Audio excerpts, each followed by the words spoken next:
Hey everyone, my name is Zandile and welcome to Euclidean Geometry. Please don't skip this intro as it is very important. This video covers everything that you need to know to get a minimum of 60% and above in this section of the paper. It is very important that you watch the video in order. Why? Because as we move along, we're going to come across some concepts that I've already explained earlier in the section. So I won't be going deep into them again. They've already been broken down properly before. So there is no need to repeat as already I've explained it in a deeper sense. Now, if you're currently sitting below 50%, I highly recommend that you start with Solve for X, not because I want to discourage you, but because this section is foundational.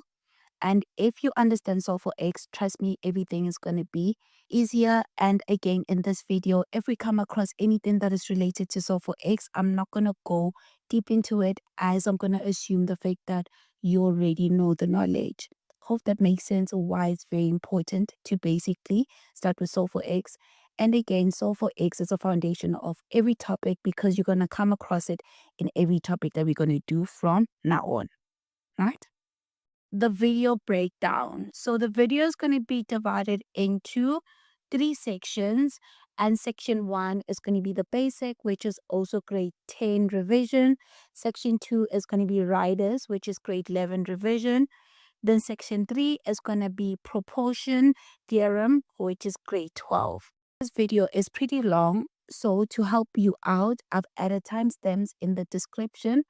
You can use them to jump to specific parts if needed. Again, right? Just very important. Only use it to jump into sections if you already know the fact that the previous sections you already understand. If you don't understand, make sure the fact that you go in order. As I said, the fact that everything is a build up. Hope that makes sense, right? So with that said, we can start with the video. So the first thing that we're going to start with the properties of lines. So we're going to go through all the different properties so that it's easy for you to see it and you basically know the different properties. So the first one that I'm going to talk about is going to be an acute angle. So it's going to be an acute angle.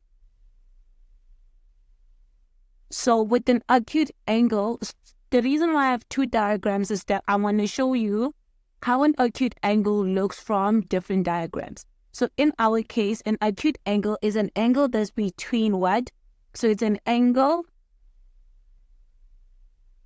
that is between 90 degrees and 0 degrees. So it's any angle that's going to be between a 0 and 90. So for instance, 30 degrees, 10 degrees, 80 degrees, that will be considered as being an acute angle.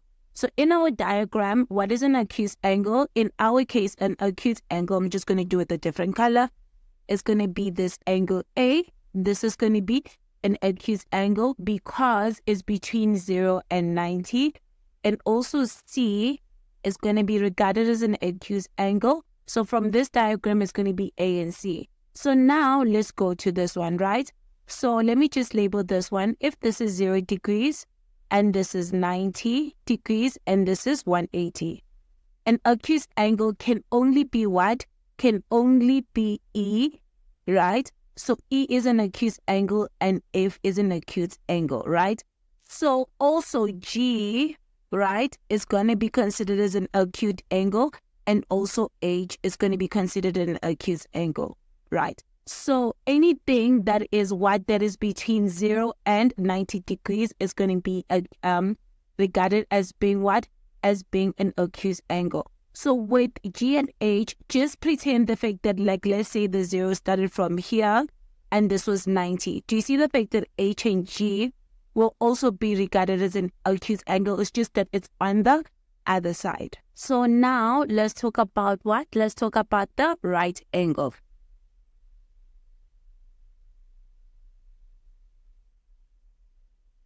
So right angle is what? Is an angle that is equals to 90 degrees, right?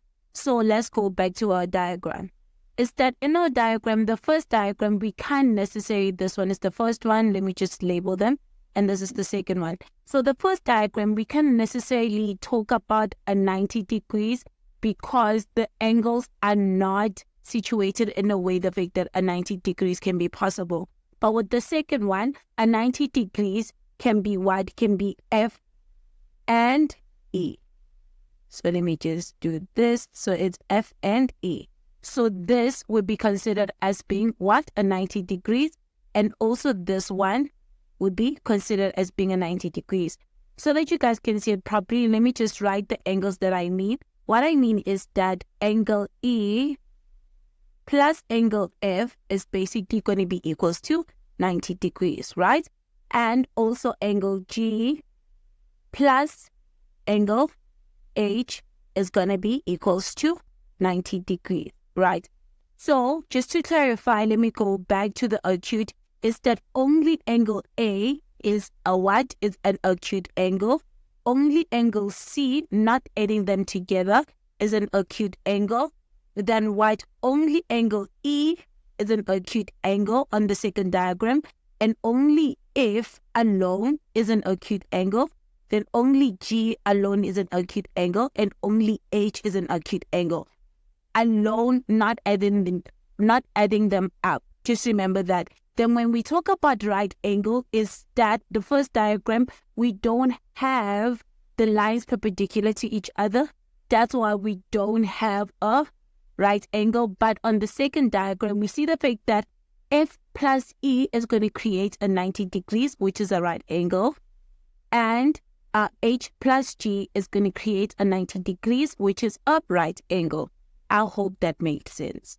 So now let's move to another angle, which is called an obtuse angle. So an obtuse angle. So one thing that's important about an obtuse angle, the angle needs to be between what? The angle needs to be between 180 degrees and 90 degrees. So the angle is between 180 and 90 degrees. So, and 90 degrees. So what it means is that our angle can never be less than 90 degrees and it can never be greater than 180. So let me just give examples. I'll just write them in black. Is that an angle we can think of that is between 180 and 90 and 180? It could be what? It could be 95 degrees. So 95 degrees is going to be considered as a what? As an obtuse angle. It's what? It's greater than 90, but is less than 180. Do you see the fact that 95 fits into being what? An obtuse angle.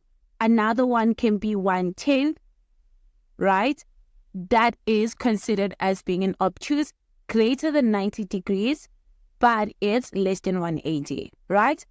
And also, if we say 179, right, it's going to be considered as an obtuse angle because, again, is what? 179 is greater than 90 degrees, but it's also what? It's also less than 180. So those different angles that I just pointed out will be regarded as being what? As an obtuse angle.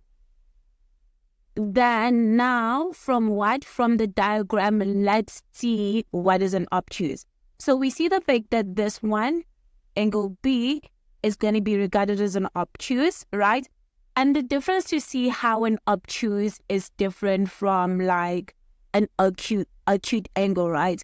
Is that with an obtuse is like it's more wider, where with an acute is more like narrower, right? And another one here is going to be D. Then in our case, remember the fact that it's what? It needs to be what? Our angle needs to be greater than 90. So this angle here from EFG, adding them together, that could be considered as being what? An acute. So angle B from the first diagram and angle D are considered as obtuse angle, and G plus F plus E is going to be considered as being what? An obtuse angle. So now what we're going to talk about, straight line angle. So a straight line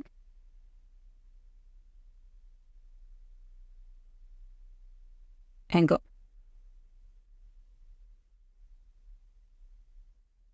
So with straight line angle, it basically says that the angle needs to be equals to what? To 180 degrees, right? So when an angle is equals to 180 degrees, this diagram, it's easy to see the fact that all the angles E, F, G, and H, when you add them together, is going to be equals to 180 degrees. But the one that's, I think it's a little bit tricky, and I don't like using the word tricky, but the little bit like you need to know how to see it is the first diagram. But it's very easy. Is that if you have two angles and you can just draw a straight line, do you see the fact that I can just draw a straight line, right? So on the other side, it means the fact that there's two angles, when you add them together, since they're on this orange straight line, right, they are going to be equals to 180. Same applies with this two, right? When you add them together, they're going to be equals to 180, right? So let me just write that down before I move to the other one. So using the orange as being the straight line, we know what. So first let's deal with diagram 1. Is that from diagram 2, is that we know the fact that when we add all the angles together, that's going to be equals to 180 because it's an angle on the straight line. So we know the fact that E plus, so this is my E plus F plus G plus H is going to be equals to 180 degrees, right? So that is sorted for diagram 2. But now let's move to diagram 1. The first line, which is orange, right? We know the fact that from that we created that B plus A is going to be equals to 180 degrees. And also C plus D is going to be equals to 180 degrees, right? But now if I take another color, let me take yellow and draw another straight line, which is this one. Do you see? What do I see? I see the fact that, let me just change my color into yellow. I see the fact that D and A, when you add them together, that's going to be equals to 180. And also, when I add C and B, that's going to be equals to 180. So from the second part of diagram 1, which is the yellow one, is that we know the fact that A plus D is going to be equals to 180 degrees. And what? And C plus B is going to be equals to 180 degrees. So that's how you would see the fact that the angles are actually equals to 180 degrees. And that's angles on a straight line. So now let's move to what? Let's move to reflex angles. So reflex angles. So reflex angles is what? It's an angle. Let me just underline this. So it's an angle, right? That is between what? That is basically between 360 degrees and what? And 180. So in order for us to understand the reflex angle, let's just look at an obtuse angle and how we determine something is an obtuse. Remember with an obtuse angle is that we know that the angle that we're going to pick needs to be what? Needs to be greater than what? Greater than 90 degrees, but it needs to be less than 180. And an example that I gave, it was like 110, where I know that 110 degrees is what? It is greater than 90 degrees, but it was what? It was less than 180. Just remember that, right? So using that same concept, that's how we're going to use it to understand the reflex angle. Instead with the reflex angle, now they tell us the fact that our angle needs to be between 180 degrees and 360 degrees. What does that mean? It means the fact that the angle that is reflex needs to be what? It needs to be, that angle needs to be greater than 180 degrees, but it should never be what? It should never be greater than 360. So it needs to be between those two angles. And to give an example, we can pick what? We can pick that 185 degrees. Let me just write it properly. We can pick that 185 degrees is what? It's a reflex angle. Because of what? It satisfies the condition that I just said. 185 is greater than 180 degrees, but it's less than 360, which satisfies basically the rule of being a reflex angle, right? So 200 would also be a reflex angle. Why? Because 200 is greater than 180 degrees, but 200 degrees is less than 360. And also, just to give you one more, 359 will be regarded as a reflex angle. Why? Is that 359 degrees is greater than 180 degrees, but it's what? Is less than 360. So just knowing that, we know the fact that, okay, cool, this is how reflex is. And moving to the diagram to show you which one is reflex, we'll never discuss the diagram 2. The reason why is that the diagram 2 ends at what? Ends at 180. And remember our rule, it needs to be greater than 180 and less than what? Less than 360. So we're only going to show reflex angle using diagram 1.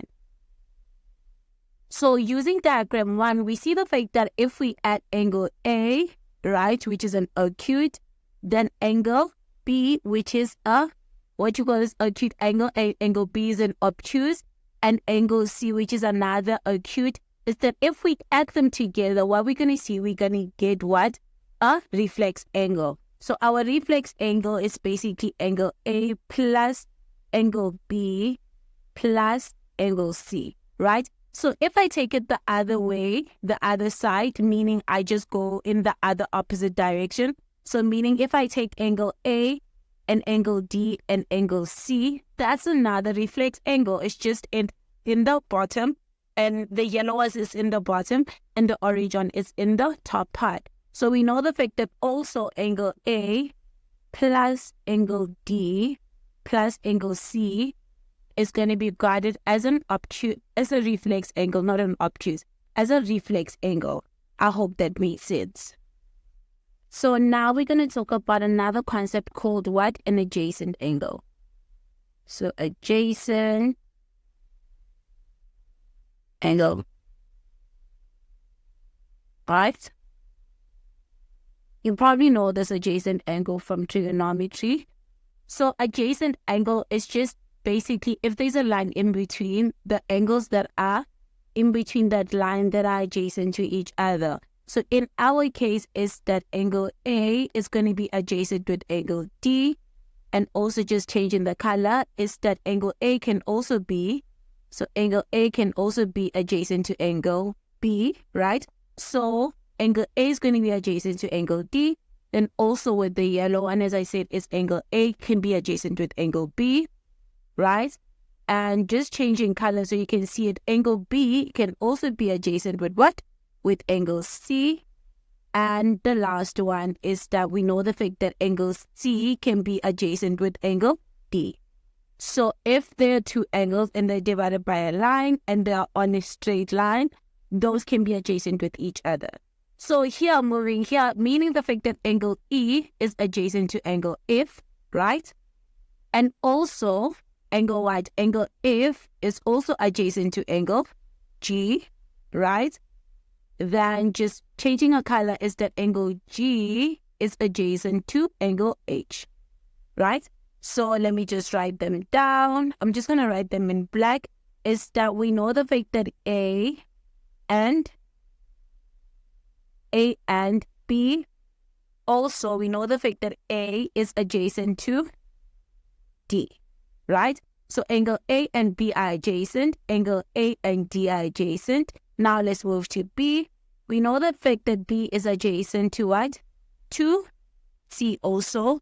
Then moving to C, we know the fact that C is adjacent to what? It's adjacent to D. The end, just take it as being adjacent. So it's A and B are adjacent to each other. Then A and D are adjacent to each other. And also B and C are adjacent, and C and D are adjacent to each other. So let's move here.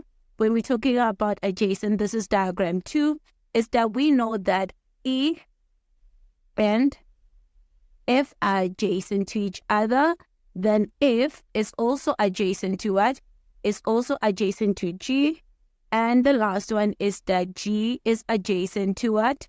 Is adjacent to H. So that's how you would find adjacent angles. So now what I want to talk about, vertically opposite angles. So vertically opposite angles.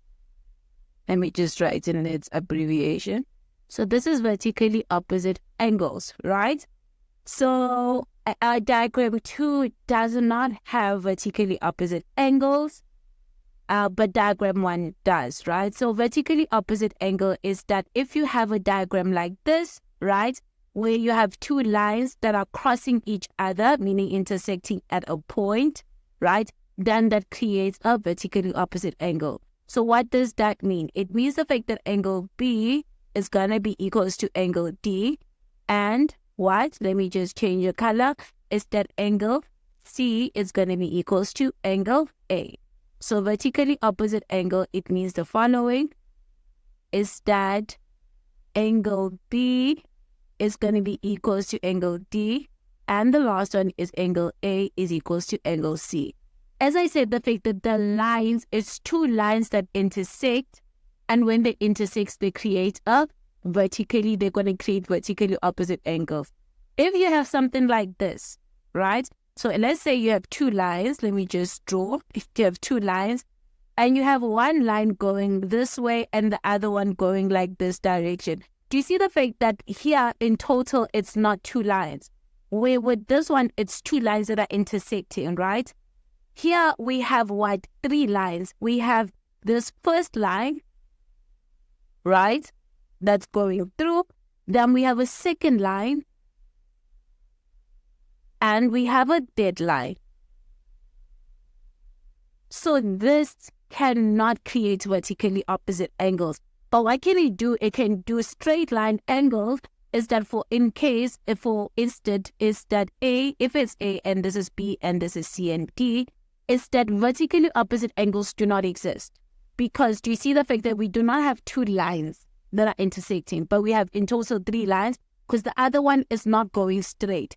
If it was going straight like this, right, this will be vertically opposite, but this is not the case that we have, right? So the only property that's gonna occur here is adjacent, but the one that's important that you need to see is straight line.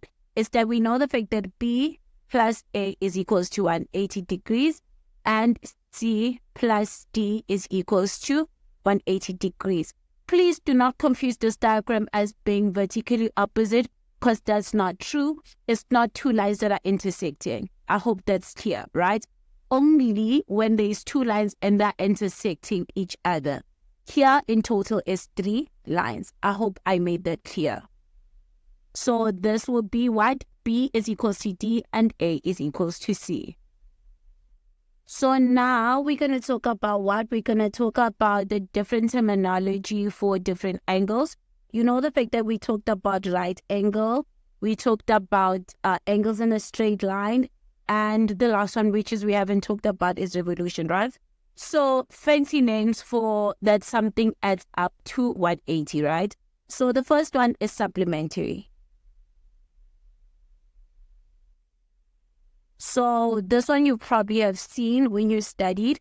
Supplementary means what? It means the fact that the angles add up to. It means the fact that angles add up to 180 degrees. So for instance, is that in our case, angles on a straight line, is that meaning angle E plus angle F plus angle G plus angle H is equals to 180. We're going to say the fact that the angles are supplementary because they add up to 180 degrees. This is from diagram 2. Then from diagram 1, we know the fact that B plus A is equals to 180, meaning the angles add up to 180, meaning the angles are supplementary, meaning they add up to 180 degrees. Then the last one is just, you know, the fact that all the angles that we talked about in the straight line, and also D plus C plus D is equals to 180 degrees. We've discussed more than just this few, But the idea is that when you add up all the angles and they are equals to 180, we just say the fact that the angles are supplementary. That's what supplementary means. So another terminology that you need to know is complementary.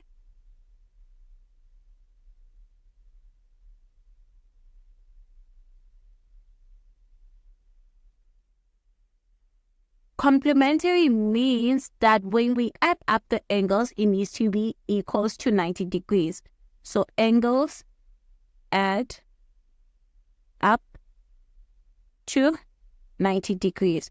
So all right angles, triangles, if those angles are added together, that is regarded as being complementary. So the example that I can give is from diagram 2, right? Which is what? Which is we know for the fact that E plus F is equals to 90 degrees, meaning that the angles are complementary.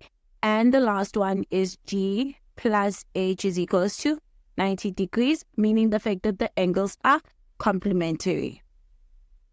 And the last property where we're going to talk about when we're talking about properties of line is called revolution. So revolution. What does that mean? The same applies with complementary and supplementary, is that the angles add up to 360 degrees, right? So meaning the fact that when we add all the angles and it equals to 360, then the angles are revolution, right? So for instance, the only one where we can use is the first diagram. The second one is that, do you see the fact that our angles add at 180 and we need to add up till 360? So from the first one is that we know the fact that angle A plus angle B plus angle C plus angle D is equals to 360.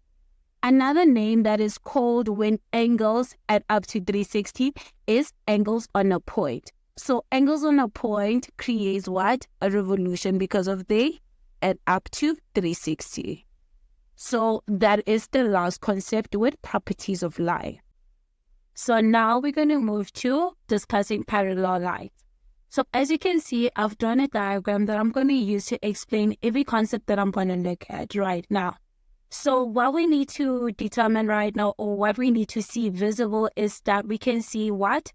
We can see, let me just write it in pink, that CD is what? Is parallel to AB.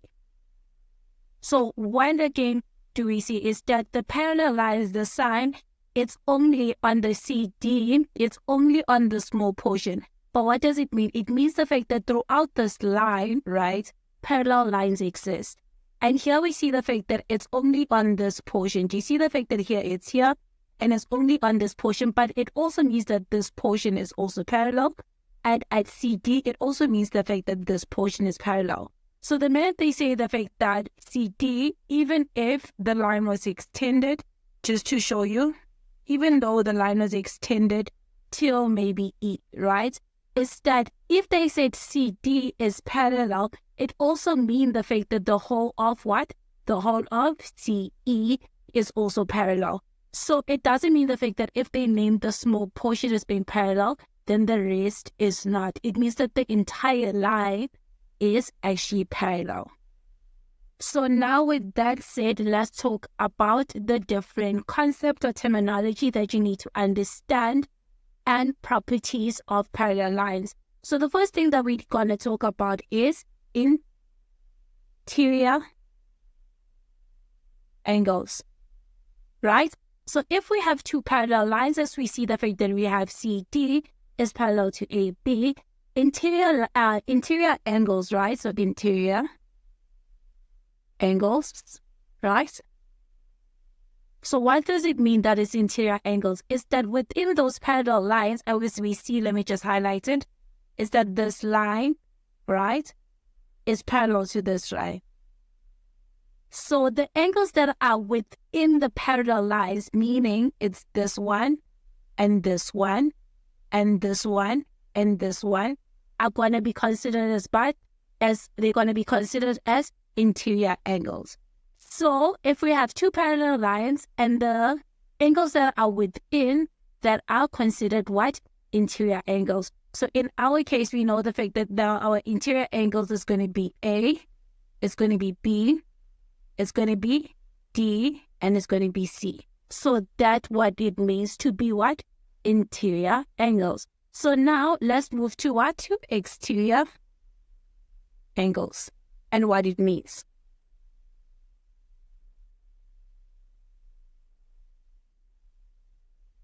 So exterior angles is what? Now it's going to be the angles, or what you call is going to be the angles that are outside the parallel lines.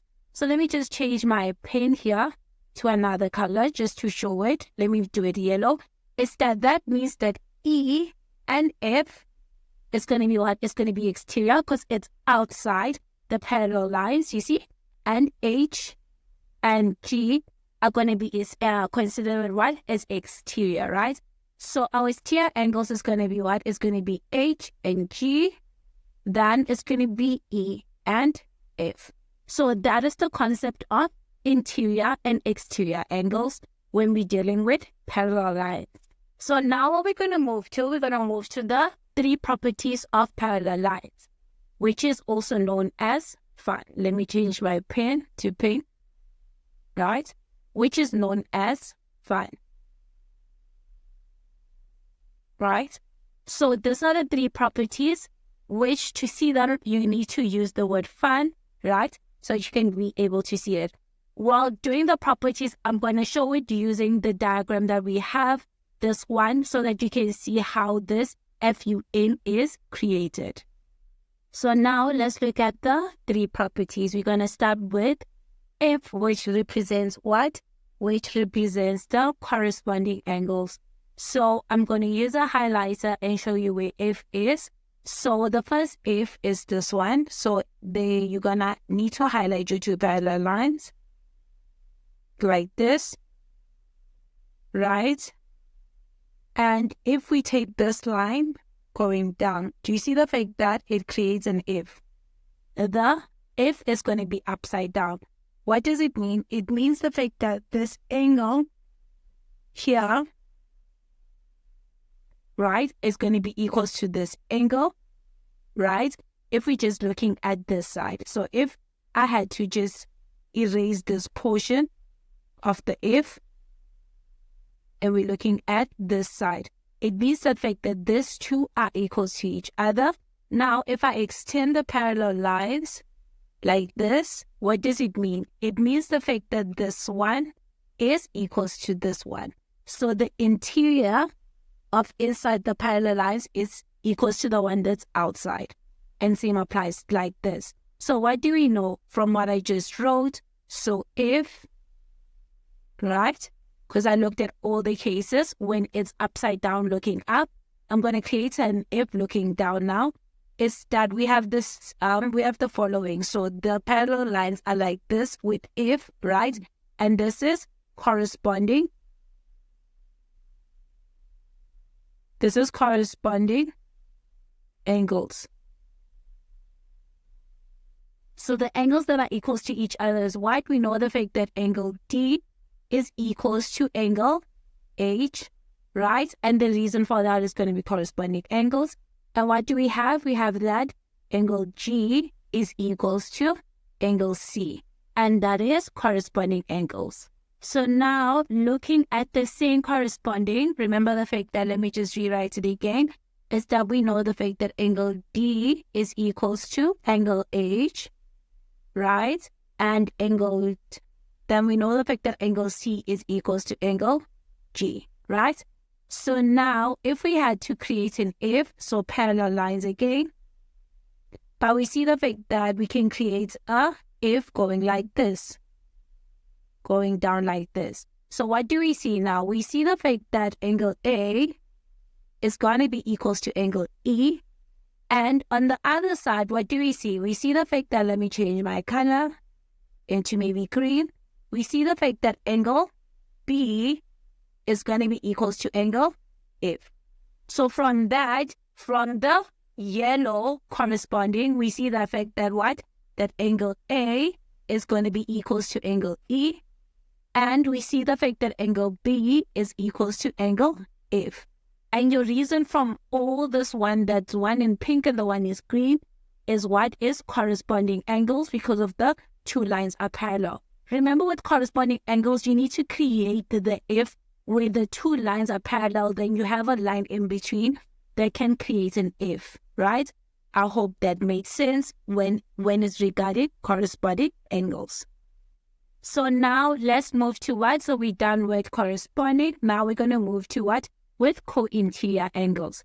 So with co-interior, we know the fact that it's U, but remember that the parallel lines needs to be like this, right? That's how the U is, right? It doesn't necessarily mean the fact that the U needs to be sitting up straight. You'll see in the diagram, it can be situated in any situation, but if it creates this shape, then that is co-interior. So let me just write it on the side. This means the fact that co-interior angles are not equal here, but they are supplementary. So co-interior angles are supplementary. So I'm going to just say sub. What does that mean? It means the fact that when you add these two angles, it needs to be equals to 180.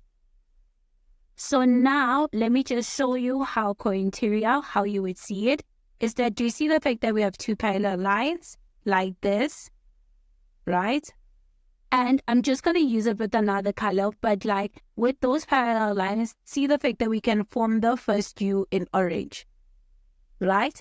So what does it mean? It means the fact that, let me just write it in orange so it can correspond, is that if we add angle A and angle B, it's going to be equals to 180. So what does it mean? It means the fact that angle A plus angle D, right, is going to be equals to 180 degrees. Because of, remember the fact that co-interior angles are supplementary, meaning they add up to 180 degrees, right?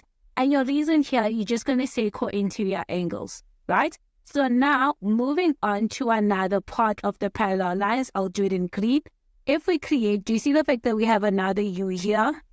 The one in green. Do you see? So what does it mean? What does that mean? It means the fact that, let me just pick a green color. It means the fact that if we add these two together, which is B and C, what we're going to have? We're going to have the fact that these two angles add up to 180. So meaning B plus C is equals to 180 degrees. And this just basically explains co-interior angles. So now let's move to the last property, which is N, O, and Z, right? So it's either it can be an N or a Z. It really doesn't matter, but it needs to create this because we see the fact that this can be the same as this. This is the same thing. But just remember that the parallel lines needs to be here. And in this case, it needs to be like here. So if you have an N or a Z, this is called what? Alternating angles. And alternating angles are what? Are equal. So alternating angles are equal. All right. So with that said, let's go back to a diagram and highlight what? And highlight the parallel lines. Remember the fact that these two are parallel? Like this, right? So with alternating, remember the fact that you need to have an N or a Z. So let me just create, if we have this, if I go like this direction, do you see the fact that I have a, let me just highlight, yes. If I go like this, do you see the fact that I have a Z? So what does that mean? It means the fact that this angle A is going to be equals to this angle C. That's what alternating angles means. And that's the only Z that I can have in this direction, right? So we know the fact that angle A is equals to angle C. And the reason is going to be what? It's going to be alternating angles. So now let's recap everything, right? Is that with corresponding and alternating, the angles are equals to each other. But with co-interior, which is N, which is U, the angles are what? Are supplementary. They add up to 180. So that is the end of parallel lines. So we're going to start with the first example that combines what? That combines the properties of the lines and also combines the parallel properties.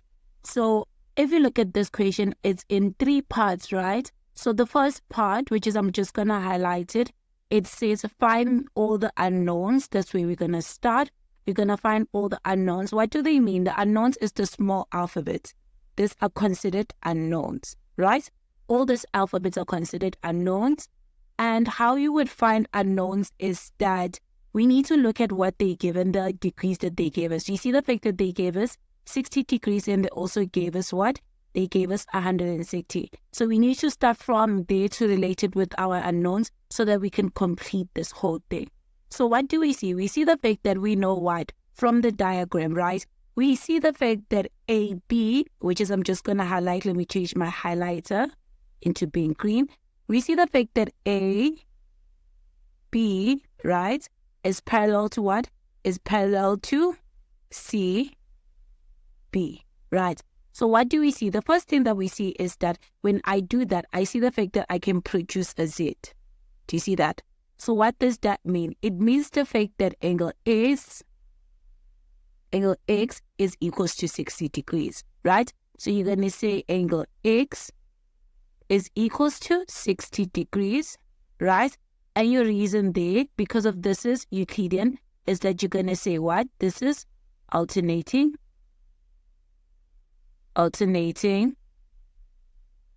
angles, right? And it's just good practice to state which lines are parallel, right? So in our case, we know the fact that AB is parallel to CD. So that is the first one that's done.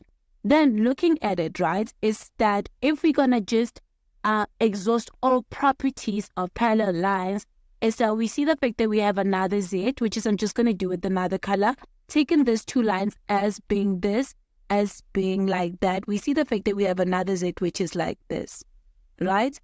And what do we see there? We see the fact that this angle here is basically equals to, if I go this direction, is equals to Y, right? So we see the fact that this angle here is equals to Y.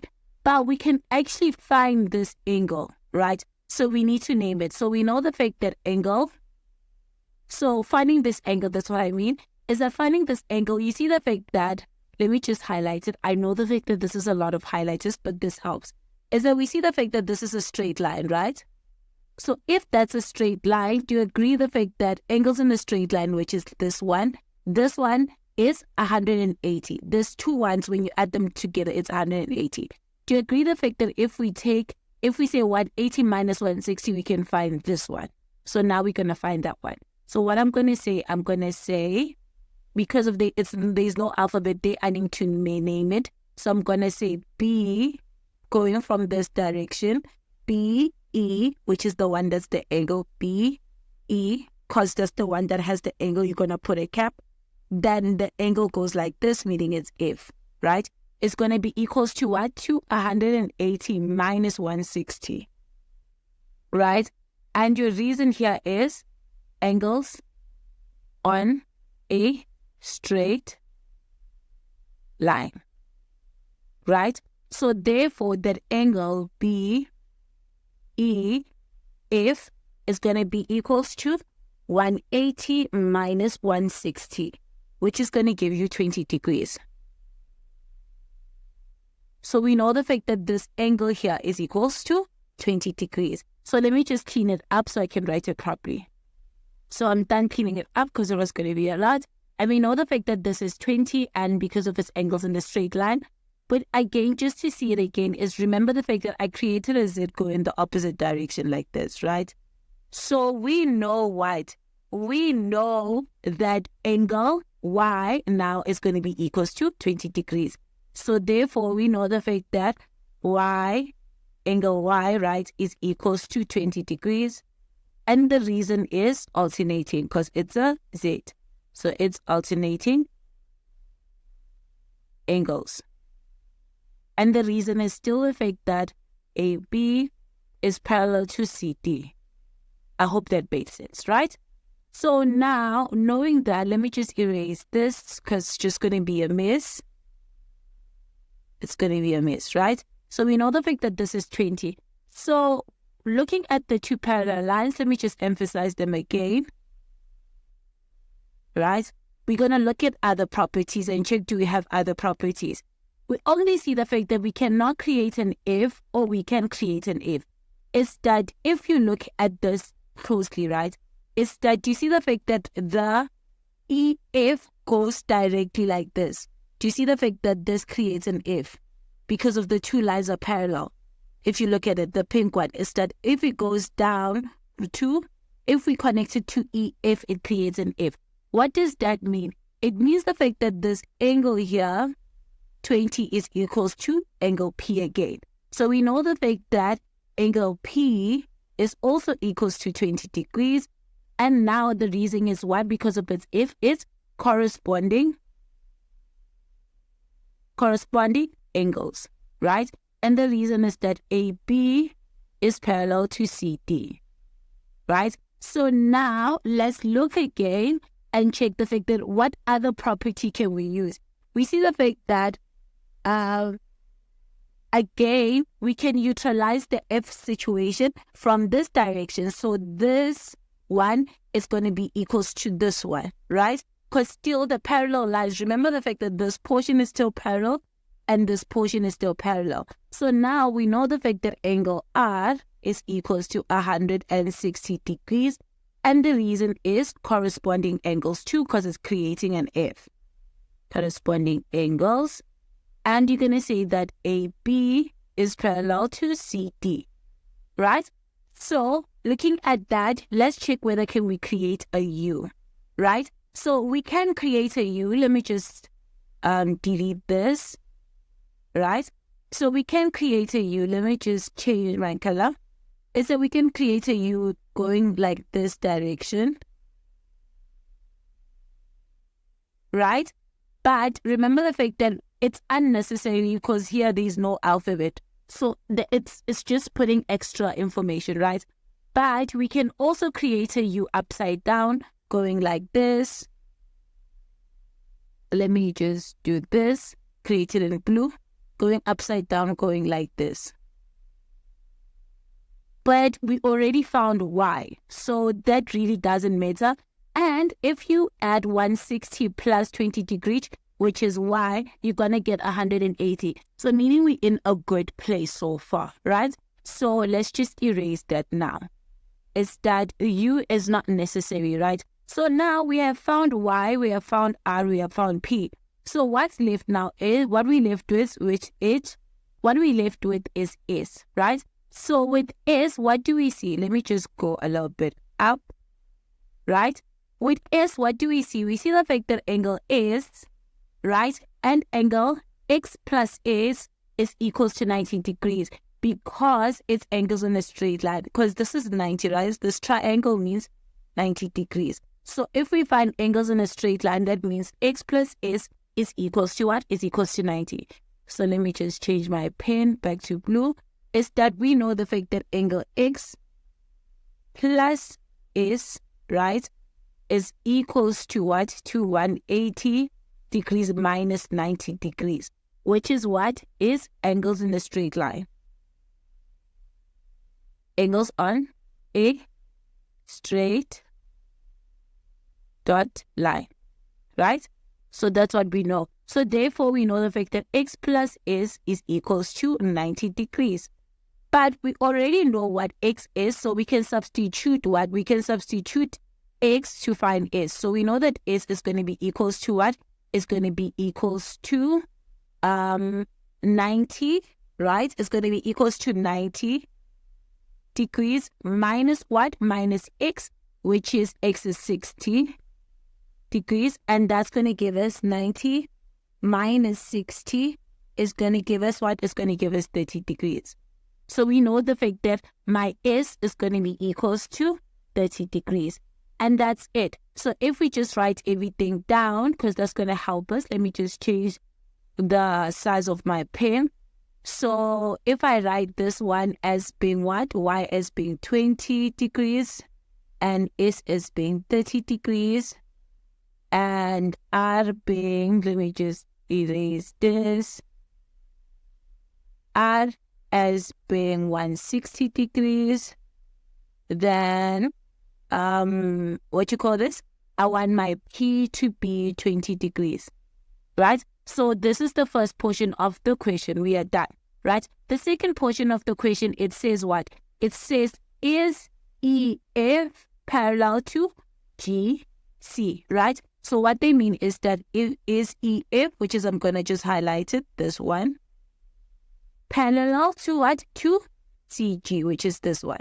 So when we proving that something is parallel lines, right, we need to do what? We need to basically check whether does one of the properties stand, right? So looking at this is that if they say this is parallel, then that means the fact that alternating angles needs to play a role. Corresponding neither needs to play a role. One of the properties of parallel lines needs to play a role. If it does play a role, then it is parallel.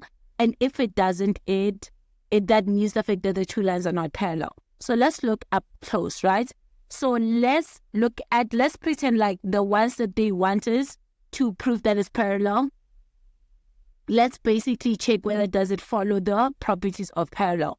Do you see the fact that looking at this, right, is that I'm just going to do it with yellow. If we have two parallel lines, do you see the fact that we can create an if going like this? If they say the fact that it is parallel lines, do you see the fact that this creates an if, right? So if it creates an if, is that do you agree the fact that by the properties, right, of parallel lines, is that this one, right, needs to be equals to this one. But do you see the fact that angle S is not equals to angle P? So since angle S is not equals to P, therefore, we can say the fact that this line is not parallel because of corresponding angles do not exist. And that is our reason, because of there is no corresponding angles. Because if it was, all properties of parallel lines needed to exist. But we have already found an error where angle S is not equals to angle P. So let me just write the solution. I'm just going to write it here. So is that, so part one, so let me just do this. This is for the first part and this is for the second part, right? So this is part one and this is part two, right? So for the second part, we know the fact that we're going to say angle S, right, is not equals to angle P, right? So you're going to say, therefore, you can just write a sentence. Therefore, right, corresponding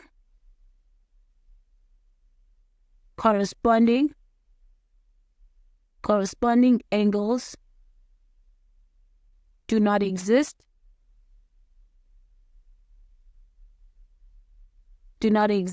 Right? So since they do not exist, that means that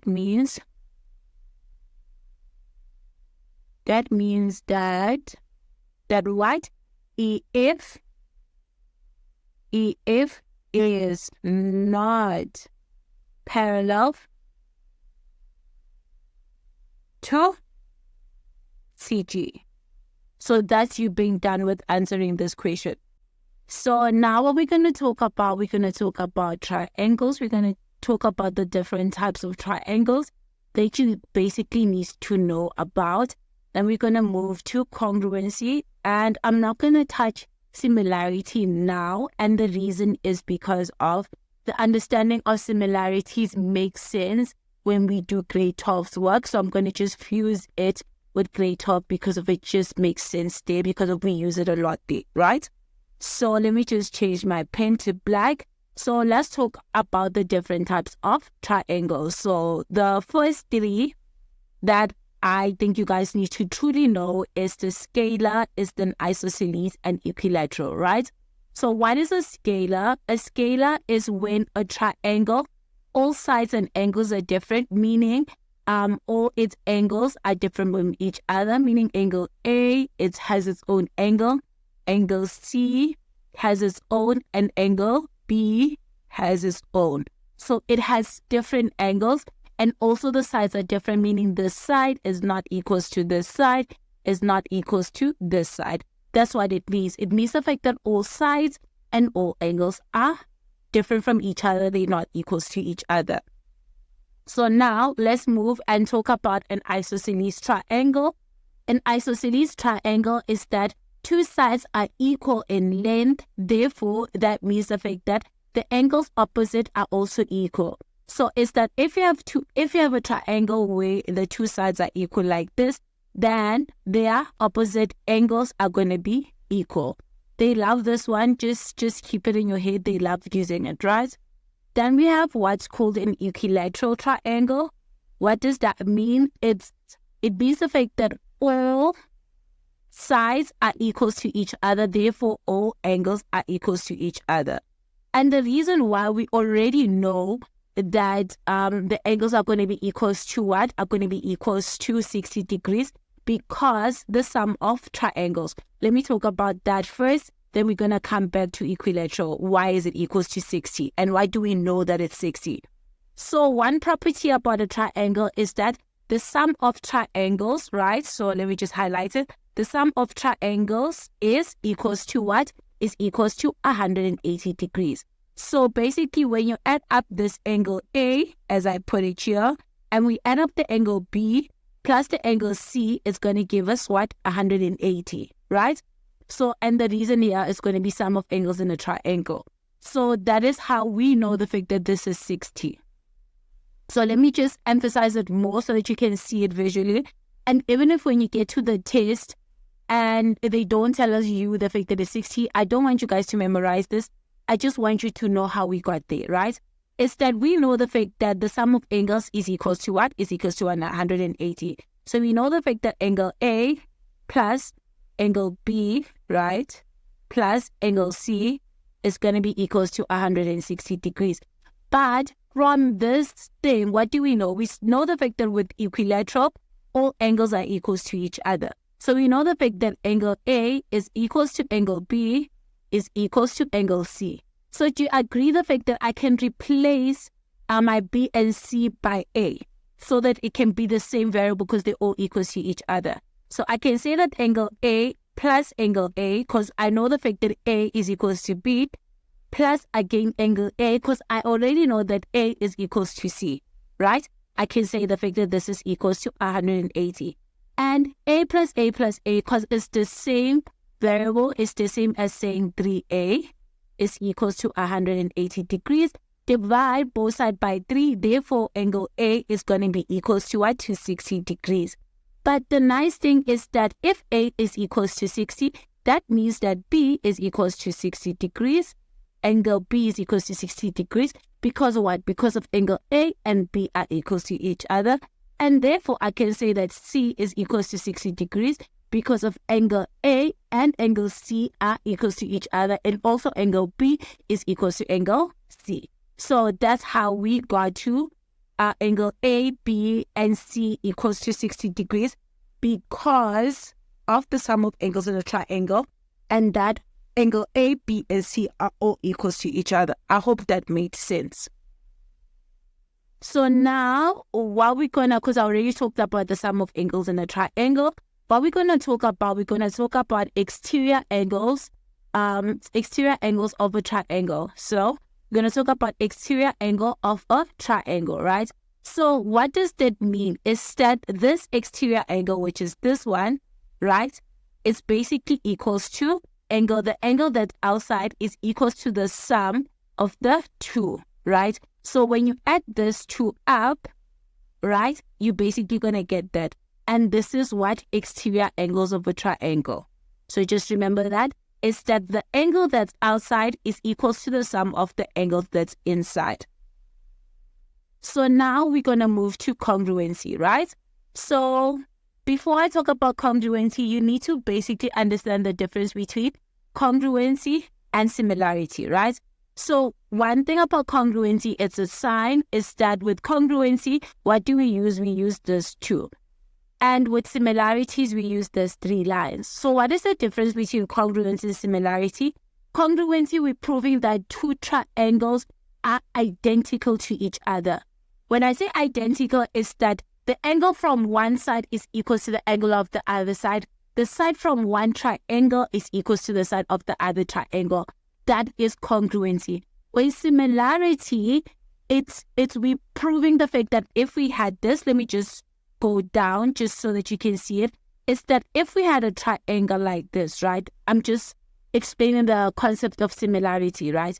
if we had like a big triangle like this, and this triangle, we scale it down like this. This triangle, the small one, is similar to this one. The only difference is that their sides are in proportion. I'm going to talk more about the proportionality, but their angles are going to be identical with each other. Where with similarity is that we have two triangles that are equal in everything. So they are equal in length, they are equals in angles. Whereas similarities, they are equal in angles, but they are not equal in length, but their lengths are in proportion. Just know the fact that congruency, we mean the fact that they are identical. Everything is the same. Similarities, they are not identical, they are just similar. That's why the word similarities, their lengths are in proportion. It's just a big triangle. If you create a small one, that is similarities. You have the ratio of the other one. I hope that made sense, right? So with that concept now, what I'm going to focus on, I'm going to focus on what? On congruency, right? You need to know how to prove congruency and its different rules, right? So we're going to just go through the different rules. So in total, you see the fact that we have 4 rules to prove that something is congruent. And don't worry, I'm going to do an example to basically show you on how you would do this. Anna? So the first one, let me just take my highlight. So the first one is right angle triangle. So I'm not going to read the statement. We're just going to look at the diagram and show you the fact that how you would use that, right? Is that to use this one of the things, you see the fact that the reason it says what? It says 90 degrees, hypotenuse, and a side.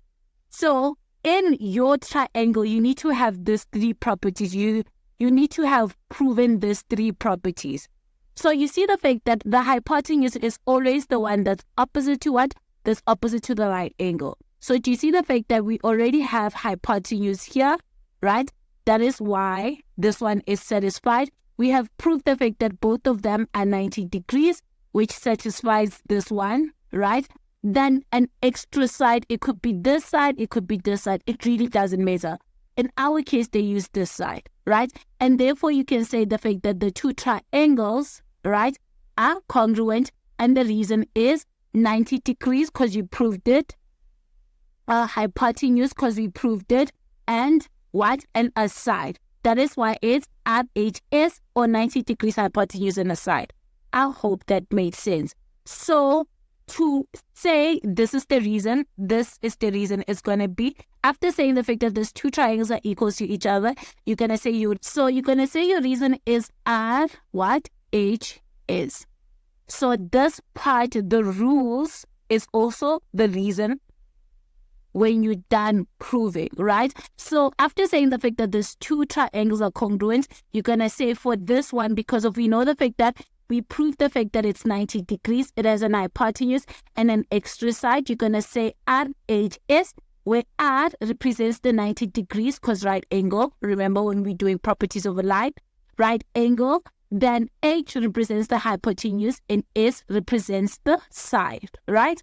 So that's how you would do it. So to use the reason side is that when you are proving, you find the fact that all the sides, you're proving the fact that the side here is equals to this side is equals to this side, and this side is equals to this side. So when proving congruency in this case is that you prove the fact that all the sides of both triangles are equals to each other.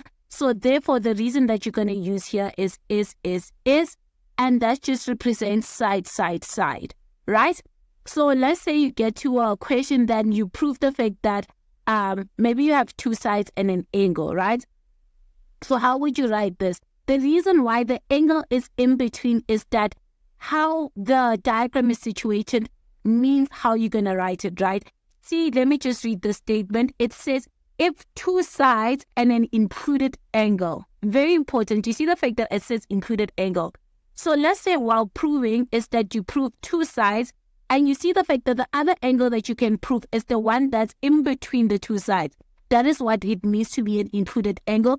Included angle is the angle that's inside, or what you call this, is in between the two sides that you've already proved. So do you see the fact that there's two and the angle is in between the two sides? That's what it means to be an included angle. the angle that's in between your sides that you already have. So if you have the case, is that, do you see the fact that this shows this situation? This is a side, and this is a side, and this is an angle. So that is why it's side, angle, side. So your reason here is going to be side, angle, side. Remember the fact that you can only use this one if what? If the angle is in between the two sides. So for instance, let me just change the color. Let's say our angle was here. Do you see the fact that this angle is not the included angle? So you can basically say side, side, side, side, side angle. So with this one, you can say side, side angle, right? Because this angle is not included. I hope that made sense, right? So with this one, because if you see the fact that both the sides that you have proved and the angle is included, you're going to say side, angle, side, because of the angle is in between the two sides, right? So now moving to the other one is what? Angle, angle, side. Again, the diagram says it all, right? Is that, do you see the fact that we have two angles and a side, right? And on the other side, again, is an angle and a side. Is that since we have this situation going on, do you see the fact that you have two angles and one side? Also here, two angles, because that's what you've proved, and one side. Your reason is just going to be angle, angle, side. So now let's just recap with congruency. Is that this one, I feel like it's very easy to see it. Is that it says it is that you have already proved that the sides are equal. So that is not like necessarily a trace match. Is that side, side, side would be your reason, because of when you are proving that sides are equal to each other. But angle, angle, angle too is not like a trace match. It doesn't need you to remember things. Is that if you had two angles that you proved that equals to each other and a side, then it makes sense the fact that your reason will be what? Angle, angle, side. But this one, I just feel like just remember the fact that if you're dealing with right angle triangles, right, and you prove that it's 90 degrees and the hypotenuse and an extra side, just remember the fact that you need to use at HS. And with this one, right, is that just remember the fact that if you prove the fact that two sides are equal and the angle that's included inside, right, that's in between the two sides, just remember the fact that it's side, angle, side. If it's the other way, as I showed with the red one, is that you can't use this property. So just going back to the right angle triangle, right? So let me just go back to the right angle triangle. Let's say, for instance, you prove the fact that this is 90 degrees, right? But you prove the fact that the other angles are equals to each other. So you prove the fact that these two angles are equals to each other. Do you see the fact that in our case here, it's not the same as this one? Here we prove that all angles are equal. So you see the fact that here your reason will be angle, angle, angle. So what you've proved determines what you're going to use. We can only use the right hypotenuse and side when you have proved the fact that the hypotenuse are equals to each other.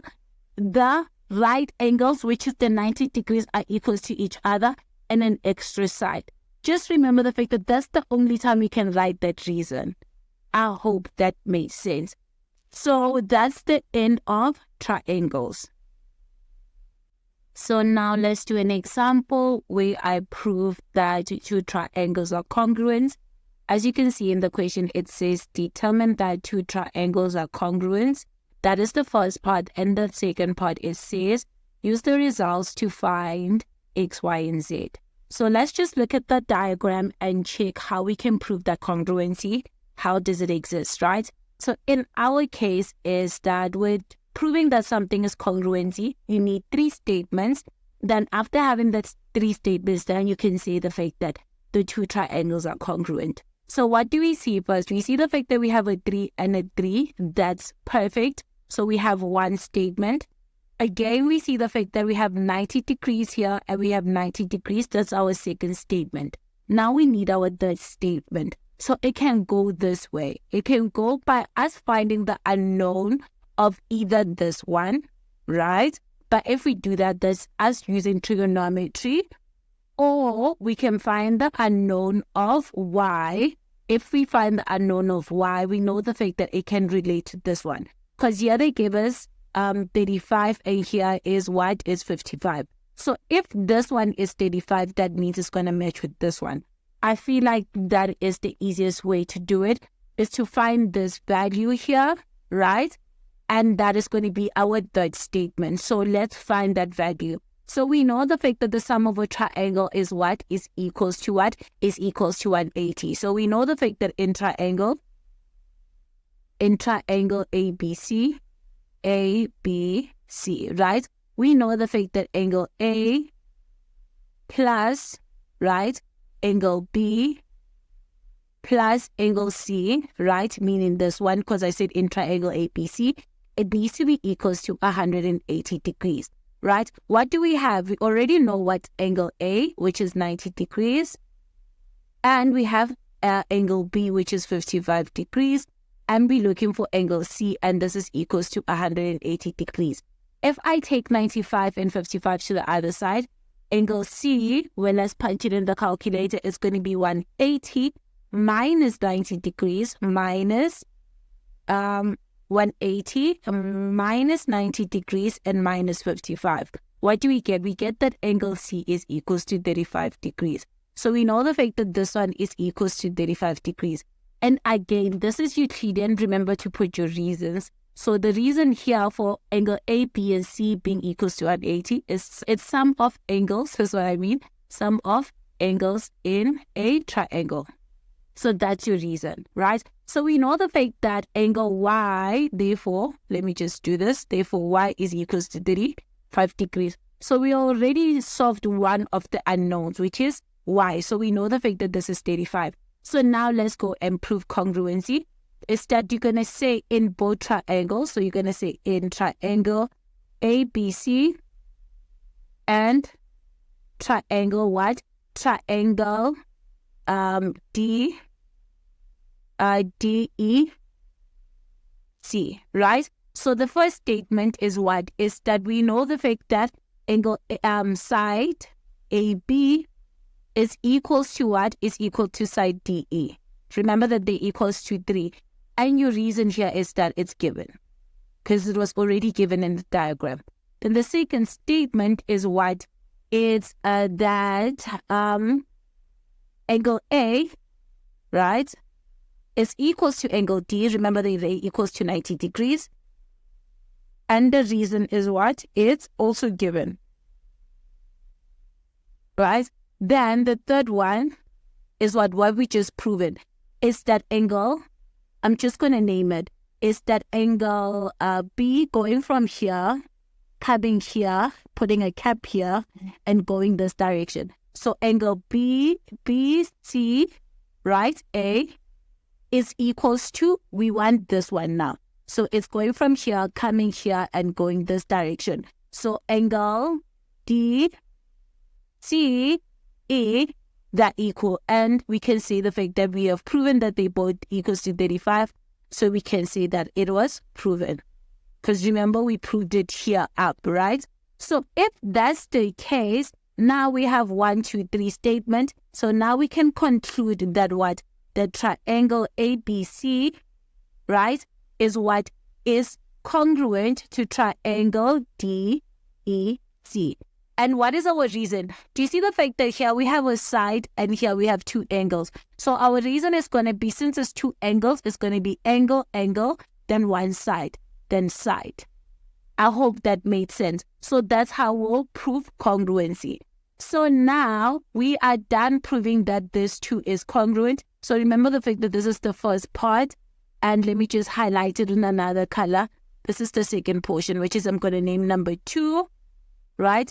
So for number 2, which is I'm going to just do here, right, is that what do we see? We see the fact that they say we need to find the unknown. We already have that y is 35. So since these two sides are congruent to each other, do you agree the fact that z needs to be equals to 5 because of that's the hypotenuse? So we know the fact that z is going to be equals to 5. And the reason why is because of that's what? And the reason for that is that the two triangles are congruent. So you're going to say because of triangle ABC is congruent to triangle DEC. I hope that makes sense. It's because of since these two triangles are congruent, we can just relate the sides, right? Then with that said, what's left is angle x. But to find angle x, we need to use what? Theorem of Pythagoras to find it, right?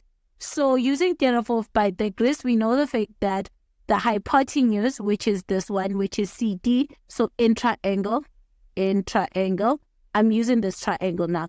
Triangle DEC, right? Is that we know the fact that CD, I don't know how I'm going to have space, but let me just take it here. Let me just erase here. I know if you're looking at this, looking at just the notes, you're going to be like, this is a mess.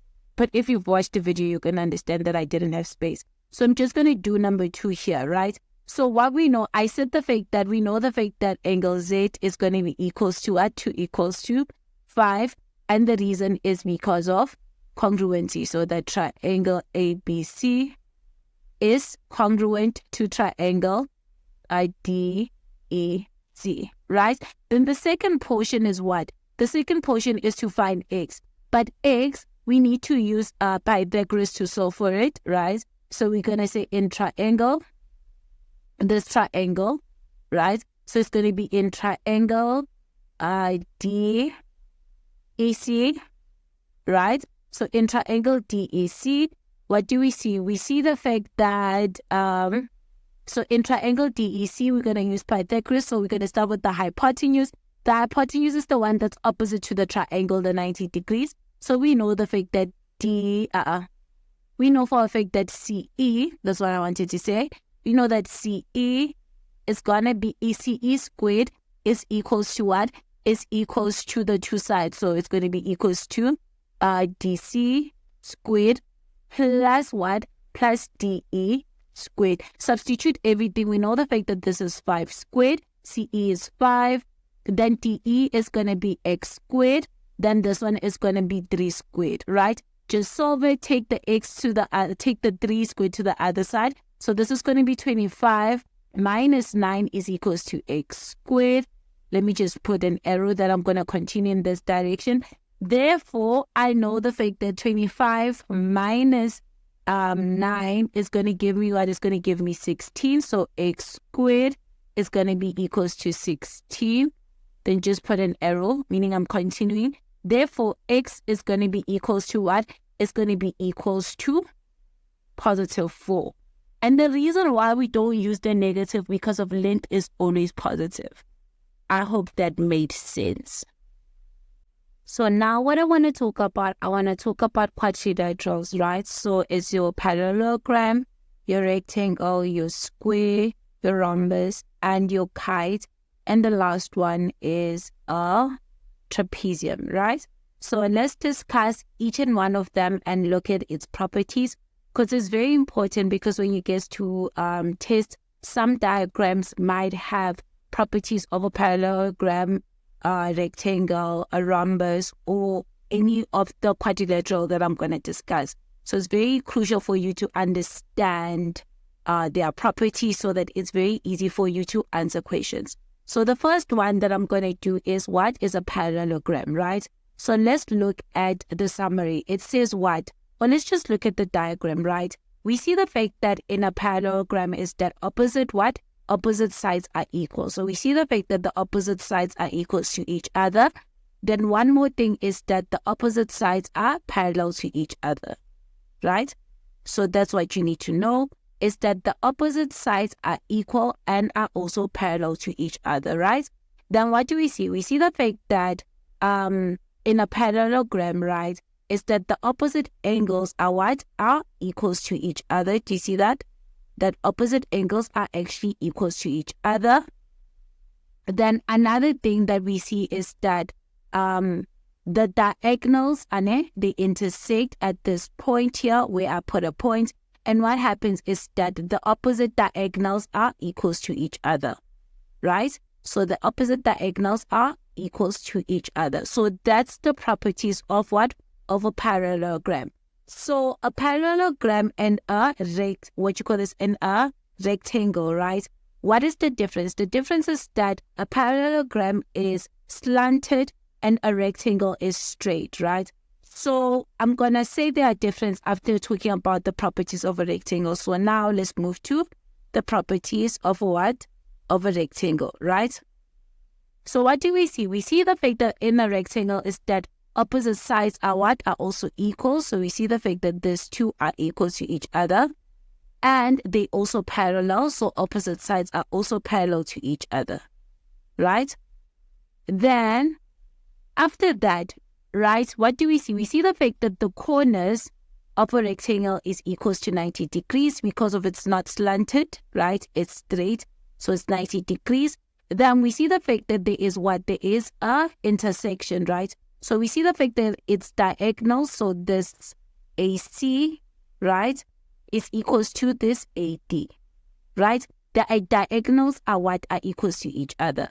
So if the diagonals are equals to each other at this point, it means the fact that all these diagonals are equals to each other. So all these four lines are equals to each other because of what? Because as I said that AC is equals to AB.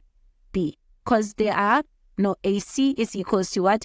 To B to DB. Because their diagonals are equals to each other. So just remember that. So now let's talk about the difference between a rectangle and a parallelogram, right?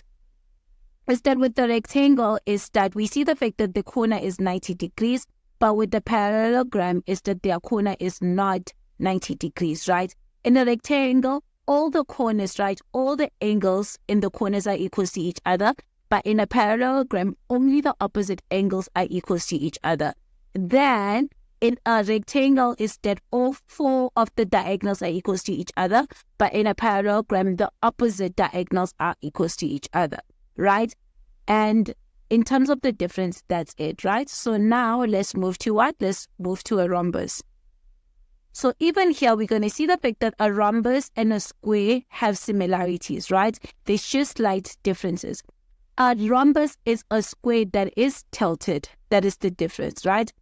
So let's first discuss the properties of a rhombus. We see the fact that all sides are equal of a rhombus. All sides are equal. Then opposite what? Opposite sides are parallel to each other. So this happens, right? So in a rhombus, what do we see? We see the fact that the diagonal, right, where they intersect, it creates a 90 degrees, right? And what we see again is that the opposite, right, the opposite sides are equals to each other. So this one is equals to this one. That's what we see, right? And what do we see? We see the fact that this diagonal, right, cuts the angle here at the corner. It bisects it, meaning this angle here and this angle is going to be equals to each other. And this angle here and this angles are going to be equals to each other. And also these two are going to be equals and these two are going to be equal. So the diagonal cuts this angle equally. So it bisects it, doesn't it? And what do we see? We see the fact that now the opposite angles are also equals to each other. So the opposite angles are also equals to each other. So that is the properties of what? Of a rhombus. So now let's look at what? At properties of what? Properties of a square. So we know the fact that with the square, all sides are what? Are equals to each other, as you can see. And what happens is the opposite sides are parallel to each other too.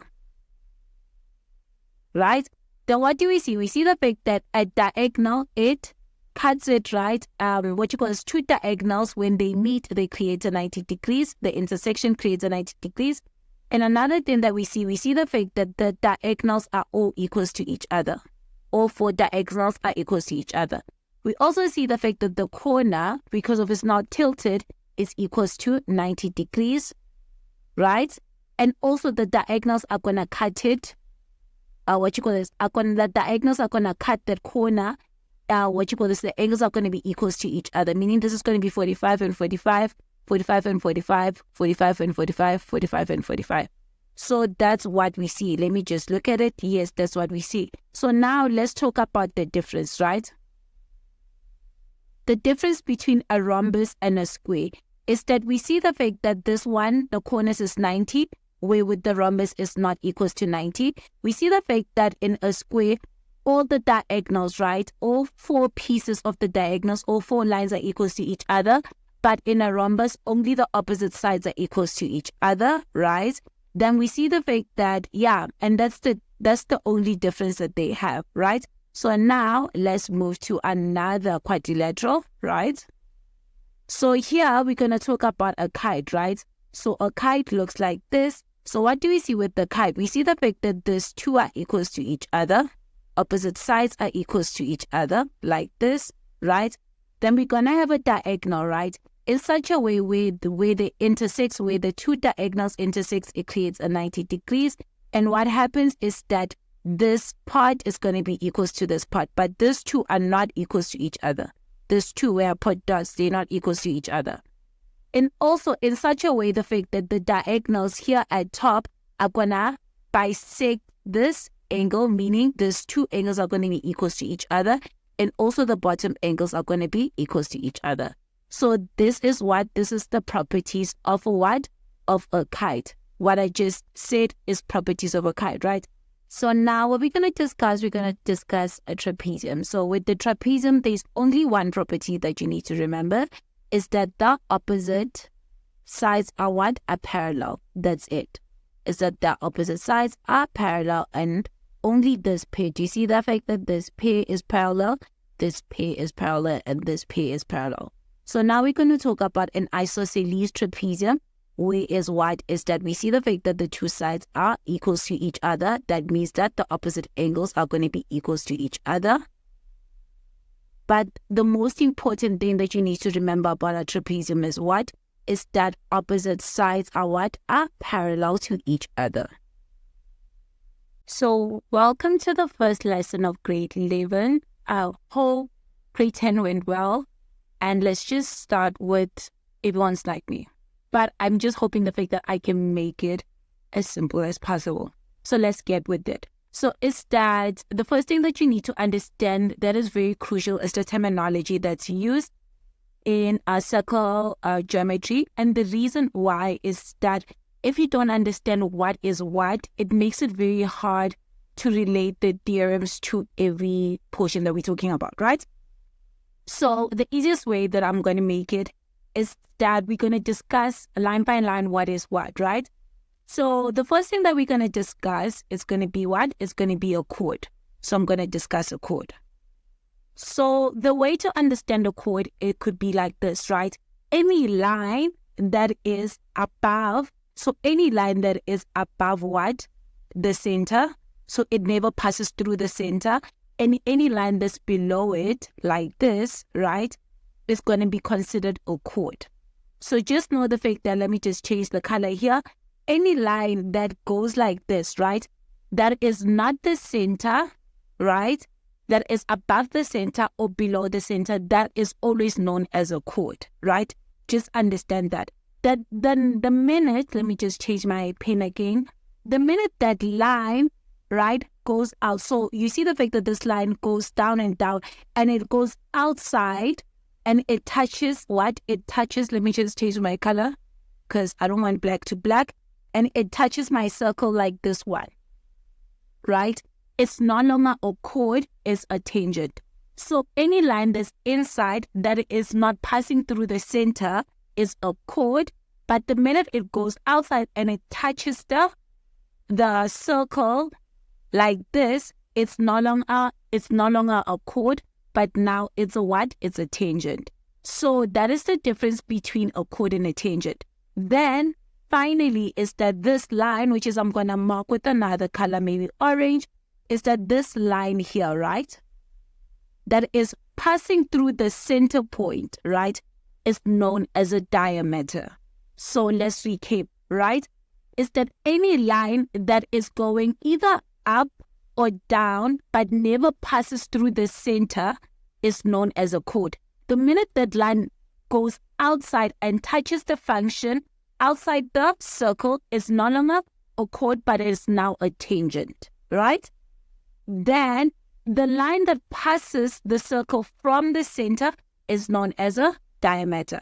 I hope that made sense. So let me clean this up so we can talk about diameter a little bit more in the segment. So now let's discuss a diameter and when a diameter is cut from the center, meaning it's the midpoint, what does it create? So we see the fact that we have the center O here, right? And if we have a line going from point to point, meaning from circumference to circumference, which is this part, right? And it passes it through like this. This whole thing creates what? Creates a diameter. But if we have what? So now I'm going to talk about half of a diameter, which is half of a diameter. Let me just write it here. Half of a diameter, right, is what? Is a radius. So half of a diameter is a radius, right? So that's the one thing. So a radius is that if we have a center point and we have a line that touches the circumference like this, this is called a radius. So meaning even this side is also called a radius because it's a line going from the center to the circumference. So this is a radius. And also this one is also known as a radius. So a radius is any line that goes from center and touches the circumference. Very important, is from center and touches the circumference is a radius. So all the lines that I'm drawing right now are called radius. I hope that made sense. So that is a radius, right? And radius is equals to what? Is half of a diameter. So now let's understand the concept of a segment, right? Is that you see the fact that here, the example that they gave you is that it's a chord, right? And this shaded part, right, is what? Is the segment. So another chord that I could create is this one. So if I have another chord here, remember chord is from circumference to circumference like this, right? It's any line. Then this portion here, do you see the fact that this portion underneath is going to be called what? A segment. I hope that makes sense. So this whole thing is now going to be called a segment. So if you have a chord, the elements that's on top or here in the bottom, they are called segment, right? I hope that clarified what is a segment. Let me just show you again is that if I move my chord somewhere here now, right, is that now this element here, right, is going to be regarded as being what? A segment. I hope that clarifies what is a segment. So now let's talk about an arc. Do you see the fact that an arc from here, it's like a small portion of what? It's a small portion of a what? Of the circumference. So if I can create an arc here again, this is going to be considered an arc. This can also be considered an arc. So it's a small portion of the circumference. So that is an arc. So that is the end of the terminology. So now let's discuss Theorem 1, right? So Theorem 1, you need to know both the theorem and its convergent, right? The converse, not its convergent, its converse. And the reason is for that is that this is the only theorem where it's the converse of it has like a different reasoning and you need to know when to use it. So let's just look at Theorem 1, then we'll talk about the converse of it after just looking at how it's situated. So Theorem 1 says if you're given a radius, right, and if you're given this is not a radius, remember the fact that radius is a line going from center to the chord. Do you see the fact that this line is not going from center to the chord? So it's our Theorem 1. If you have what? If you have a chord, which is our chord is CP, right? And we have a line coming from the center going down and it creates a 90 degrees, right? What does that say?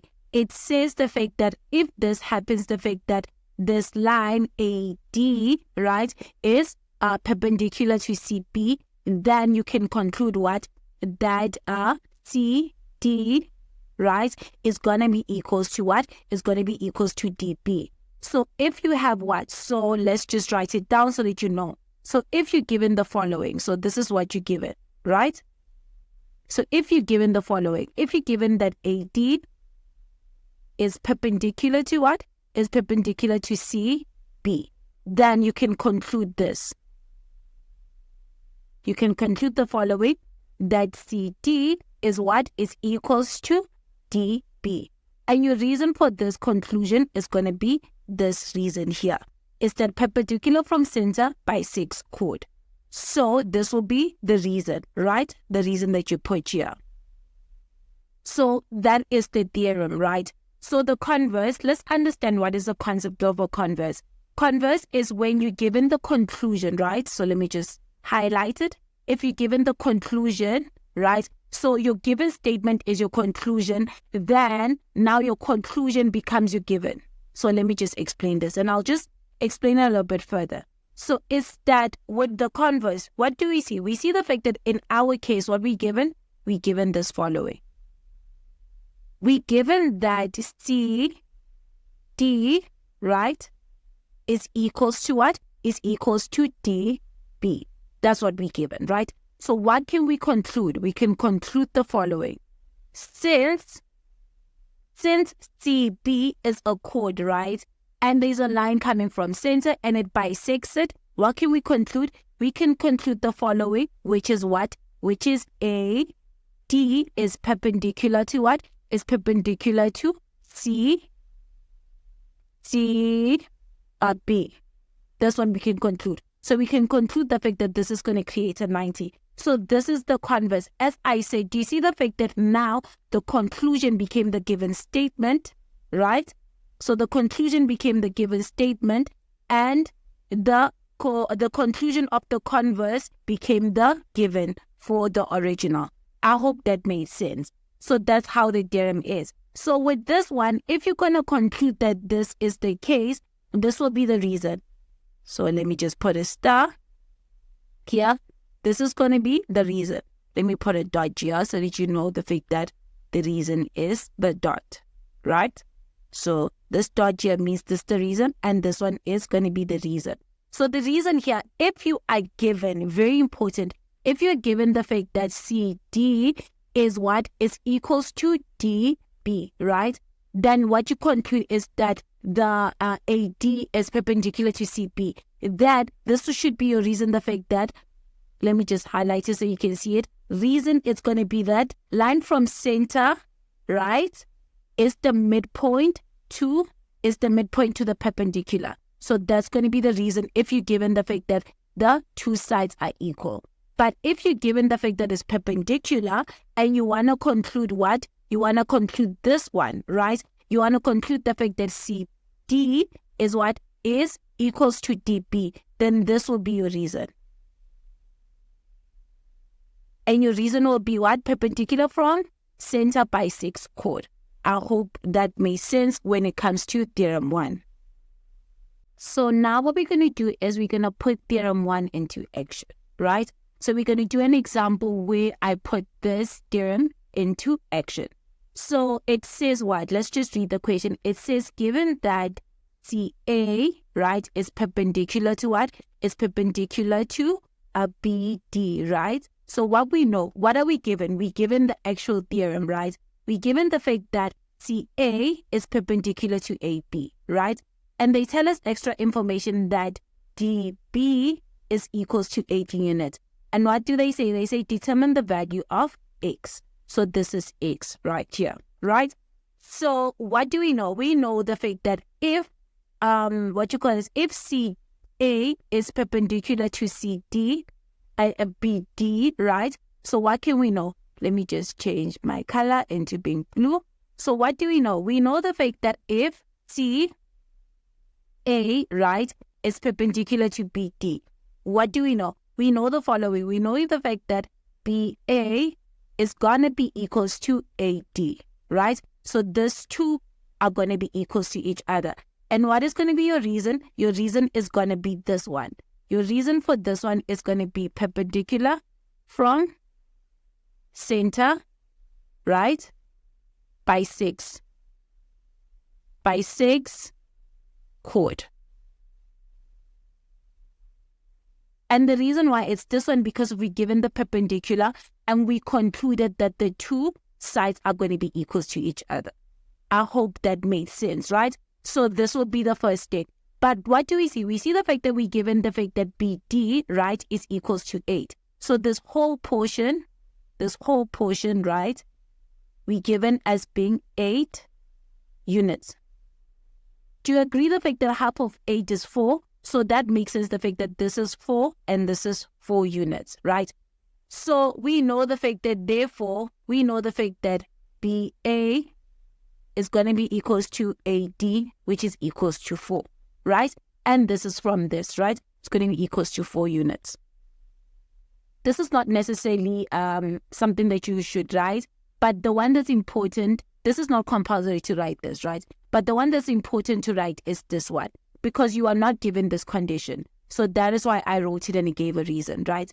So now we know the fact that our triangle, to find x, let's just go back here. To find x, x is here, right? And we know the fact that this is a right angle triangle. Do you agree the fact that I can use Pythagoras to basically solve for what? To solve for x. So that's what I'm going to do. So using Pythagoras is always the hypotenuse plus the sum of the other two sides. So it's going to be what? It's going to be... So it's going to be what? It's going to be the hypotenuse. Remember the hypotenuse, the one that's opposite to the right angle, right? So it's going to be CB squared is equals to what? Is equals to CA squared plus what? Plus AB squared. And remember, this is what? Euclidean geometry. So everything that you do, you need to put a reason, right? So the reason here is going to be Pythagoras. So this is going to be Pythagoras, right? So now we're done stating the Pythagoras. So let's substitute the values. We know the fact that CB is 5. So this is going to be 5 squared. And CA is equals to what? Is equals to x. That's the one that we want. Plus what? Plus AB, which is going to be equals to what? Which is equals to 4 squared. So the 5 is going to be 25. Then this is going to be what? X squared plus what? Plus 4 squared is going to be 16. Take the 16 to the other side. It's going to be 25 minus 16, which is going to be equals to x squared. And this is going to be 9, and this is going to be x squared. So therefore, x squaring both sides is going to be equals to 3. And that is going to be your final answer. So your final answer is x is equals to 3. So now we're going to prove the first theorem. Let me just get my pen, right? So the first theorem says what? It says the fact that given a circle with center A, right? And it tells us the fact that the line, right? The line AD, right?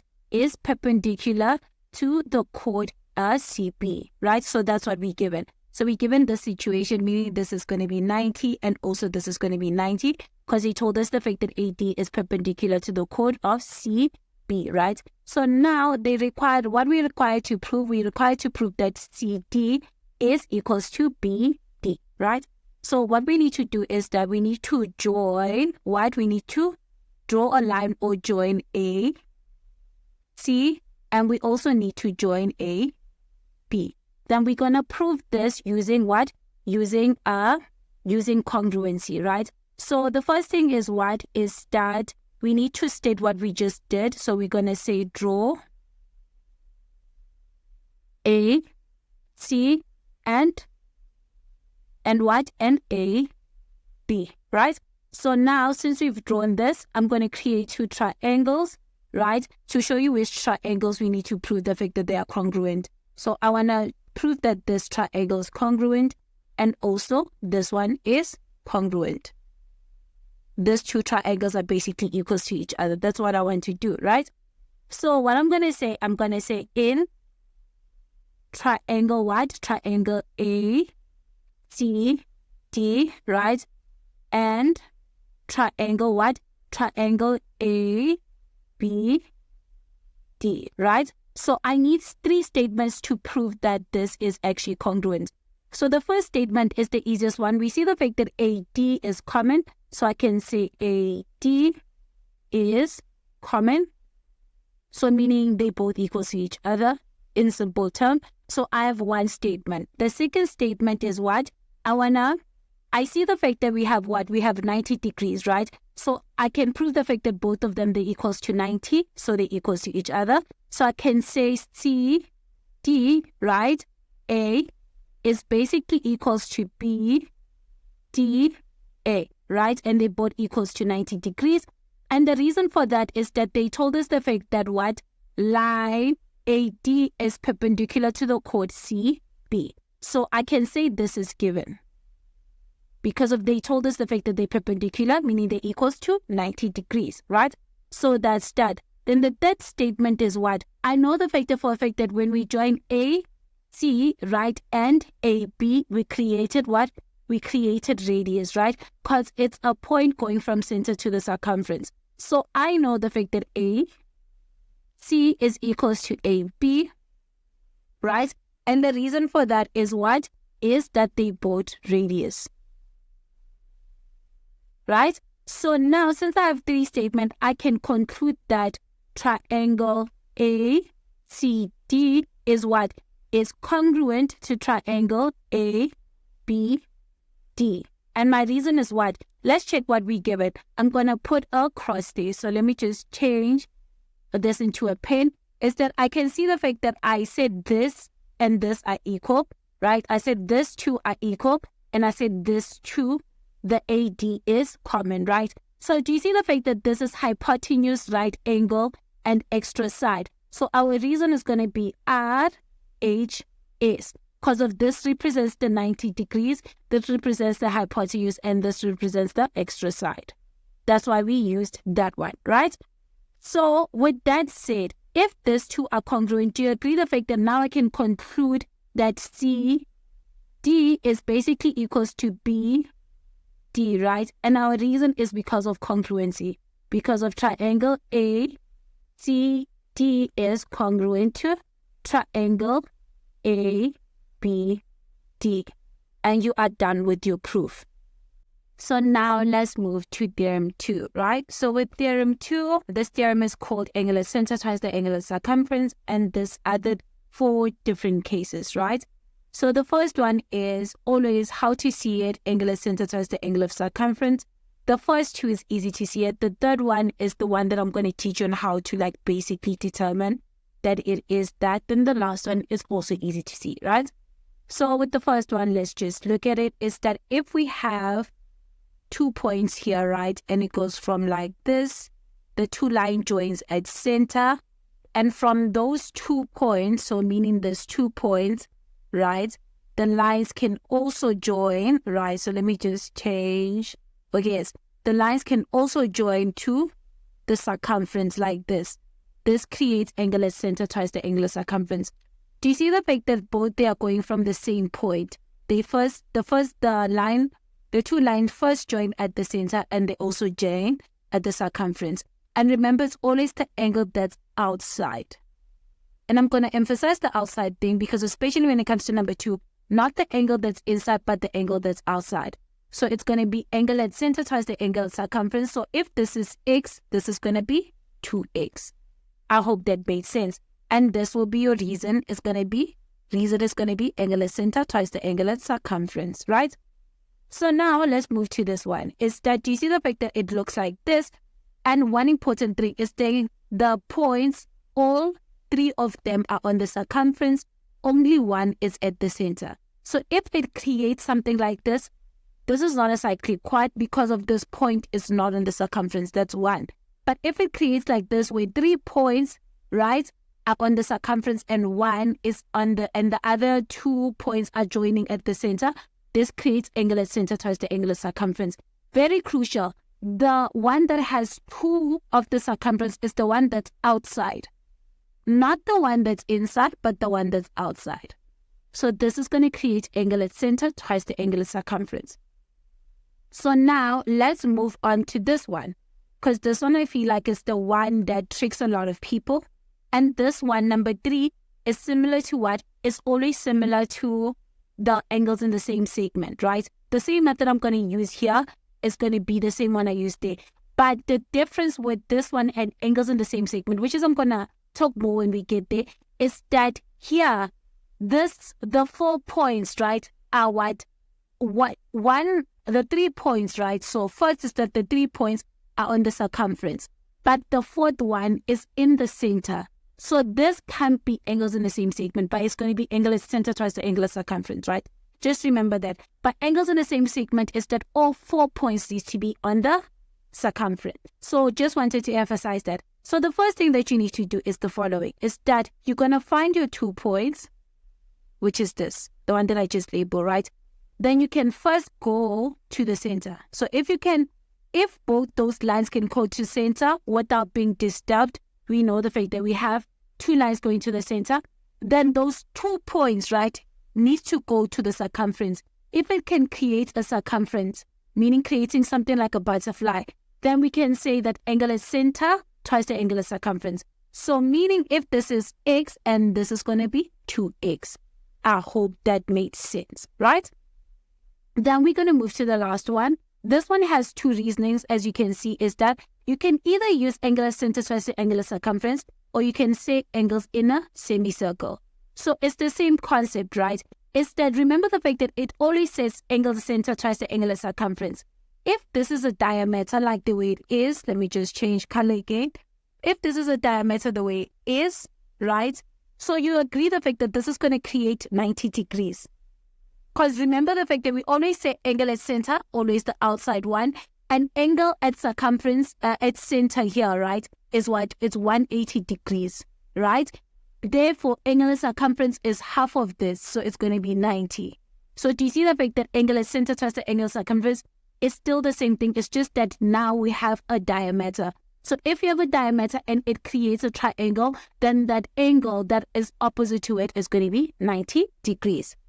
I hope that made sense when it comes to the concept of angular center twice the angular circumference. So now what we're going to do is we're going to prove theorem 2, right? So with theorem 2, what you're given is that it says, let me just get my highlighter. It says, given a center O, right, and an arc AB. So we see the fact that we have an arc AB subtending, right, subtending angle AOB. So what it means, let me just get this, is that it's subtending the angle AOB. So this angle, so it's subtending this. We have 2x, right? And just change back to the highlighter at the center of the circle, and angle and AOP. So this one, let me just put a cap on that one too. So AOP, so this angle here, the one with just a single x, right, at the circumference. So at the what? So let me just change back to my highlighter, at the circumference, right? So what are we, that's what we given. So we given the fact that there's 3 situations, so we have 3 cases. So this, let me get my pen. This is case 1, this is case 2, and this is case 3. So in the proofs, what we're going to construct is going to be the same for all of them, but how we finalize it, case 3 is going to have its different solution, right? But the method where we're going to use is going to be the same, only the last part is going to be different, right? So what are we required to prove, right? We're required to prove that AOB, so what it means is that we're required to prove that this part, remember, is equals to 2 times the top part. So it's the same with this one, and this one. So we required angular center twice the angular circumference. That's what we are required to prove. So before we prove, you know, the fact that with Euclidean, we need to do what? We need to construct with the proofs, right? So let me just zoom in. I'm going to construct the same thing.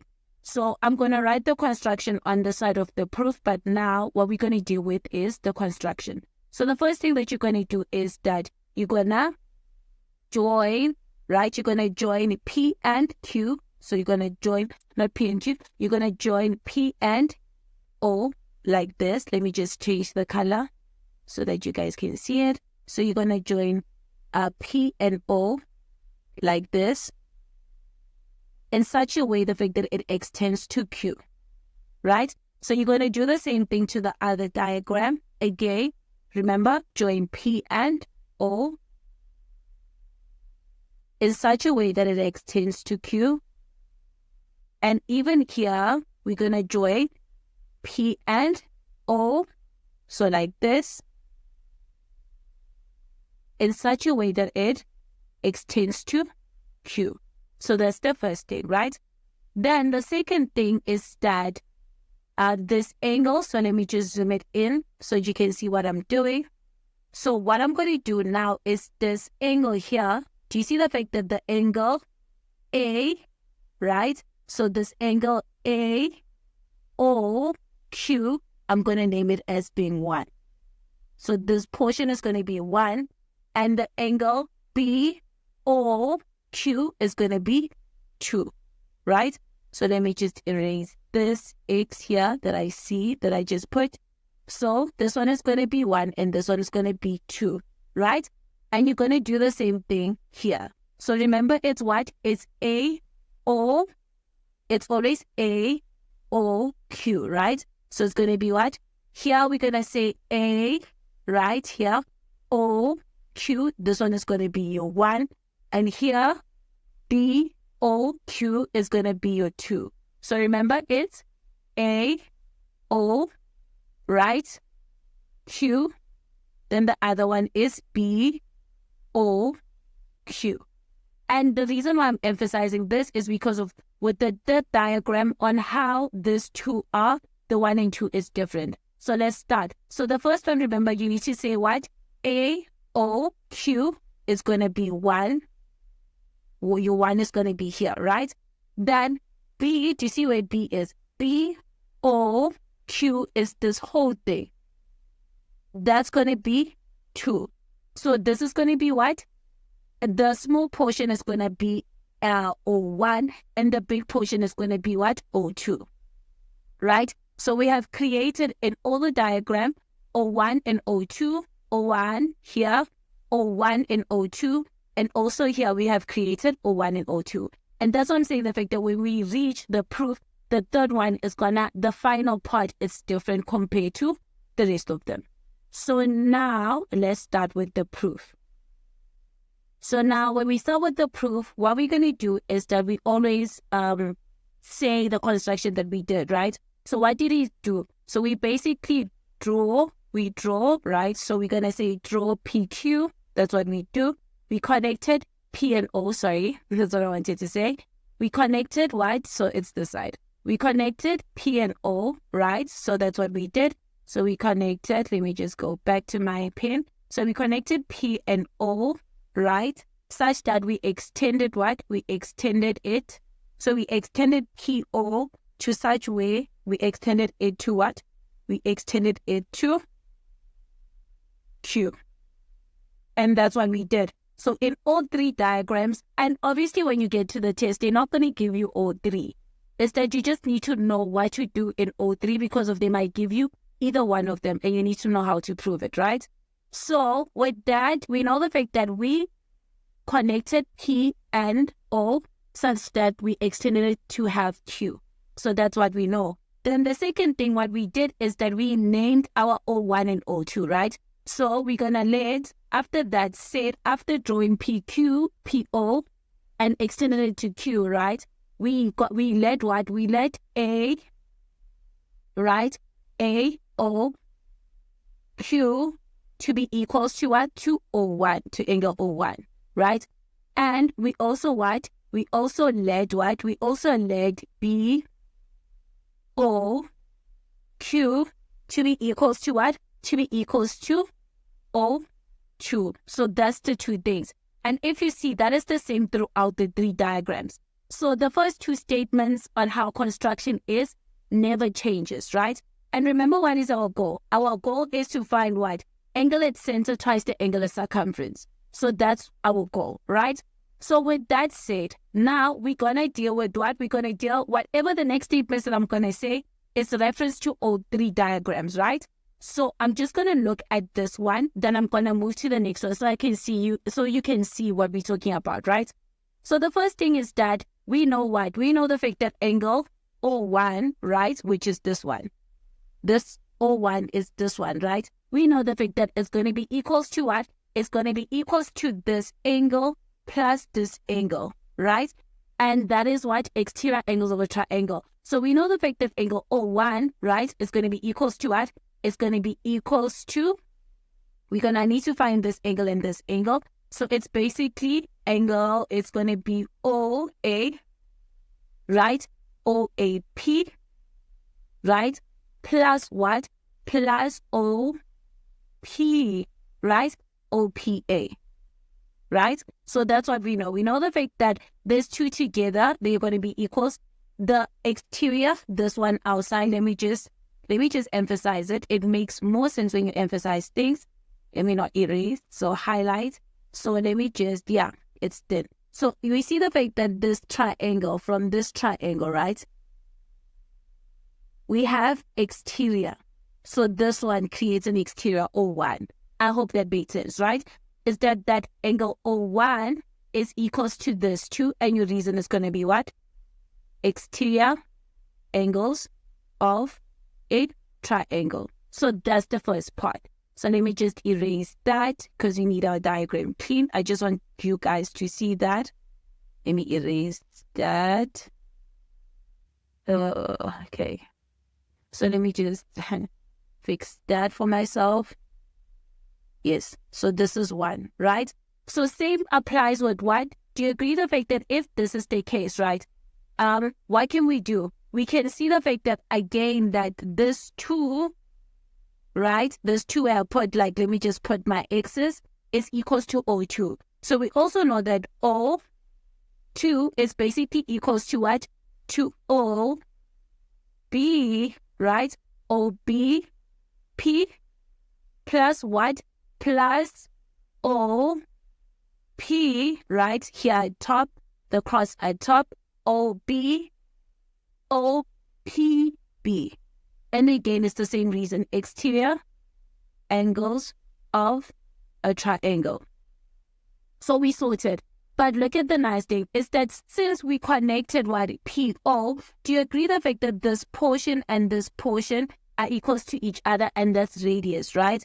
And also it's equals to this. So if you just look at this, let me just get my highlighter again. So I just want to change the color. If I get my highlighter, right, and if we just look at this triangle, do you see the fact that that's going to be an isosceles triangle, right? So meaning the fact that if this 2, if PO and OA are equals to each other, that means that their angles opposite are also equals to each other. So that means the fact that this and this are equals to each other. So now what we're going to do, we're going to say the fact that OP, right, is equals to OA, and the reason is radius. And I'm just going to do the same thing with the other side, this side. So I'm going to say again the fact that what? OP is actually equals to OB. And again, that is what? That is radius. Right? So what does that mean? It means the fact that the angles opposite, which is the angles that are opposite, for the nice thing is this one for O1, right? And for O2 is this one.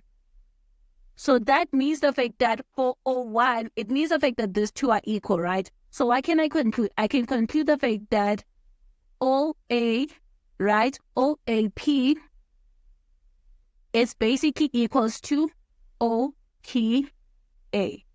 And your reason is what? It's going to be an isosceles triangle. So it's going to be an isosceles, right? An isosceles triangle. Then we're going to name it this triangle, which is triangle AOP, right?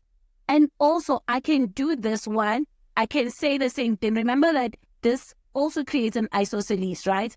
So what can I say is that these two are also equal. So I can also say the fact that OBP is equals to O, what? OP, right? OPB, right? And again, we're going to say the fact that this is an isosceles triangle. And the triangle now is going to be what? This triangle here. And it's going to be triangle, what you call this triangle?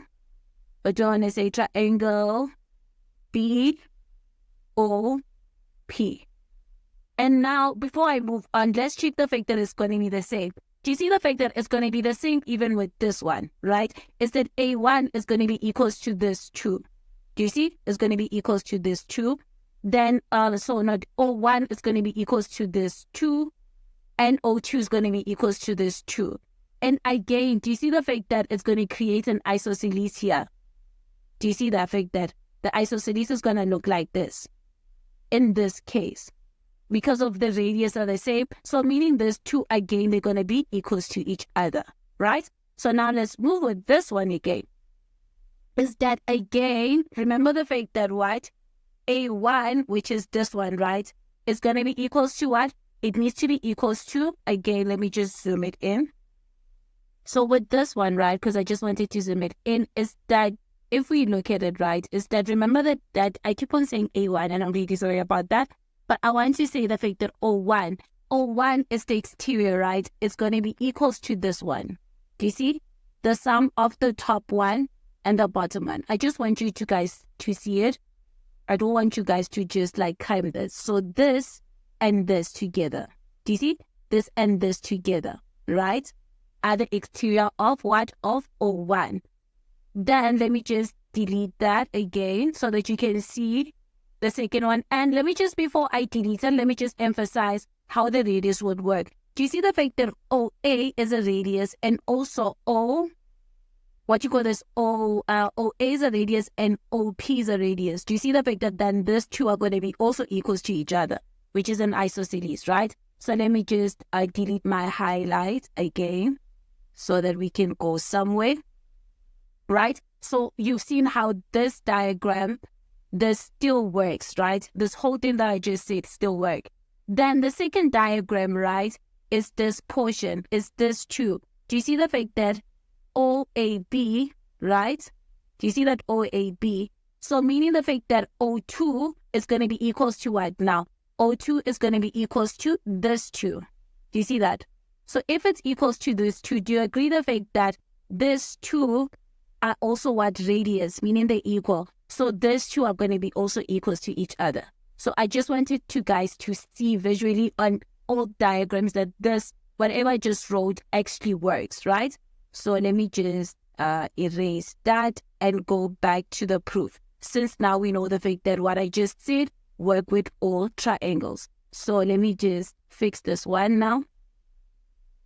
Yes, so let's fix that, right? So now we have proven the fact that this situation happens, right? So now what can we see? We see the fact that, remember what we want. We want what? So let me just clean this diagram. So now looking at the diagram, I just clean it up because I want to talk about something. Is that our goal is what? We need to prove the fact that this angle here, and I'm just going to put a cross with the red, this angle here, right? This whole angle O1 and O2, it's basically equals to this entire thing. So every time when you prove, just know where you're going, right? So when we're looking at our thing that we just proved, especially this isosceles part, right? What can we see? We can see the fact that the small portion, what you call this APQ, this one, this OPQ, this one, right? And what you call this OPA, right? It's what? It's part of what we want. The addition of these two is part of what we want, right? So since these two are equal, I can replace what? I can replace O1 by what? By 2 of this. And I can replace O2 by 2 of this. So let's do that. So I know the fact that what? Angle O1, right, is going to be equals to what? Instead of having the other one, I'm just going to replace it by the one that I want, which is only this one. And since these two are equal to each other, I'm just going to rewrite this one with this one. So that's what I'm going to do. And also with this one, I'm going to do the same thing. Because of this angle doesn't really play a role in my situation. I want everything of this. So I'm going to say O1 is going to be equals to what now? I'm going to say it's going to be equals to OPA plus another OPA. And remember, it's because of OAP is equals to OPA. That's what I did. And this is from this step, right? So if that's the case, I know the fact that angle O1 is basically equals to what? It's basically equals to 2OPA. And we're done with that, right? Then we're going to deal with O2. So again, is that I just want this one because this one is not important. So I'm going to rewrite in terms of what? Of this one, which is in our case is OPB, right? So I'm going to say angle O2 is basically equals to what? 2. And now I'm talking about this one.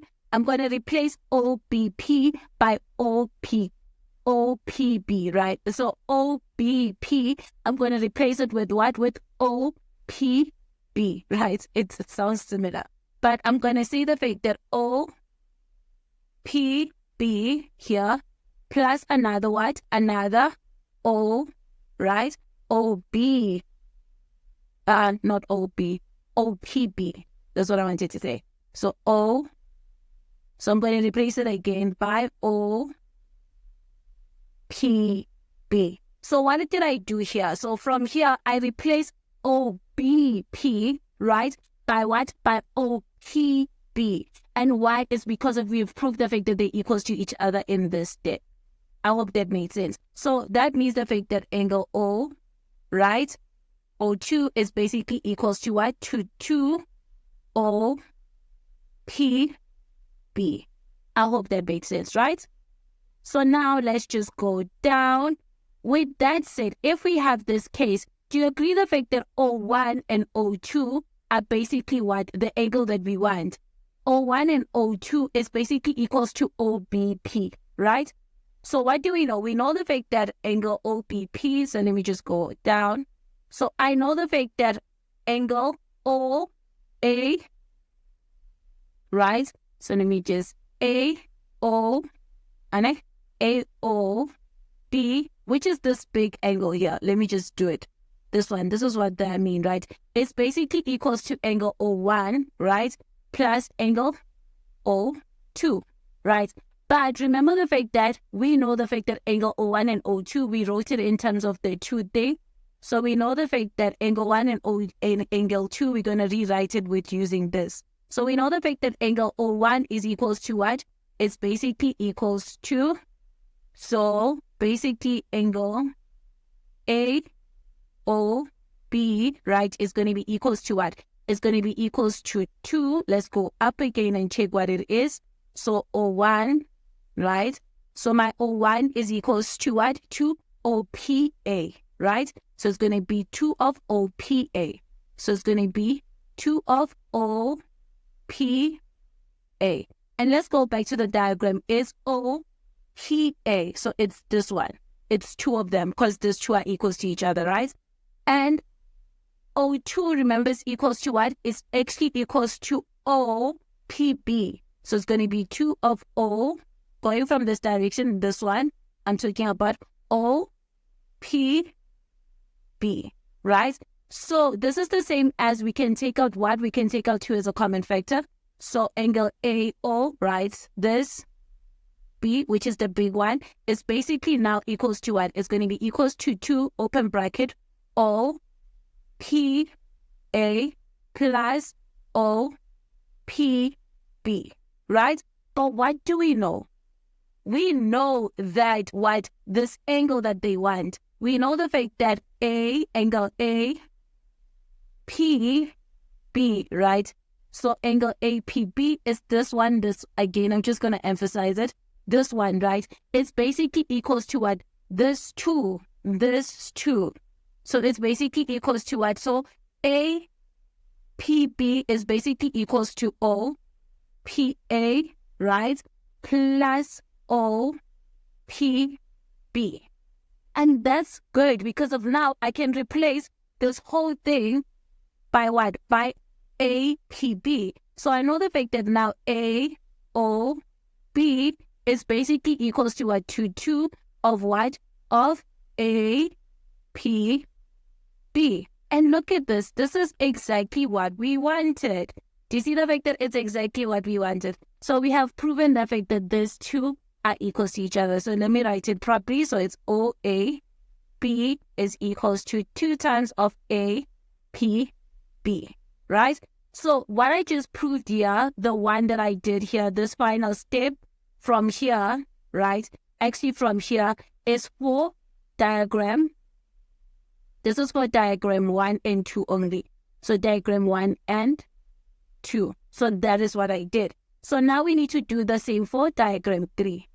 So diagram 3. So we're going to go back up So everything that we did, right? So everything that we did, we're going to use it for diagram 3. Only the last portion where I put an arrow, which is here, it's where things change. So do you see from here?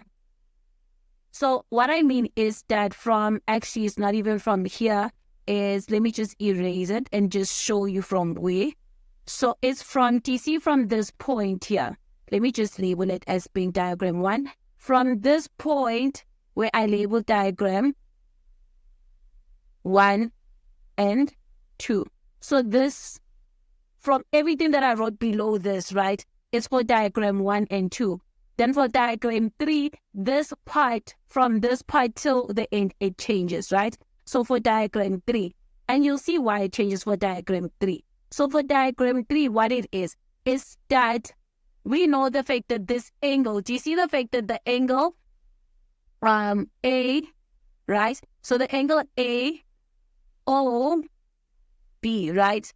It's not the addition of the two, but it's that we need to subtract what? We need to subtract A1 to get this angle, right? So this whole O2, let me just write it here.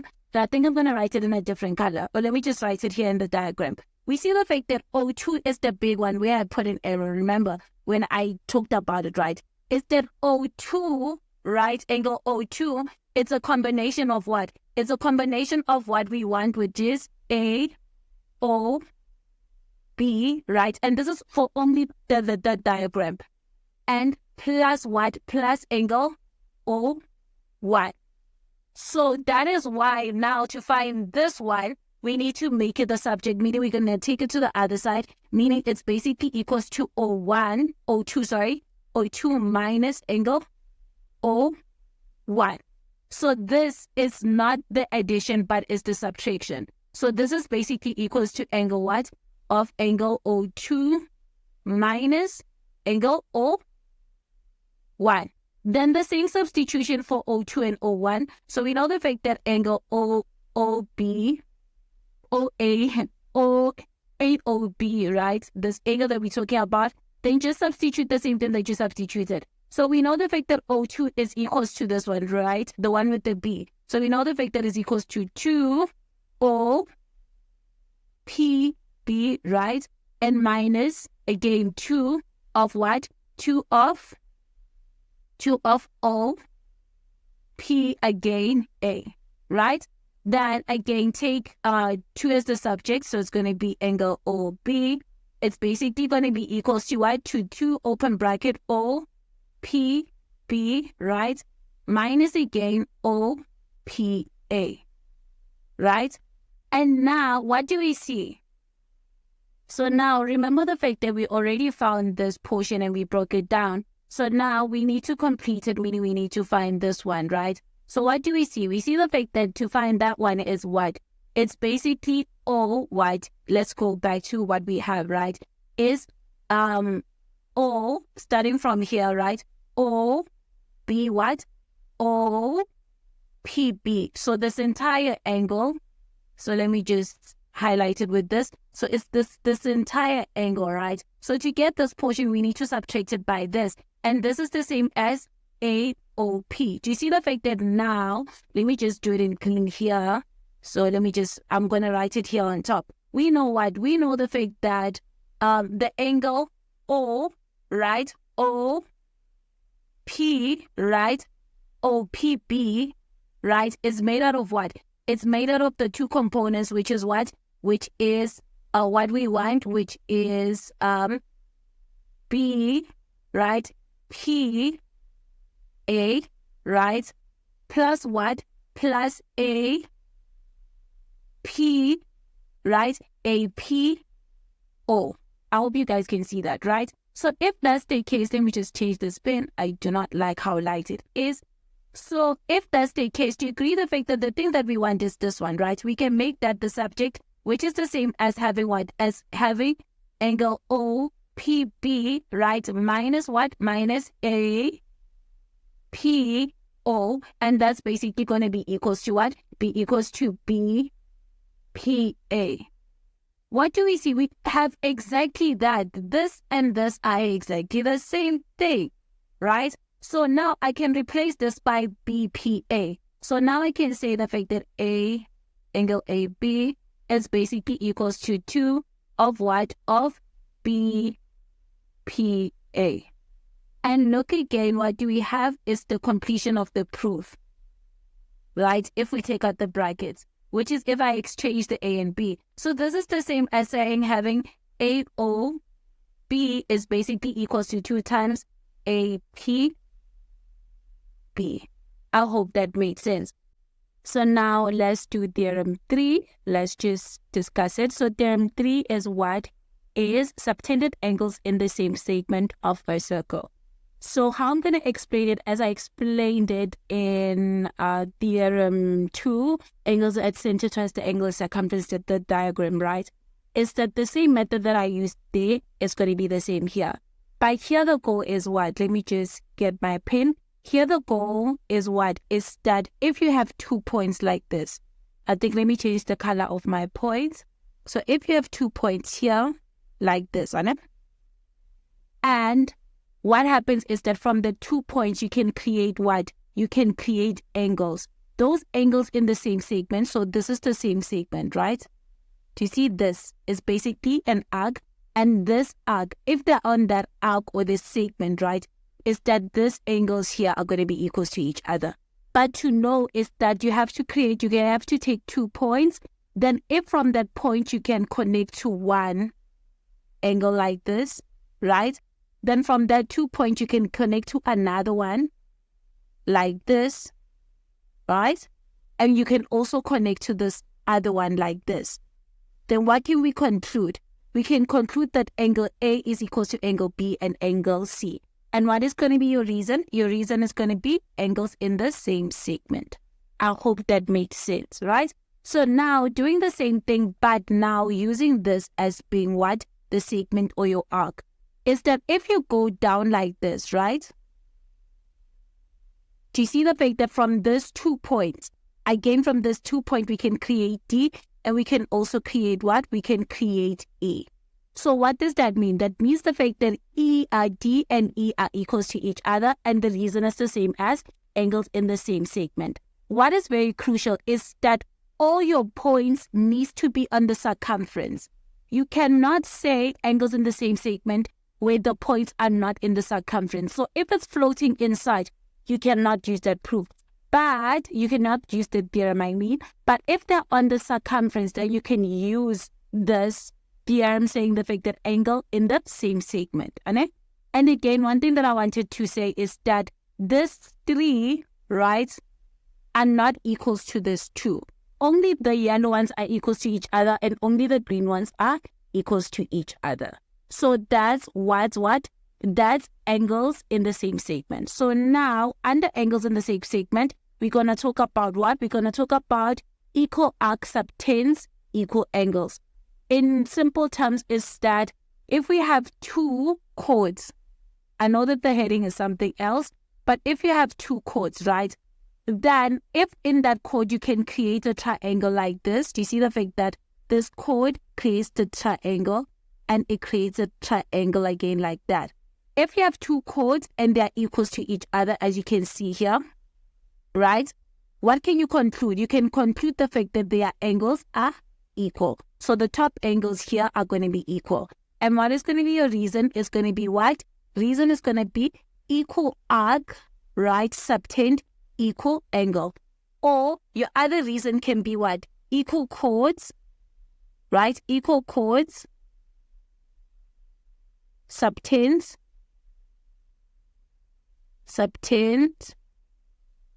equal angle.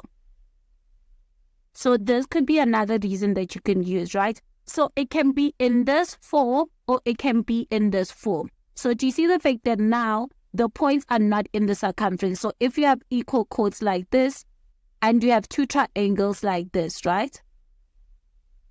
And they told you the fact that the 2 chords are equal to each other. If they tell you that these 2 chords are equal to each other, then you can conclude that these 2 angles are equal to each other. And your reason can be what? Equal chords subtends equal angle, or you can say equal arc subtends equal angles. So that is the end of theorem 3. So now let's do the first example, right? It says what? It says given that FH is parallel to EI. So before we move, let's just talk about all the properties of F, right? Of parallel lines. So we see the fact that we have two parallel lines here, right? So this is the parallel lines that they gave us. Then what can we see? We see the fact that first we can have a Z. So let me just reduce my thickness. First we can create a Z like this. So if we create a Z, do you see the fact that this angle here, which is, I'm just going to put it in a color. Do you see the fact that this angle here is basically equals to this angle here, right? And that is going to be alternating angles, right? Then another property that we see, let me just erase this, is that we can have a Z in the other direction. So let me just erase this. So I can have parallel lines again like this, right? And again here, but now it's in the other direction, meaning this direction. Do you see the fact that these two also, right, are equal? So since they are a different angle, so let's just use a different color. So we see the fact that these two are equal. And since this portion is 15, so we can say this is also 15. And that's alternating angles. But when it comes to parallel lines, that's not only the only properties. So now let's find other ones. So again, drawing, emphasizing the parallel lines so that we can see whatever we're doing, right? Do you see the fact that I can create an F here, right? Meaning what? Another color, a different color. So let me pick this green. Is that I see the fact that this whole angle here, right, is equals to this angle. And that's what? That is corresponding angles. So if we look at it, is that we have exhausted what? We have exhausted all our parallel properties. So let me just cancel the highlighter so we can move to the next statement from the question. Then they tell us what? They tell us the fact that angle EIF, right? So this angle here is equals to 15, and they want us to determine the value of B, right? So B is here. So what do we see? We see the fact that, okay, cool. So the first thing is that we need to find B. So what do we know? We know the fact that what? We know the fact that this is equals to 15 and this is going to be equals to 15. And if I take these 2 points here, right, as my points on the arc, so now what can I see? I see the fact that from this point H, right, I can join what? I can join E without having any disturbance. And from I can join E again without having any disturbance, right? So we know the fact that this is one angle, but we remember we need another angle so that we can see that they're equal. So again, from I can join F without any disturbance. And I can also join from H, I can join F without any disturbance, right?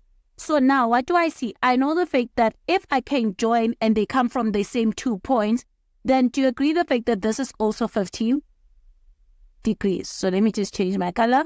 This is going to be what? This is going to be also 15 degrees, right? Because that's going to be angles in the same segment. But we're not done. From I again, I can join G without any disturbance, right? And from H again, I can join G without any disturbance. Do you see the fact that this is also what? This is also 15 degrees, right? So B is equals to 15. But remember, to get to 15 is that we first need to prove that angle F here, right, is equals to 15 degrees, right? And that's alternating.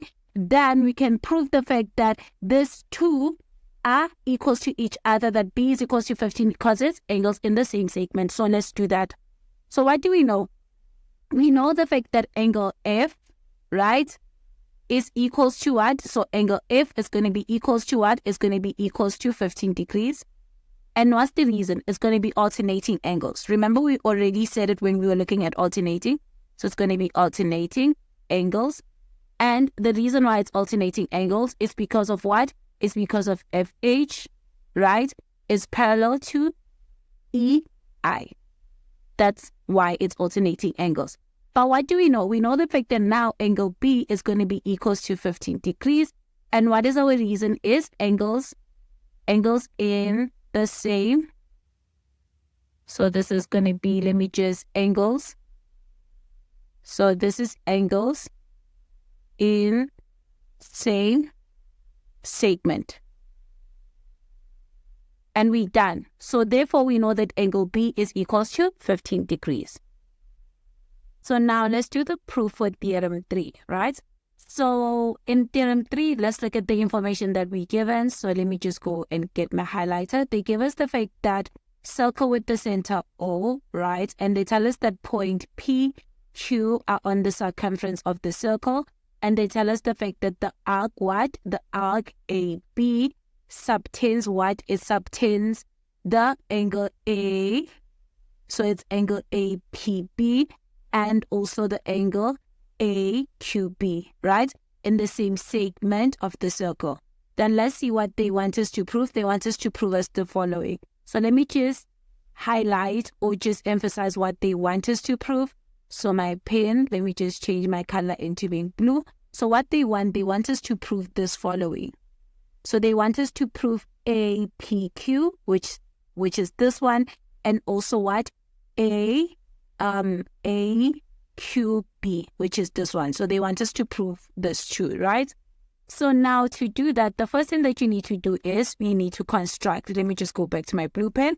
So construct, so we need to join what? We need to join A and we need to join A and O, and we also need to join what? O and B. So that's what we need to do. So the lines that I'm doing right now, I know it doesn't seem that nice. Let me just erase and do it properly.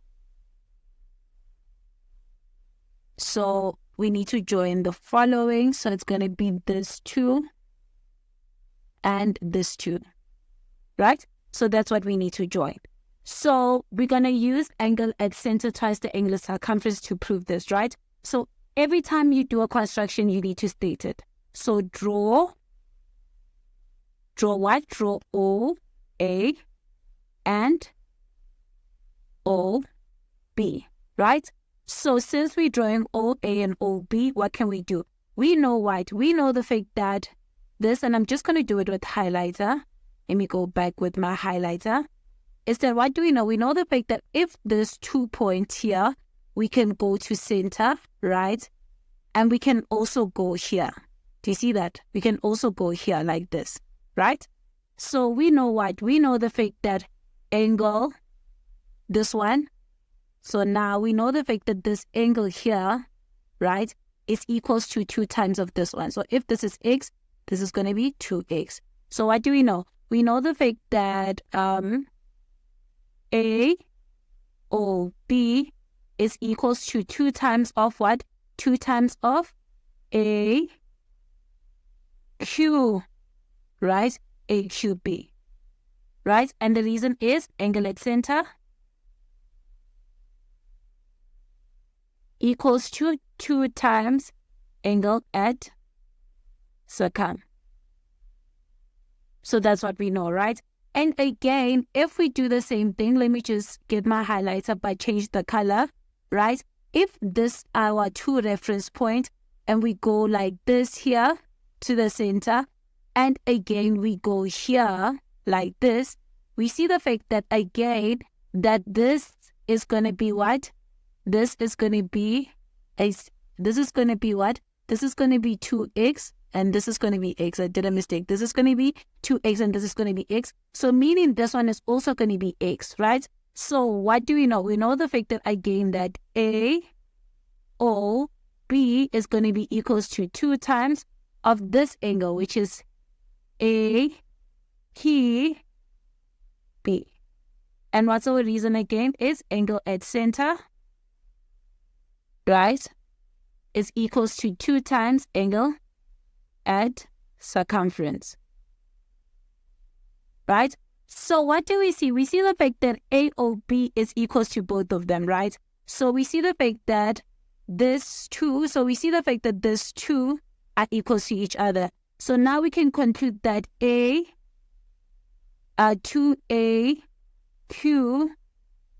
is basically equals to what?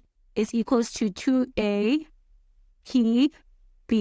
And what's our reason? Is that they both, right, equals to what? They both equals to A. So this is equal A. So equals to A OB, right? So divide both sides by 2 is the same as having OQB B equals to APB. So it's the same as saying AQB is equals to APB, which is exactly this. So we have proved that these two are basically equal to each other. So let's move to Theorem 4, which talks about the properties of cyclic quads, right? So there are two properties. This is the first one. It says what? It says opposite angles of a cyclic quad are what? Are supplementary. So if you take this angle here and this angle here and you add them up together, you're going to get 180, which is I wrote here. So opposite angles of a cyclic quad are supplementary, meaning the fact that when you add them together, you get what? You get 180. And when you use this property, what is going to be your reason? Your reason is going to be this. It's going to be opposite angles of a cyclic quad. So now let's move on to the other property of a cyclic quad, right? Or another theory, a theorem. So the other one, it says what you call this exterior angle of a cyclic quad. So what it means is that, do you see the fact that this angle D1 is going to be equals to this angle A? So it's going to be the exterior angle is going to be equals to the what? To the interior opposite angle. So if you use that property, your reason is going to be what? It's going to be exterior angle of a cyclic quad. And this is what it is. I just wrote it here, is that D1 is going to be equals to what? It's going to be equals to A. Now let's move to the first example where we deal with cyclic quads, right? So it says what? It says given a circle with the center O, right? So we know the fact that it has a center O, so that's that. So if it has a center O, before I just move on with the entire equation, I see the fact that there's a line passing through that center O, and that line is PQ. So we see the fact that we're going to have a line like this. And you see the fact that we can create a triangle like this. So what does that mean? It means the fact that this angle A is going to be equals to 90 degrees. And another important thing that I just want to emphasize about cyclic quads is that all the points, right, touch the circumference. So if you have a situation, the fact that you have 4 points that are touching the circumference, that's a cyclic quad. So just wanted to just basically add on the properties of cyclic quad, is that for us to form a cyclic quad, we need to have 4 points that touch the what? The circumference, right? So with that said, with O being the center, this happens, right? So let's continue with the question. And it says, and a cyclic quad, which is PQR right? So we see the fact that we have PQR. So another thing just to add on is that sometimes they don't tell you the fact that it's a cyclic quad. But how do you know that something is a cyclic quad? If you have what? If you have 4 points, right, touching the circumference and they're connecting each other, then you know the fact that definitely you have a cyclic quad, right? And they tell you what? So if that's the case, they tell us the fact that PQR is a cyclic quad. So with that property just said, knowing the fact that this is a cyclic quad, what do we know? We know that opposite angles of a cyclic quad are supplementary. So we can find the angle C, right? So we can find it by saying 180, minus 34. And what you're going to get this angle as being what? As being 168 degrees, right? Then, yeah, and that's it. I think the one that we can use so far. So now let's continue. It says PQ is drawn such that SP, so let me just fix this, SP, so this angle is P, right? Q is equals to 35 degrees. So they tell us that this is equals to 35 degrees, and they want us to determine what? They wanted to determine the values of A, B, and C, right? So what is the nice thing here is that we already know what? We already know A because we found it from the first statement, and we already know C, which is the properties of a cyclic quad. So now what's left is going to be B, right? So with B, we see the fact that if this is 90 degrees and this yellow one that I highlighted is a triangle, I can find B by using sum of angles in a triangle. So let me just do that. If I say 180 degrees, so if I take 180 degrees minus 90 degrees, then minus 34 degrees, I'm going to get what? I'm going to get this to be 56 degrees. So we have our diagram filled, right? So now let's put in the answers. So the first one is A. So we know that A is going to be equals to what? It's going to be equals to 90 degrees. And what is our reason is angles in a semicircle. So that is sorted. Right? So that is sorted. So what is B? B is going to be basically equals to what? It's going to be equals to 56. But let's do this. Let's take B and add it with the other angles. So we're going to say B plus 34 degrees plus 90 degrees. And that's basically equals to what? To 180 degrees. And what our reason is? Sum of angles in triangle, right? So we know the fact that therefore B is going to be equals to what? It's going to be equals to 56 degrees if you take 34 and 90 to the other side. So we have found what? We have found B. So now with C, remember we said the fact that C, right, plus, so let me just do that. So we know the fact that the following, let me just write it properly. So we know the following. We know the fact that S, right, S, P, Q, plus this angle at C, which is what? Which is, I'm just going to say C, right, is equals to 180 degrees. Remember that opposite angles of a cyclic quad are what? Are supplementary. And your reason is going to be what? Opposite angles of cyclic quad. Right? So now we know the fact that this angle is 34 degrees, right? And this is going to be plus C is equals to 180 degrees. Take the 34 to the other side. We're going to have C as being equals to what? To being equals to 146 degrees. And you are done answering this question. So now what we're going to do is we're going to prove theorem 4, which says that opposite angles of a cyclic quad are what? Are supplementary, meaning they add up to 180, right? So let's see the given information. They give us the fact that circle with the center O with points A, B, P, and Q are on the circumference, right? Such that A, B, P, Q is a cyclic quad. Then we have two things that we are required to prove. We are required to prove that A, B, P, right? So let's go label it. So we see the fact that A, B, P, let me just highlight it. A, B, P, so this is A, B, P, so this angle here, right? Plus which angle? Plus AQ, P, so is this angle here is equals to 180 degrees. And the other one, let me just change my highlighter. I see the fact that it's going to be what? It's going to be QAB, which is this one, plus what? Plus QPB, which is this one. When we add them together, it's going to be equals to 180. So I'm going to do the yellow one first, then I'm going to prove even the green one, right? So now let's start proving the yellow one. So to prove the yellow one, we need to connect what? We need to connect angle A.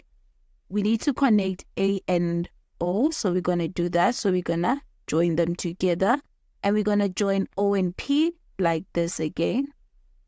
And what do we see? We see the fact that we're creating angle at center twice the angle at circumference, right? So starting from here, let's let this one, right, be L1 and this be 2, right? So we're going to let this one be O1 and this be O2. So let's start proving. So we're going to say what? We're going to say, remember the fact that everything that we do, we need to state it. So we need to say what? We're going to say draw O, A, right, and O, P. That's the first thing, right? Then what we're going to do is that we're going to label O1, angle O1, right, and angle O2. So now let's start proving, right?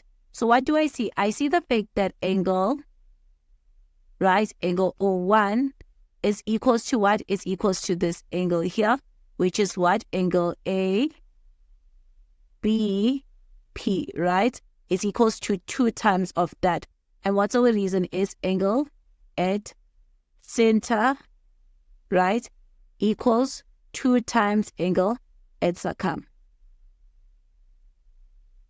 Right? So that's what we know, right? So we know the fact that this is going to be equals to what? 2. Angle O1 is going to be equals to 2 times of this one, right? So after that, what do I see? I see the fact that angle O2 is equals to what? It's going to be on the other side, which is this one is equals to 2 times of this one, right? So it's going to be equals to 2 times of A, Q, P. And the same reason is going to be angle at center equals 2 angles 2 times angle at circum. Right? So what do we know? We know the fact that angle O1 plus angle O2 is equals to what? Is equals to 360 degrees. Because it's what? Is revolution, right? Revolution. Remember? Angles around a point. So that's that, right? So what do we know? We know the fact that these two are equals to this one. Let's substitute it with that. So we know that O1 is equals to 2, A, B, P, right? Then we know the fact that angle, angle O2 is equals to 2, A, Q, P, and this is going to be equals to 360 degrees. And the reason why is because, do you see the fact that we're getting closer to what we want? So now we're going to take out 2 as a common factor. So we're going to say 2, then we're going to have A, B, P, plus A, Q, P is equals to 360 degrees, right? Divide both sides by 2, so we're going to have that angle A, B, P, plus angle A, Q, P is equals to what? 280 degrees. And we have proved this part, right? So we are done proving the yellow one. So now we're going to prove the green part, right? So to prove the green part, we need to join what? We need to join Q and O like this. And we need to join O and B like this. So what do we see? We see the fact that this, we're going to have angle at center twice the angle circumference. So this one I'm going to name it 1, and this is one I'm going to name it 2, right? So let's start. So we need to say what? Draw again Q, O, and what? And O, B, creating angle at center twice the angle at circumference, right? So what do I see? Then we need to label what? We need to label O1, right? And O2. So we're done with the construction. So now what do we know? We know the first thing is what? We know the fact that angle O1, which is this one, right? It's equals to 2 times of this angle here. So we see the fact that angle O1 is going to be equals to what? To 2 times of angle QPB, right? And the reason is what? Angle at center, right, equals to 2 times angle at circum. Right? Then we see the fact that angle O2, which is going to be this one here, is going to be equals to this one. Angle O2 is going to be equals to what? To Q, 2 times of Q, A, B. And the reason is going to be what? Angle at center is equals to 2 times angle at circumference. Right? So now, what do we know? We know the fact that angle O1 plus angle O2 is equals to 360, because I'm going to say what? Angles around the point. I'm just going to change this. Revolution and angles around the point is the same thing. Angles around a point. Right? So now I can substitute O1 and O2. So let's do that. We know that O1 is equals to what? To 2 QPB plus angle O2, which is going to be 2 QAB is equals to 360. Then what we're going to do is we're going to take out 2 as a common. We're going to take out 2 as a common factor. So it's going to be 2. Then it's going to be QPB plus what? plus QAB is equals to 360. Divide both sides by 2, so it's going to be QPB plus what? Plus QAB is equals to what? To 180 degrees. And we have proved this side. So now let's move on to method of proving cyclic quads, right? So as you've seen when you've done past papers, right, is that they like asking to prove, they love asking you to prove whether something is a cyclic quad. And there's other 3 different ways to prove that something is a cyclic quad, right? The shape is a cyclic quad. So the first one is what is one of the properties of a cyclic quad, meaning if you find the angle of S and find the angle of Q, and you add them together and you get 180 degrees, right? And you get 180 degrees, what can you conclude? You can conclude the fact that this whole thing, which is PSRQ, is a cyclic quad. And what will be your reason is that opposite interior angles are supplementary. Or you can say opposite angles of a cyclic quad. That really doesn't matter. You can say opposite angle of cyclic quad, because that's what you use to prove, right? So opposite angles of a cyclic quad. So that is the first one. So if also you find this 2, P and R, we find the fact that, okay, when we add them together, right, we get 180, is that you can also say the fact that what? PSRQ is a cyclic quad, and the reason is going to be what? Opposite angles of a cyclic quad. Then the second one is the butterfly, right? Angles in the same segment. So if you're given a diagram and it looks like this, like it looks like a butterfly, and if you can prove the fact that angle P and Q are equals to each other, or you can prove that angle S and R are equals to each other, then therefore you can conclude that what? That PQRS is a cyclic quad. And what's going to be your reason is angles in the same segment, right? Then the third one is one of the properties of what? Of a cyclic quad, is that if you can prove what? If you can prove the fact that the exterior, right, angle is equals to this, right? So if you can prove this situation, is that now you can prove the fact that these 2 are equals to each other. Therefore, you can state the fact that PQRS is a cyclic quad, and the reason is exterior angles of a cyclic quad. So you can use the same reason as the properties of a cyclic quad, which is exterior, let me just write it, exterior angles, right? Exterior angle of cyclic quad. So this is how you would prove that something is a cyclic quad. So these are the 3 conditions, right? Let me just run down. If you have a diagram that doesn't have the butterfly thing, right, the best options that you can use is this 2.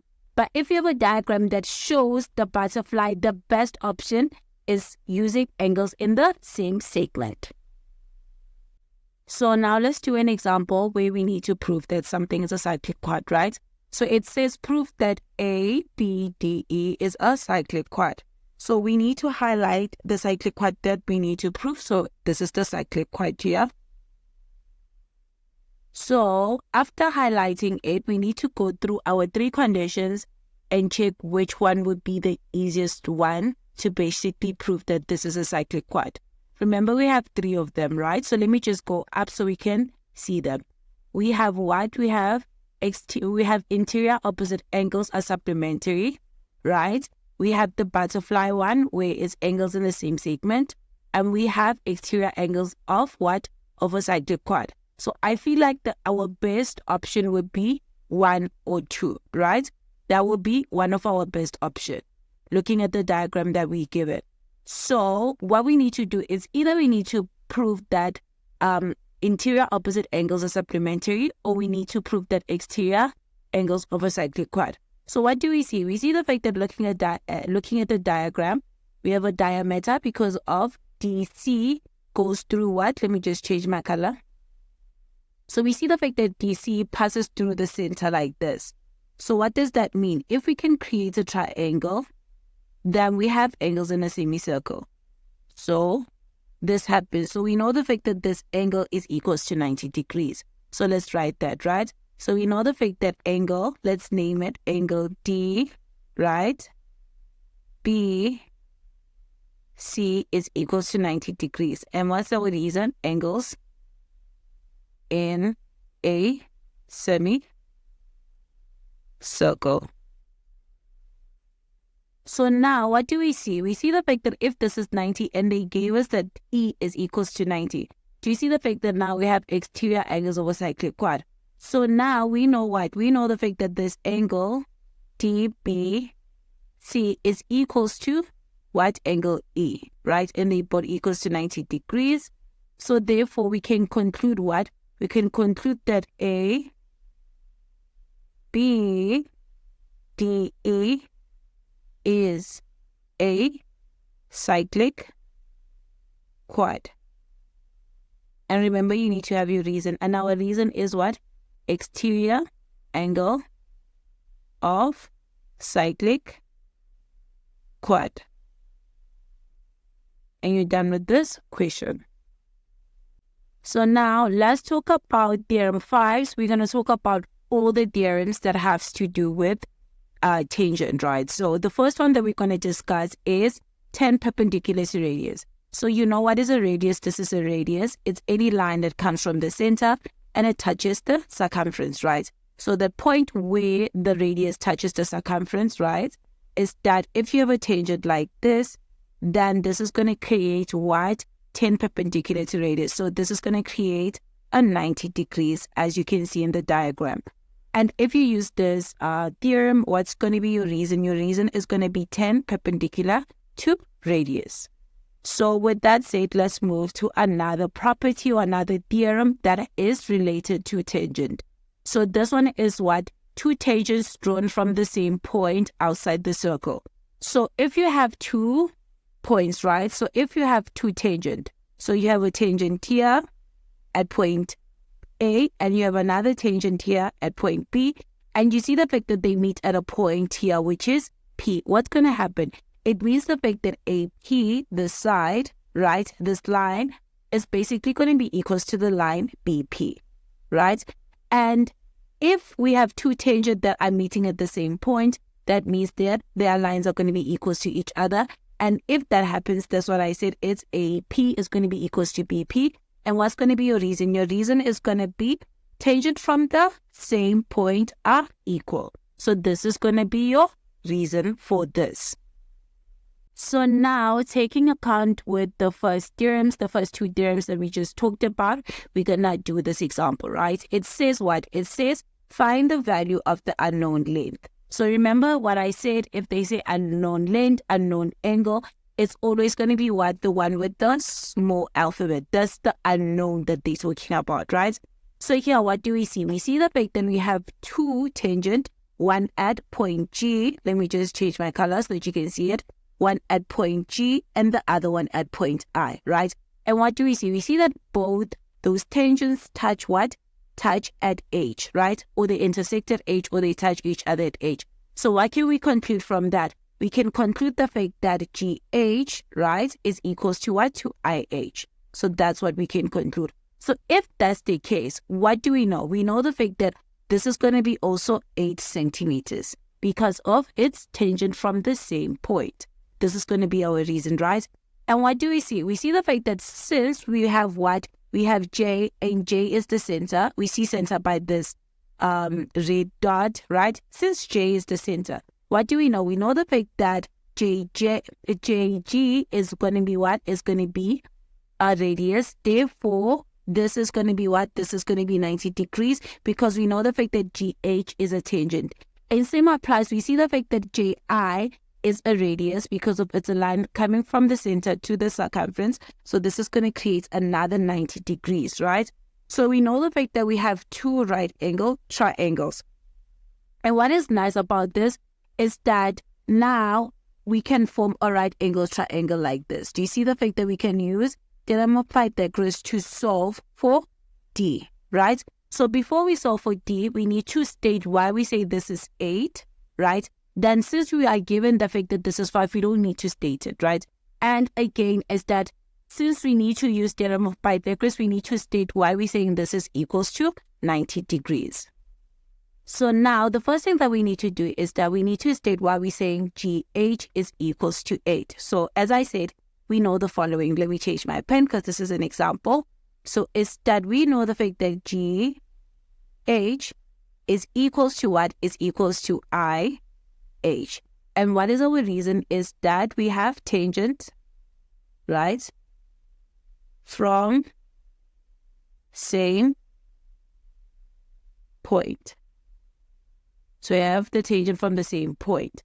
So that is why we know the fact that that is basically, this is going to be 8. So we know the fact that therefore GH is going to be equals to 8 centimeters. So that is sorted, right? So now moving on, we need to basically to use the theorem of Pythagoras. Let me just fix my 8. Is that to use the theorem of Pythagoras, we need to state why we say this is 90, right? So we know what? We know the fact that since G is a radius and this is a tangent, we know the fact that this is going to create a 90. So we're going to state that they're perpendicular. So we're going to say what? We're going to say this angle is equals to 90. So let's name it, which is going to be JG, right? JGH is basically equals to 90 degrees. And what is our reason is tangent perpendicular to radius, right? And this is nice because of now we know the fact that we have a right angle triangle. So with that said, now we can use theorem of Pythagoras to solve for D. So let's do that. So we know the fact that this D that they want is the hypotenuse because it's opposite to the right angle. So we're going to say what? We're going to say JH squared is basically equals to GJ squared plus what? Plus GH squared. And what's going to be our reason? Our reason is going to be Pythagoras.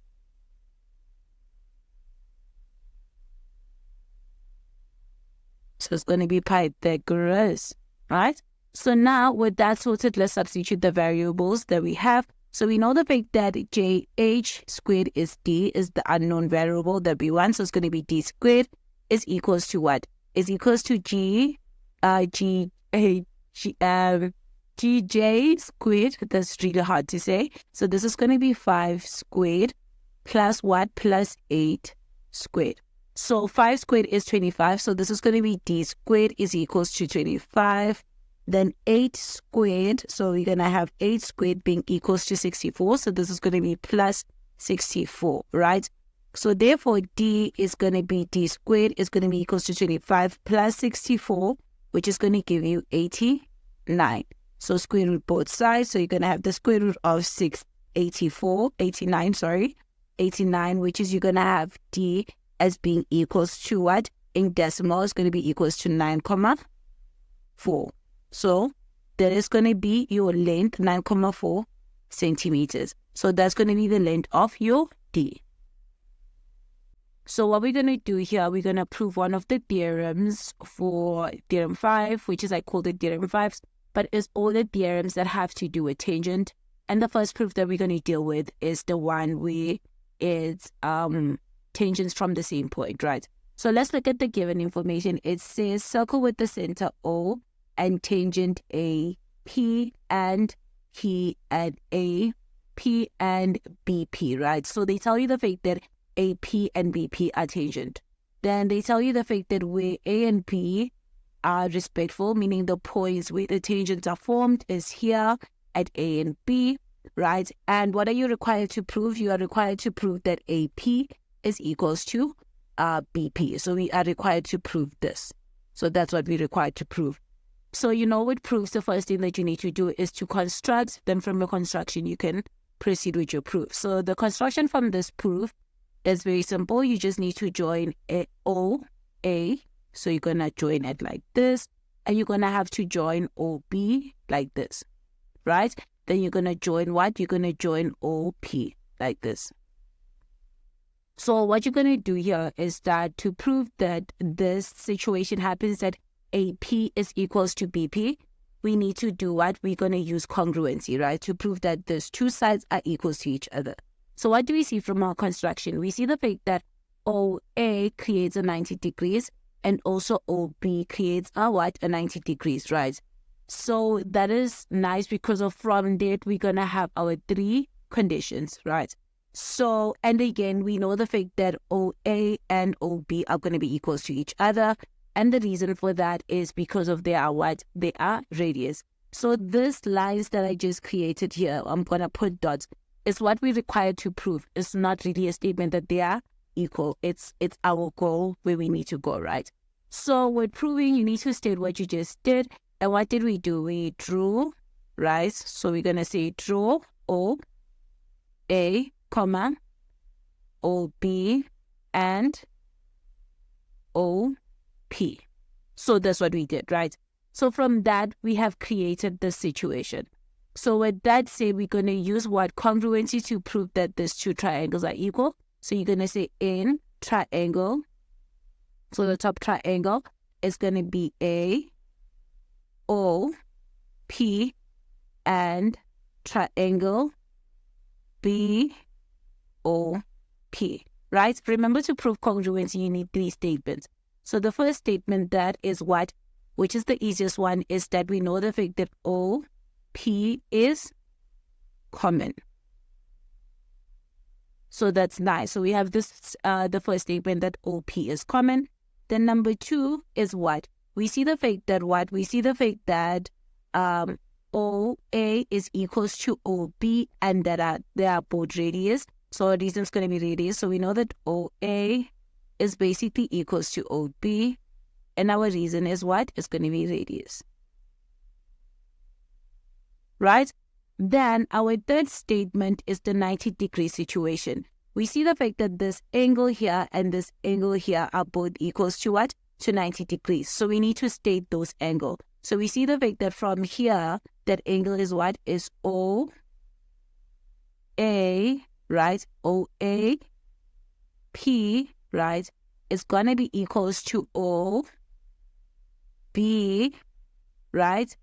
P. And what's our reason? Them being, they are both equals to 90 degrees. Let me just put that. And what is our reason? So our reason why they both equals to 90 degrees is what? Is tangent perpendicular to radius. So that is sorted, right? So since we have our three statements, we can conclude that the two triangles are equal to each other. So we can say triangle AOP is basically congruent to triangle BOP, right? And what's our reason here? We look at our statement on what we have. We see the fact that we have proved the 90-degree situation. So let me just change a pen so you can see what I'm talking about. We see the fact that we have proved that 90-degree situation. So they are both 90. So that's the first thing. The common side is actually the hypotenuse, and we have an extra side. So do you see the fact that our reason is going to be RH is because we proved the 90 degrees hypotenuse and an extra side. So now we know the fact that the two triangles are congruent. So we can just conclude that therefore we know the fact that A, P is basically equals to B, P. So these two sides are equals to each other. And what's going to be the reason? Our reason is the fact that the triangles are congruent. And our reason is going to be because of triangle AOP is congruent to triangle BOP. And that's just it. So now we're going to move, again, we're continuing from Theorem 5, but we're going to look at the last theorem of circular Euclidean geometry, which is Tan-Chord Theorem. This is the beloved theorem, but sometimes people don't know how to see it. And I'm here to show you on the easiest way to know the fact that, okay, this is Tan-Chord and you always get it right? So with that said, is that with Tan-Chord, always label your tangent. So if you are given a tangent, so you do this, right? So you label your tangent, you take your highlighter, you label your tangent. Then the reason why it's Tan-Chord is that from the tangent, you need to be able to create a chord, which is in our case for the yellow one is what? It's going to be QB, right? Then to connect that chord, if you can create another chord from that point and going like this, right? And you can create a triangle going like this. Then this creates what? Your Tan-Chord. So now you know the fact that these two are equal to each other. Let me just It's fine. So you know the fact that B1 is going to be equals to this angle here. Do you see that? So, and your reason for that is going to be Tan-Chord. So your reason is going to be Tan-Chord Theorem. We can just say Tan-Chord. So that's that, right? So if you look at it in another direction, and I'm just going to erase this so that you can see the fact that using the same method is very easy to see it, right? It's that if you're going to look at it from another method, so another side way, right? So you're going this, still labeling your tangent, right? And now you take this one as being your chord, right? So let me just start with the small one, with the first one, right? So you name this one as being your what? Your chord. Because we know the fact that a chord is from a point, 1 point from the circumference, right? So it's this and this, 2 points touching the circumference, that creates a chord, right? So if you can name that as being a chord, and from that same point, you can go and do this and create a triangle again, is that this again just created Tan-Chord. So we see the fact that these two are going to be equals to each other. So this one with the one that's up. And how do you know the fact that it's the one that's up? Let me just show you. Is that when you create your second line before you connect the entire, when you create your second line, and the second line, I mean this one, right? When you create your second line before you connect the entire triangle, where that line lands at top, it's your second angle. So now we know the fact that what? That B4 is equals to angle A, but this A. I hope that made sense. But from looking at this, these are not the only Tan-Chord. Because of if I go in the same direction, so I'm just going to keep on changing colors. But if I create another tangent going like this, right? But now I take my chord as being this one. Do you see? I take my chord as being AB, right? And now I take another chord in the other side, right? And before I connect it, I see the fact that this whole angle here is going to be equals to this angle. So we see it by connecting a triangle. So this angle here, B4 plus B3 is going to create a what? A angle, and that angle is going to be equals to Q1. And our reason is going to be again Tan-Chord. So as I said, the fact that I'm not done from the other side. From this side, I've completely exhausted. From this side, I've completely exhausted my Tan-Chord. But on the other side, I haven't, right? So again, I'm going to emphasize my tangent going like this, right? And now, since we have done the QB line, I can take this line here, which is AB, right?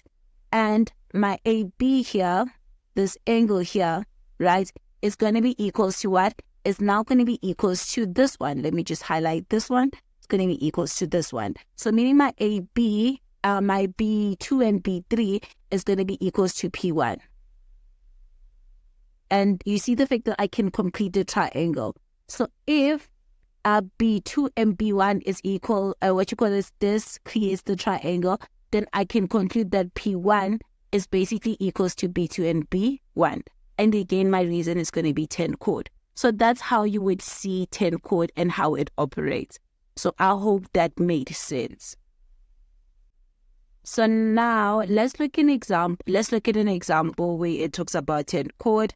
So this is S, right? And in your guys' notes, it's going to say the fact that determine the values of H and S. So this is S and this is A. So we need to determine H and S, right?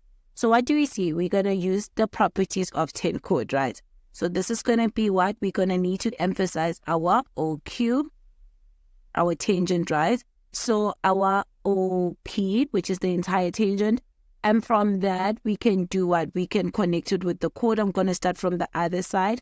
And what can I see? I see the fact that angle S is going to be equals to what? So let me just emphasize it. I know the fact that angle S, which is this one, right, is going to be equals to what? So from that same point, I can connect it to this one with angle S, right? And I know the fact that it can create a triangle. So I know the fact that it's going to be equals to 4H. So let me write it. I know the fact that S is going to be basically equals to 4H. And what's my reason is going to be Tan-Chord Theorem. right? So now both S and H are unknown, so I can't get to my value. So now let me just erase this and do it in the other side and changing my color. So if now I go the other side, and now I'm not going to do the entire tangent. So if I go the other side, meaning I end at Q, and I create a chord from that point like this, right? I can see what? I can see that this side here is equals to what? Is equals to, I connect again, meaning it's going to be equals to where it lands. And it landed here, right? So it's going to be equals to this. And that is true because I can create a triangle like that, right? So now I know what? I know the fact that H plus 20 degrees is equals to what? Is equals to 4H minus 70 degrees.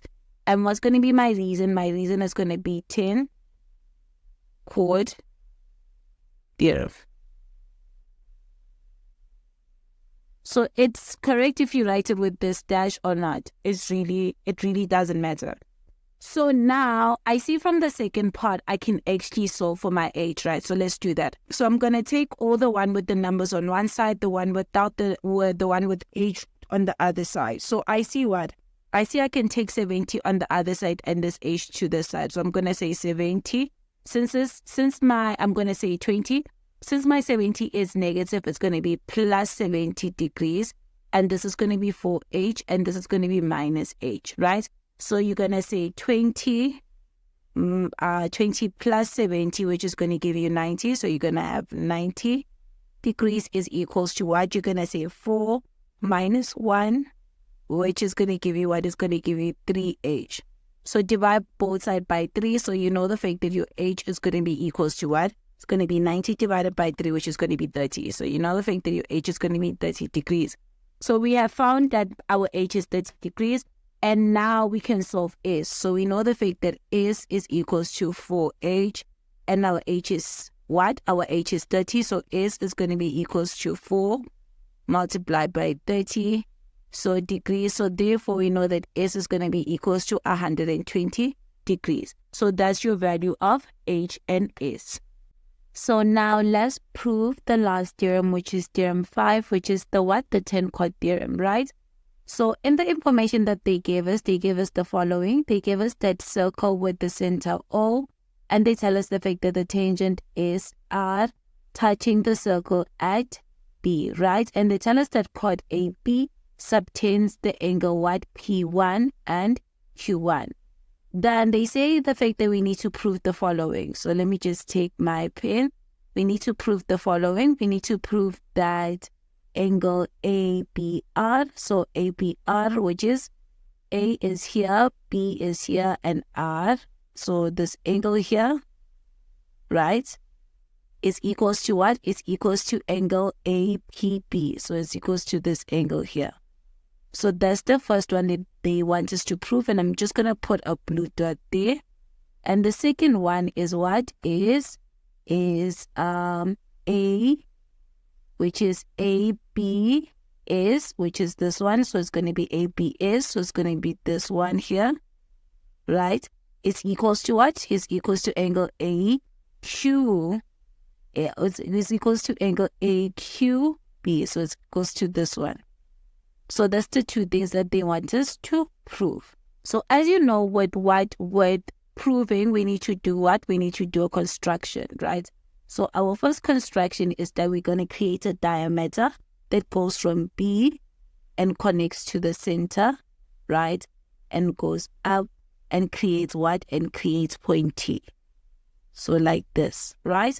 And we're going to connect that point T that we just created with point A, just like that. Do you see that? So that's what we're going to do. And what do we see? We see from this, we have created what? We have created a 90 degrees here at this angle because of a diameter. It created a what? A rectangle. So this is what? Angles in a semicircle. We've created that. And also we're going to name this what? T1, right? Also, another thing is that we have also made angles in the same segment. So we know the fact that now angle T1 is going to be equals to angle Q1, and that's angles in the same segment, right? So with our diagram filled it in, right, and we have put the relative information, we can go ahead and prove. So the first thing that we do is that we state what we have constructed, right? So we know the fact that we drew the diameter. The diameter BT, right? And joined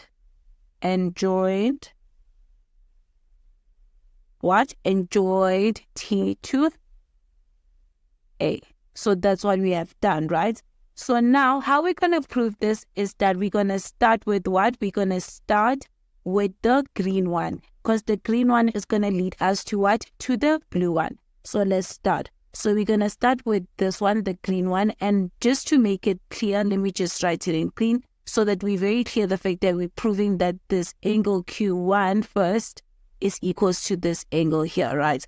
So how are we going to start? We know the following. We know the fact that angle TB is equals to what? Is equals to 90 degrees. And our reason is going to be what? Is going to be 10 perpendicular to radius. And let's go to the diagram. What I mean is that angle T, right, B is. I mean that this angle here, do you see the fact that this angle here is going to create a 90 degrees? And the reason is that we have created what? We have created a radius, and SR was a tangent, right? So this is going to be equals to 90 degrees. So now what do we see? So let me take my pen. So now what do we see? We see the fact that the 90 degrees, the one that we just put, this 91, this angle TBS, right, is made out of which angle? Our angle that we want, which is angle ABS, plus what? Plus this angle here. Let me just go take my pen. Plus this angle here, the small one, right? The small angle, which is going to be what? This is going to be angle A, right? AB. T, right? And that is going to be equals to 90 degrees. So what I'm going to do now is that I'm going to write this angle in terms of what? I'm going to make this angle the subject. So I'm going to say A, B is going to be equals to 90 degrees minus what? Minus A, B, T, right? So now we are sorted with finding what? With this, finding this portion of the question, right, of the proof. So we sorted with that. So now we need to link it back to this one, right? So with that one, what do we see? We see the following. We see the fact that this angle here, do you see this angle here where I put across, is equals to 90 degrees. So we see the fact that the following, that angle BAT, right, is equals to 90 degrees. And our reason is what? Angles in semicircle.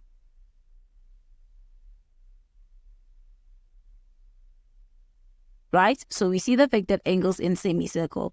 I also know that angle T1, right? So angle T1 is equals to what? Is equals to angle Q1, right? Which is angle Q1 is also known as what? As a QB. So, and that's what? That's angles in the same segment. So that's angles in same segment. So that one is sorted, right? So we know the fact that we have linked these two together. So what do I see? Let me just highlight this. Let me just erase this. And let me just emphasize what I want to say. What do I see? If I take this triangle, right, I can find angle T1 in terms of what? In terms of this angle and this angle, right? So I see the fact that angle T1 is equals to what? Is equals to the following. Is equals to 180 degrees minus 90 degrees, right? And minus this angle. And this angle is what? Let's name it. Is angle A, B, T, right? And our reason is what? Sum of angles in a triangle.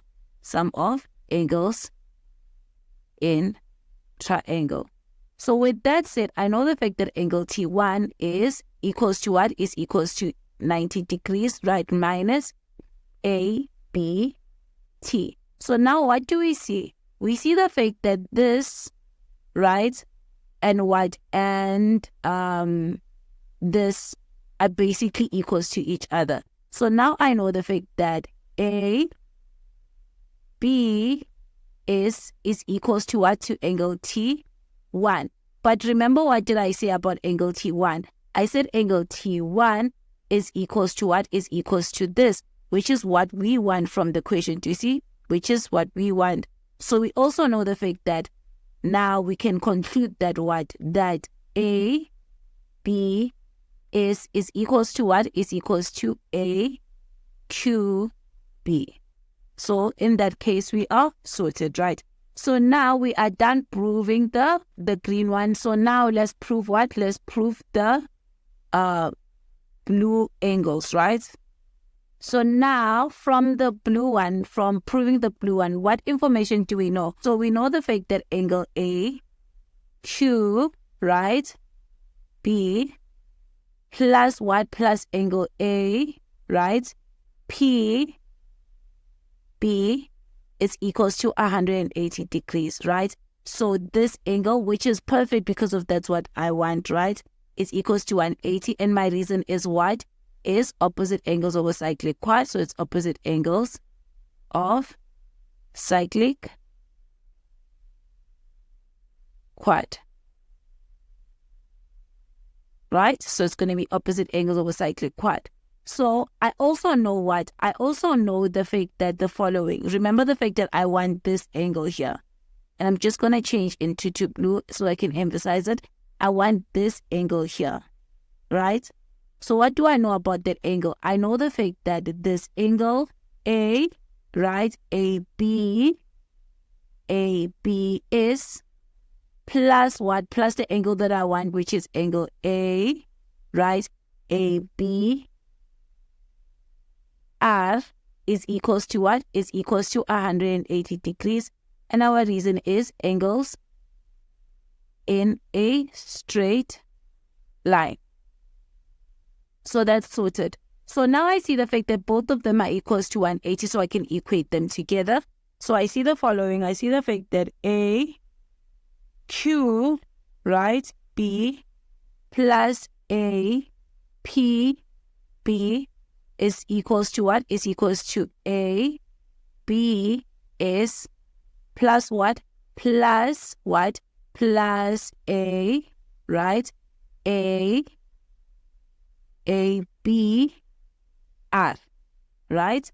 So what do I see? Now I'm going to highlight what I want, or I'm going to underline what I want. From the blue one, I want A, right? I want A, P, B, which is this one, the one that I want, right? And I also want A, B, R, so it's this one. So now I need to figure out the relationship between these two, where I put stars. I need to find the relationship between the two. So what is AQB? So I see the fact that AQB is this one. Do you see? It's this one. And what is ABS is this one.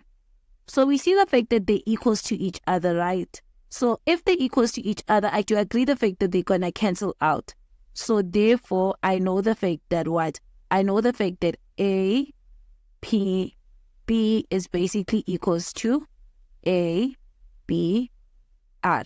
And we have proved what? And we have proved the blue one. And we are done with this proof.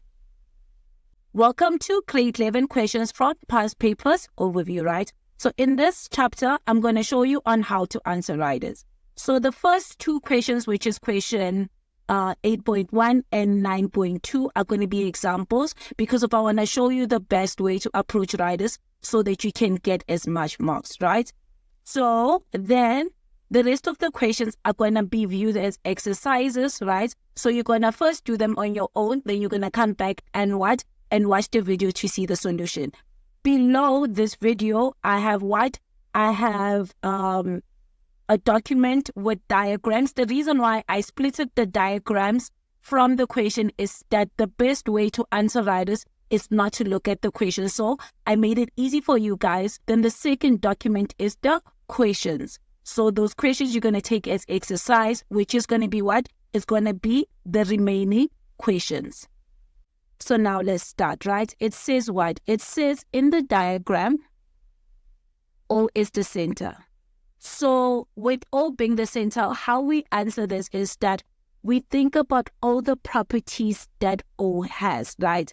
So we're going to think about all the properties that has O in it, right? So we know the fact that theorem 1 has the property of O. So what I'm going to do is I'm going to pick a color. So in this case, I'm going to pick blue and I'm going to write center. And this is going to be my notes. Let me just reduce the size of my pen because there's going to be a lot of writing. So I'm going to say center, right? So I'm going to talk about all properties of what? Of center, looking at this diagram. As I said, is that we know that theorem 1, right, basically talks about what has center in it, right? Line from center bisects chord. But we see the fact that here we don't have a chord that is bisected by by the line from center. And if we do have that chord, we see the fact that MR is the chord, but they didn't tell us the fact that O is perpendicular to what? To RS. So we necessarily can't use the theorem, right? So the second one is what? Is angle at center twice the angular circumference. And I feel like that one could play a huge role, right? So what do we see? We see the fact that angle at center twice the angular circumference. Take your highlighter, right? So you see the fact that if you have the point R and N, and we can go to center using those 2 points, and also we can go to the circumference using those 2 points. Do you see the fact that we're already given that M2 is 64 degrees, meaning we can find what? We can find O2, which is going to be just 2 multiplied by 64 degrees. So writing from the notes, we know the fact that what? Angle O2, right, is basically equals to 64 degrees, and 64 degrees multiplied by 2, remember it's angle at center twice the angular circumference. And you can just write your reason here so that you can remember, right? I feel like it's best practice even if you write your reason in your rough notes so that when you answer the question, it's very easy to connect everything. So we know the fact that's going to be angle at center, right, equals to 2 times angle at circum. Just rough notes. I'm just not going to write the proper thing, but just know the fact that this is just a rough note. So that's the first thing that we see there, right? So let me just erase this and show you another angle at center twice the angular circumference, right? So if now we take what? If now we take this S and R, we can create angle at center twice the angular circumference.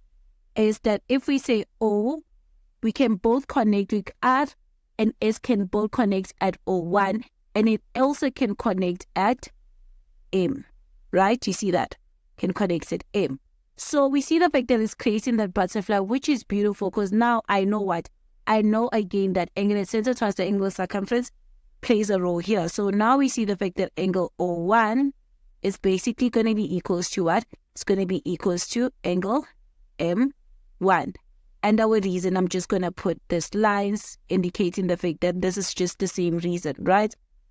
So we're not done with the center, O being the center. Let me just erase it and let's just dive a little bit more from this, right?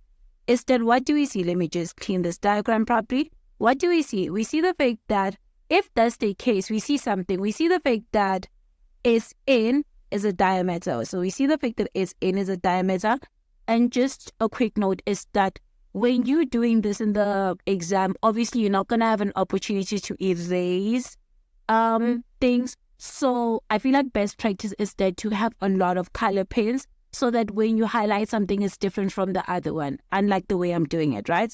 So we see the fact that Sn, right, is a diameter because that line passes through the center. Do you see the fact that I can actually create a triangle here? So what does that mean? The nice thing is that it means this following.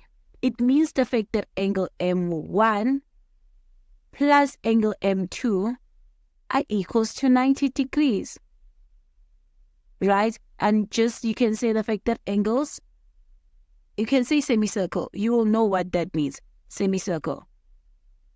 So that's perfect. So meaning I can find what is M1. So now I know the fact that I can say M1 is basically equals to what? To 90 degrees minus, remember we given the fact that M2 is 64. So it's minus 64 degrees. So therefore we know that M1, right, is equals to what? Is equals to 90 minus what? Minus 64, which is going to give us 26 degrees. So we know the fact that M1 now is going to be 26 degrees. So let me just erase that again. So we see the fact that this is going to be what? This is going to be 26 degrees, which is nice because like as you look at the diagram, it's becoming fuller and fuller, which is what we want, right? So now if that's 26, do you agree the fact that even O2 is 26 degrees? Because we have proved that that angle, no, it's not 26. Remember that O2 is angle at center twice the angle at circumference. And even here when I wrote the note is O2 is equals to 2 of M1. That was a mistake, right? So meaning O2 is going to be what? It's going to be 2 multiplied by 26, which is going to give us 52. So O2 is going to be 52 degrees. And our reason is angle at center twice the angle at circumference. So now let's recap and check whether did we exhaust everything that has to do with center. Is that we talked about angular center twice the angular circumference. We talked about Theorem 1, which we know the fact that it does not play a role here. Theorem 2, angular center twice the angular circumference. Both the cases, the semicircle one and the butterfly one, right? So I think that's it. I think that's it when it comes. No, that's not it. But there is more, which is just extra notes so that you can remember. We see the fact that SQ, and no, not SQ, SO is a radius, right? So let me just mark that. We see the fact that SO is a radius and also ON is a radius. So meaning that they equal to each other. So they equal to each other like this. And also S, right? RO is also a radius. Just extra information. It's better for us to have more than to have less. So I think that's it. And we can just write that note down so that we don't forget, is that we know that SO is basically equals to ON, which is equals to OR. And the reason is radius. So now let's recap. I think everything is sorted when it comes to the center being, being stated here, right? So now let's move on to the question. It says more. It tells us that M in P, right? So let's mark that. So let me just change my highlighter because I just feel like it. So we know the fact that M in P, right, R is a cyclic quad. So they tell us the fact that this is a cyclic quad. So I'm just going to do this, right? Highlight that. So we see the fact that that's a cyclic quad. They tell us that that's a cyclic quad. So now we need to exhaust all properties of a cyclic quad. So I'm going to, just to make it match with this one, I'm going to write cyclic quad, right? And every theorem that has to do with cyclic quad. So the first theorem that we talked about was what? Opposite angles of a cyclic quad are supplementary. So we see the fact that angle M2, right, plus angle P are basically equals to 180 degrees. And that's what? Opposite angles, right? Opposite angles. You know the fact that we mean opposite angles of a cyclic quad. So that's the first one. So the nice thing is that we know that M2 is 64, so we can find angle P. So we know that angle P can be what? Can be 180 minus what? Minus 64 degrees, which is going to give us 116. So this is going to be 116 degrees. So I can name this as being 116 degrees, right? So with that said, let's just look at other properties. Is that if that's the case, again, is that if these two are supplementary, meaning also what? Meaning angle N1, right? Plus what? Plus angle N2 are basically plus. So there's two together. Plus what? Plus R1 and R2. So R1 plus angle R2 are going to be equals to 180 degrees. And that's what? That's opposite angles of a cyclic quad. So I'm taking the reason from there, right? I'm taking the reason from here. So looking at that, I feel like looking at our diagram, there isn't much that we can say about cyclic quad. I think we could just end here because if we don't have exterior angles of a cyclic quad, there's no extension to it and there is no butterfly. So there isn't any, lines connecting like the 4 points. So I think that's sorted. We exhausted anything to do with the cyclic quad, right? So now let's continue reading the question. And it says that Sn is a diameter. We already discussed properties of a diameter, the 90-degree situation. And they tell us the fact that chord M is and radius OS is drawn such that M2 is equals to 64. We already exhausted that property. I feel like this is just the end of our diagram. There isn't any more things we can exhaust from it. So I think the best thing is to just look at the questions. So now we can look at the questions, right? It says here in the question, let me just take my highlighter.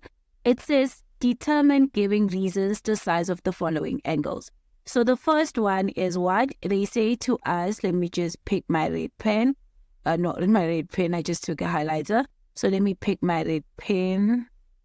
I keep on just doing that. Let me pick my red pen. Is that the first one, they want us to find angle P. And what I just want to emphasize is that, do you see the fact that by filling in the diagram, it's so easy now to just look at the question and answer. One, you don't feel overwhelmed. And two is that you don't look at the question and start figuring out from the relationship what is P from that 64. Do you see that? So that is the beauty of making sure that your diagram is complete, is that one, you're not overwhelmed. And two, it's just easy. It makes life easy, right? So what do we see? We see the fact that angle P we said is what? It's 100 and what? It's 100. Let me just change my highlighter so I can use it. We see the fact that we said P at 116, right? And how do we get to that? Is from this situation. Do you see that? Is from this situation. So I know the what? I know the fact that angle P is going to be equals to 116. And my reason is going to be opposite angles of a cyclic quad. So let me just do that. So we know the fact that for 8.1.1, I know the fact that angle P, right, is basically equals to 116 degrees. And what's your reason? Your reason is opposite angles of cyclic quad. And just like that, you have your 2 marks because this is out of 2. Do you see? That's simple.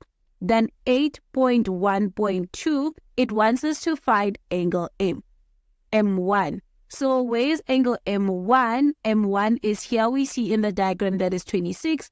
Let's trace back our steps and see where did we talk about M1. So we see the fact that we talked about M1 plus M2 being equals to 90, right? From here, then we talked that M1 is basically equals to 26, right? And that's how we got that M1 is equals to 26. So we can just go and say M1 is equals to 26, or we can just state the first thing so that it makes sense why we say it's 26. So let's do that. So we know the fact that angle M1 plus angle M2 are basically equals to 90 degrees. And the reason is what? Semi-angles in semi, right? Circle. So angles in the semicircle. So therefore, we just can conclude that angle M1 is equals to 26 degrees. That easy, right? Then 8.1.3, it wants us to find what? O1. So let's go back and check where's my O1. So I see the fact that O1 is here, right? And what did we say? We say that O1 is basically equals to what? To M1, right? 2 times of M1. And the reason was angular center twice the angular circumference. So now we can answer and say what? We can say the fact that, okay, now we know that angle O1 is basically equals to 2 multiplied by 26 degrees. And our reason is what? angles, remember the fact that O1 is equals to 2 times of M2. So we can say angle at center, right, is equals to 2 times angle at circum. And therefore, we know that angle O1 is basically going to be equals to what now? It's going to be equals to 52 degrees. And just like that, you have gotten your 6 marks. Do you see the fact that that was really not that difficult? So now let's answer this question from 2022. I really hope that you attempted it first, because I know the fact that I didn't make it in a form of like an exercise. I just have like the solution as a video. So I just really hope the fact that you attempted the question before just watching this video. Because one thing again about Euclidean is that you need to do the work and see how you went wrong, so that like the next time, if you get something similar, you do not repeat the same mistake. It's honestly a doing topic. Like I feel like maths entirely is a doing topic. So I just really hope that you attempted the question before looking at the solution. So now let's look at it. Again, we're just going to look at the diagram. We do not know what they want from us. Just looking at the diagram, we're going to source out every information that we know, or we can take out, then we can go to the questions, right? So it says in the diagram, right? So they tell us in the diagram, they tell us that E, B, F is E, B, F, S, and P are points in the circle. So they tell us that E, B, S, F, S, and P are points in the circle. So let's go back and look at the circle. So they mean the fact that these are just points in the circle. So that's what they just mean, that there's our points in the circle, right? And they tell us what? They tell us that on the circle, and the circle has a center O. So we see the fact that we have center O. So again, we need to basically think about all the things that basically, all the theorems that encounter or contains O in it, right? So the first one is going to be what is theorem 1. And what do we see? We see the fact that if O is the center, and therefore from O, okay, cool, is that if O is the center, right? And we see something that's very interesting in the diagram, and they're going to talk more about it, but let me just write that property because we're already dealing with the diagram. So let me just take my highlighter and just highlight this. Do you see the fact that we see the fact that ED is bisected by T? Do you see that?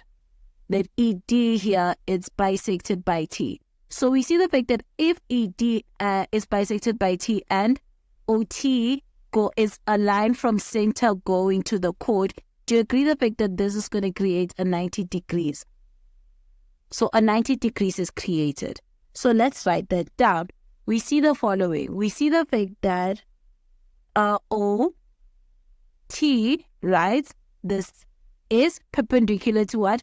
Is perpendicular to EF. And the reason is because of, from looking at the diagram, and they probably stated it right, is that we see the fact that ET, right, is equals to TF. So do you see the fact that this, the reason here, and let me just say center, so we don't forget, so we can keep track, is that this is the converse of theorem 1, which is nice. So we know the fact that a 90 degrees there is created, right? So let's just go back. I feel like it's that, right? Then let's just think about other theorems, right? So the second theorem, it says angle at center twice the angular circumference. We don't have angle at center twice the angular circumference here. Is that if maybe this O was here, we could have just had that, but that doesn't play a role. So we only have that perpendicular situation. And I think that's it. Honestly, I think that's it. So let's just read more. Maybe we can get more information, right? So now, the second statement, it says GB is a tangent to the circle at B. So we see the fact that this line, so they mean this line here, is what is a tangent. And what's nice is that if that line is the tangent, right, So what do we see? We see the fact that from center to B is a radius, right? Do you see the fact that from OB is a radius? Do you see the fact that now this is what? This is going to create a 90 degrees here. Do you see that? This is going to just create a 90 degrees. And let me just change my color. Remember the fact that so we can keep track. So let me just change my color and say this is a property of what? Of tangent. Right? So this is a property of tangent. Is this the following? Is that this is going to create a 90 degree. So we know the fact that what? We know the fact that GB is perpendicular to what? It's perpendicular to OB. And what is our reason? 10 perpendicular to radius. Right?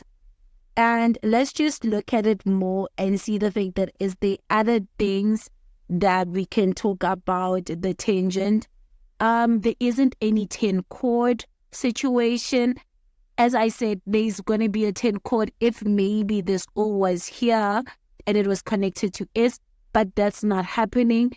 So I think that's it. I think the only tangent property here is that. It's truly that, right?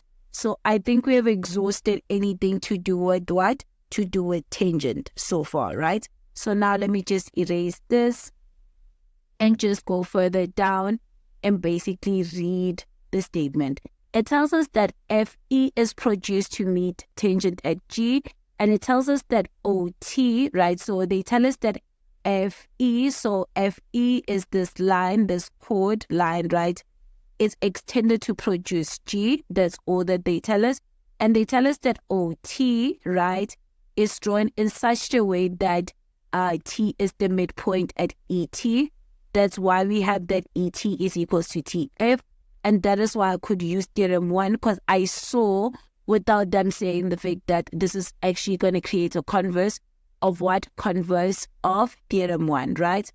So that's what they tell us there. Then they tell us the fact that GO, so let's just look at GO. So we see the fact that GO, right, and BO are drawn such that they said they are drawn, and then they just tell us that B is, right, is drawn such that through T. So they tell us the fact that BS is drawn through T, and the last part they tell us that P is parallel to what? To GF. So they tell us the fact that this line here is parallel to this one. So with that said, I feel like we can do the properties of what? We can do one of the we can look at the properties of parallel lines. So again, let me change my pen. So let me just make a pink pen, right? Instead, I'm going to say parallel lines. So with parallel lines is that we see the fact that one, we can create an F. Do you see that? So meaning this angle here is going to be equals to this angle here. So let's write that, right? So we know the fact that angle is equals to this angle. So let's name it, which is going to be GTB, right? And our reason is what? It's going to be F. So that we know the fact that it's going to be congruent, corresponding angles, right? So now let's look more at other maybe properties of parallel lines that we can use. And let me just go back and emphasize this one. So we can look, do we have a Z? No, we don't. Do we have a Z? No, I don't think we have a Z. We don't. We have a U, but I don't think it's going to be of great. Okay, it is going to be of great use because of, no, it's not going to be necessarily of great use. Let's just leave it like that. So yeah, I think that's sorted. I think, wait. I just want to see something. Yes, actually U is going to be a great use because of we already know what? We already know that this angle here, do you see the fact that this green angle here is equals to 90? Then S is actually equals to 90 degrees too. So we know the fact that angle S is equals plus angle, this T, let's name it, which is going to be what? Which is going to be G. Let me just erase this. It's going to be G T, right? GTS is equals to 180 degrees. And that is what? That is U, co-interior angles. So therefore, I know the fact that angle S is going to be equals to 90 degrees. So meaning if this is 90 and therefore this is 90, which makes sense because of, again, without using that, is that this is angles on a straight line. So I think in terms of doing everything, looking at the properties, we have exhausted everything. So I think now we can look at what the questions.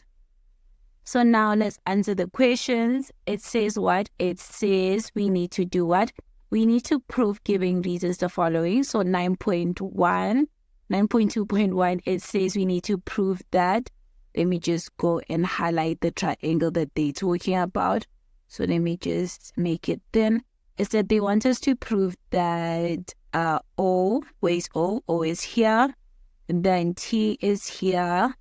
Then B is here. And G is here. Is a cyclic quad. So just highlight that. Cyclic quad, right? So what do we see? Let's just zoom it in because I feel like zooming it in, it would make a little bit more sense. We see the fact that using the properties of what? Of proving that something is a cyclic quad. Remember I said the fact that you could use opposite angles of a cyclic quad, right? We could use angles in the same segment. And the last one is exterior. And what is nice with the one that we have is that it's a butterfly, right? So we can use angles in the same segment. And what's nice about this, you see the fact that here you have a 90 degrees and here you prove that it's a 90 degrees. So yes, this is a cyclic quad, and the reason is because of, do you see that? Angles in the same segment. This is a butterfly. And let me just emphasize the butterfly so that it makes sense. Let me take the highlighter. Do you see this butterfly that I'm talking about? I know it's going to be a little bit messy, but I hope you guys see it. So this is the butterfly that I'm talking about. Do you see the fact that, let me just put a star on what I mean. This here is equals to this, and is what? It's angles in the same segment. So we need to basically state how we got this B to be 90 and how we got this T here to be equals to 90. So let's start with what? Let's start with the B. So we know for 9.2.1. So we know the following. We know the fact that, let's name that BA angle. So we know the fact that GBO is equals to 90 degrees. And the reason why is what? Is we said the fact that, let's just go back to when we were talking about the what? The tangent, right? Is that we know the fact that this is what? This is 10 perpendicular to radius. Do you see? So that's sorted. So we know that's 90, right? So now going back here, we need to state on how we got this one to be 90. So that's the first, our second statement. Is that let's name that angle is going to be G, right? GTO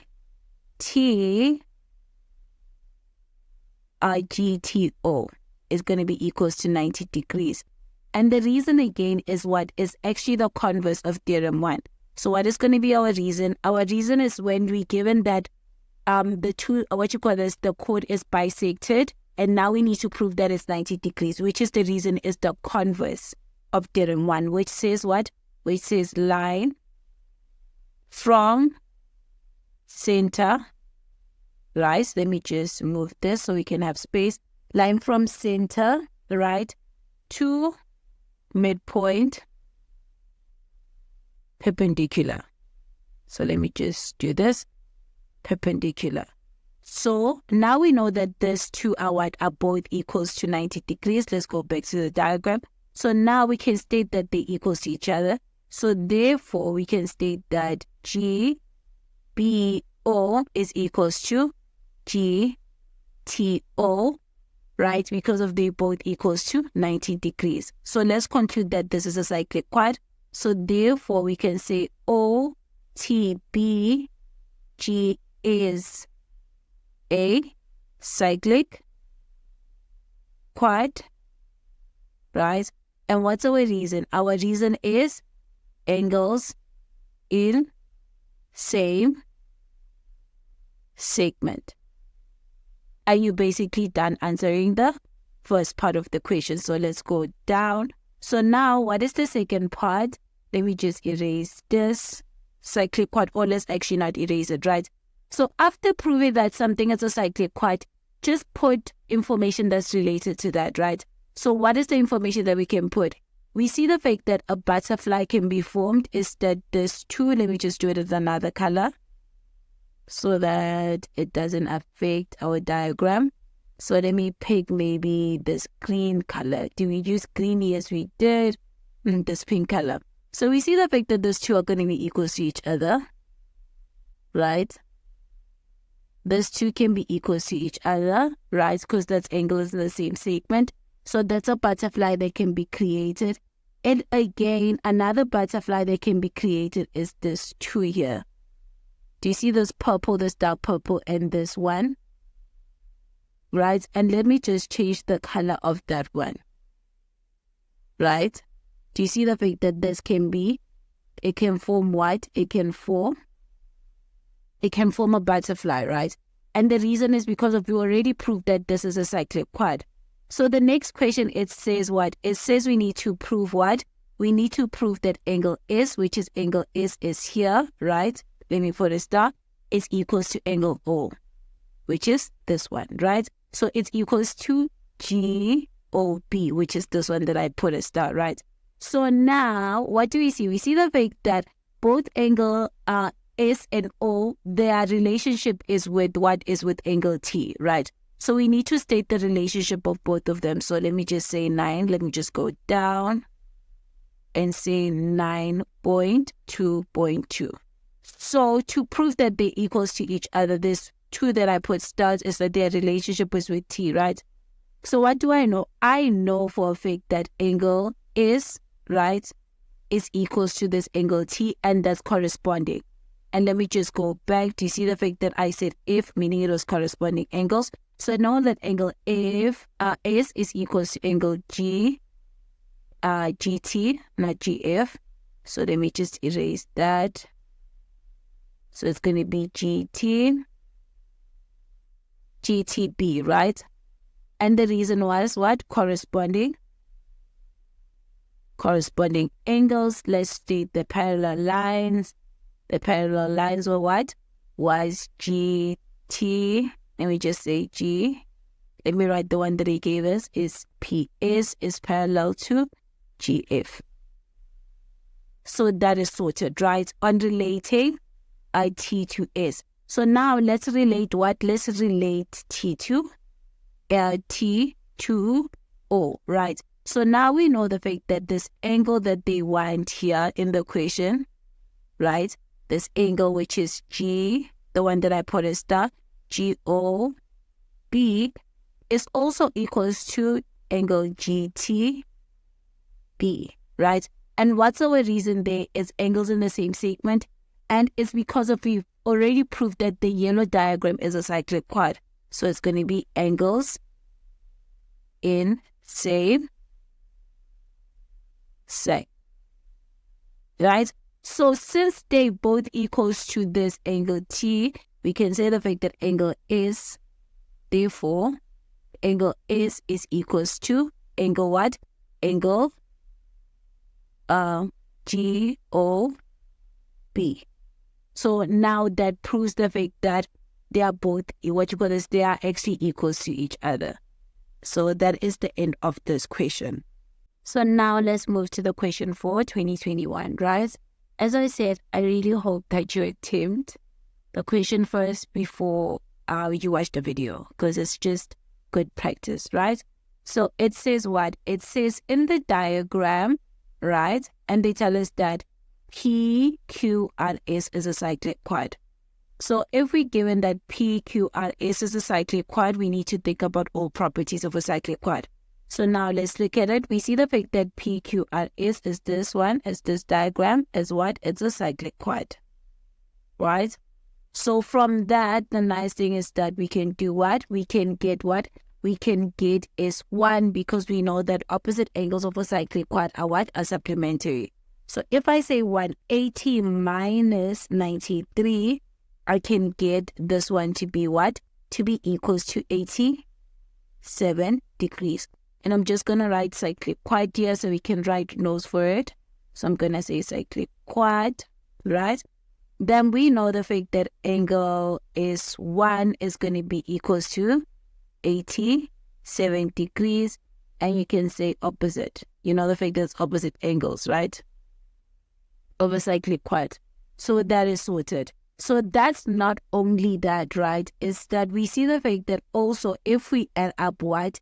If we add up angle what? Angle S2 and angle S3, that's going to be exterior angles of a cyclic quad is going to be equals to what? It's going to be equals to 93 because of that's going to be exterior. I mean this. Do you see this is actually equals to this? So we see the fact that angle S2, plus angle S3 is basically equals to 93 degrees. And that's what? That's exterior angles. So we know the fact that I mean exterior angles of a cyclic quad. And then again, one more thing is that we know that angle P, right, plus angle R1 is equals to 180 degrees. And the reason for that is opposite angles of a cyclic quad. So let's just check again. Did we talk about everything that has to do with cyclic quad? Yes, we did. We talked about exterior. We talked about the opposite and interior angles. And yeah, that's it. So we have outdone ourselves in terms of cyclic quad, right? So let's continue to read the question. It says RS is produced, right? They tell us that PS, right, is produced to W, meaning PS produces W. And they tell us that TR and TS are tangent to the circle at R and S respectively. So let's go there. So let me just go and pick that. And remember, different color because we're dealing with a different situation. So I'm going to say green.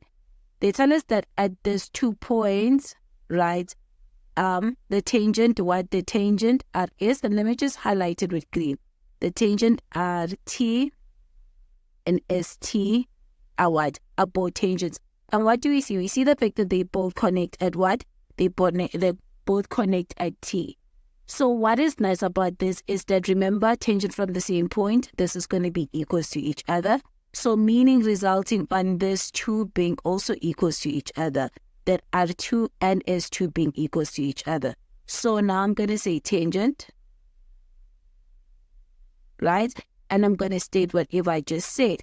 Is that we know the fact that now that RT, what I mean, is equals to TS. And is what? Tangent from? I'm going to say same point. Because we know the fact that is same point. Tangent from the same point, right? Then that's going to result in what? With angle R2 basically equals to angle S2, right? And that's what? An isosceles triangle, right? So if this is 72, do you see the fact that using sum of angles in a triangle, we can find what these 2 are? So we know the fact that from that, I can see what? I can say that angle R2 plus angle S2 plus 78 degrees is equals to 180 degrees. I'm going to say sum, then put a triangle. So we know that the sum of angles in a triangle. Then from that statement, I can solve R1 and Rn S2 because they equal to each other. So this is the same if I say 2 of R angle R2. And the reason, remember, is that these 2 are equals to each other, right? So take the 78 to the other side. So it's going to be 180 minus 78, which is going to give you 102 degrees. Therefore, R2, right, is going to be equals to what? 2. Take the 102 divided by 2 is going to give you 51. So we see the fact that this is 51 degrees and also this is 51 degrees. And since we know that the small portion S2 is 51, I can find what now? Now I can find S3, right? So with that, I can find S3, and I'm just gonna write it, I think I'm gonna write it here, S3, right? And put a dot here so that we know why it's equals to this angle. So S3, we know the fact that S2 plus S3 is equals to 93. So it's the same as saying 93 degrees minus 51 degrees, because of now we know that S2 is 51. So therefore angle S3 is basically equals to 93 minus what? Minus 51, which is going to give me 42. So it's going to be equals to 42 degrees. So this is 42, 40, not 52. So it's going to be 42 degrees. So it's going to be 42 degrees, right? So yeah, so I think that has exhausted everything that has to do with tangent. So we have found everything that is related to tangent and how it trickled down to us finding S2 and S3. Let's look at our diagram again and check, do we need more? I think we are sorted in terms of this diagram. So I think we can go straight to answering the questions now. So now let's answer the questions. So the first one, it says 9.1, it says give a reason why ST, right? So meaning ST, the tangents, ST and TR, the green ones, are equal to each other. So we know the fact that for 9.1, the reason why they're equals to each other, the reason is what? Is tangent, right? From the same point, right? Then now we're going to move to 9.2.1. It says calculate giving the reason the size of S2. So S2 is this one, which is equals to 51 degrees. So let's go back here and check how we got there. What do we see? We see the fact that I'm going to highlight how we got there, right? So where is S2? S2 is here. It starts here, right? And its relationship is from the first part that they said. Its relationship is from this one, right? So S2 is from this here, and it trickles down by using sum of angles in the triangles. Then that's how we found that S2 is actually equals to what? To 51, because of R2 and S2 are equal to each other. So let's write that information. So we know that angle R2 is equals to angle RS2. R2 is equals to S2. And our reason is isosceles triangle. Then let's name the triangle. The triangle is RTS. So that's that. So with that said, because of 78 was given, we know that angle R2 plus angle S2 plus 78 degrees, right, is equals to 180 degrees. And our reason is what? Sum of angles in a triangle. Sum of angles in triangle, right? So from there, I can just find that R2, the one that they want, right? The S2, not R2. So we were looking for S2, not R2. So we know the fact that I can just go and conclude and say the fact that S2 is basically equals to 51. So it's going to be equals to 51 degrees, right? And that's how I would answer. That's how you answer that question. And that was just 2 marks. So now what we're going to need to answer, we need to find what? We need to find S3. Remember the fact that the first relationship of S3 is here, right? It's from where I put the dot and it trickled down. That's how we've got the 42. So let's relate it, right? So 9.2.2 is that what do we know? We know the fact that angle S2 plus angle S3 is basically equals to 93 degrees. And that's what? That's exterior angles of cyclic quad, right? So with that said, now I can confirm that or conclude that S3 is now equals to what? To 42 degrees. And that's how you would answer this question. So now let's do this question. It says what? It says here, O is the center of the circle. Let me just highlight it. It says O is the center of the circle. So now we go back and we look at properties of the center. So I'm going to say center, right? Write in your notes. Then we're going to look at our diagram and check what can we conclude about that, right? So the first one is that if you take the 2 points, which is P and N, right? Do you see the fact that I can create angular center times the angular circumference? So P and N both can connect to the center, which is here, right? And also they can connect to what? They can connect to this K1, which is beautiful because that creates what? Angular center times the angular circumference. So now I know the fact that angle O2 is going to be equals to what? It's going to be equals to 2 times of K1, right? Which is going to be 32. And we know the fact that that's going to be angle center times the angular circumference. So let's say center, then comma circum. So we just can remember what it means, right? So that is not the only theorem. Let's just look more and see the fact that can we like find more things, right? So let me just erase this and look at other properties that we can look at, right? Is that we see the fact that from center, which is the center is here, going down, right? M bisects LK, right? Equally, meaning that this is equals to 90 and this is equals to 90. So I know the fact that OM, right, is perpendicular to LN, and that's what? That's converse, right, of what? Of theorem 1. So I see that theorem 1 is playing a role here. Then what do I see again is that I see the following. I see the fact that I see the fact that KO, right, is equals to what? Is equals to ON, and they both radius. So I see the fact that KO is equals to ON, right? And the reason is radius, right? So what can I conclude? I can conclude that K2 is equals to this angle here. So I can conclude that K2 is equals to this angle. So I know the fact that, and I'm going to name this angle. So I know the fact that angle K2 is basically equals to what? Is equals to, let me name that angle, is going to be O N K, right? And that created by an isosceles triangle because of the radius. So it's going to be isosceles triangle, right?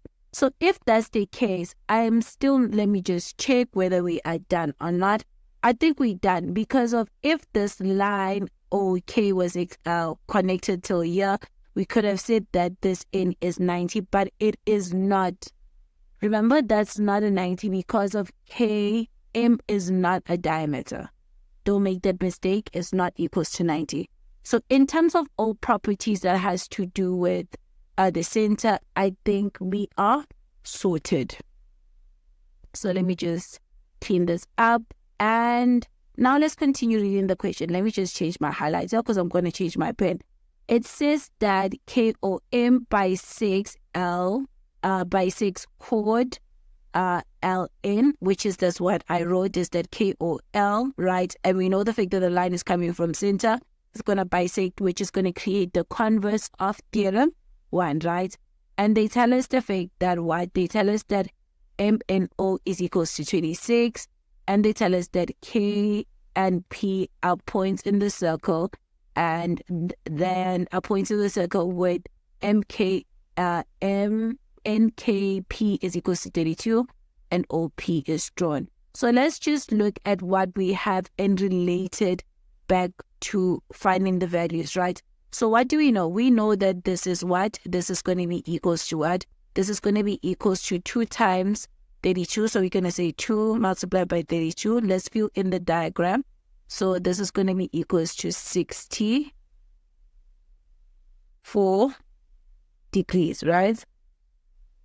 So if this is equals to 64 degrees, and what's let me just look furthermore at it. So now, in terms of the information that they gave us, right, is that we have exhausted all the properties of circle theorems, right? But let's look at this diagram, is that we can fill it more using properties from grade 10, which is triangles and lines, right? So what do I see? I see the fact that this, and I'm going to just highlight it. I see the fact that this one, right, is what? It's a right angle triangle.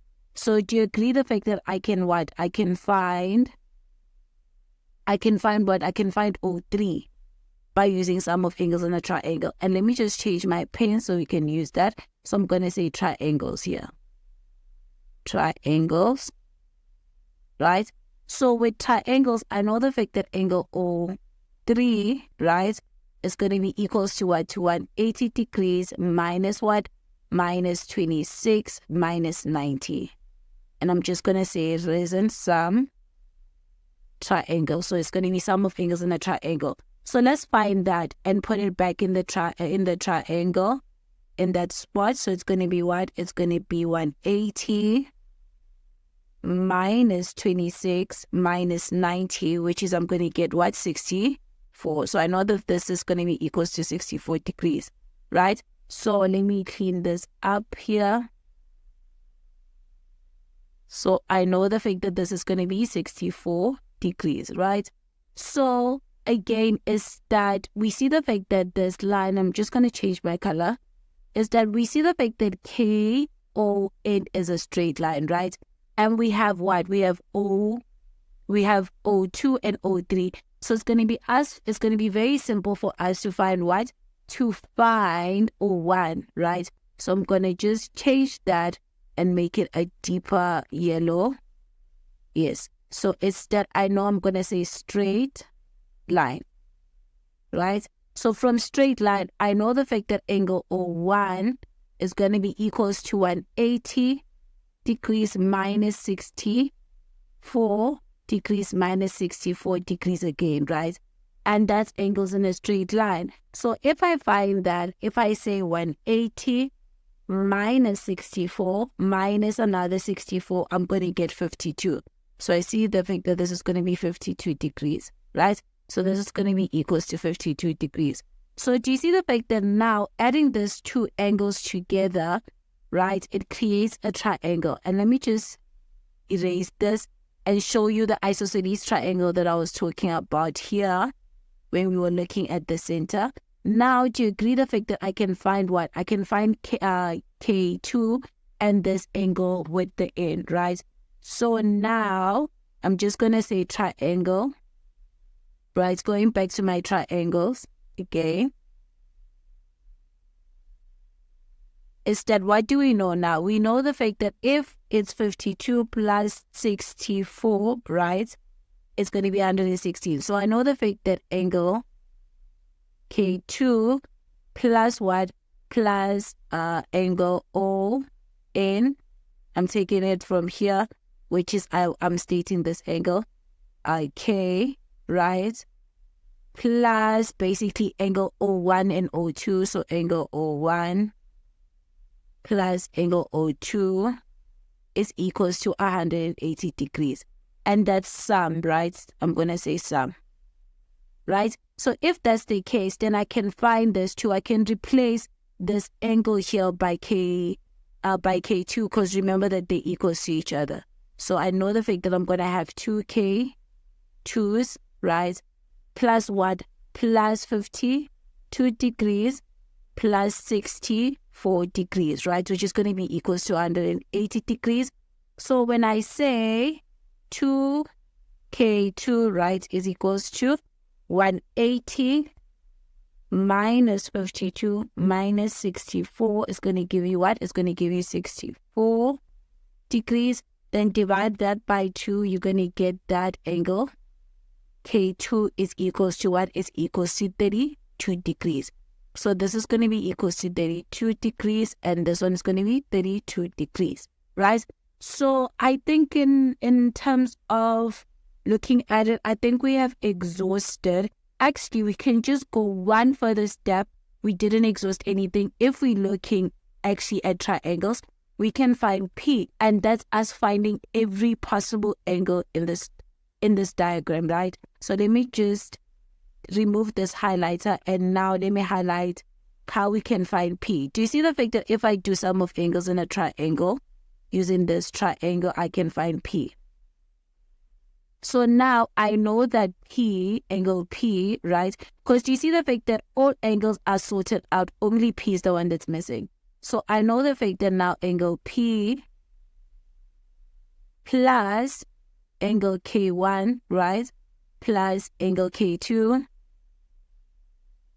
plus angle O1 is equals to 180 degrees. So we have everything besides P. So we know that P is equals to 180 degrees minus what? Minus 32, which is this one, minus another 32 degrees, which is this one, then minus what? Minus 52 degrees, which is this one, right? So now I know that my angle P is equals to what? Is equals to 180 minus 32 minus another 32, then minus 52, which is going to give me 64. So I know the fact that this is going to be equals to 64 degrees. So this is 64 degrees. And there I have exhausted, and my diagram is completely full. So now I can go and answer the questions. So now it says determine giving the reasons of the following. It says what is O2? So we see the fact that O2 is equals to 64. And why is it equals to 64? Remember, is that from the first thing, let me just take my highlight and highlight it, is that was the first thing that we basically talked about when we talked about center. So we're going to say 8.1.1a is that we know the fact that angle O2 is equals to what? To 2 times 32, which is going to give us 64 degrees. And our reason is angle at center, right, equals to 2 times angle at circumference. So we know that this is equals to what?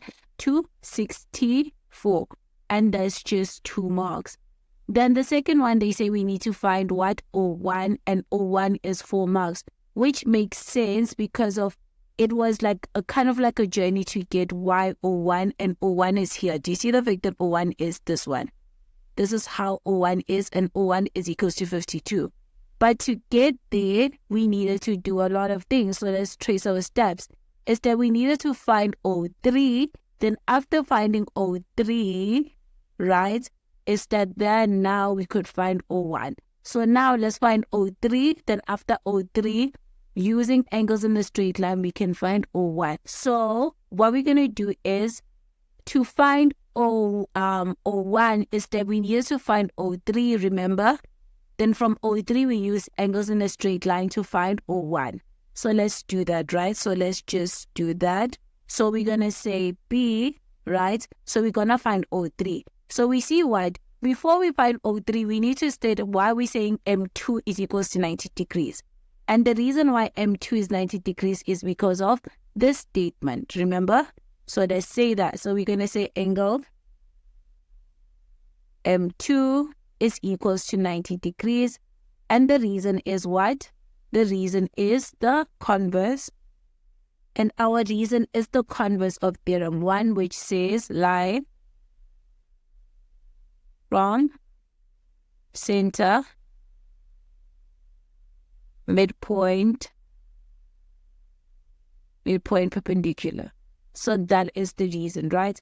So we know the fact that this now, let me just change here to my pen. I know the fact that this is going to be 90.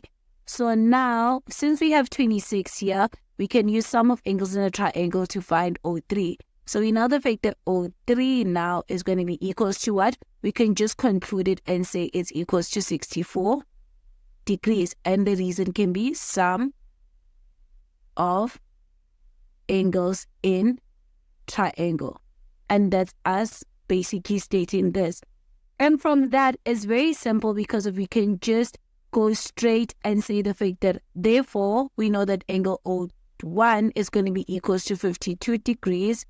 And what's our reason? It's angles in a straight line. So we can say angles in a straight line. Then you basically sorted and you got your 2 and 4 marks complete. So now let's look at this question. It says what? Let me take my highlighter.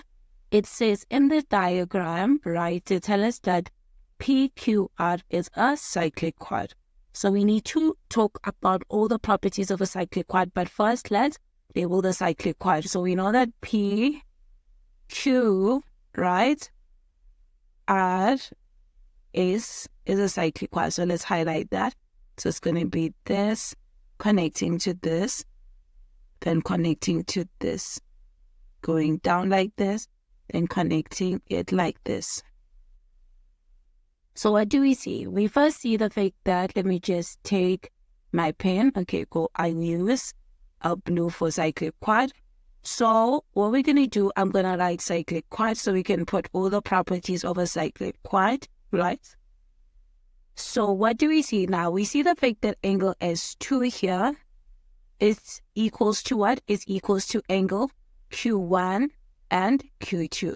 So we see the fact that angle S2 is equals to what? To angle Q1 plus angle Q2.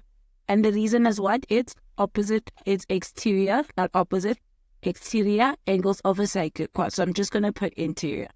So what do we see? We see the fact that we have S2 as being 133 and we have Q1 as being what? As being 100. So we can solve for what? We can solve for Q2. So we know the fact that this is 133. So we know the fact that S2 is given as 136 degrees, right? And Q2 is given as 100 degrees plus Q2. So Q1 is given as 100 degrees. So we can solve for Q2. So we know the fact that Q2 is basically equals to 30 degrees, 36 degrees. Because when you take the 100 to the other side, it's going to give you what? 136 minus 100 is going to give you what? It's going to give you 36 degrees, right? So now what do we see? We see the fact that now we know the fact that Q1 and Q2 is equals to 136. And what do we see again? We see the fact that S1, this one, and Q1 and Q2, when you add them together, you need to get 180. So we see the following. We see the fact that angle S1, right, plus what?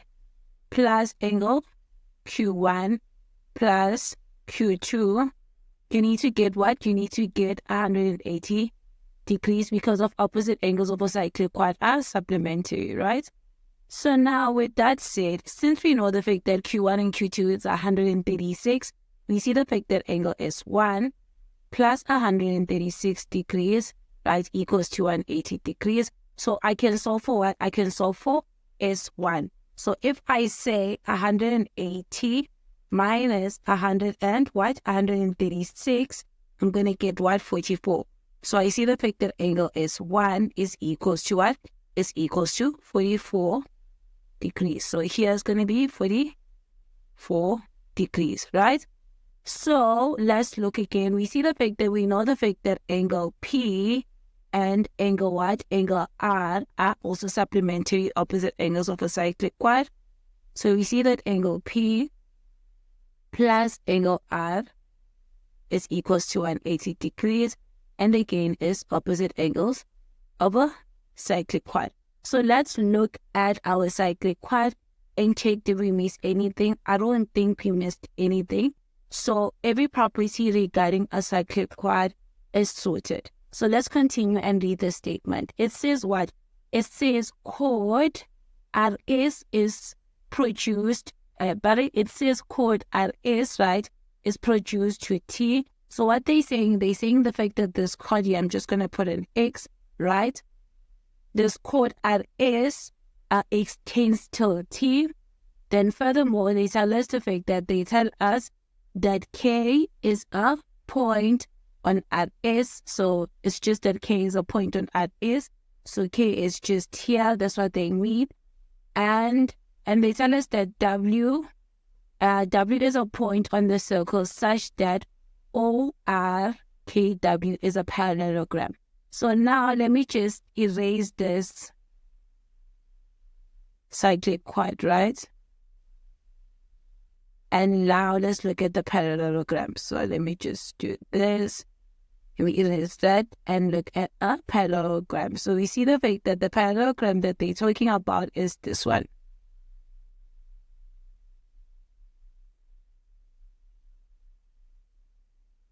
So I'm going to change my pen. It's no longer going to be blue. I'm going to make it pink. And I'm going to say, right? And this is going to be all the properties. So this is going to be all the properties for a parallelogram, right? So what do we know about parallelograms is that opposite sides are parallel to each other. So meaning QR is parallel to WK and QW is parallel to RK, right? So what do we know? We know the fact that since we are given that Q1 is equals to 100, right? And which equals Q1 is equals to 100, we can find what? We can find R. And how we're going to do that is going to be what? Co-interior angles. So what do we know? We know the fact that co-interior angles are supplementary. So meaning angle Q1 plus angle R is basically equals to what? Is equals to 180 degrees, right? And the reason is what? I'm going to just put a U and put parallel lines. So we know the fact that this stands for what? Co-interior angles, right? But then what do we know now? Since we know that Q1 is equals to what? It's equals to 100. I can just substitute it. Plus angle R is equals to 180 degrees. So 80 degrees, let me write it properly. So therefore, it means the fact that angle R is equals to what? Is equals to 80 degrees. So this is going to be equals to 80 degrees, right? So with that same concept, I can find what? I can find K1, right? Because now, what do I know? I know the fact that angle R, right, plus what? Angle K1 is equals to 180 degrees. And again, is that what? Is that we know the fact that QR is parallel to WK. So the reason is going to be U again, right? But the parallel lines that we're looking at is this two, right? So with that said, now I know the fact that what? I know the fact that R is equals to what? R is equals to 80 plus angle K1 is equals to 180 degrees. So therefore, angle K1 is basically equals to what? To 100 degrees. So here is going to be 100 degrees. So again, using that same knowledge, now I can do the same thing with K1 and W because of what? Because of QW is parallel to RK. So now I can do the same thing here and find what's W. So I can say the following. I can say that angle K1, right, plus angle W is equals to 180 degrees. And the reason again here is U, right? So we know that K1 is 100, so it's going to be 100 degrees plus angle W is equals to 180 degrees. So let me just go down. So therefore, angle what? Angle W, right, is going to be equals to what? It's going to be equals to 80 degrees. So here it's going to be equals to 80 degrees, right? So now let's look at the diagram in terms of parallel lines. Do you see the fact that I can create a Z? And let me just erase this parallel lines so that you can see what I mean. Since we know the fact that the parallel lines exist, I can create a Z like this, meaning going from U, coming to W and going down, right? And coming from like this. Because we know that these two are what? Are parallel to each other. Remember the fact that I said in the notes of grade 10 that the parallel lines can be extended if it's the same line. So we know the fact that RK is parallel, so that means that the entire KT is also parallel. So I can use alternating. So if that's the case, that means the fact that now angle what? Angle W is equals to K2. So I know the fact that this is going to be what? So this is going to be 80 degrees, right? So I know the fact that for alternating that angle K2, right, is basically equals to what? Is equals to angle W, which is equals to 80 degrees. And the reason is a Z, right? So now I can find what? I can find U2, right, using alternating angles, but in the different direction. So like this. So going in this direction now, I can find U3, right? So we see the fact that S what is S1 is equals to what? S1 is equals to 44. So because of parallel lines here, let me just move it here. So we see the fact that angle U3 is going to be equals to what? To angle S1, which is equals to 44 degrees. And the reason is what again is going to be alternating angles. So we know the fact that it's going to be a Z, right? Alternating angles. So this is going to be 44 degrees. So now, if this is 44, let me just erase this. So we have like things a little bit clear. If this is 44, what does that mean? It means the fact that we can find what? We can find, so we know the fact that this is 44. So since we have done the alternating, see the fact that we can also create an if, right? Since this is parallel, right? You know that this entire line is parallel, right? And these two are also parallel. See this, we can create an if like this. So what does that mean? It means the fact that S1, and I know the fact that we don't have space anymore, so we know the fact that S1, right, is going to be equals to what? It's going to be equals to angle U. So this and this two are equals to each other. It's going to be equals to angle U1, right?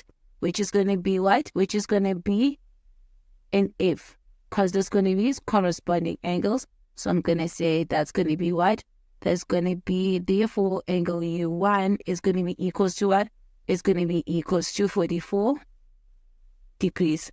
So let me just do this. This one is going to be 44 degrees. But what is the nice thing? Again, that is 2. Let me just write it here.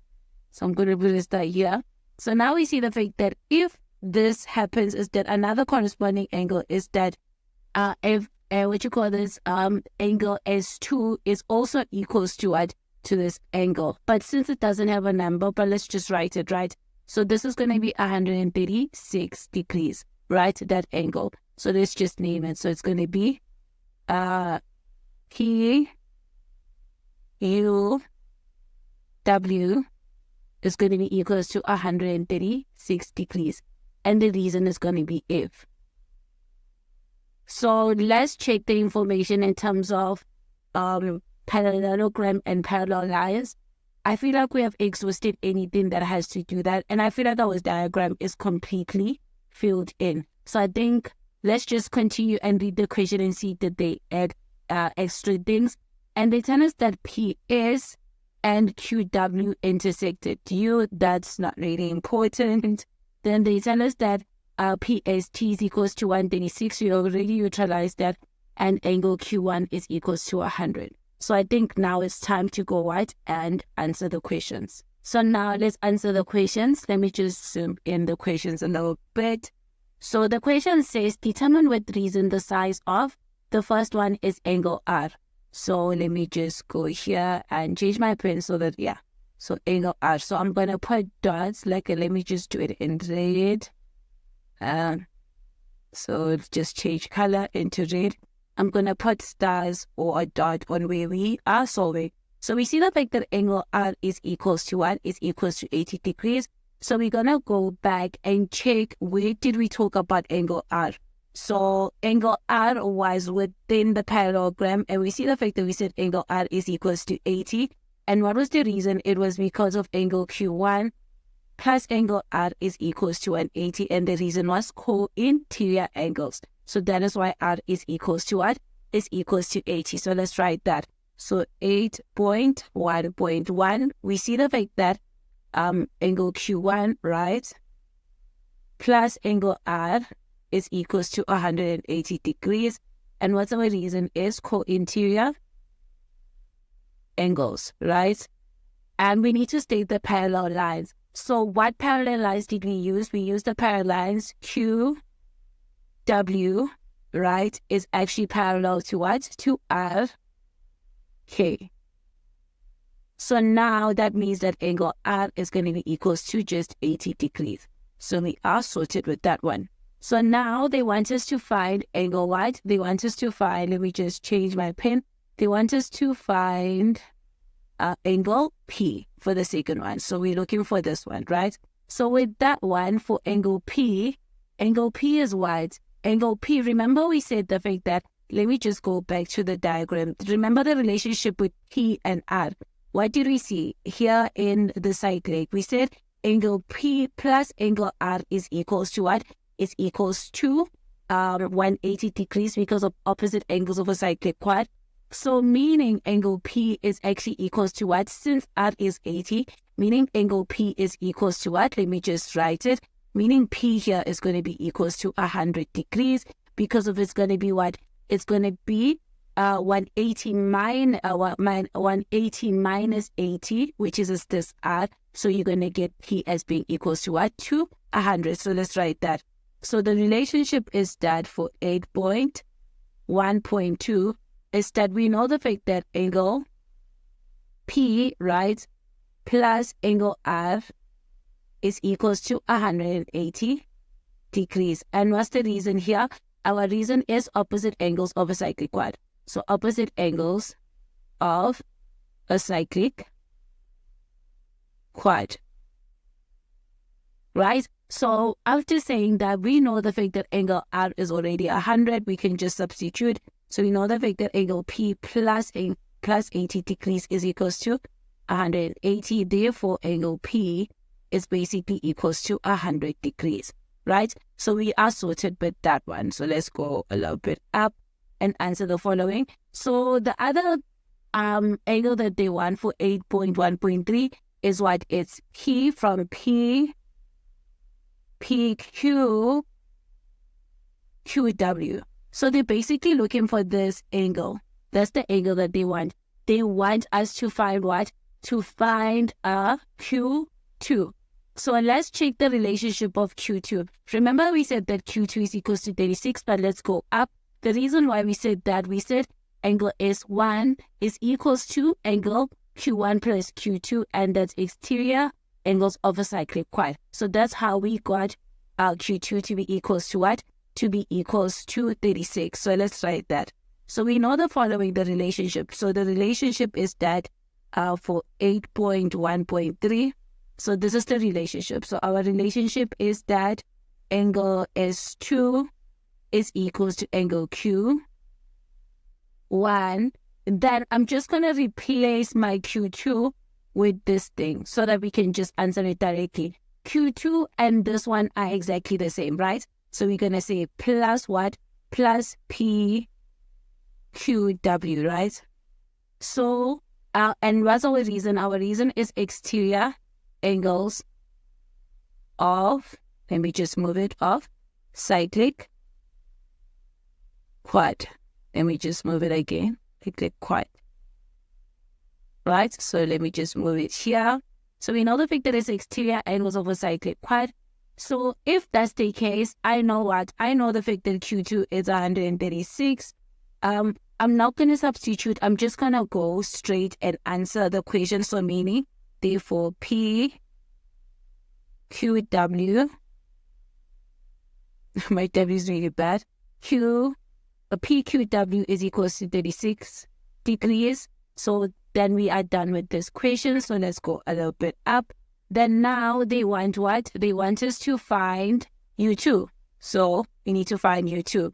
So with U2, what is the relationship? We see the fact that I didn't write it here, but we see the fact that we have this angle as being 136, and vertically opposite angles of what? Of a cyclic quad are basically what? Are what you call vertical opposite angles are equal. Or you can use what? You can use angles in a straight line. So let me just highlight that. You see the fact that this is a straight line, and we already have that U1 is equals to what? Is equals to 44.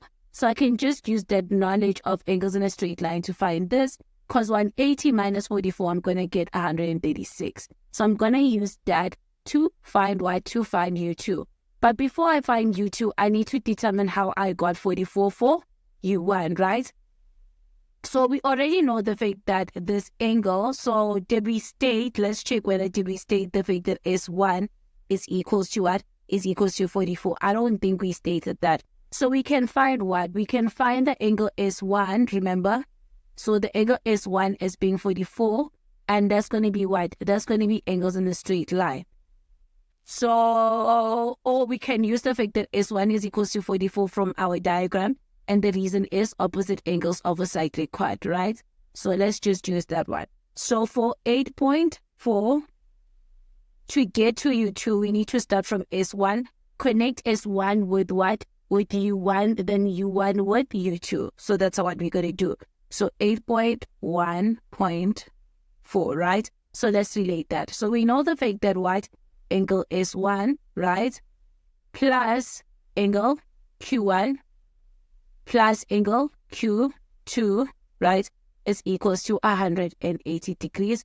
And our reason is that opposite angles of a cyclic quad. So it's going to be opposite angles of cyclic quad, right? So that's suited. So now we know the fact that I can just conclude that S1 is equals to 44 from here, right? So I know the fact that angle S1 is going to be equals to 44 degrees. So I know that S1 is equals to 44. Now I need to relate S1 with G1. And let's go back here. We know what, and I think I already related it. Where is it? It's not a Z, it's actually an F. So yes, there's it. So remember I said the fact that therefore U1 is going to be equals to what?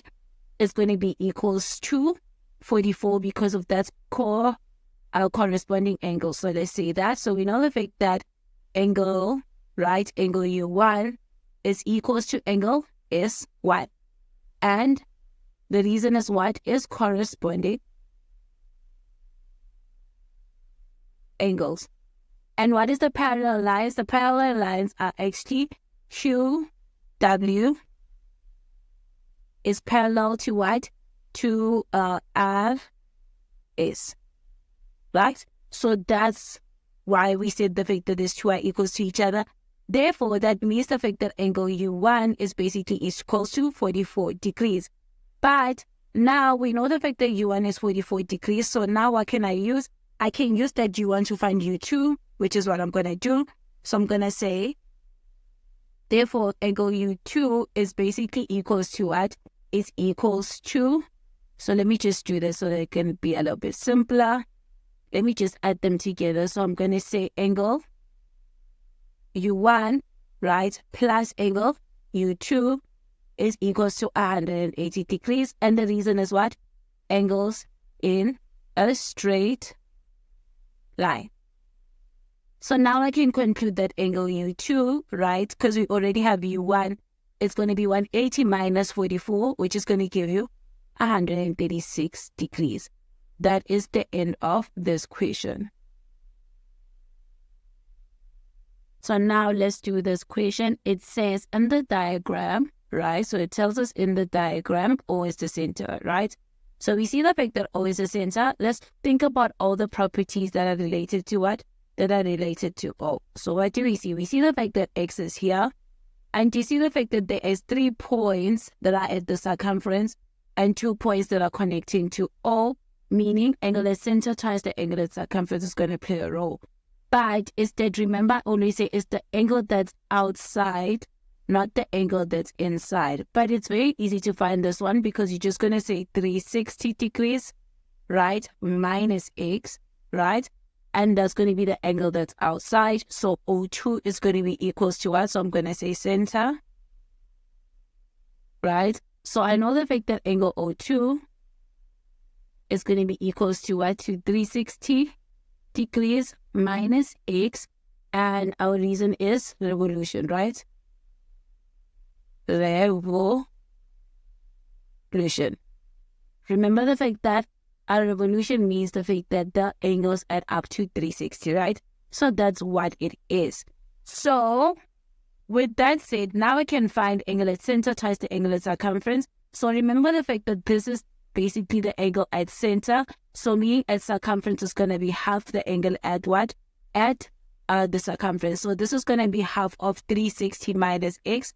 So we know the fact that now angle M, right, is basically equals to what? To a half of what? Of 360 degrees minus x. And our reason is going to be what? Angle at center. Let me just write it. Center. Then I'm going to say circum. So we can remember, right? So now let's find M. If we divide everything here, so we know the fact that angle M is basically going to be equals to what? To 180 degrees minus what? Minus x divided by 2. So we know the fact that this is going to be 180 degrees minus x divided by 2, right? So let's just go on and basically read what? The question. So let's go. And oh no, we're not done. We're not done when it comes to center. Is that again, we know what? We know the fact that since we have a center, that means the fact that PO, right, is going to be equals to TO, and that's radius. So we know the fact that PO is equals to TO, and the reason is radius, right? So if that's the case, that means the fact that T3 is equals to P3, right? That's isosceles triangle. So P2, sorry, is equals to angle T3, and our reason is isosceles triangle, right? And we'll state the triangle when we answer it. So if this is x, we can find what? We can find P3 and P2. So we can either substitute everything by P2 or everything by P3. So we know the fact that x, right, which is, I'm going to say, let me just write it like this. Let me erase that. So I know the fact that what? I know that angle O1, right, plus angle T3 plus angle P2 is equals to 180 degrees. And the reason is sum of angles in a triangle, right? So with that said, it's very easy for us to find T3 and P2 in terms of x. So that's going to be basically equals to, this is going to be x plus T3 plus everything by T3. I'm changing everything to be T3 because it's going to be 180 degrees. So this is going to be what? This is going to be x, right, plus 2 T3 is going to be equals to 180 degrees. Take the x to the other side. We're going to have 2 T3, right, is equals to 180 degrees minus x, divide everything by 2. So angle T3 is basically equals to 90 minus x divided by 2. So this is going to be 90 minus x divided by 2. Here is going to be 90 minus x divided by 2 divided by 2. Yes. So I think in terms of center, we have exhausted everything, right? So now let's continue to read the question. It says it's the center to the circle. So it tells us the fact that ST is a tangent to the circle at point T. So now let's go and talk about the tangent property. So let me change my pen into being this green. So I'm going to say tangent, right? So if I create a tangent which is I connected, I highlight or emphasize the tangent which is ST like this, right? And I take the code that I'm going to take is what? Is going to be TM, which is going to subtend what? Is going to create T1, right? It's going to subtend this angle here. Then I take another line that can reach what? They can reach the circumference, which is in our case is going to be what? Is going to be TP, right? What do I see? I see the fact that S1 and P1 are basically going to be equals to each other, right? Because I can create a triangle. See, I can create a triangle like this, So I know the fact that angle T1 is going to be equals to angle P1, right? And what's going to be our reason? Our reason is going to be Tan-Chord. So it's going to be Tan-Chord Theorem.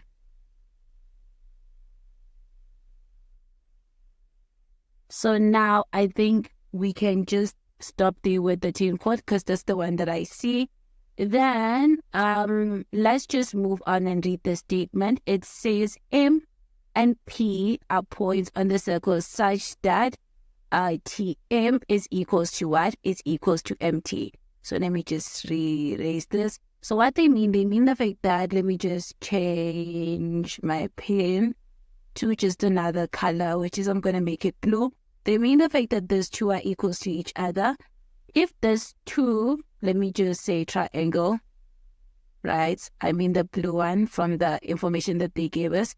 So if they tell us the fact that these two are equals to each other, that means the fact that angle P1 and angle T2 are equals to each other. So I can just rewrite this T2 in green so that when we go back, it will not confuse, right? So we know the fact that if they equals to each other, that angle P1 is going to be equals to angle T2, right? And what's our reason? Our reason is going to be what? It's going to be isosceles triangle, right? It's going to be isosceles triangle. So we know that they're equals to each other. So that means I can find P1 and P2 because we already have angle M, right? So therefore we have found T1, that's what I mean, T1. So let's do that. So using sum of angles in the triangle, I know the fact that angle M, right, plus angle P1 plus angle T2 is equals to 180 degrees. And that's sum, right? Sum of angles in a triangle. So I'm going to replace everything by P1 here. I'm going to replace T2 by P1 because of the equals to each other. So I'm going to say M, I'm going to write 180 degrees minus X divided by 2. Then plus what? Plus 2 P1s. And that's going to be equals to 180 degrees. Take everything and leave 2 P1 on one side. So this is going to be 180 degrees, right? Minus 180 degrees. Then this is going to be plus X divided by 2. So therefore 2 P1 is basically equals to what? 180 and 180, they're going to cancel. So you're going to have 2 divided by X divided by 2. So therefore divide everything by 2. So therefore angle P1 is basically equals to what? It's going to be equals to X divided by 4. So this is going to be X divided by 4. And this is going to be X divided by 4. Therefore, this is going to be X divided by 4. And I think we have exhausted our diagrams in terms of feeding in all the important information. So now we can go and answer the questions. So now the question says, prove with reason that S, right, STM is equals to 1 over 4. So STM is this angle. So they basically want us to prove that T1 is equals to X over 4. And that's perfect because we already proved that, right? We already proved the fact that it is X, this T1 is basically equals to 1 over 4 or X over 4. That's what I mean. So now we need to check how do we get there. So do you see the fact that the relationship starts from O2, right? And connecting it to M, then connecting it to P1, then connecting it to T1, right? And as you will see, the fact that the marks is 7 marks. So it makes sense why it's a lot of marks because of it's a lot of connection. So let me highlight the connections, right? I said my connection starts with what? With O2, right? So we need to state why we're saying O2 is 360 minus X, right?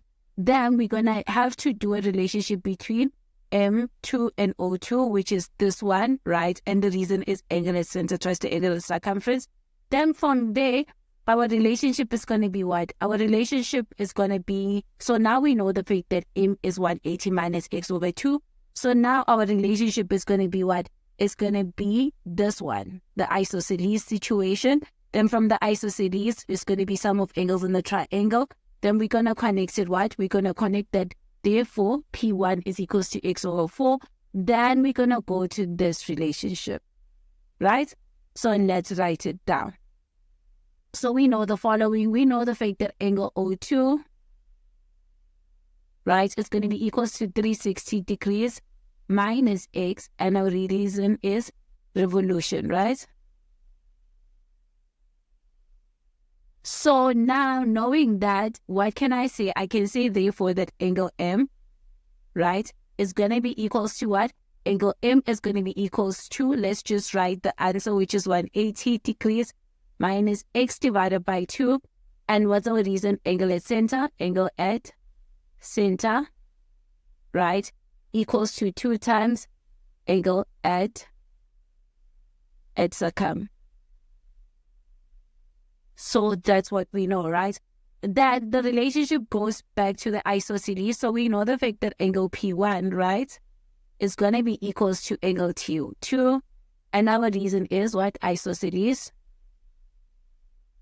triangle. And let's name that isosceles triangle.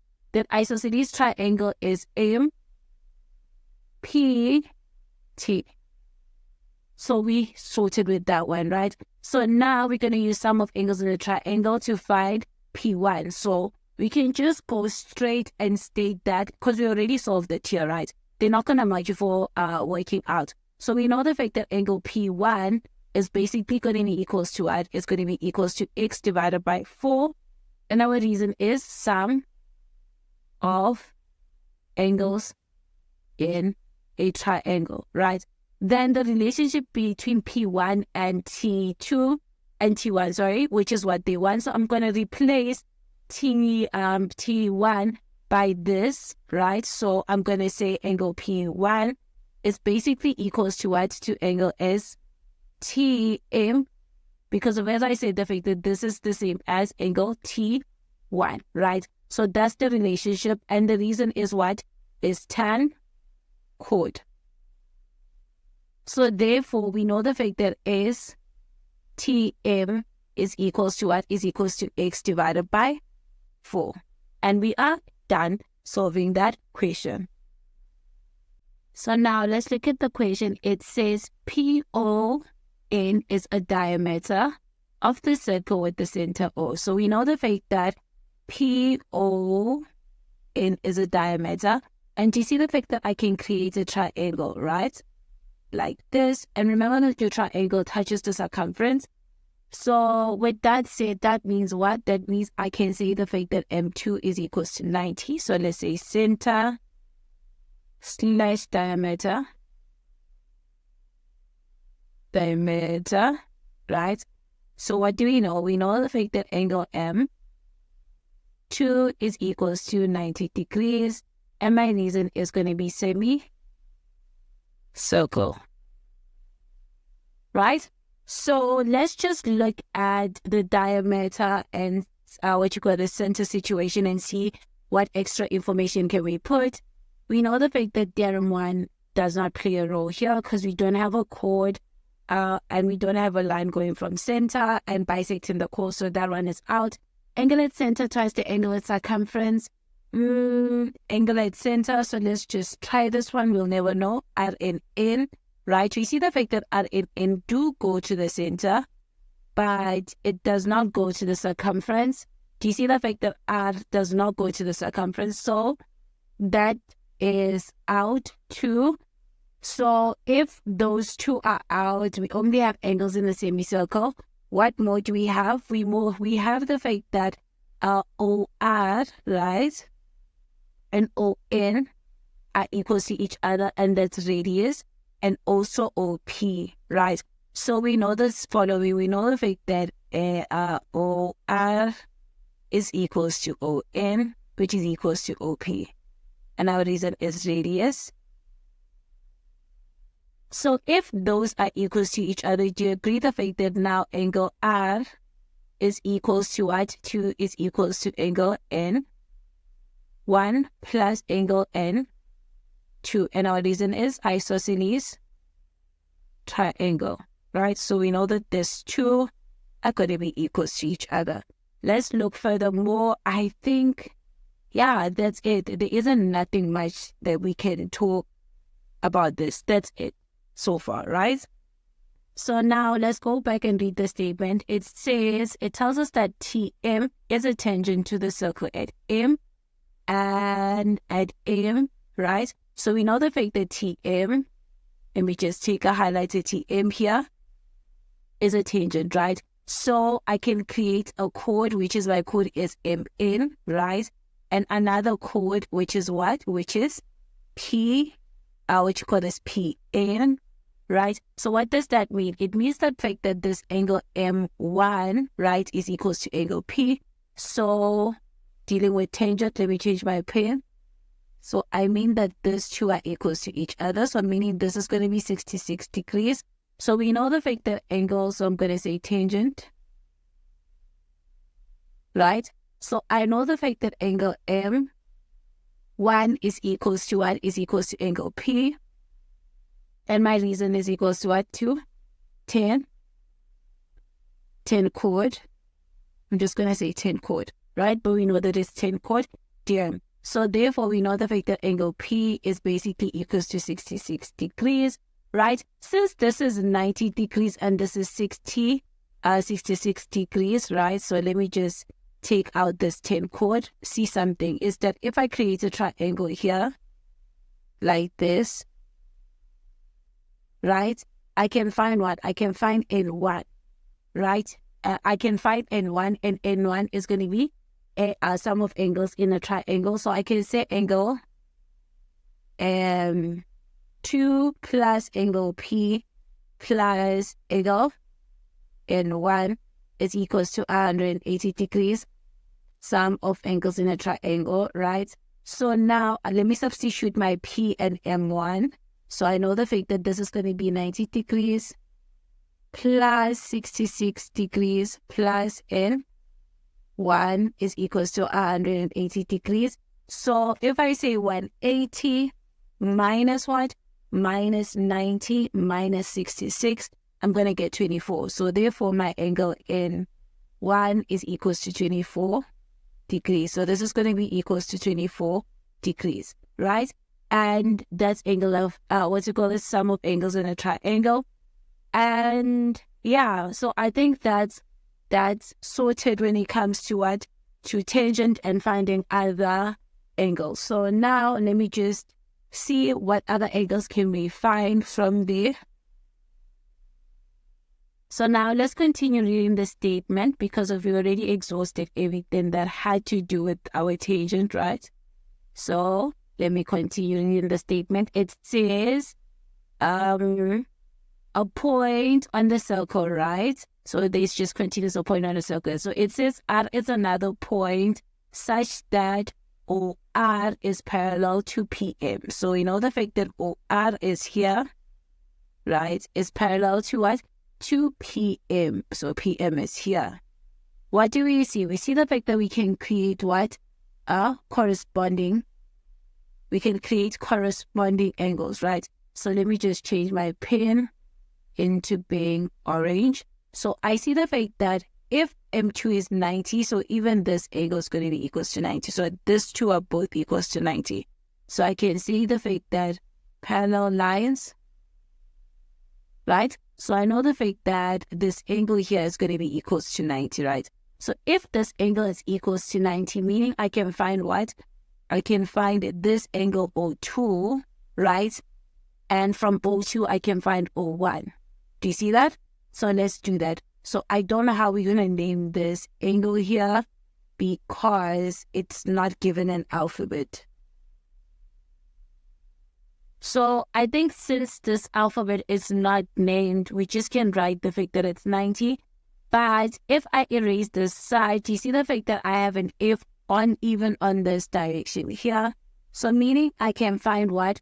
I can find O2, which is O2 is going to be equals to what? Is going to be equals to 66 degrees. So I know the fact that angle O2 is equals to 66 degrees, right? It's going to be 66 degrees. And my reason is if, right? So if my reason is if, then I know the fact that it's 66. So now I can find O1 because it's going to be angles in a straight line. So I know the fact that angle O1 is basically going to be 180 degrees minus 66. And that's angles in a straight line. I'm just going to put a straight line. So it's going to be 180 minus 66, which is going to give you 140. So I know the fact that angle O1 is equals to 114. So this is going to be 114 degrees. And looking at it, I feel like our diagram is done. So we can go and answer the questions. So now the question wants us, this is the following questions that we need to answer. So the first one, we need to find angle P. So 8.1.1, we need to find what? We need to find angle P. So where is angle P? Angle P in our diagram is here. Do you see it? We see the fact that angle P is equals to 66. And let's just find the highlighter and go back while we said that, right? Do you see the fact that we said angle M1 is equals to P, and that's Tan-Chord Theorem? So we're going to say what? We just can conclude the fact that angle P is equals to 66 and just say our reason is Tan-Chord Theorem. So you're going to say this is equals to 66 degrees, and our reason is Tan-Chord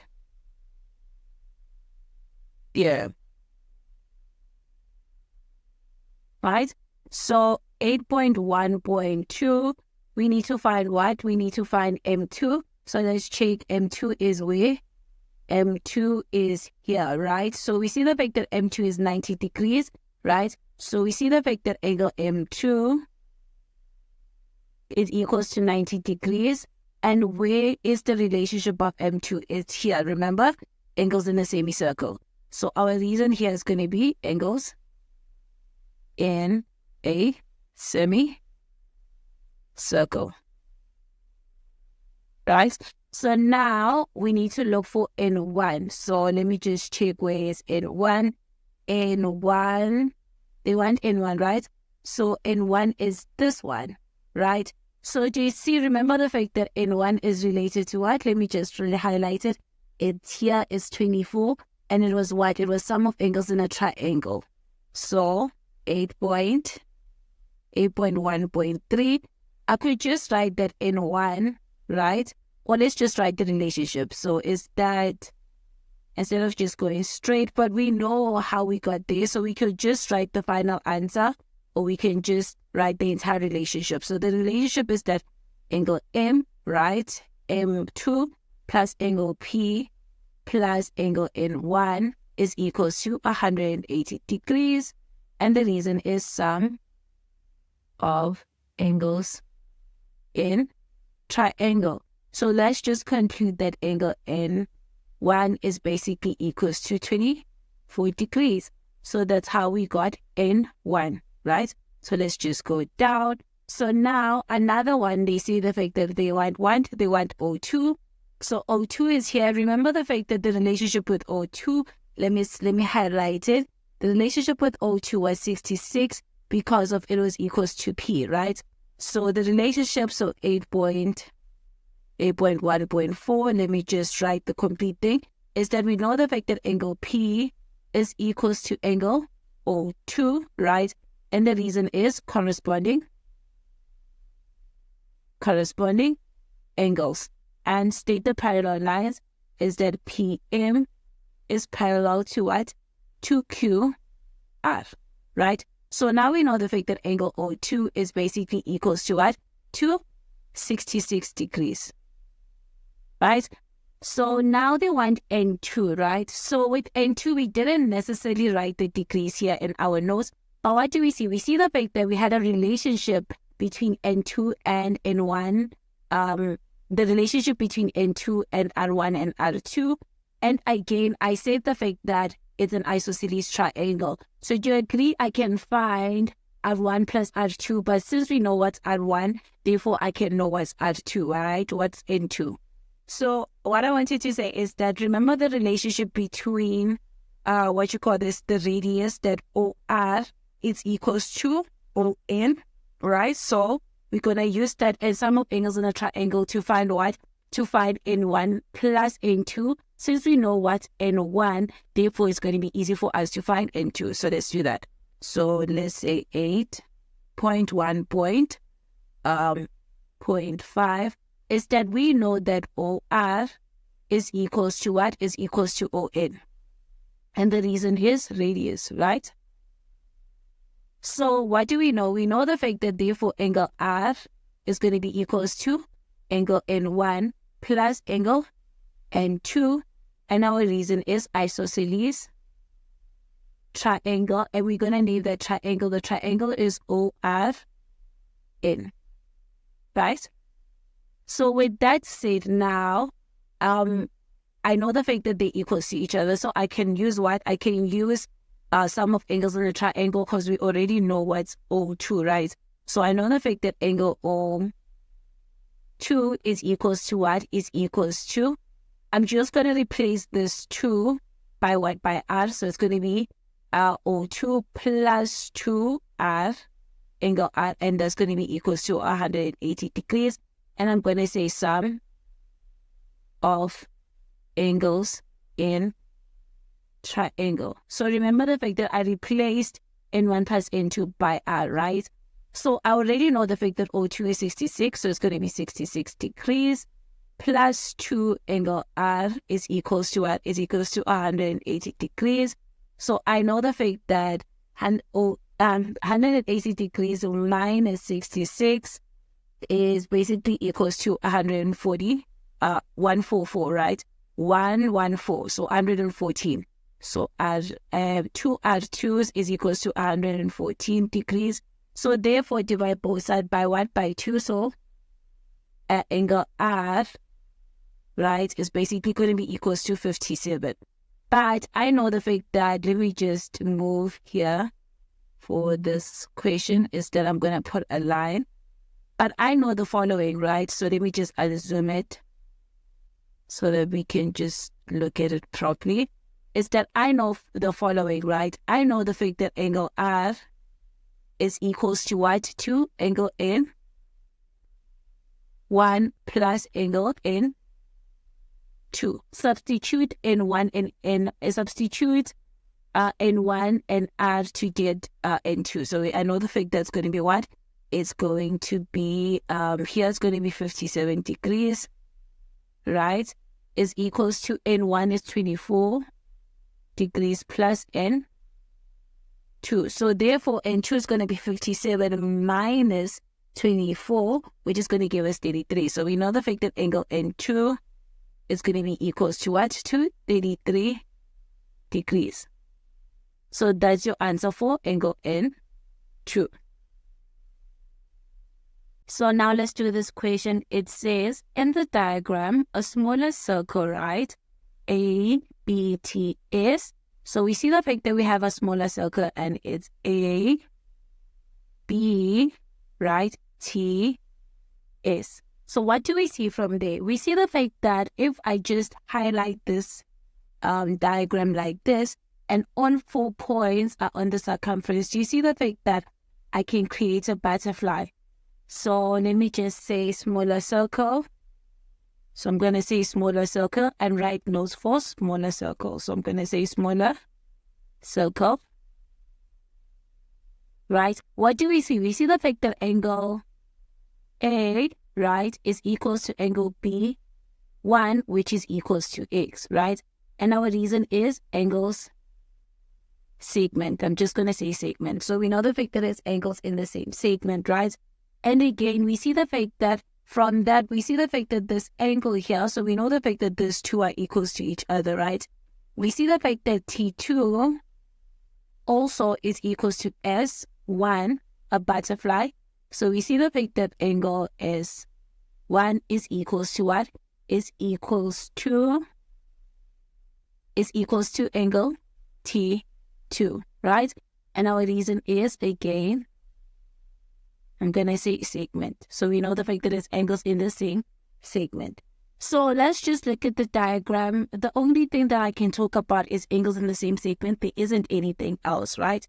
So we are done with that situation. Let me just erase this. And we know the fact that there's 2, this is going to be x, and this 2 are equal to each other. So let's continue reading the statement.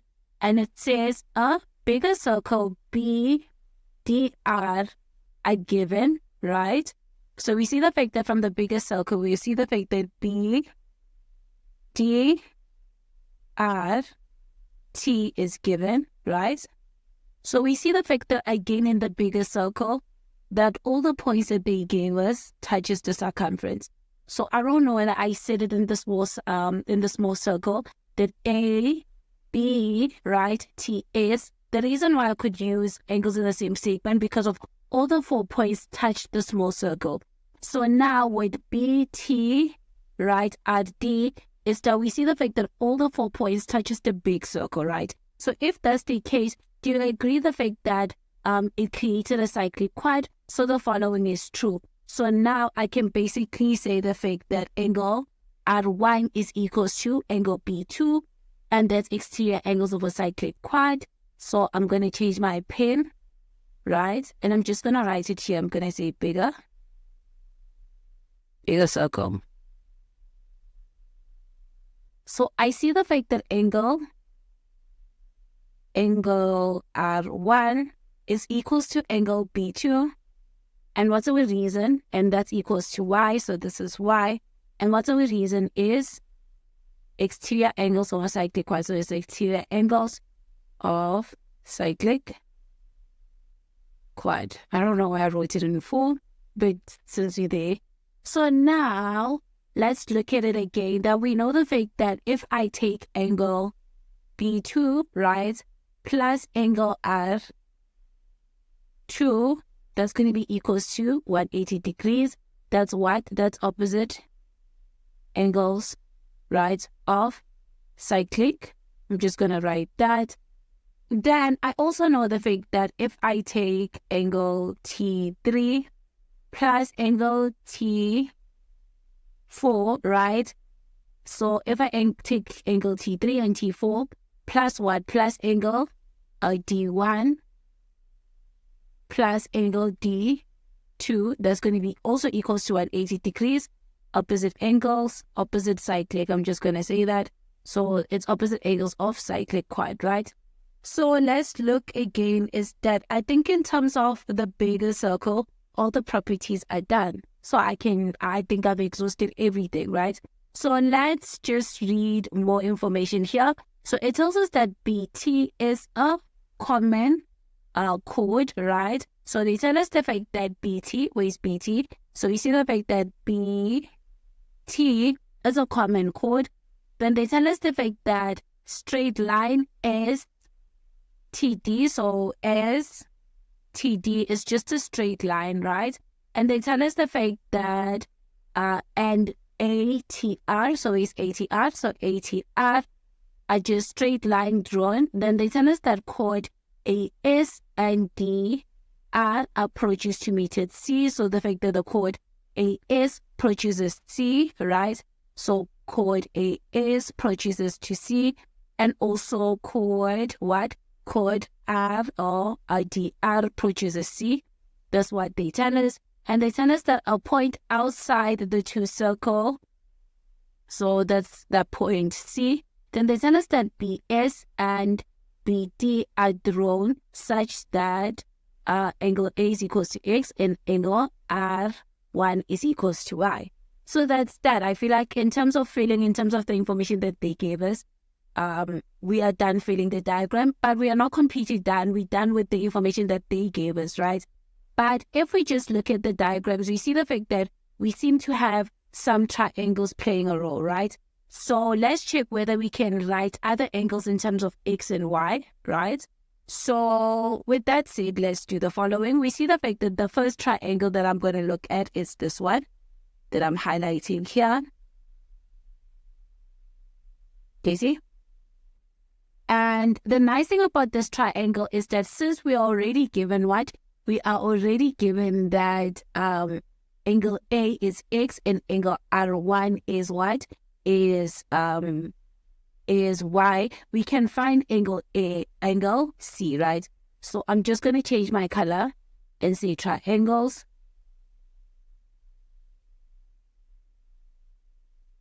triangles, right? So with that said is that I'm finding this one. So I know it's the fact that angle A plus angle C plus angle R1 is equals to 180 degrees. And that's sum of a triangle. So therefore, I know the fact that X, which is A and R1 is Y. So I know the fact that C is basically equals to X plus Y is equals to 180 degrees, right? Take the X and Y to the other side is the same as having angle C as being equals to 180 degrees minus X minus Y. You can take out negative as being common. So angle C is the same as saying 180 degrees minus open bracket X plus Y. So this is the same as 180 degrees minus X plus Y, right? So we are sorted with that one. Let's check another triangle and check whether can we find sum of angles in a triangle. So if maybe I look at this triangle here, let's check, do we have enough information to find sum of angles in a triangle? I don't think we do because of, do you see the fact that we don't have S2 and we also do not have D1, so we can't use that. Let's check other triangles just to neutralize it. Let's check this triangle and see the fact that, okay, do we have a situation happening there? No, because if we don't have T1, right, and S2, so we can't find sum of angles in the triangle there. Let me just neutralize another triangle, which is this one. Let's check. Also, there's going to be no, because remember, we know the fact that we don't have D1, we don't have T3, and we don't have D1. So I think in terms of information that they gave us, we have neutralized everything, right? So now we can go and answer the questions. So now let's look at the question. It says, name giving a reason another angle that is equals to A. So it's equals to, so A is equals to X. So 9.2.1 A. Another angle that's equals to X. We saw the fact that, let me just take my highlighter. We saw the fact that angle B1 is also equals to X. And that's what? Angles in the same segment. So I'm going to say angle B1 is equals to X, and that's what? Angles in same segment. So that's sorted. Then B, we need to find another angle that's equals to Y, and we already got that angle, which is what? Is angle B2. Remember, R1 is equals to B2, and that's exterior angles of a cyclic quad. So we know the fact that angle B2 is equals to what? Is equals to Y, and that's what? That's exterior angles of cyclic quad. Right? So now let's move to 9.2.2. It says what? It says prove that SCBD is a what? It's a cyclic quad. So let's go label it. Let me just change my color. Is that we're looking for S, which is here, B, which is SC, which is here, then D, which is here, and B, which is here. We need to prove that this, the one that I'm highlighting, is what? It's a cyclic quad. Right? So we need to go through all the properties of a cyclic quad. Is that proving that something is a cyclic quad is that we can prove that opposite angles are supplementary. So when you add them together, you're going to get 180. We can prove exterior angles of a cyclic quad, or we can prove angles in the same segment. So the angles in the same segment thing does not work because we don't have a butterfly. Exterior does not work. So the only option that we have is what? Is opposite angles of a cyclic quad are supplementary. And that's perfect because we see the fact that angle C is equals to 180 minus X plus Y, and the angle that is opposite to it is B1 and B2, and B1 and B2 is X and Y. So I can subtract this X and Y from here, and I'm going to get 180. So what I mean is that, look at this, is that first we need to prove the following. I need to prove that this is equals to what? Is equals to 180 minus x.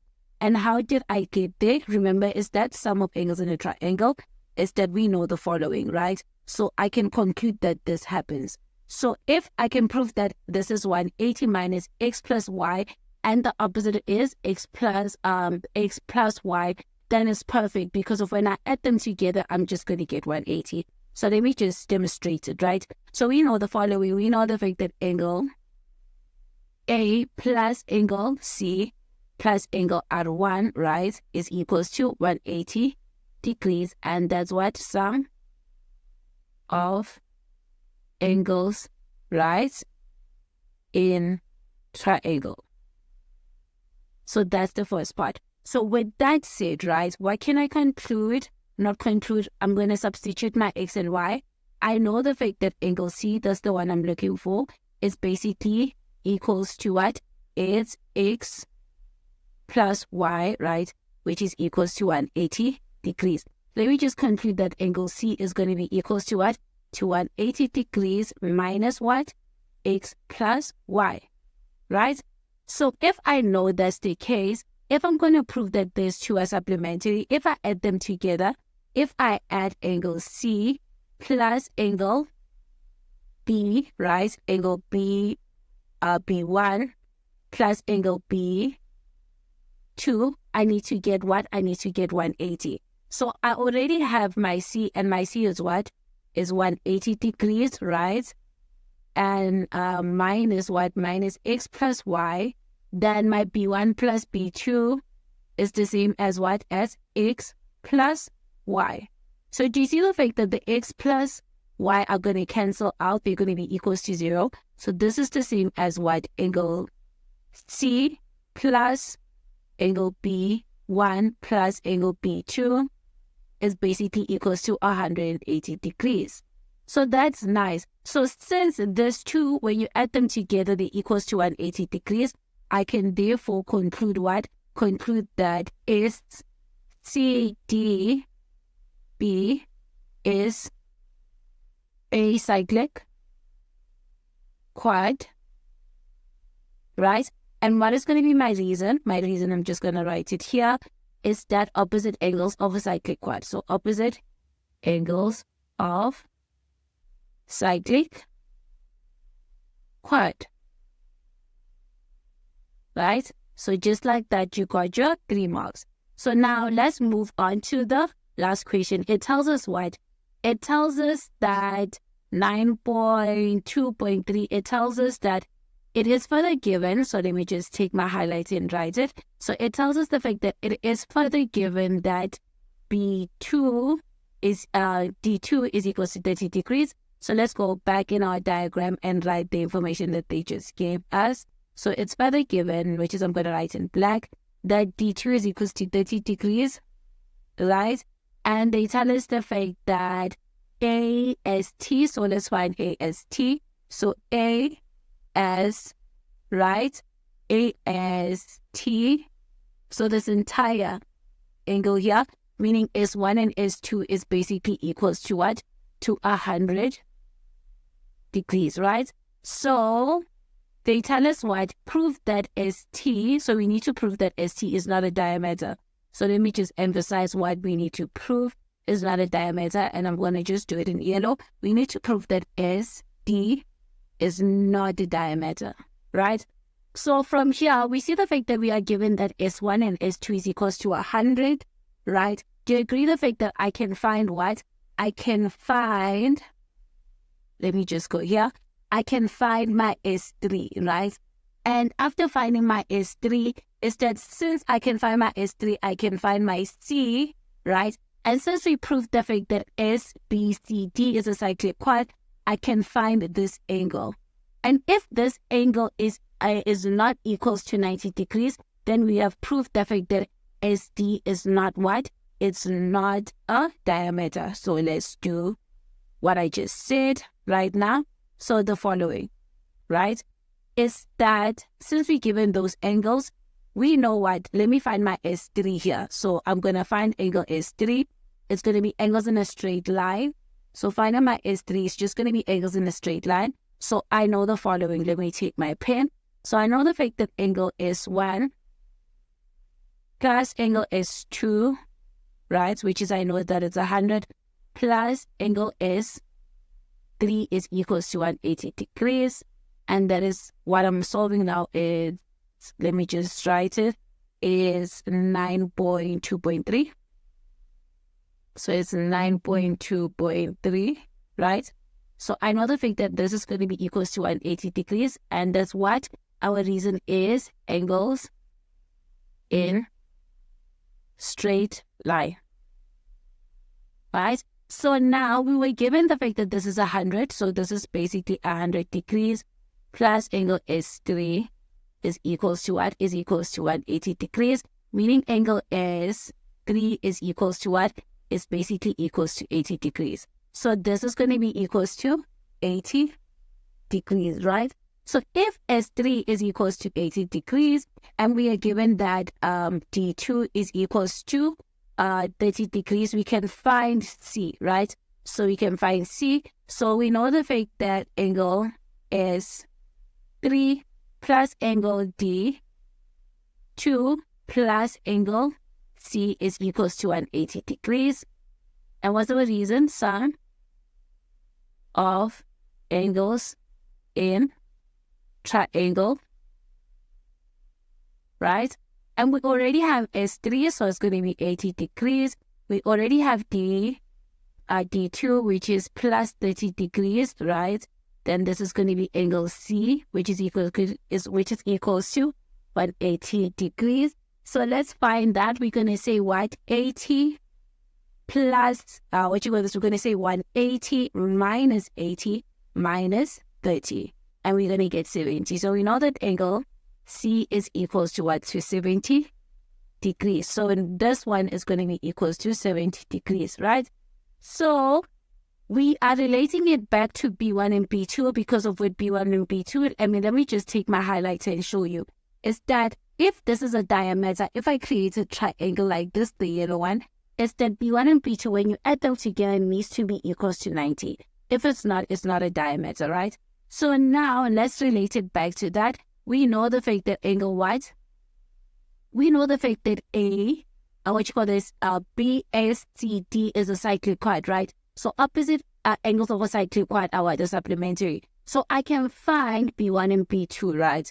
By using that property or using the fact that we already proved that this is a cyclic quad. So let's do the following. We know the fact that angle B1 plus angle B2, right? Plus angle C is equals to what? To 180 degrees. And that's what? That's opposite angles of a cyclic quad. Opposite angles of cyclic quad. So with that said, what does it mean? Meaning I can find angle B1 and B2, right? So I can find angle B1 plus angle B2, because we already know that C is 70 degrees, and that's equals to 180 degrees. So if I say 180 minus 70, I'm going to get 110. So angle B1 plus angle B2 is basically equals to what? It's equals to 110 degrees. So we see the fact that this two together, let me just take my pen, this two together is equals to 110 degrees. So what does this prove? It proves the fact that SD, so therefore I can conclude that SD, right? So therefore SD is not a diameter. And what is going to be our reason? Our reason is because angle B1 and B2 is not equals to 90 degrees. It's that angle B1, right, plus angle B2 is not equals to 90 degrees, right? So let me just furthermore write. So let me just write it there. So this is SD, right? This is not so. This is SD. So that means that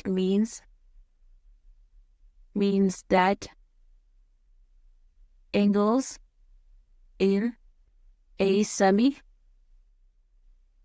semicircle, right,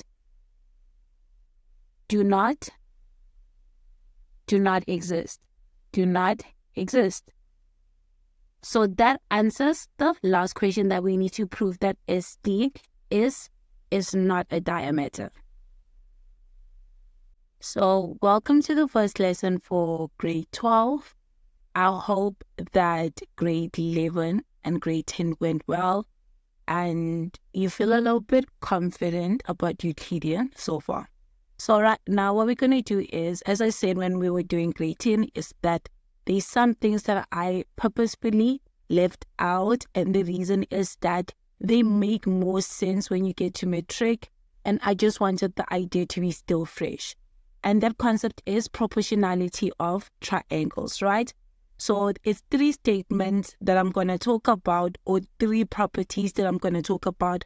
And these properties are going to play a huge role when you're proving the proofs in grade 12. So let's start, right? So the first one is, let me take my highlighter. The first one says triangles with equal heights, right, have areas which are proportional to their base.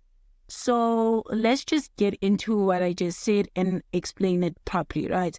Is that if you have 2 triangles, right, and those triangles, what happens is that it's 2 things, right? Is that you have 2 triangles that have the same height, so the same height, right, and they are both what? And both triangles are in between the same parallel lines. So I know that the heading, it doesn't necessarily explain what's happening, but this needs to happen. Is 2 things. Is that if you're given the following, so you are given the following, you are given 2 triangles. So we know the fact that we have 2 triangles, right? And they have the what? They have the same height, and also what? And also they are in between. So they are in between parallel lines, right? Parallel lines. So what can we conclude? So this is what you're given. What can we conclude? We can conclude the following. We can conclude that the base, right? So in our case, the basis is this, right? The base are going to be what? Are going to be in proportion to the area. So the area of both triangles, so triangle, area of triangle, let me just write that. I wrote triangle area. So I want to say the area of triangle ABC, right, divided by the area of triangle DEF is going to be equals to their base in proportion. So their base are going to be in proportion, EF. And that makes sense. And let me just zoom it in so that you guys can see why that makes sense, right? So let's just zoom in our triangle in this situation. Look at the following. Is that, do you see the fact that you have 2 triangles? And let me just highlight them so that you can see them properly. You have 2 triangles. You have the triangle A, B, C, right? This is the first triangle. And you have the second triangle, which is triangle what? D, E, F, right? And what do you see? We see the fact that both our 2 conditions are satisfied, is that they have the same height. Do you see that? H is the same height. And also what? They are in between 2 parallel lines, right? So what does it say? It says if you have 2 triangles, same height, and both are in between the same parallel lines, that their area, right, is going to be equals to what? Their proportional area is going to be equals to their base, their proportion in base. So now, individually, let's find the area of both of them. So if you find the area of the green one, right, it's going to be area of triangle ABC. We know it's going to be half times. You know the fact that the formula for area is what? Is equals to what? To half base times height, right? So we know the fact that it's going to be half base, and our base for the green one is going to be what? It's going to be BC multiplied by height, which is H, right? So we know the fact that therefore it's going to be like, this is going to be the area for what? For the green one, right? So now area for the what? Area for the blue one, the base in our case is going to be this one where I put crosses, right? It's going to be EF. So we know the fact that it's half base times height. So let me just go up. It's going to be a half base, which is EF multiplied by height, right? And that's just going to be the area of what? The area of a DEF. So if you put their areas in proportion, it's the same as saying what? Area of ABC divided by the area of what? Of DEF. This is what I'm talking about, right? So if we have that, we see what? We see the fact that the halves are going to cancel out and the H's are going to cancel out. So you're going to be left with what? With BC divided by what? By EF. So that makes sense why we can conclude that areas that are in proportion, if you have the same what? The same height and the triangles are in between parallel lines are equals to the base. That is why we can conclude this. The second one says triangle with equal base. Let me just highlight. It says triangle with equal base between the same parallel lines have what? Have the same area.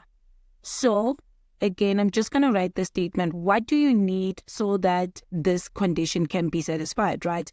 So your given information is the following. So you need what? You need the same base, right? So two triangles needs to have the same base. And number two, it needs to have the what? They need to have the same height. So what can we conclude if those two happens? Or you given those two conditions? What can we conclude? We conclude that their areas are going to be equal. So same area. So we're going to have equal area.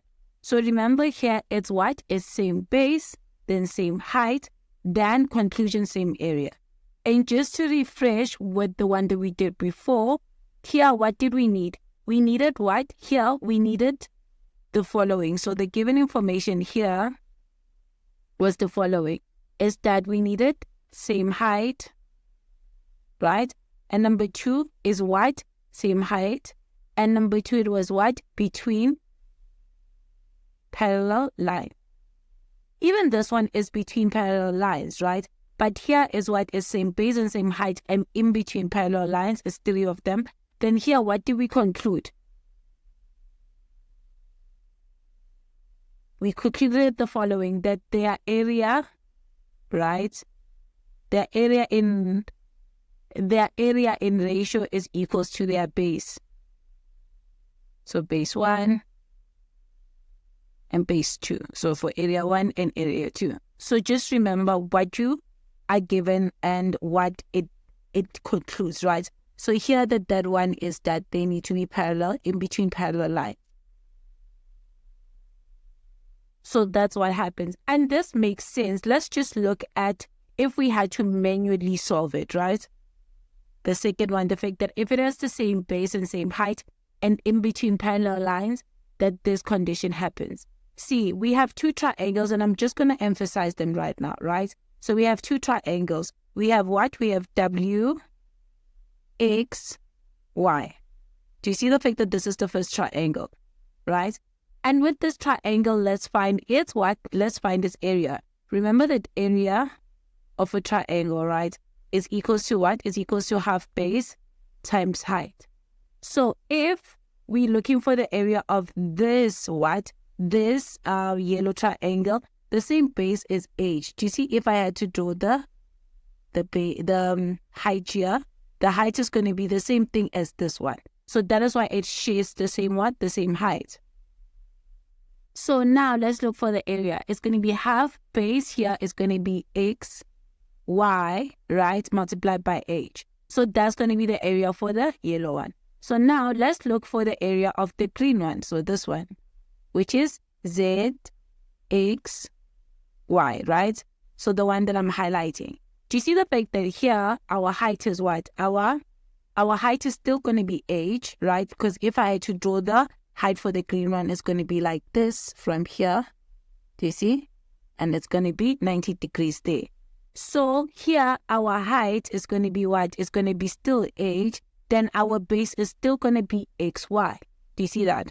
So does it make, now, if we have the same base and height, it makes sense that their area is going to be the same, because do you see the fact that this is identical to this? So that's why we can conclude that the area of WXY is basically equals to what? It's equals to the area of XZXY, this one. So that is why if we have the same base and same height in between parallel lines, we can conclude that their areas are identically the same, right? So now let's look at the third one, right? It says what? It says triangles on the same side of the same base and equal in what? In area lie between parallel lines. So that's what it means. So they're telling us the fact that if you have the following. So we are given the following here. We have what? We have two triangles, right? They have what? They have the same base.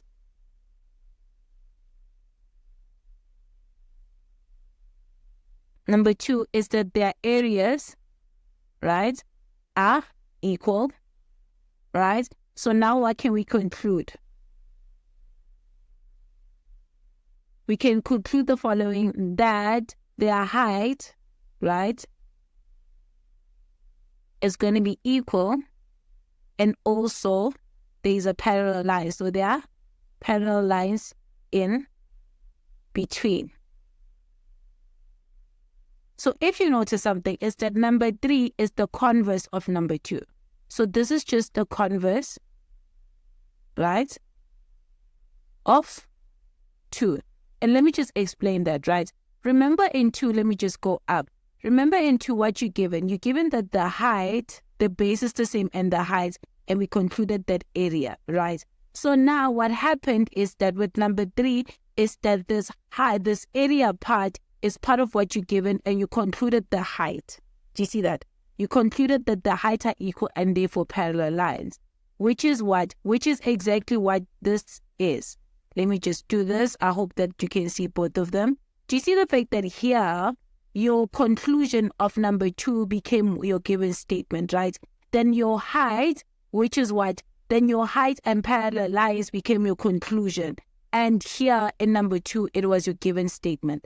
That is why number 3 is the converse of number 2. I hope that made sense, right? Hope what I'm saying makes sense.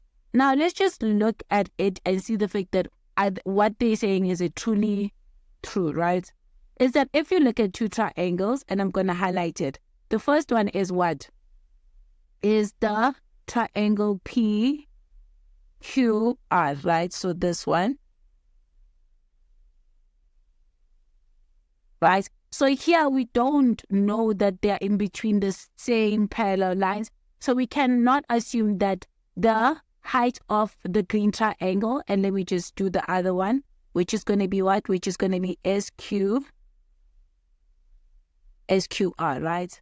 So now we can't necessarily conclude that their heights are the same because they are not in between parallel lines, right? The same parallel line. So we can't conclude that. So what can we assume from our statement is that we can assume that their areas are what? Are equals to each other, because that was given. So if you equate their areas together, right, and we know the fact that area is equals to half base times height, and we see the fact that their bases is going to be the same because of they have the same base, but their height is going to be different, right? So for the green one is going to be H1, and for the blue one is going to be H2. What can we see? We see the fact that these two are going to, the halves are going to cancel out, the QR are going to cancel out, because if you divide both sides by 1/2 like this, 1/2 QR, and also do the same thing on the other side, QR. You see the fact that they're going to cancel each other. So what you're going to be left, you're going to be left with the heights being equals to each other. So now you can conclude that the triangles are in between the same parallel lines, which is in our case is PS is parallel to QR. Welcome to the first proof for grade 12. Here we're going to prove what? The proportionality theorem, right? So what do we see? We see the fact that the given information is that they say in triangle ABC, then they tell us that the lines BE is parallel to P, to BC, right? that DE is parallel to BC, then they also tell us what? They tell us the fact that we are required to prove that AD, right, divided by DB is equals to what? Is equals to AC divided by what? Divided by EC. So let me just write what we are required to prove. So we're required to prove that this side, right, AD, divided by this small side, right, on this triangle, then is equals to AE divided by CE, right? Then on this second triangle, we are required to prove that AD, which is this side now, divided by this side, right, is equals to what? Is equals to this side divided by this side. So that's what we require to prove. And this side, what are we required to prove? That AD, so AD is where? Is this one, right? That this one here, right? Then AD is where? Is A.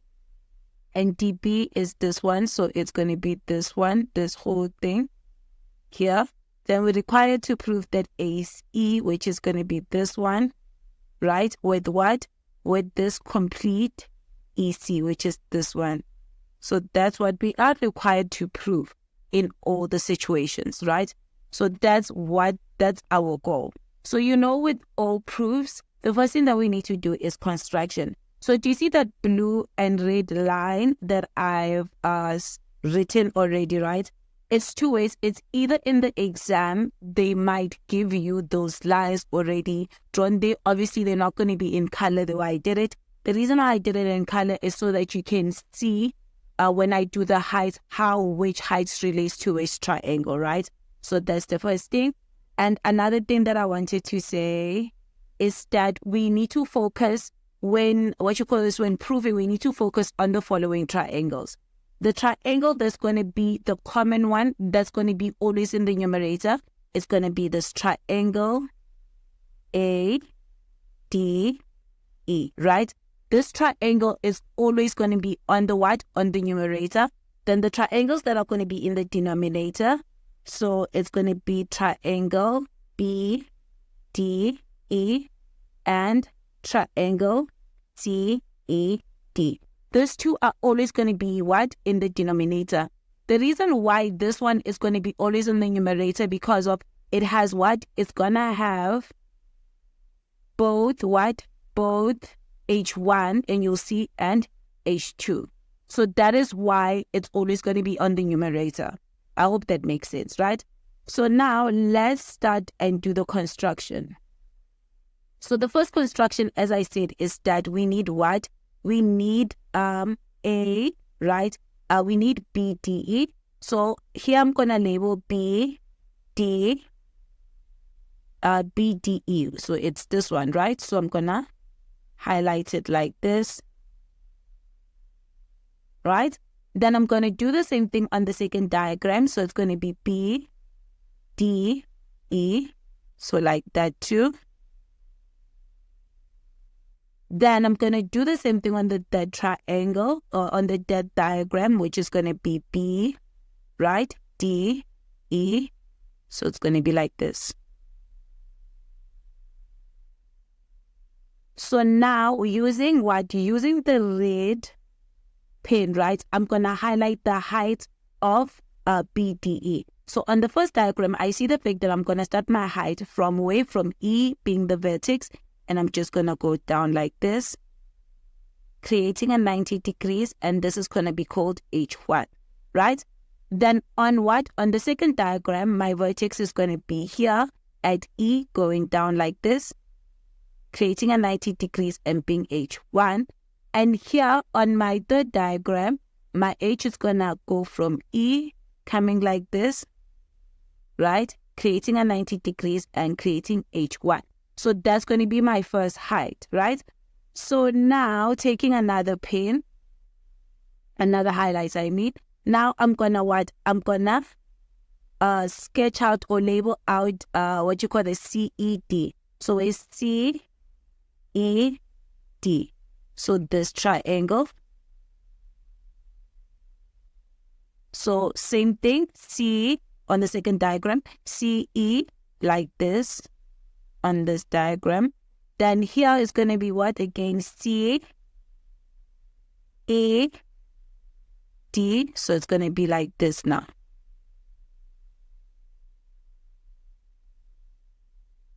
So now what we're going to do is we're going to label what? We're going to label our height, and our height is going to be in blue now. So with CED, in the first diagram, my height is going to start from where? It's going to start from D, and it's going to come like this, right? And it's going to create a 90 degrees, and this is going to be H2. On my second diagram, it's going to, my vertex is going to be D. It's going to come like this. It's going to be 90 degrees, and this is going to be my H2. Then on my third diagram, my vertex is going to be this one, so it's going to come like this, creating a 90 degrees being my H2. So now that's sorted, right? So now we're proving, right? But before we prove, we need to state the construction that we just did, right? So what we're going to say, we're going to say draw. So let me just take my pen. So you're going to say draw H1, right? H1 from where? From, what you call this? From E. So we know the fact that it goes from E to what? To perpendicular, right? So to perpendicular to what? To A, D, right? And H2 from where? From D, right? From D, right? To perpendicular to what? To A, E. So here we sorted. So if you are not given the red and the blue line, you're going to say what? You need to say the fact that you need to draw the following. You need to draw B, E, right, and C, D. Then I'm going to say if not given, because sometimes they give it in past papers, sometimes they don't. So if they don't give it, you need to connect B, E, and C, D, right? So now let's start. As I said, the fact that we're going to find the area of this one divided by this one first. Then we're going to find the area of this one divided by this one second, right? So let's do that, right? So we're going to say, the first one, we're going to say area of the triangle in the numerator. So it's going to be triangle A, D, E, right? Divided by what? By the area of triangle what? Triangle B, D, E, right? And that's going to be equals to. So we're going to say half divided by half here. So what is the base for DB? And I'm going to come back to the numerator, right? Let's start with the denominator. So what is the base for DBE?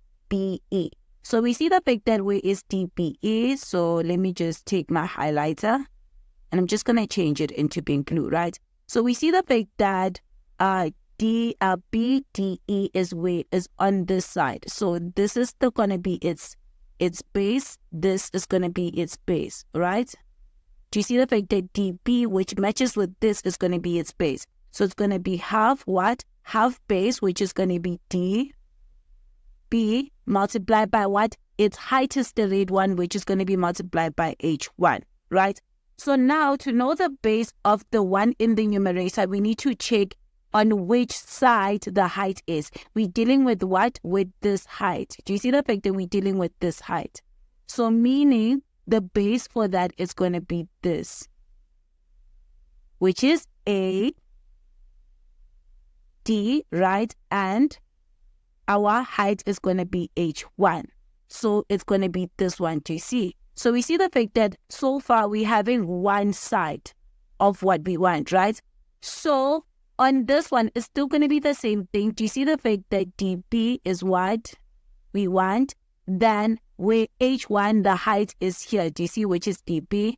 And even here, the same situation is that the H1 is on this side, right? It's on this side, which is DB, which is this one, right? Do you see it? From this one, then DB is going to be that one. Then for the numerator, the height is on this triangle, which is AD. I hope that made sense, right? So what do we see? We see the fact that the halves are going to cancel out and the H1s are going to cancel out. So this is the same as what? As having AD divided by DB. So we sorted for the first part. So we sorted for this one, right?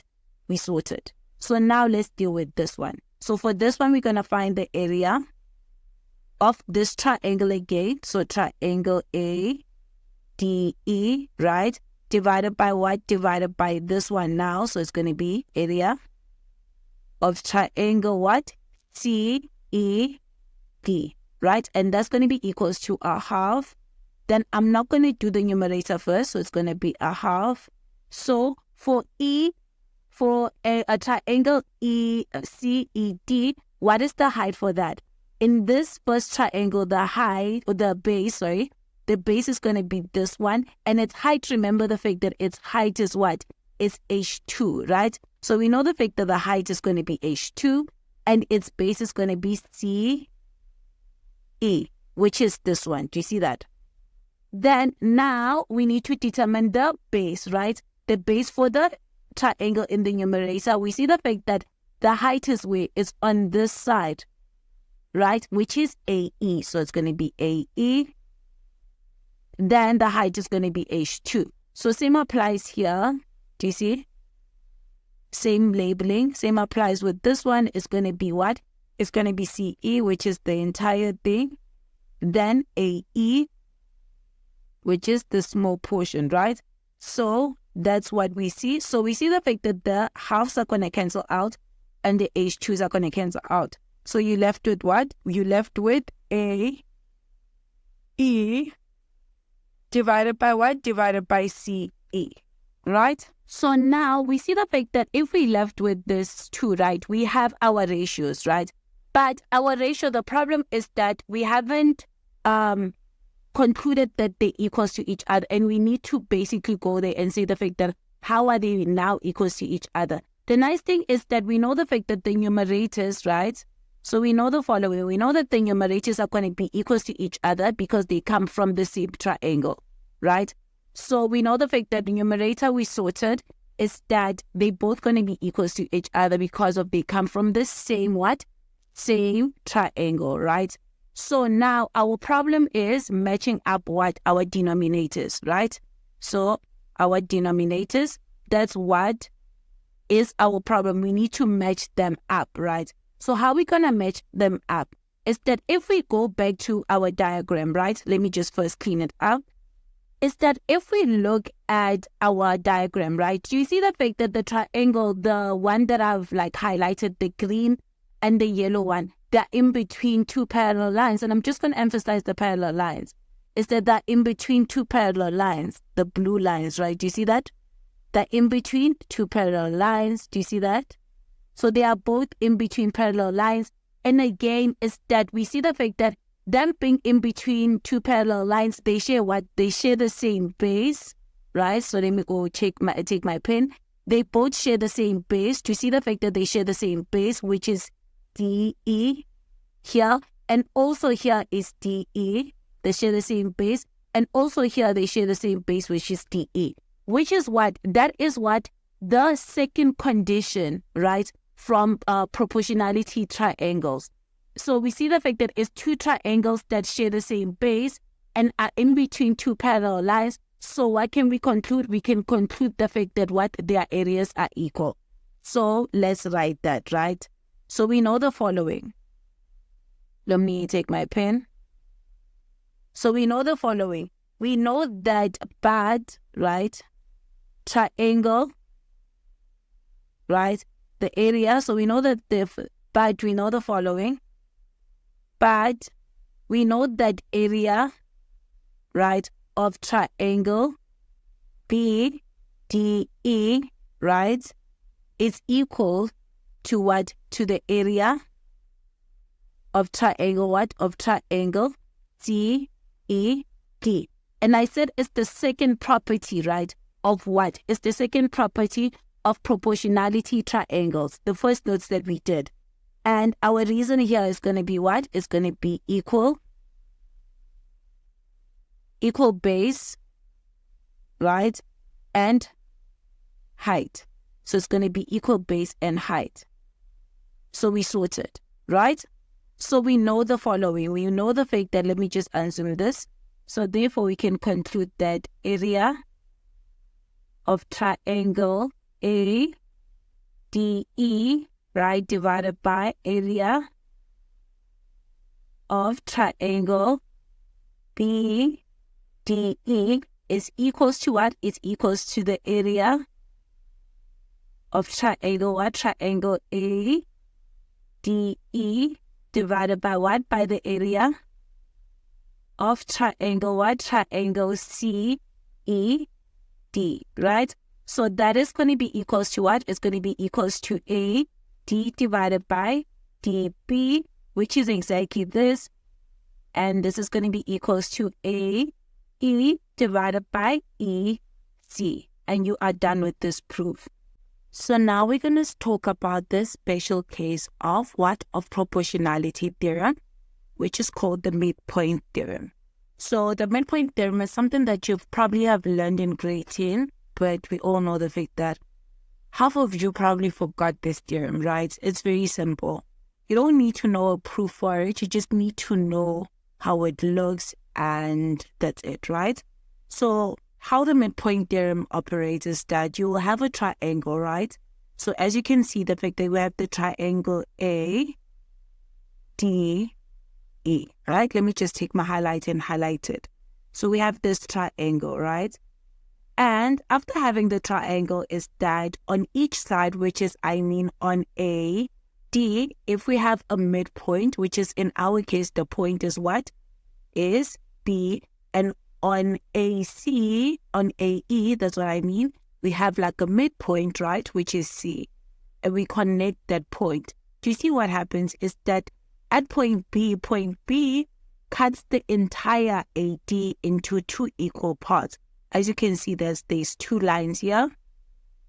And same thing what C does on AE, right? It cuts these 2 points, these two parts. It cuts the line AE in equal parts. So if that happens, right, what can we conclude? We can conclude the following. We can conclude that BC is parallel to DA. So this is what we can conclude, one of the conditions. And another thing that we can conclude is that BC is going to be equals to a half of DE. So let's just recap this. So what are we given? Just so that it makes sense. So we're given the following. We're given that AB is equals to what? It's equals to BD. And also, we're given the following, that AC is equals to what? To CE. So if you have a triangle and you're given these two conditions, right? Or you can see these two conditions, right? What can we conclude from these two conditions? We can conclude that now BC is going to be parallel to what? To DE. That's the first thing that we can conclude. The second thing that we can conclude is that BC is equals to 1 over 2 DE. And whatever I just said is just here explained. Do you see that? Everything that I just said. So the first portion here, right? The if statement is the given one, what you're given, right? And this portion here is what you conclude, right? So that's the midpoint theorem. So what do we see? We see the fact that since a BC is parallel to DE, right? It's parallel, right? What can we see? We see the fact that we can use the proportionality theorem. So what can we say? We can say that A, right? We can say that AC, this portion here, right? Divided by what? Divided by by CE is going to be equals to AB, right? Divided by what? Divided by BD, right? Which is, again, you can have that AD, right? Divided by the small portion here, meaning the whole side, divided by this small portion here, right? Which is AB is basically equals to what? Is equals to AE divided by what? Divided by AC. So all properties of proportionality theorem can play a role. And because of what? Because of now, we have proved that BC is parallel to DC. So you can put the proportionality theorem. That is why this is a special case of what? Of proportionality theorem. And the reason why is that the points here cut the sides in proportion, meaning it bisects the sides very equally. So that's the special case of proportionality, and that's called the midpoint theorem. So now let's do this question, right? It says what? It says SR is parallel to QP and SQ is equals to 12 centimeters, as you can see in the diagram. And they also tell you that RP is equals to 15 centimeters, as you can see.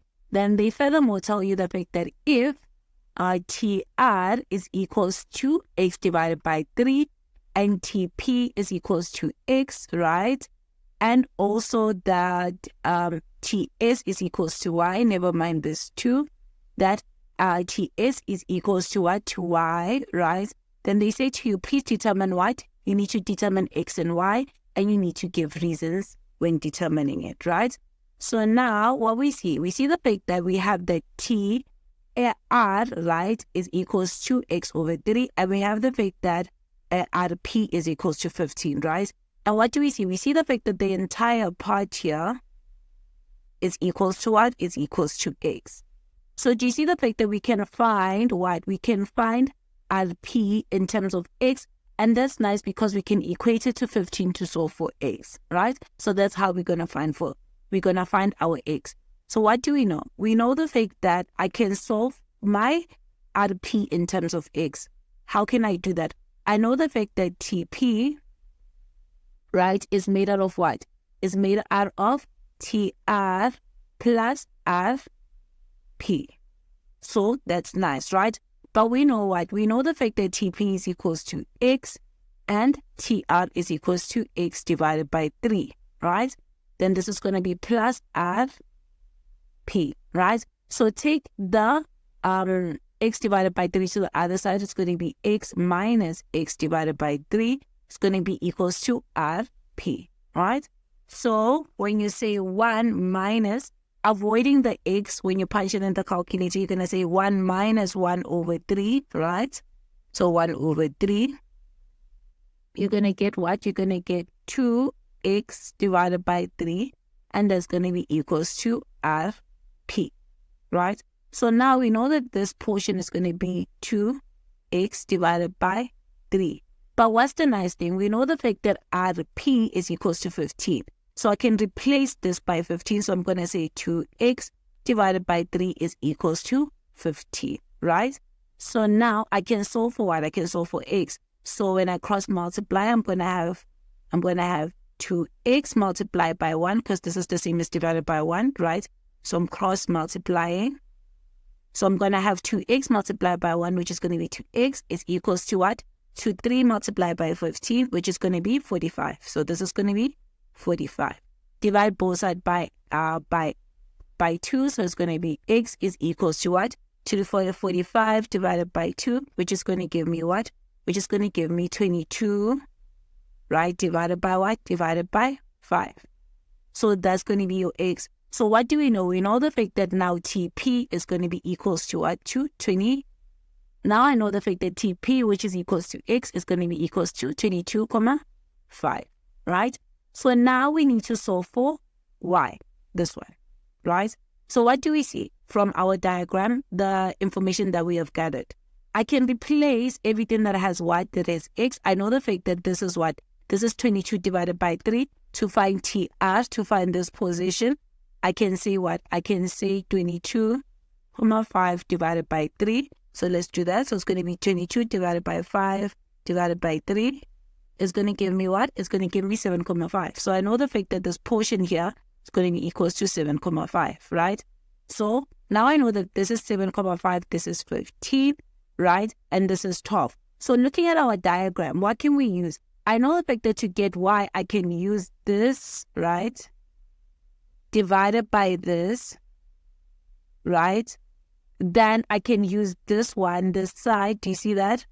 Divided by this side. And the reason why is because of, if I do that, I have only one unknown, and this is given, I have calculated this is given, and this is given. So let's do that. So let me just put a line to find y, right? So what do I know? I know the fact that t is, right, divided by what? Divided by SQ is going to be equals to what? To TR, right? Remember, we need to match it up. So T is goes with TR divided by what? Divided by RP, right? And what's my reason? My reason is proportionality theorem.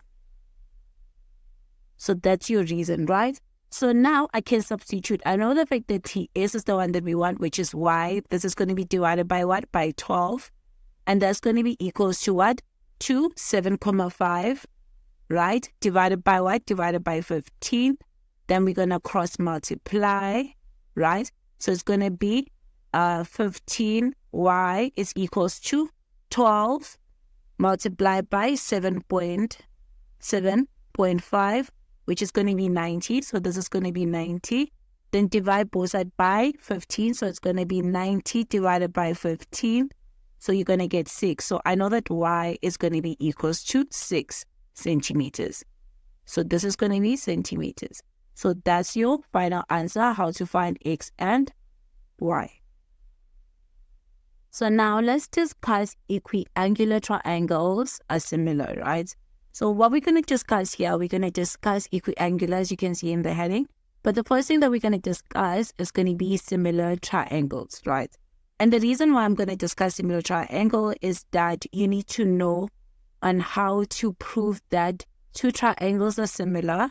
And also this is going to be used in proofs. So using how to prove similarity triangle, you're going to see it when I do the proof, right? The equiangular triangles are similar proof. So let me just get into it, right? So we already discussed congruency, which is, that was grade 11. Now you need to learn on how to prove similarity. So with similarity, the cases are two, right?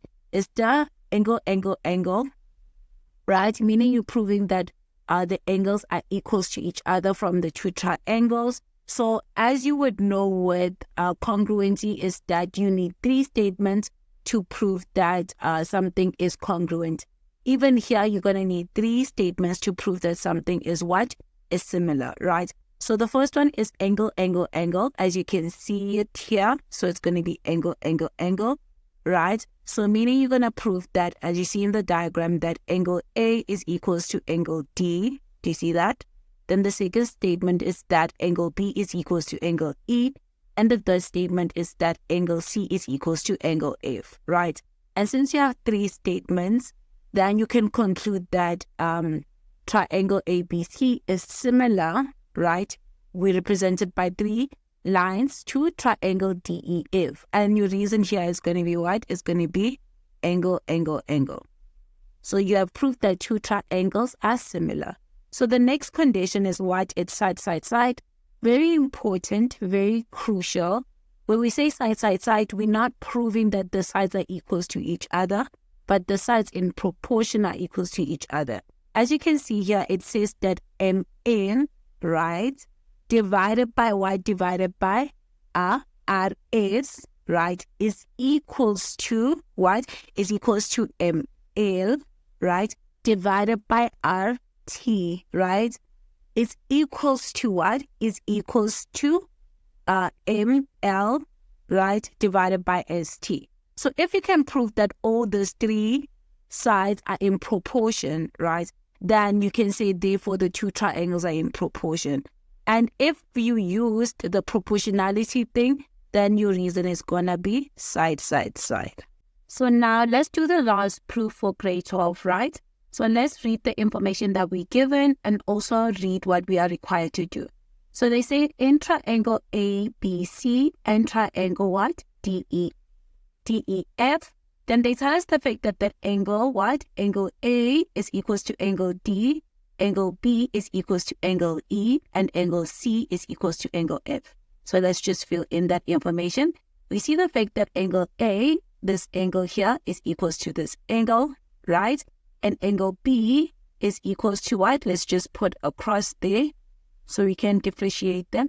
Then angle B is equals to angle E, which is this one. Then here, let's push the fish, that angle C is equals to angle F. So that's the information that we're given. And they say we are required to prove that AB, right? So this side divided by DC, which is this side, right, is equals to AC, which is this side, divided by DF, which is this side. So that's what we require to prove. So let me just clean this up first. And now let's do our construction. So now let me take my pen. What you're going to do is you're going to put a point here, right? A point G at AB. So you're going to name it G. Then you're going to have another point here, which is H, right? At where? At AC. It really doesn't matter what alphabet you call them. Just know the fact that you need to have a point at AB and you need to have a point at AC, right? Then you're going to connect those 2 points together like this in such a way that now your AG, right, needs to be equals with DE, and also your AH, right, needs to be equals to DF. So that's what your construction needs to look like. So now with our construction done, let's go and prove. So now let's start with our proof. So the first thing that we need to say construction. So you're going to say construction. So let me take my pen. So you're going to say construction, right?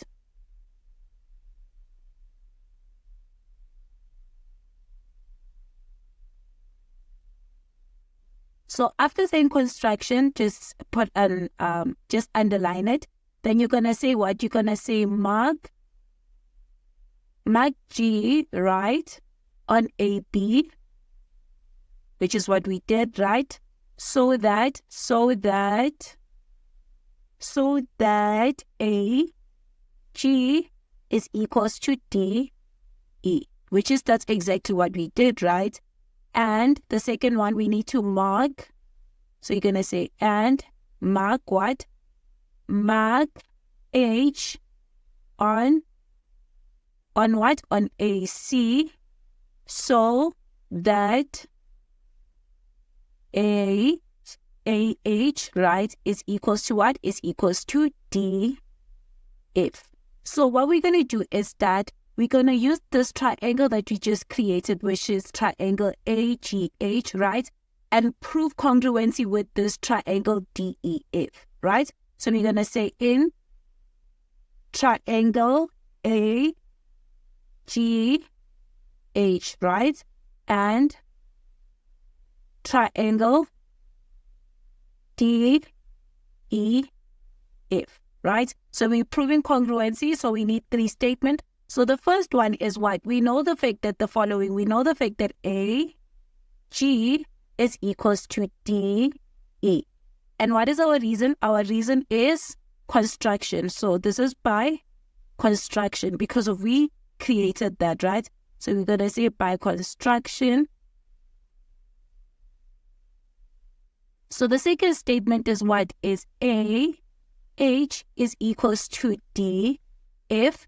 And also that one is by what? Is by construction. Right? So it's by construction. Then the third statement is what? Is that do we see the fact that angle A is equals to angle D, and that was given. So we see the fact that angle A is equals to angle D, and that was what? That was given. Right? So after knowing the fact that we have 3 statements, we can conclude what? We can conclude that triangle AGH is what? Is congruent to triangle DEF. And what's our reason? Let's look at this. So I'm just going to take a different color. So I'm going to just take a different color. So red. So what did we prove? We proved that this and this are equal. So that's a side, and this are equal, which is another side. and this angle is equal. Do you see the fact that it's two sides and what? In an included angle. So your reason here is going to be what? It's going to be SAS, meaning it's going to be side angle side, right? So after proving that those two triangles are what? Are congruent to each other, our goal is to make what? Is to make GH, right? Parallel to what? To BC. The reason why we want to prove that GH is parallel to BC, so we can use proportionality theorem. So now, what do we know? We know the fact that since these two triangles are equal to each other, that means what? That means angle G, right, is going to be equals to, let's name it A, angle A, GH. So I mean this angle here, right? It's going to be equals to what? It's going to be equals to angle E, which is this one, right? And what's our reason? Is because of we know that these two triangles are congruent, right? It's because of we know these two triangles are congruent, right? So if this one is also a cross, what do you see? Let me just show you guys. Is that we see the fact that we have an if. Do you see that? So we have corresponding angles. So we see, so let me just take my pen. We see the fact that this angle B is equals to this angle if, right? So now what do we see? We see the fact that angle AGH is equals to angle B, right? So if those two angles are equals to each other, we can say what? We can conclude that G, right, GH is parallel to what? To BC. And what's our reason? Is corresponding angles. Is corresponding angles are equal, or just corresponding angles. It really doesn't matter, right? So now we have proof that there's two lines are parallel to each other. Now we can use the proportionality theorem, right? So now we're going to use the proportionality theorem, but we're going to use it in such a way the fact that we have AB, right? And this side we have AC. So let's do that. So we're going to say AB, right? Which is this whole side, right? Divided by what? Divided by AG, right? It's going to be equals to AC, right? Which is this whole side, right? Divided by what? Divided by AH, which is this side here, right? And these two are equals to each other because of what? Proportionality theorem. Because of the parallel lines we just proved, right? So that's nice. But look at this. The nice thing is that we already know that AG is equals to what? Is equals to DE, right? Because of construction, remember? And we also know that what? That AH is equals to what? Is equals to DF. Right? And because of what? Of the construction that we made, and also we proved that those two triangles are congruent, right? So therefore, you can conclude that AB divided by what? Is divided by DE, which is exactly this.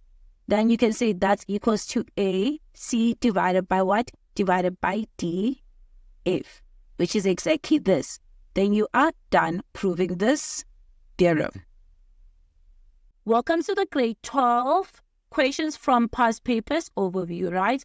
So in this chapter, I'm going to tell you on what we're going to be doing. So the first thing is the November 2022 question 8.2 and question 10 are going to be taken as examples. Then the rest of the questions are going to be taken as exercises. Then below, I have two documents, right? One document, which is going to be the diagram documents, where I splitted the questions from the diagram.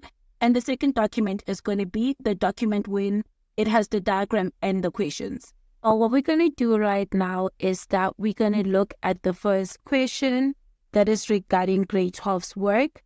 So let's go on. So it says, in the diagram, right, they tell us the fact that triangle ABG is drawn. Then they tell us the fact that D and E are the midpoint of AB and AG. So what do we see? We see the fact that what? That D, right, and E a midpoint. What do we see? We see the fact that in this triangle A, B, G, and let me just highlight it so that you can see it properly. Let me just reduce my highlighter. Is that this triangle here, do you see?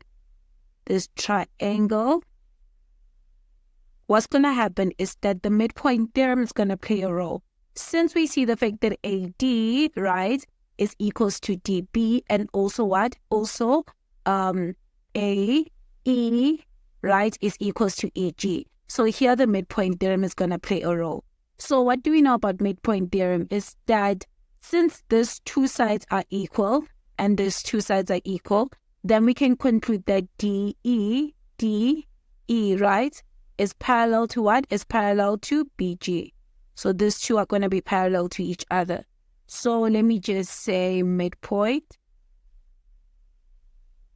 right? Midpoint theorem. I'm writing the things that we can conclude. So we can conclude that BE is parallel to what? Is parallel to BG, right? And also, what can we conclude? We can conclude that BE is equals to a half of what? Of BG. And that comes from what? From the midpoint theorem. So now let's continue reading the information. It tells us that AG, right, and BG are produced to C, right, and H respectively, meaning what you call this, AG extends to G and BG extends to H. That's what it means. And it tells us that F is a point on the, then it tells us that F is a point on BC, right? So F is here, as you can see it, is a point on BC, such that now we know the fact that FG is parallel to what? Is parallel to CH. So that's that, right? So from what we given from the parallel lines, what can we conclude again? We can conclude the following. So parallel lines, right? So what can we conclude? We know the fact that a Z is going to be formed, meaning this and this are going to be equals to each other. So let's name it. It's going to be FG, right? C is going to be equals to what? Is going to be equals to G, C, H. And my reason is what? Is going to be Z, right? Then another thing is that we see the fact that an F can form where, let me just change my color into orange, no, into this green, is that this happens. You see that? And that's corresponding. And another thing is that this whole C here and this F are going to be equals to each other, and that's also corresponding, right?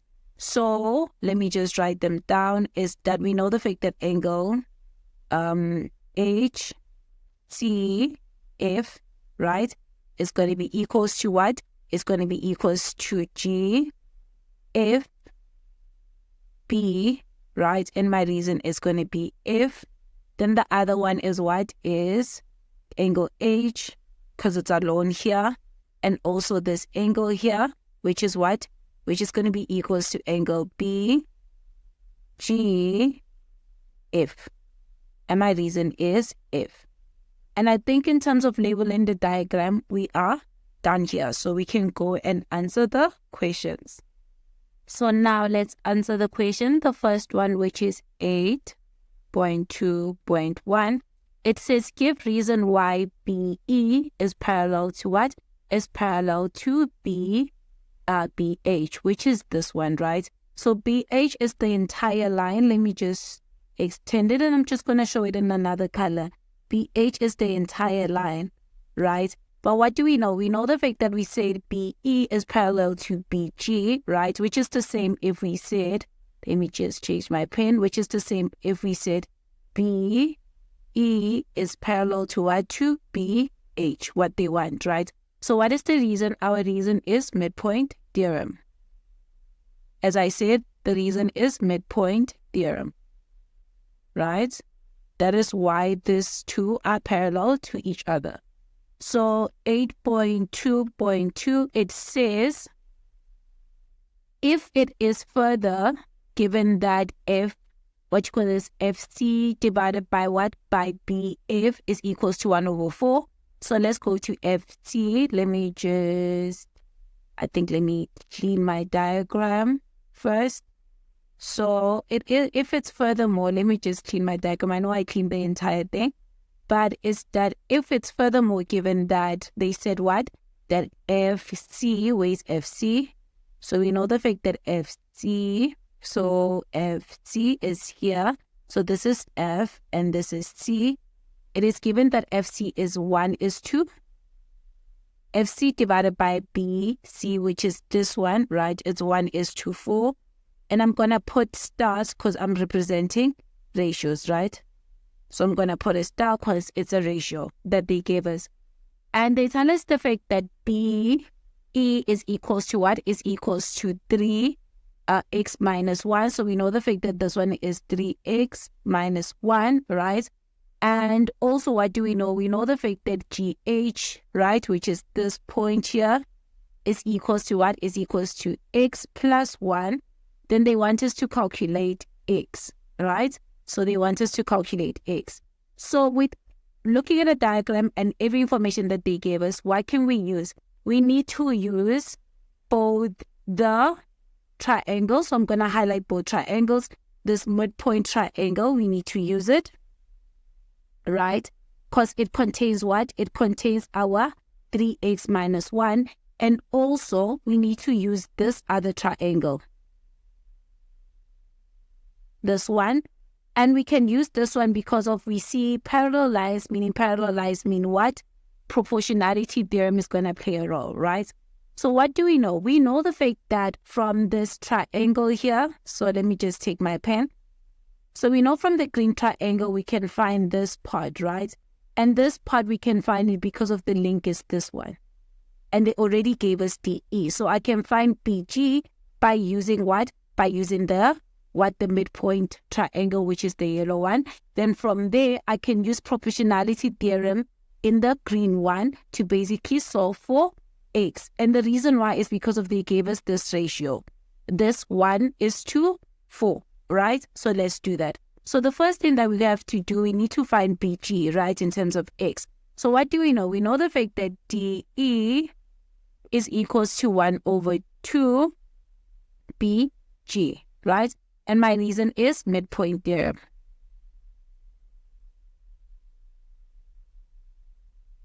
So if we have that and we're already given that BE is equals to what? Is equals to 3x minus 1. So let me substitute that. So it's going to be 3x minus 1 is equals to 1/2 BG, right? So I'm going to take this 2 to the other side. So it's going to be what? This is the same. Let me just write it here. This is the same as having BG divided by 2. This and this are exactly the same. So that is why I'm going to take the 2 to the other side. So because since it was a division, when it goes to the other side, it becomes multiplication. So you're going to have 2, open bracket, 3x minus 1 is equals to what? Is equals to BG, right? So now multiply the 2 inside. So you're going to have 6x minus 2 is equals to BG. So now I know that BG is going to be what? It's going to be equals to, and let me just write it with another color. In red, it's going to be equals to 6x minus 2. So that's our BG, right? So from there, I can use what? Proportionality theorem to find what? To find my x. So let me go down. So what can I say? I can say the following. I can say that A, not even A, we don't even have an A. Let me erase that. So I can say the following. I can say that BG, right, divided by what? So BG, this point here, right, divided by what? Divided by GH, which is this point here, right, is equals to what? I need to match it up. This point here, right, BG matches up with what? It matches up with BF. And I know that this F doesn't show, but this is an F. So it matches up with BF, right? And that is divided by what? GH matches up with FC. So it's going to be divided by FC. And what's our reason? Is going to be proportionality theorem. Then now let's substitute. We know the fact that BG is going to be, is equals to what? Is equals to 6x minus 2, right? And GH is equals to x plus 1, right? And BG divided by what? Divided by FC is what? Is equals to what? BG is 4 divided by FC, which is what? Remember, that's the ratio that they gave us when we started the question, right? So now I'm going to move the question to this side, right? And I'm just going to put a line here to the second question. Just going to put a line here so that we can continue. Let me do this because I don't have space, right? So I know the fact that what? I know the fact that, let me just rewrite it, which is 6x, right? Minus 2 divided by what? Divided by x plus 1 is equals to 4 divided by 1. So I can cross multiply. So that's what I'm going to do. So I'm going to have what?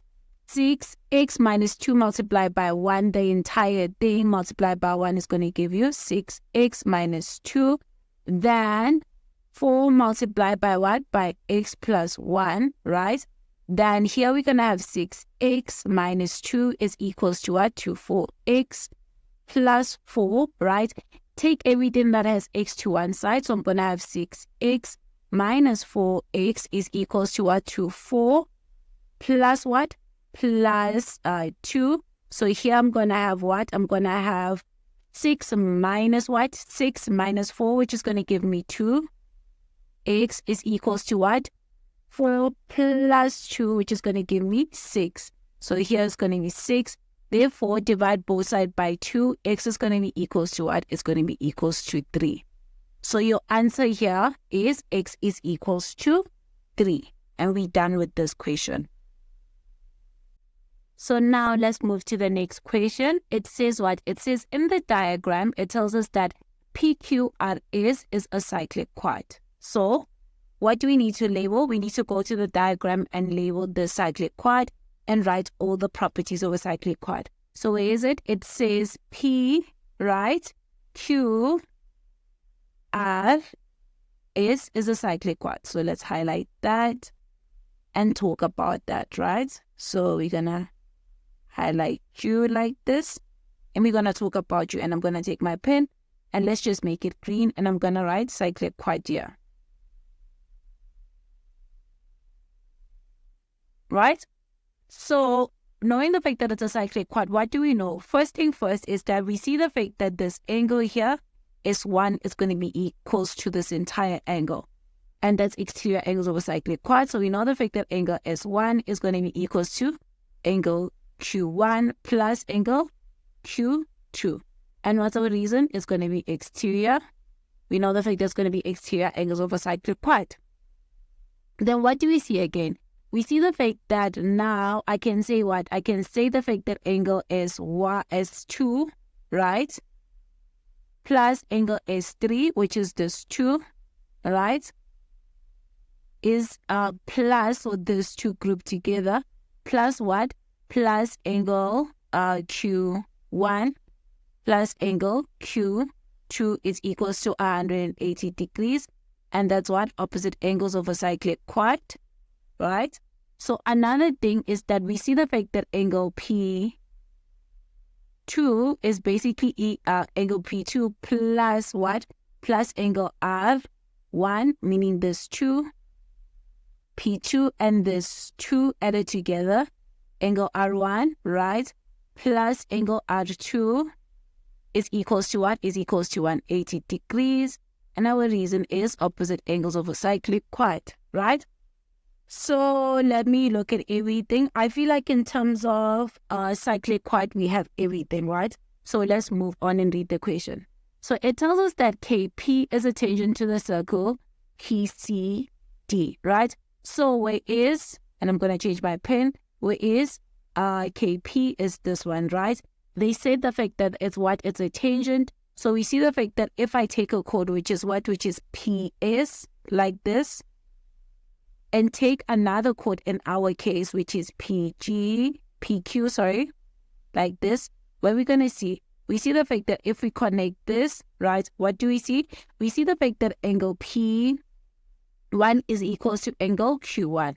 So let me change my pen and let me do it orange. We know the fact that these two are going to be equals to each other.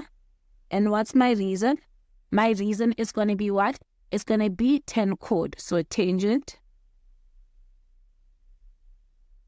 right? So what do I know? I know the fact that angle P1 is equals to angle Q1, right? And my reason is tan-chord. I don't know what I can, yes, tan-chord, right? So, and I think that's the only property that I have that is regarding tangent, right? So let's move on to the next one. Let's just further read my statement. It tells us the fact that our points are called on PQ and so they tell us the fact that our points on the chord PS and PQ and PS respectfully, and they tell us that CD produced to meet RS, right, produced at A, and they further tell us the fact that CA is parallel to what? Is parallel to QS. So let me just label those two parallel lines. I'm going to do it with another color, which is blue. So I see the fact that the two parallel lines they're talking about is this one, which is CA, right? And they say it's parallel to QS. So it's this one. So what do we know about parallel lines? We know the following. Let me just change my pen. And I'm going to change it to blue, this blue, right? And I'm going to say parallel line. So what do we know about parallel lines? We know the following. We see the fact that we can create a Z, and let me just go create it. First, I can create a Z here. Do you see that? I can create a Z here. Meaning what? Meaning that angle T2 is going to be equals to this angle here. So I know the fact that angle T2 is going to be equals to angle C2, right? And my reason is what? My reason is Z, which is alternating angles. Then if I erase this one, and I see the fact that I can create another Z here from this one. Let me just go and erase this part so that you can see what I mean. Do you see the fact that I can create a Z there, right? So meaning what? Meaning that angle S1, right? No, angle S2. So the Z goes like this. So the angle S2 is going to be equals to what? It's going to be equals to angle D1, right? So I know the fact that I'm going to just do a double line here to indicate it because it's a different angle. So we know the fact that angle S2 is going to be equals to angle D1. And my reason again is a Z, right? So with Z, I feel like with alternating angles, we are sorted, we are done. But we can check corresponding. So let's check corresponding. So let me just erase that. So with corresponding, I see the fact that I can create an F here. Do you see that? So meaning that angle C2, right, is going to be equals to that angle. So we see the fact that angle C2 is going to be equals to this angle. Let me just write here. So I know the fact that angle C2 is going to be equals to what? To angle. Then I need to name it, which is going to be ST R, right? And my reason is going to be what? It's going to be F, which is corresponding angles. Then what do I see again? I see the fact that I can create what? I can create another F. Let me just look at it properly. In terms of this side, the F, in terms of this side, I think the Fs are complete. There isn't any other F that I can create. But if I take out and create an F where I create an F here, do you see that? What do I see? I see the fact that my angle S2 is going to be equals to D3, and that's corresponding. So S2 is going to be equals to D3. So that two are going to be equals to each other in this F. So I know the fact that my angle S2 is going to be equals to what? To my angle D3, and that's going to be F2, right? And in terms of alternating angles, I think we are sorted, right? So looking at my diagram, I feel like more or less it's like complete. So I think I can go and answer the questions now. So now let's answer the question. So the first question, which is 10.1, which is 10.1, it says we need to prove that that is 1, which is here, right? And I'm just going to do it with another color. So I'm going to do it in red. We need to prove that S1 is equals to what? To angle T. Equals to angle T2, which is here, right? So what do we see? The relationship. We see the fact that angle T2 is in the diagram where angle S1 is. So we see the fact that this is in the diagram where angle S1 is. And another statement here, we forgot to declare the fact that they told us the fact that angle P1 is equals to R2. So these two are equals to each other. So if this is if this is orange, then also this one is going to be orange because they're equals to each other and the statement is given. But let me just continue reading the question. So I need to connect these two angles where I put the dots, right? So what do I see? I see the fact that angle S1, right, is equals to angle Q1 and Q2. Do you see that? So if those two are equals to each other, so I have my S1 equals to this 2, right?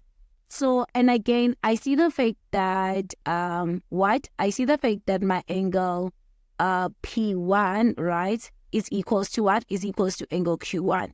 Before I get there though, is that I see the fact that my angle S2 is equals to this angle here, vertically opposite angles or corresponding. That's how we wrote it, right? But do we see the fact that this angle where I'm going to put a cross here, right, a star, is that it's equals to angle R2 plus angle Q2. Do you see the fact that now Q2 is coming along? So that's exterior angles of a triangle. And I can rewrite this R in terms of P.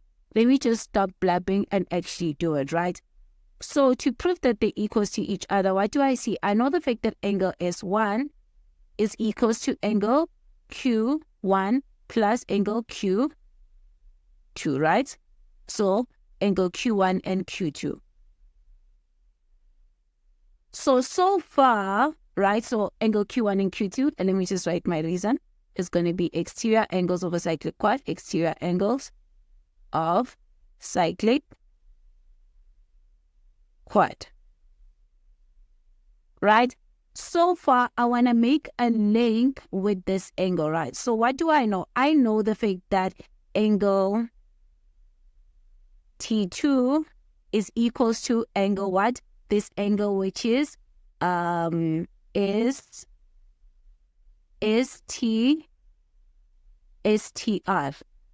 right? This angle where I put a star. And my reason is going to be vertically opposite angle. So it's going to be vertically opposite angles. So that we sorted, right? So do you see the fact that this angle, I can write it in terms of what? In terms of Q2, which is the nice thing is that already S1 has Q2 in it, right? So I'm going to say that angle STR is equals to what? Is equals to angle R2, right? Plus angle what? Plus angle Q2. And my reason is exterior angles of a triangle. Exterior angles of triangle, right? So that's nice because if we see the fact that we have Q2 here and Q2 here, the problem is what is Q1 and R2. But what do we see? We see the following. We see the fact that angle P1 is equals to what? Is equals to angle Q1, right? And what our reason is Tan-Chord Theorem. Remember from here is Tan-Chord Theorem. Again, we know the fact that angle P1 is also equals to angle what? Angle R2. And that was given. So that's given. So what do we know? We know the fact that we can replace my Q1 and R2 by what? By P1, right? So let's do that. So from here, from the first one, which is this one, I know the fact that angle S1 equals to what? I'm replacing Q1 by P, right? So by angle P1 plus Q2, right? And I know the fact that now my angle, this one here, right, is TR is equals to, I know that R2 is equals to P1, so it's equals to angle P1 plus what? Plus angle Q2. So what's nice about this? Let me just go up. What's nice about this is that we see the fact that angle S1 is equals to what now? Is equals to angle STR, right? And it's because of the equals to angle P1 plus angle Q2. But what do we know? We know the fact that this one, right, is equals to what? Is equals to, let's just go up, remember? This one is equals to angle T2. So we know the fact that now, therefore, we know the fact that S1 is equals to what? Is equals to angle T2, right? Because of already proved it here. The fact that these two are equals to each other, so T2. So I've answered the first question, the fact that what? That S1 is equals to T2. So now let's answer the second question. It says we want what? We want AD divided by AR is equals to AS divided by AC. So let me just go down and write the equation. So first what I did before we move into the equation, right, is that I replaced my S1 by the blue and also replaced my Q1 and Q2 by blue because of the O equals to T2. So that's what I just wanted to say, the fact that I replaced them, right? So let me just pick my pen and yes, so let me just pick my pen and I just want to change my color into something that I haven't used, and let me just pick pink, right? This one. So what do they want? So what do they want? We see the fact that they say the fact that they want AD divided by AR. So let's go to the diagram and check where's AD, right? So we see the fact that AD is where? So A is here, right? And where is D? And D is here. So it's this one, and I'm just going to mark a cross here, right? Then another one is what? Is AR. So AR is where? It's here till here. So this one, right? And also AS is here till here, which is this one. And I'm just going to put a line there. Then AC, so AC, it's here till here, this whole thing. So what do we see? We see the parts that they want is these two triangles. Look at this. Is this triangle, is this small triangle,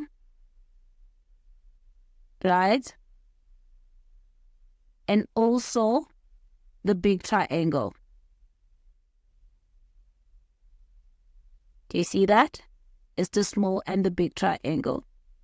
So looking at the two triangles that I labeled, which is the small one, which is within, is the yellow one, right? And the big one, which is the green one, is outside.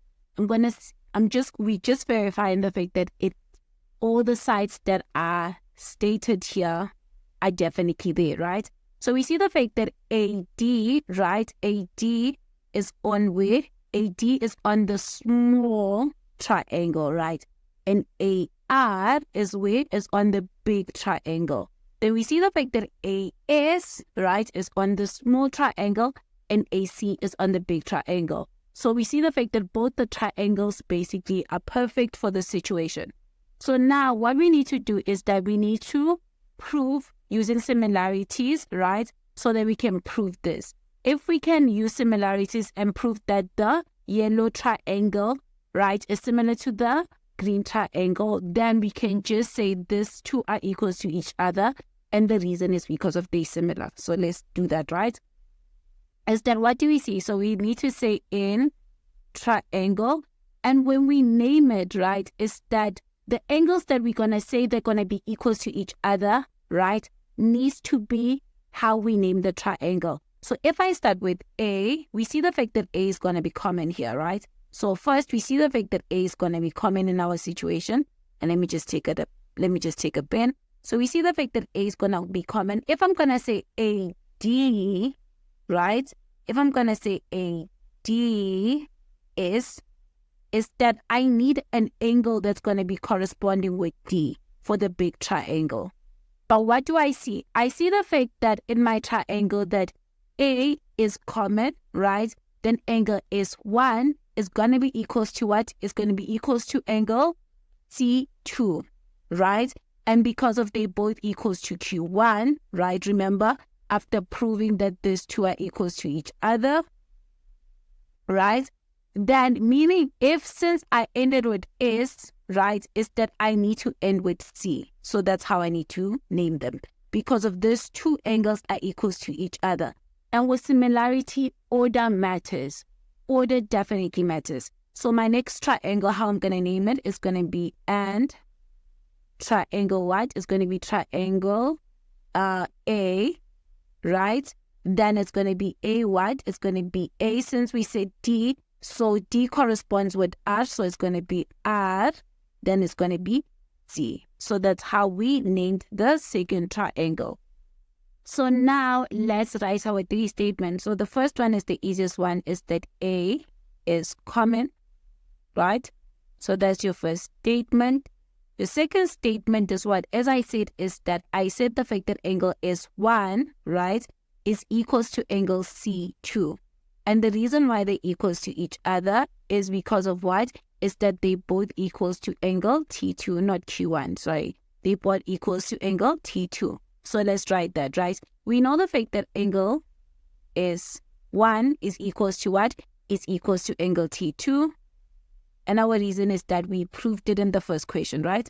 So our reason is proven.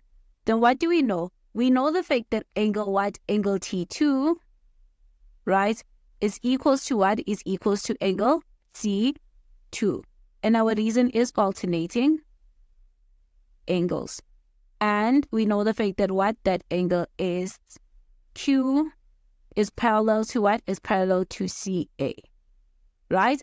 And that statement, I wrote it here, angle C2, let's look at it, is equals to angle T2. Do you see that, Ray? So now I know the fact that angle S1 is basically equals to angle C2, and they both equals to what? They both equals to angle T2. So we sorted with the second statement. The nice thing about similarity and congruence, if you find two, the last one, especially if you're dealing with angles, the last one is easy. Because you're going to say that number 3 statement, the angles that you left out. So you took care of this one and this one. In our case, is this one. So what's left is this 2. Do you see that? This 2 where I put stars, that angle D1, right, is going to be equals to angle what? To angle R1. And our reason is going to be what? Sum of angles in a triangle. Sum of angles in a triangle. So when you're proving similarities, if you can prove that two angles are equals to each other from both triangles, the last one you can just conclude as being what? As being equals to each other, because of when you find sum of angles in the triangles, both of them, they're going to be equals to each other, right? So let me go up. So therefore, I can conclude what? That triangle ADS is similar to triangle ARS. And what's my reason? My reason is angle, angle, angle, right? Then now the question that they asked us, which is this, so therefore I know what? I know the fact that AD divided by AR is equals to AS divided by AC. And what's our reason? My reason is that triangle ADS is similar to triangle ARS. And that's how you would solve for 10.2. So now let's do 10.3, right? So this is the 10.3, the one that I wrote in blue, because I can't go up and look at the question, right? So it wants us to what? To prove the following, which is AC multiplied by ST is equals to AR multiplied by TC, right? So the best way to do this type of question when it's multiplication is to change into division. So the first thing that I'm going to do is I'm going to divide both sides by what? By either AC or SD. It really doesn't matter. So I'm going to divide by SD. So I'm going to say SD, right? And SD here. And what do I see? I see the fact that SD is going to cancel out. So AC is going to be equals to AR multiplied by TC divided by what? Divided by SD, right? So now on this side, what I want to cancel, I'm going to look at the numerator, right? Is that I can divide by AR or TC. So I'm going to divide by TC, right? So divide both sides by TC. So here TC is going to cancel out. So you're going to be left with AC divided by TC is equals to AR divided by SD. So this is what we're looking for, right? So after getting in this form, so now I'm going to change my pen into red. After getting it into this form, right, is that, so this is 10.3. So after getting it in this form, we're going to look at the diagram and mark where my AC, my TC, my AR, and SD are. So you can figure out what best approach to use, right? So let me just, the blue pen is perfect. So where's AC? So AC, so this is AC, and I'm going to just put dots. AC is this one, right? I see the fact that AC is here, right? It's on the green triangle. So I see, okay, this is AC. Where is TC? So I see the fact that TC is this one. Do you see that? Right? And is a small what you call this, portion of what? Of the green triangle, right? Then what do I see again? I see the fact that I have what? I have AR. So AR is here. So it's another side of the big triangle, right? Then I see the fact that ST. So it's ST. I see the fact that SD is this one. So I'm going to put a dot here. It's going to be this one. So now let's look at the diagram and see what is the best approach. I see the fact that the entire yellow triangle is playing a role here. And also the big triangle, two parts are playing the role. Then a small portion of the base, right, is playing a role. Then the TC, right? And let me just do this. I know this is going to be a mess, but yeah. So I see the fact that, let me take this blue one, right? I see the fact that with TC, I can use this parallel lines to use proportionality. Do you see this parallel lines to use proportionality?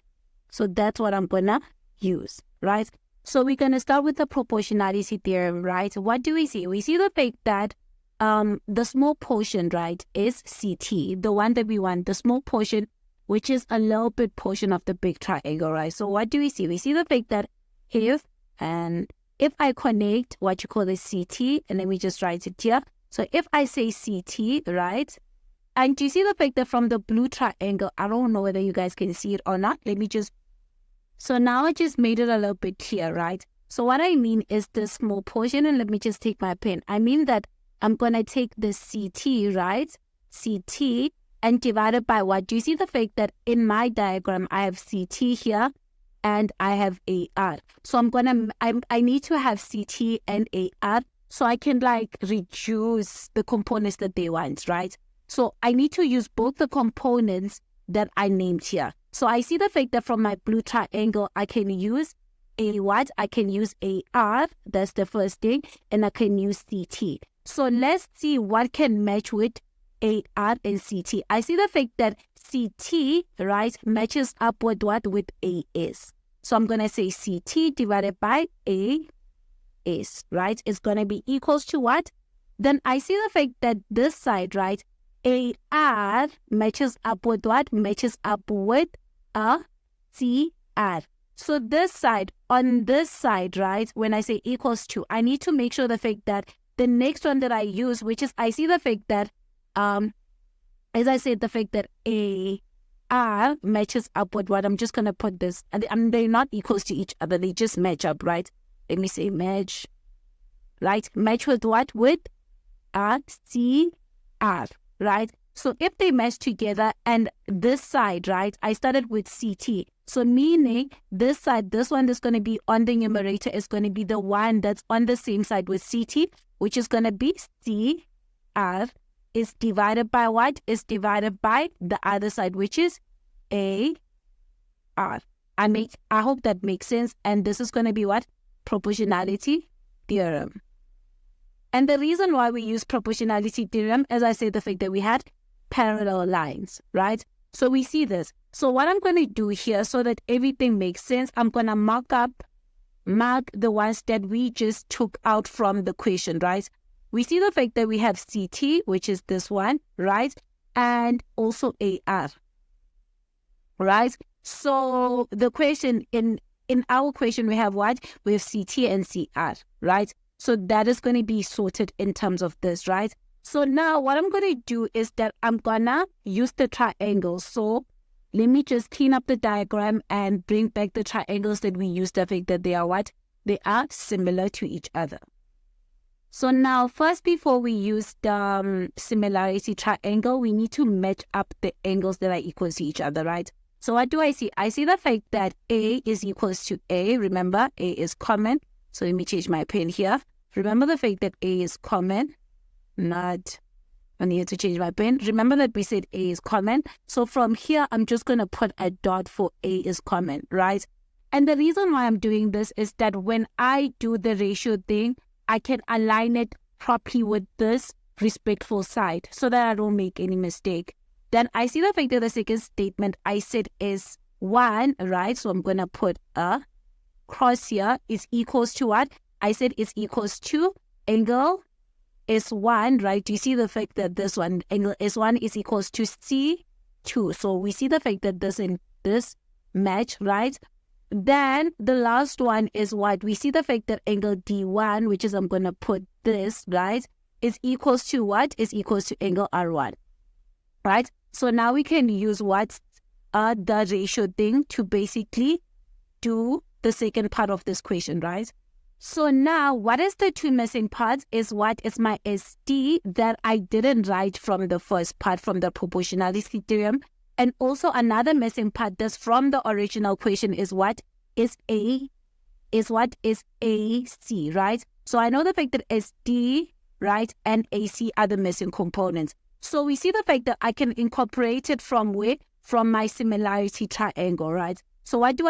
I'm going to start with SD, right? So it's going to be SD divided by what? I see the fact that SD is a fish and a cross, right? So now I need to go and that SD is on the small triangle, the yellow one. So now I need to match it up with the big one, the big triangle, which is from the green one, which is what? Which is going to be CR. So I know the fact that SD divided by CR. Because do you see the fact that CR is a cross also and a fish? Do you see that? So now remember the fact that I want what? I want AC, right? I know the fact that the denominator is going to be AC. And the reason why it's in the denominator because of CR is from the big triangle and AC is also from the big triangle. So I need to find AC, right? That matches up with the small triangle. I see the fact that AC, right, matches with what? It's a dot and a cross. So from the small triangle, the yellow one, which side has the dot and the cross is going to be AS. So I see the fact that this is going to be AS. And your reason here is going to be what? Is going to be that triangle ADS is what? Is similar to triangle ARS. So that's that, right? So now I'm going to highlight the sides that I have, right? So I see the fact that I have the following, not in red, in yellow, is that I have what from my diagram, right? I already have TC, right, which is this one in AR. So now I have what here? I have AC, which is AC here, and I have SD, which is here and which is here. What do I see? I see the fact that I have a common, what? A common side, which is what? Sorry, which is AS. So I can, in both of them, make A as the subject, right? Then equate them together and solve it, right? So let's do that. So let me just move here because I don't have space anymore. And I'm just gonna do this so I can have space. So we're making what? We're making what you call this AS, the clear one, the one that I highlighted in green, the subject, right? So I know the fact that here for the first one, and this I'm gonna call it 1 so that we know where we're going, and this I'm gonna call it 2. So we know that where we're going, right? So from, and let me just go a little bit up, right? So from 1, we have the following from 1, right? From 1, we have that CT, right? We have the vector CT divided by what? CT divided by AS is equals to what? Is equals to CR, right? Divided by AR. Is equals to CR divided by AR. And remember what we're making as the subject here. We want to make AS the subject. So I'm going to underline it, make this the subject. So to make that the subject, what we're going to do is we're going to do this. I'm going to flip them, right? Take AS, right, in the numerator. So I'm going to say AS in the numerator and CT in the denominator. Then this one, what you do to the left and right, the left-hand side you do on the right-hand side. So I'm going to take AR now to the numerator, and now this is going to be CR, right? So now I'm going to take, this is going to be AS is equals to what? To AR multiplied by CT divided by what? Divided by CR, right? And this is from number 1, right? Then from 2, what did we have? We had the following. We had that what? We had that SD, right, divided by C, R, right, is equals to what? To AS divided by AC. Remember what we're making the subject AS, right? So I'm going to take the AC to the other side. So it's going to be SD multiplied by AC, right, divided by CR is equals to AS. So now I'm going to equate these two together because they both equals to what? To AS. So it's going to be AR, right? Multiplied by what? Multiplied by CR divided by CT. Sorry, it's going to be divided, multiplied by CT here. I'm looking at this one. It's AR multiplied by CT divided by CR is equals to what? Is equals to SD multiplied by AC divided by CR, right? So now we have this, right? So now I want to get rid of what? Of CR, so they can match up exactly like the equation. Where's the equation again? Remember the fact that this is the equation we wanted, what? And let me just write the equation. Let me just change my pen and I'm going to write the equation in green. Remember the original what we wanted is AC multiplied by SD, right, is equals to what? Is equals to AR multiplied by what? By TC. That's what we want, the green one, right? So now what is the problem? And let me just highlight the ones that we have. So let me just highlight the one that we have. From the equation, right, we see the fact that we have what? We have AC, right? We have SD. That's perfect. And even this side, they're multiplying each other. Then we have AR, right? And we have AR, right? And also we have TC, which is TC is the same as CT. Do you see that? So our problem now is CR. But since CR is dividing in both sides, do you agree the fact that if I multiply both sides by CR, I'm going to cancel it. So if I say bracket AR, right, multiplied by CT divided by CR, right, and that's multiplied by, I don't think I'm going to have space, and that's multiplied by CR is going to be equals to, on the other side, is going to be again SD, right, multiplied by AC divided by CR, right, and again multiplied by CR. Remember what you do to the left-hand side, you do to the right-hand side. Do you see the fact that since we're multiplying, these two are going to cancel and these two are going to cancel? So now you're going to be left with what? With AR multiplied by CT is basically equals to what? to SD multiplied by AC. And you are done with answering this question. So now let's do this question. It says, so let's read it up. It says in the diagram, BC, BE, and CD are diameters. So I see the fact that this one is a diameter. So I see the fact that, let me start with CD, right, is a diameter. And do you see that I can create a triangle like this? So now that means the fact that this angle A1 and A2 is going to be equals to 90 degrees. So let's write it. I'm going to say diameter, right? Also stands for what? Which also stands for center/center. So what do we know? We know the fact that angle A1, right, plus angle A2 is equals to 90 degrees. And what's our reason? Our reason is semicircle. Right? Let me just reduce my pen because it is too thick. Let me just reduce it. And also remember, they told us the fact that EB is also a diameter. So I can also create a 90 degrees here. See? I can also create a triangle.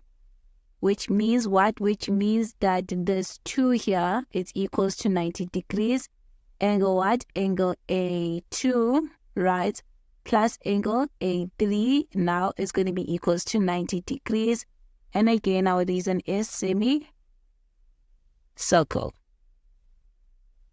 So that's what we know, right? Then to just more on the what? On the semicircle, on the what you call this? On the diameter, we see the fact that M, right, is the center. They said, let's read more on the statement, saying of a circle having M as the center. We see that M is a center, right? So what can we see? Let me just erase this 2. So we see the following. We see the fact that if I take these 2 points, D, or what you call this, B and D, right, I can connect to what? To the center and also connect to the circumference. Do you see that?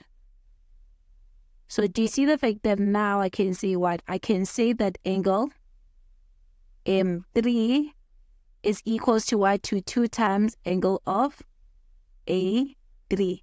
And that's what? Center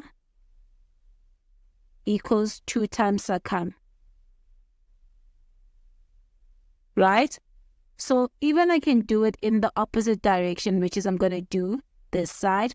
I see the fact that if I take C and E as being the 2 points, I can connect to center again and also connect to the circumference. So what do I see? I see the fact that here that angle M1 is equals to what? Is equals to 2 times angle of A1, right? And the reason is the same as angle at center equals angle at circumference equals 2 times angle at circumference, right? So we see the fact that the chord AE, right, this chord, right, they said chord AE is drawn to cut CD. So we see the fact that they're cutting each other here at CD in such a way, right, and they cut at F. Do you see that they cut at F? So let me just take my pen. They cut at F. And they tell you the following. They tell you the fact that AE, right? Do you see the fact that they tell you that AE is perpendicular to CD? So if this is perpendicular, what does it mean? It means the fact that these 2 are equals to each other. That is theorem 1, right? So let me just do that. So I'm just going to write notes here and just say chord. Right? So I know the following. I know the fact that now side A, F is equals to F, E, and my reason is going to be theorem 1, right?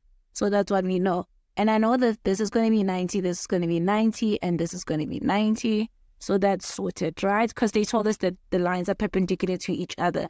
So what now I'm going to do is I'm going to fill in my diagram in terms of X. So let's do that. So I'm going to go back to the first part, the diameter thing. We know the fact that this was a diameter, remember?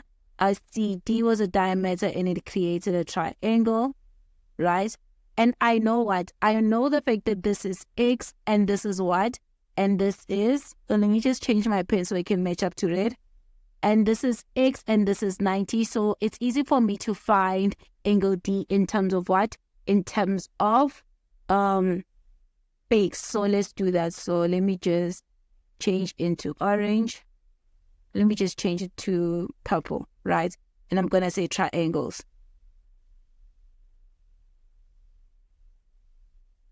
So what do I know? I know the fact that angle D, right, plus angle C, plus angle A1 plus angle A2 is equals to 180 degrees, right? And my reason is sum of angles in a triangle, right? So if that's the case, what do I know?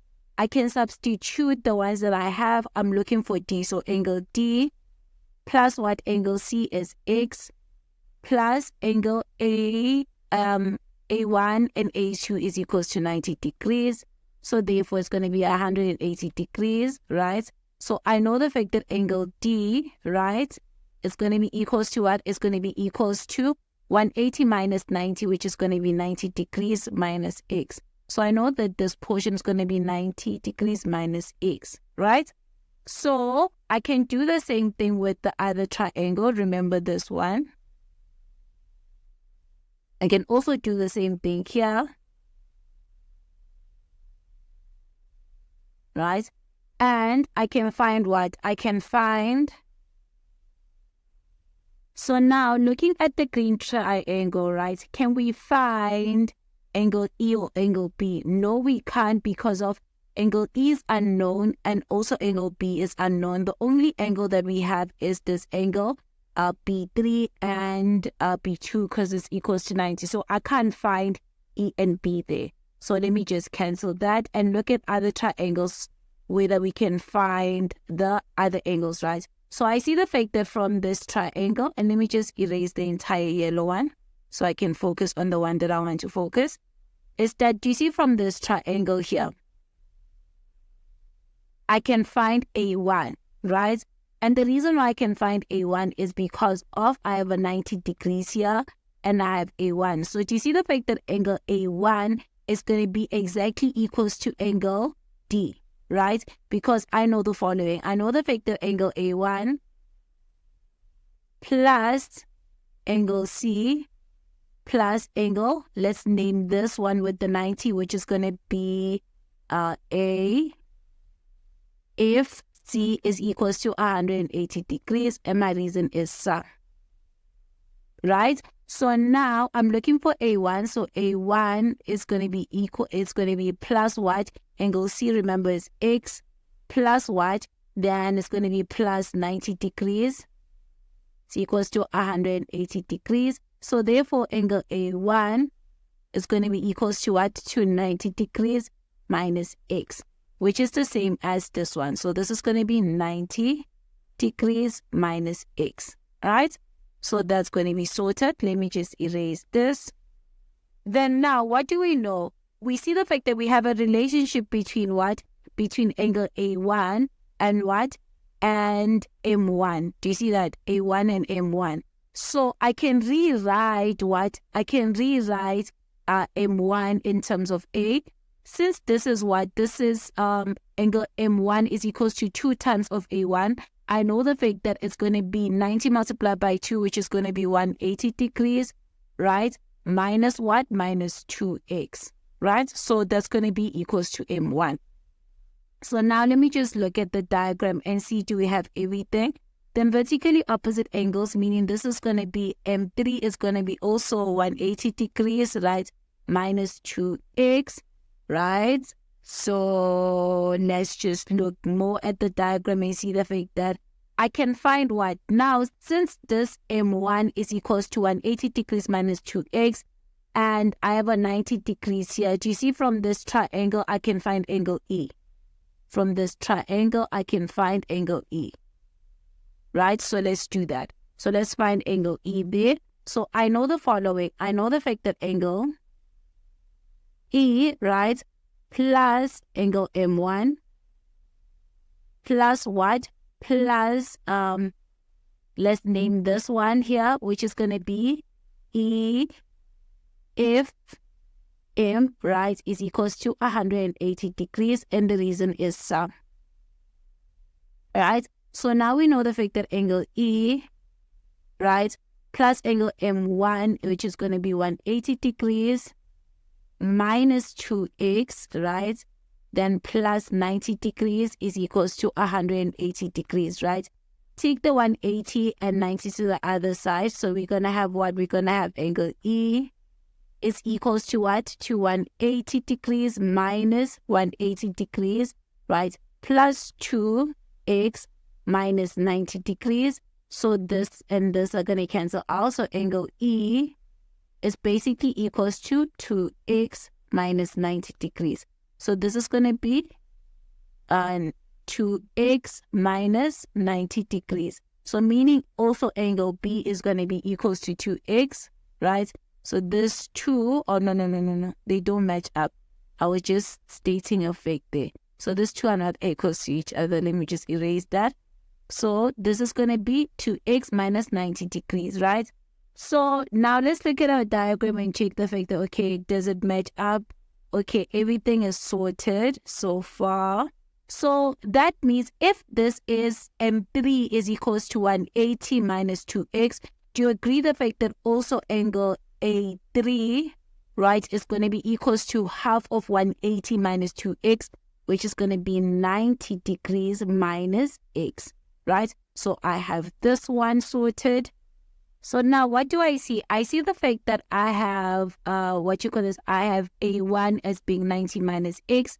Then I have A2. So I can find A2, right? Remember the fact that angle A1 and A2. So I know the fact that the following. So I'm going to put a star.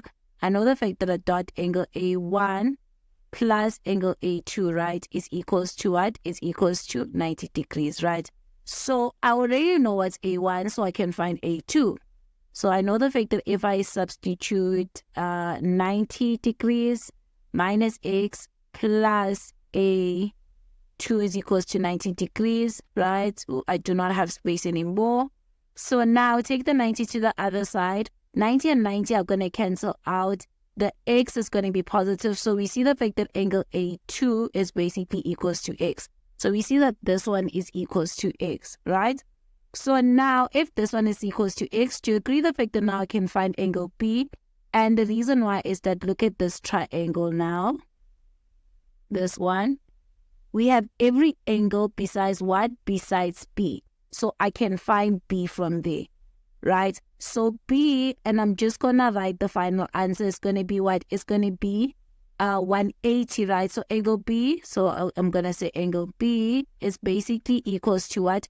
To 180 degrees, right? Minus what? Minus A, minus open bracket angle A3 and A2, so which is going to be 90 degrees, right? Minus x, then minus what? Plus this 2, because I'm adding them together, né? Minus again this one, which is going to be 2x minus 90 degrees, right? So let's solve that. So therefore angle B is equals to 180 degrees minus 90 degrees, right? Minus plus x, then minus x. So these two are going to cancel out, right? Because this was minus x. Then you're going to have minus 2x, right? Then it's going to be what? It's going to be plus 90 degrees.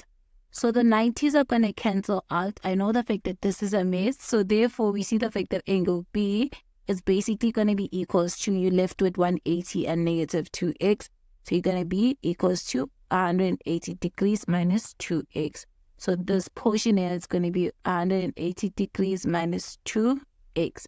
So with that said, my diagram is completely full. So now let's go and answer the questions. So the first question, 10.1, it says, give a reason why AF is equals to FE. So it's these two lines here, and I'm just going to emphasize them. it's going to be these two lines. I'm just going to do it in black. It's these two lines here, right, where I'm emphasizing. And what do we say? We say the fact that they're equals to each other because of theorem 1, right? So we're going to write the reason is that we need to give a reason. So it's going to be perpendicular from center, right, bisects chord. Bisects chord.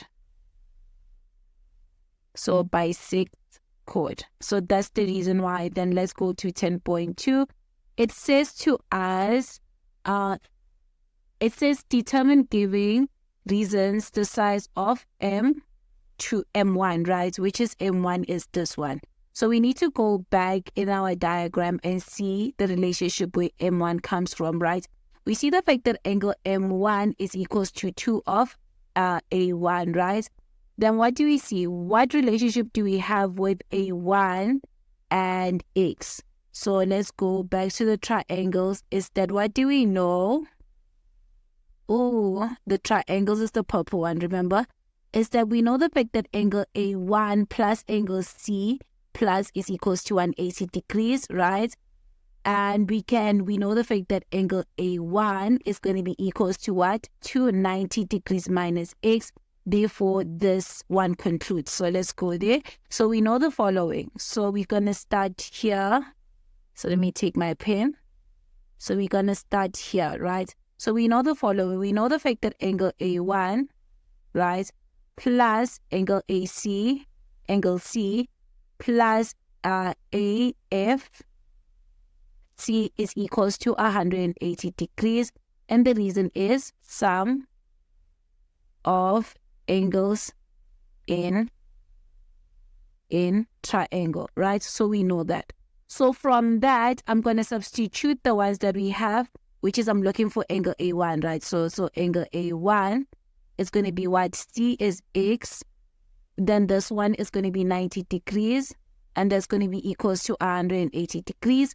Then I'm just going to conclude that angle A1 is equals to what? Is equals to 90 degrees minus X, right? Remember the fact that our answer M1 needs to be in terms of X. It shouldn't be equals to X. So what do I know? I know another relationship, which is this one now. I'm moving to this one. I know the fact that angle M1, the one that they want, is equals to 2 times angle A1. And what's the reason? Angle at center, right, is angle at center is equals to 2 times angle at circumference. So 2 times angle at circumference, right? Circumference. So I know the fact that now angle M1, then I can just conclude. Remember we said it's equals to 180. So I know the fact that angle M1 is going to be 180 minus 2x. And we are done with the first question, right? So the second one, and let me just unzoom this. The second question says what? It says prove given reason that AD is what? Is a tangent to the circle, what? To the circle A, C, and F. So AD. So let me just erase this one so we can prove what we need to prove. Let me erase this one, right? So they're talking about what? They're talking about AD. Where's AD? So AD is going to be this one, right? It's going to be this line. So they want us to prove that AD is what? Is a tangent to the circle, why? And the circle is this one. Let me just take my pen and draw the circle. So the circle is from A, right, C, and F. Let me just draw the circle like this. What do I see? I see the fact that angle A2, right, is equals to X, and angle C is equals to X, and that's Tan-Chord. Do you see that?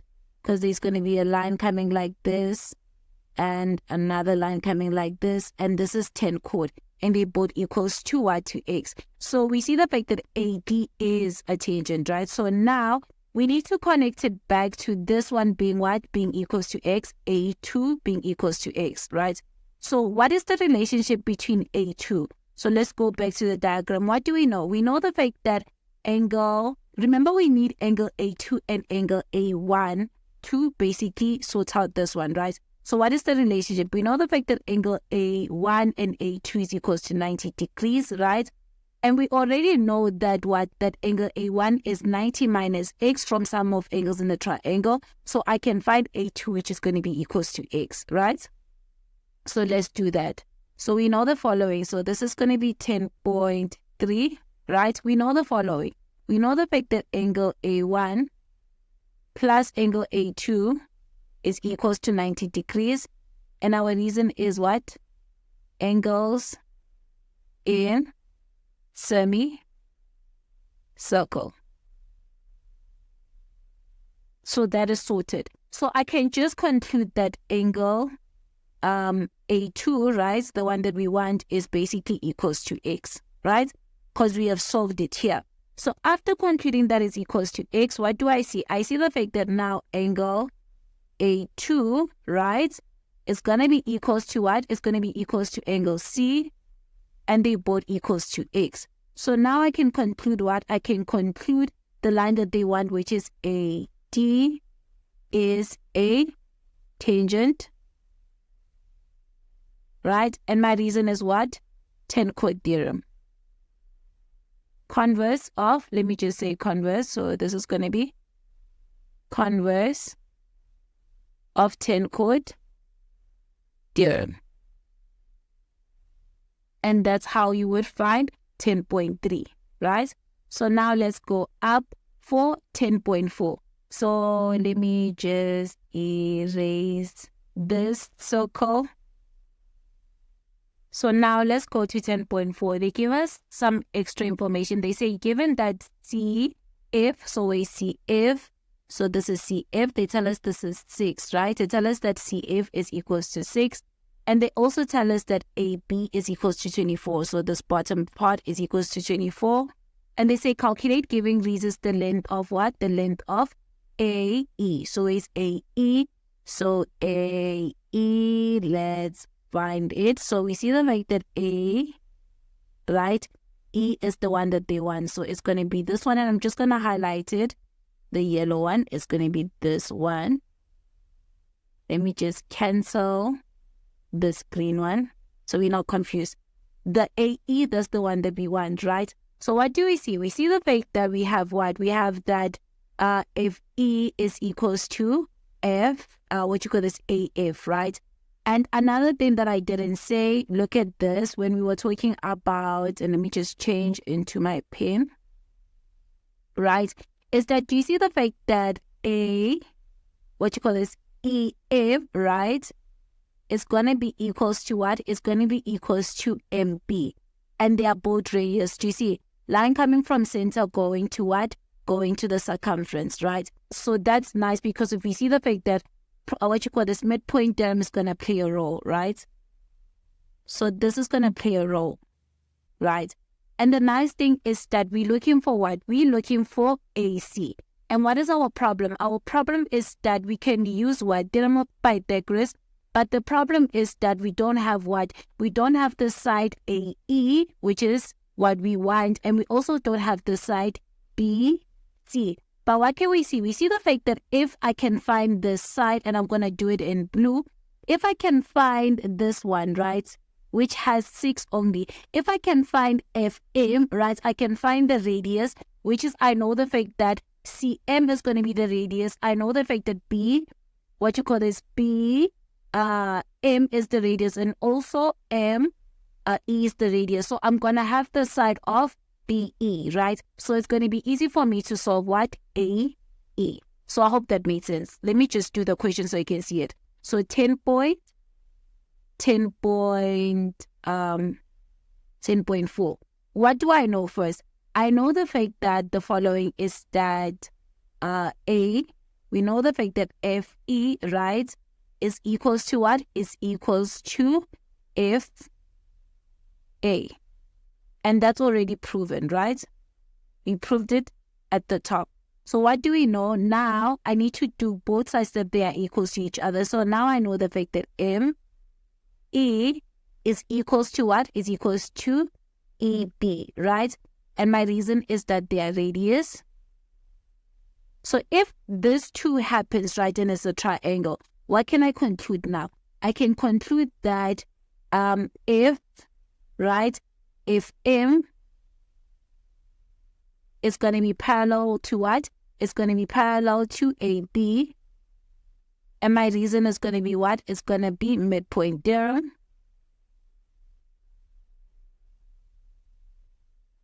And also the one that we want, I know the fact that angle FM is basically equals to a half of AB. Right?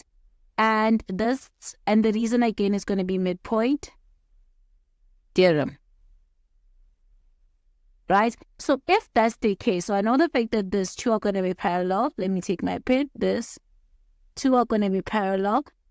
I was given that AB is 24. So now I can find FM as being equals to what? To being half of 24, which is going to be equals to 12. So I know that this portion here is going to be what? It's going to be 12, which is nice, right? So if that is half of what? That is half of 12.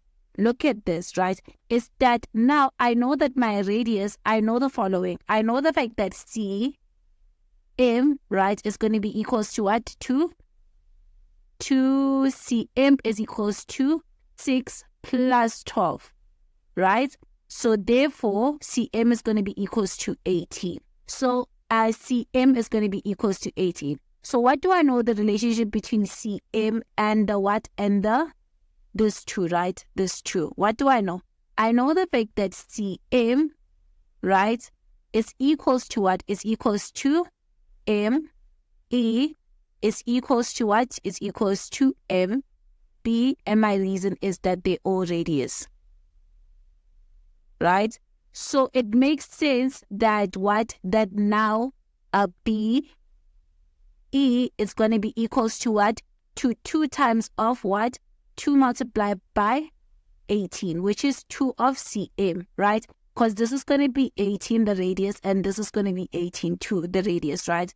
So this is going to be equals to what? You're going to say 2 multiplied by 18, which is going to give you 36, right? So now, since we know that the whole side here is 36, I can find AE.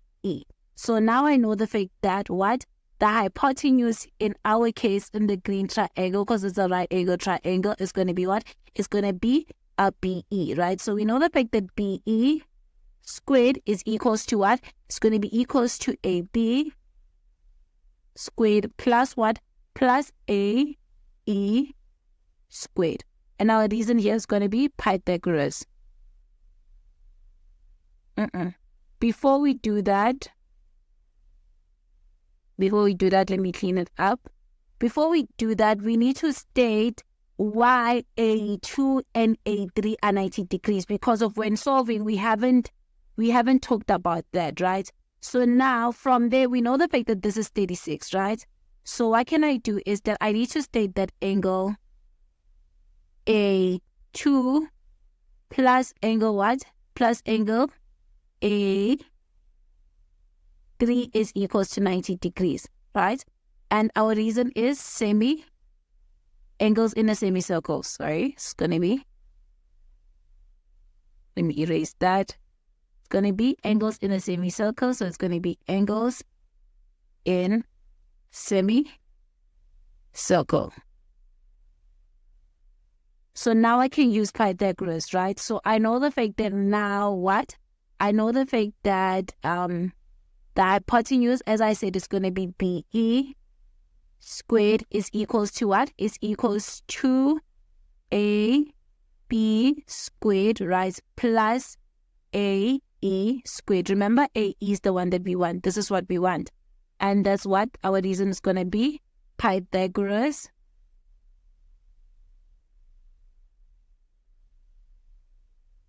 right? So now let's substitute. We know the fact that BE is 36, so it's going to be 36 squared is equals to AB as 24 squared plus AE squared. So you're going to say what? You're going to say 36 squared minus 24 squared. You're going to get what? 700 and what? So we know the fact that this is going to be 720 is equals to AE squared, right? So square root both sides. You know the fact that when you say the square root of 720, you're going to get what? You're going to get in decimal, you're going to get that AE is basically equals to 26,83. So that's going to be your AE. So now let's move to the next question. The question says, in the diagram, right, they tell us that PK is the tangent to the circle at K. So we saw the fact that our PK, which is this one, is a tangent, right, on the circle. So what do we see? Let me just change my pen into blue. So what do I see? If this is the tangent, right, then I can draw a chord, which is my chord is going to be what? KS, right? And another chord, so this side here, this whole angle here is going to be equals to what? Then I'm going to draw another chord, which is KL here. So I see the fact that if I complete it like this, is that these two are going to be equals to each other, right?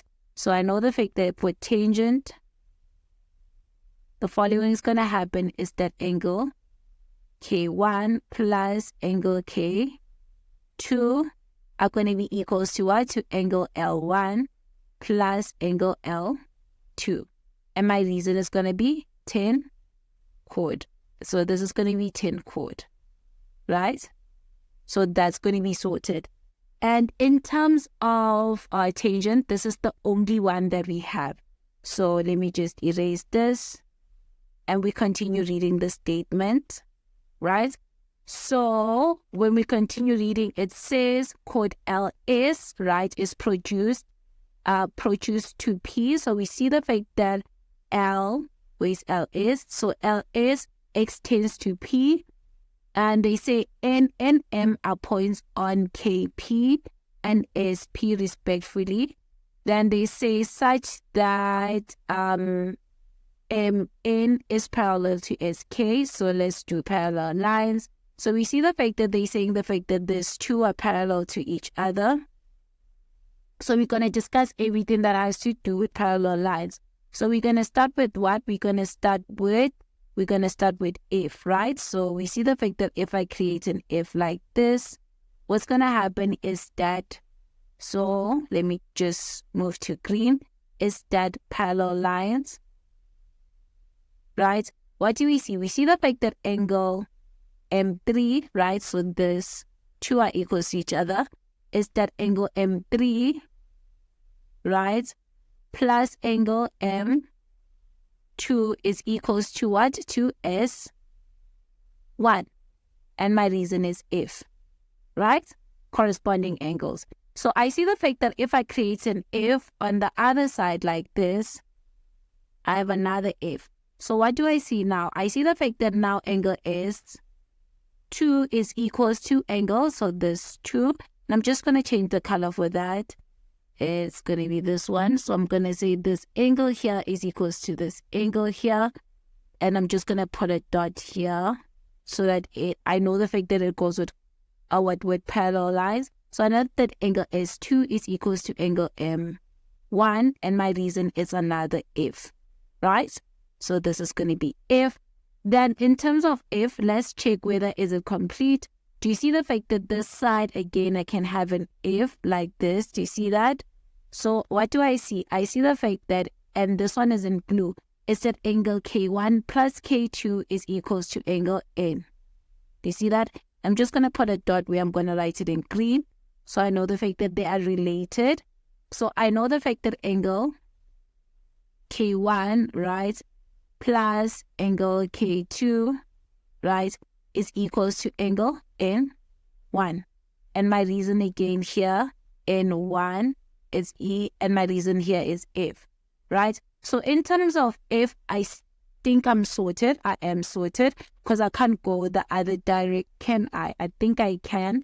If I go the other direction, I can, because the parallel line still creates an if. So what do I see? I see the last one is that, and let me just change my color into this pink, is that I see the fact that this N is equals to this 2 here, right? And I'm going to put a dot there. right? So that I know it represents parallel lines. So I see the fact that angle N2 plus angle N3, right, is equals to what? Is equals to angle K3 plus angle K4, right? And what's my reason? My reason again here is if, right? So now I think is in terms of if we have exhausted everything. So now let's check Z. We see the fact that we have a Z here, right? So what do we see? So let me just zoom it in. I see the fact that now if I have a Z, I have the following. So let me just change my pen into being this, which color? Orange, already used it. I think maybe blue, I've used it. Maybe this brown. So I see the fact that angle K2 is going to be equals to angle M2. Do you see that? So I'm going to put a dot there. Right, so it's going to be what? It's going to be angle K2 is equals to angle M2. And my reason is going to be what? It's going to be Z, right? So I can clean this up now. So now looking at the diagram, there's one more that I forgot to do, which is the tangent. I only looked at the tangent on one side, but I didn't look at the other side. So do you see the fact that the tangent extends to the other side? Do you see this one? When K going to the opposite side, the one that I just highlighted, right? Is that I can create a chord which is this one. Do you see that? So let me just pick the blue pen. Is that I see the fact that angle K4 is going to be equals to what? So this angle here. So let me just find another color for that. Oh, I'm using a lot of colors. Let me pick yellow. Is that angle K4, right? It's going to be equals to what? Let's find its angle. And let me just put a dot here, so I know where is it related to. And let me go back to blue, because tangents is represented by blue. Then it's going to be another chord which is going to be here, which is going to be equals to what? It's going to be equals to S1. So I know the fact that's going to be equals to S1. Do you see that? So it's going to be equals to S1. So it's going to be equals to, let me go back to blue. So it's going to be equals to angle S1. And my reason is going to be Tan-Chord. Right? Tan-Chord Theorem. So I see the fact that angle S1 is equals to green. So I can just change this one is to being green. Because if I see the fact that this is green and this is green, do you see that? So everything that's green is related to S1. So I think in terms of finishing up the diagram, I'm completely done. So now we can go and answer the questions. So now let's look at the questions. So the first one says we need to prove that what? And I'm just going to change my pen here. We need to prove that angle K4 is equals to MNL. So K4 is this one, which is I'm going to put a dot. And N starts here. ML is this angle here. So there's two angles here. M2 and M3 is what? Is. So this is equals to, this one is basically angle M2, right? Plus angle M3. That's what they mean, right? So we see the fact that yes, they're equals to each other, but what it is their connection? Their connection, let's go back to the diagram and relate it. So we're looking for M2 and M3, right? Where's M2 and M3? So we see the fact that M2 and M3 are equals to each other, and the reason is corresponding, which is if, right? And what is the relationship between K4 and and maybe M2 and M3 or S1? We see the fact that K4 is equals to S1, which is Tan-Chord. Do you see the fact that their relationship is connected by what? By S1. So let's write that. So we know the following. So for 11.2.1a, we know the following. We need to first link it up with what? We need to link it up with S1. So we see the fact that angle S1 is equals to what? To angle M2 plus angle M3.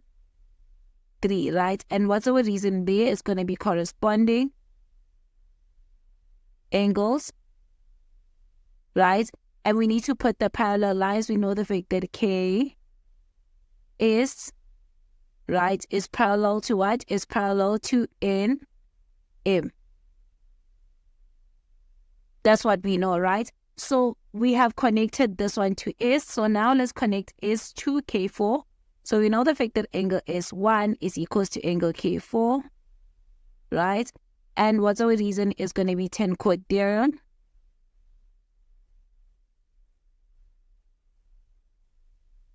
So what does it mean? It means the fact that angle M2, right, plus angle M3 are equals to what? Are both equals to this. 2 added together is equals to angle K4, right? Because they both equals to X. So I'm going to rewrite M2 and M3 by this one because it's the same thing. So I know the fact that NML is equals to angle K4. And we're done solving for A. So now let's go to B, right? So B, it says we need to prove the following. So let me just erase this side, the Tan-Chord situation. We need to prove the following is a cyclic quad. So we need to prove that K, right, L, M, N is a cyclic quad. So let me just do that. Let's prove that that is a cyclic quad, right? So if it's a cyclic quad, what can we see? We see the fact that already we know the fact that angle K4 is equals to angle M2 and M3. And that's what? This exterior angles of a cyclic quad. So let's do that. We know the following. We know the fact that angle K4 is equals to what? To NML. And our reason is what? Is proven. We already proved it in the first question, right? So therefore, I can conclude what? I can conclude that K, L, M, N is a cyclic quad.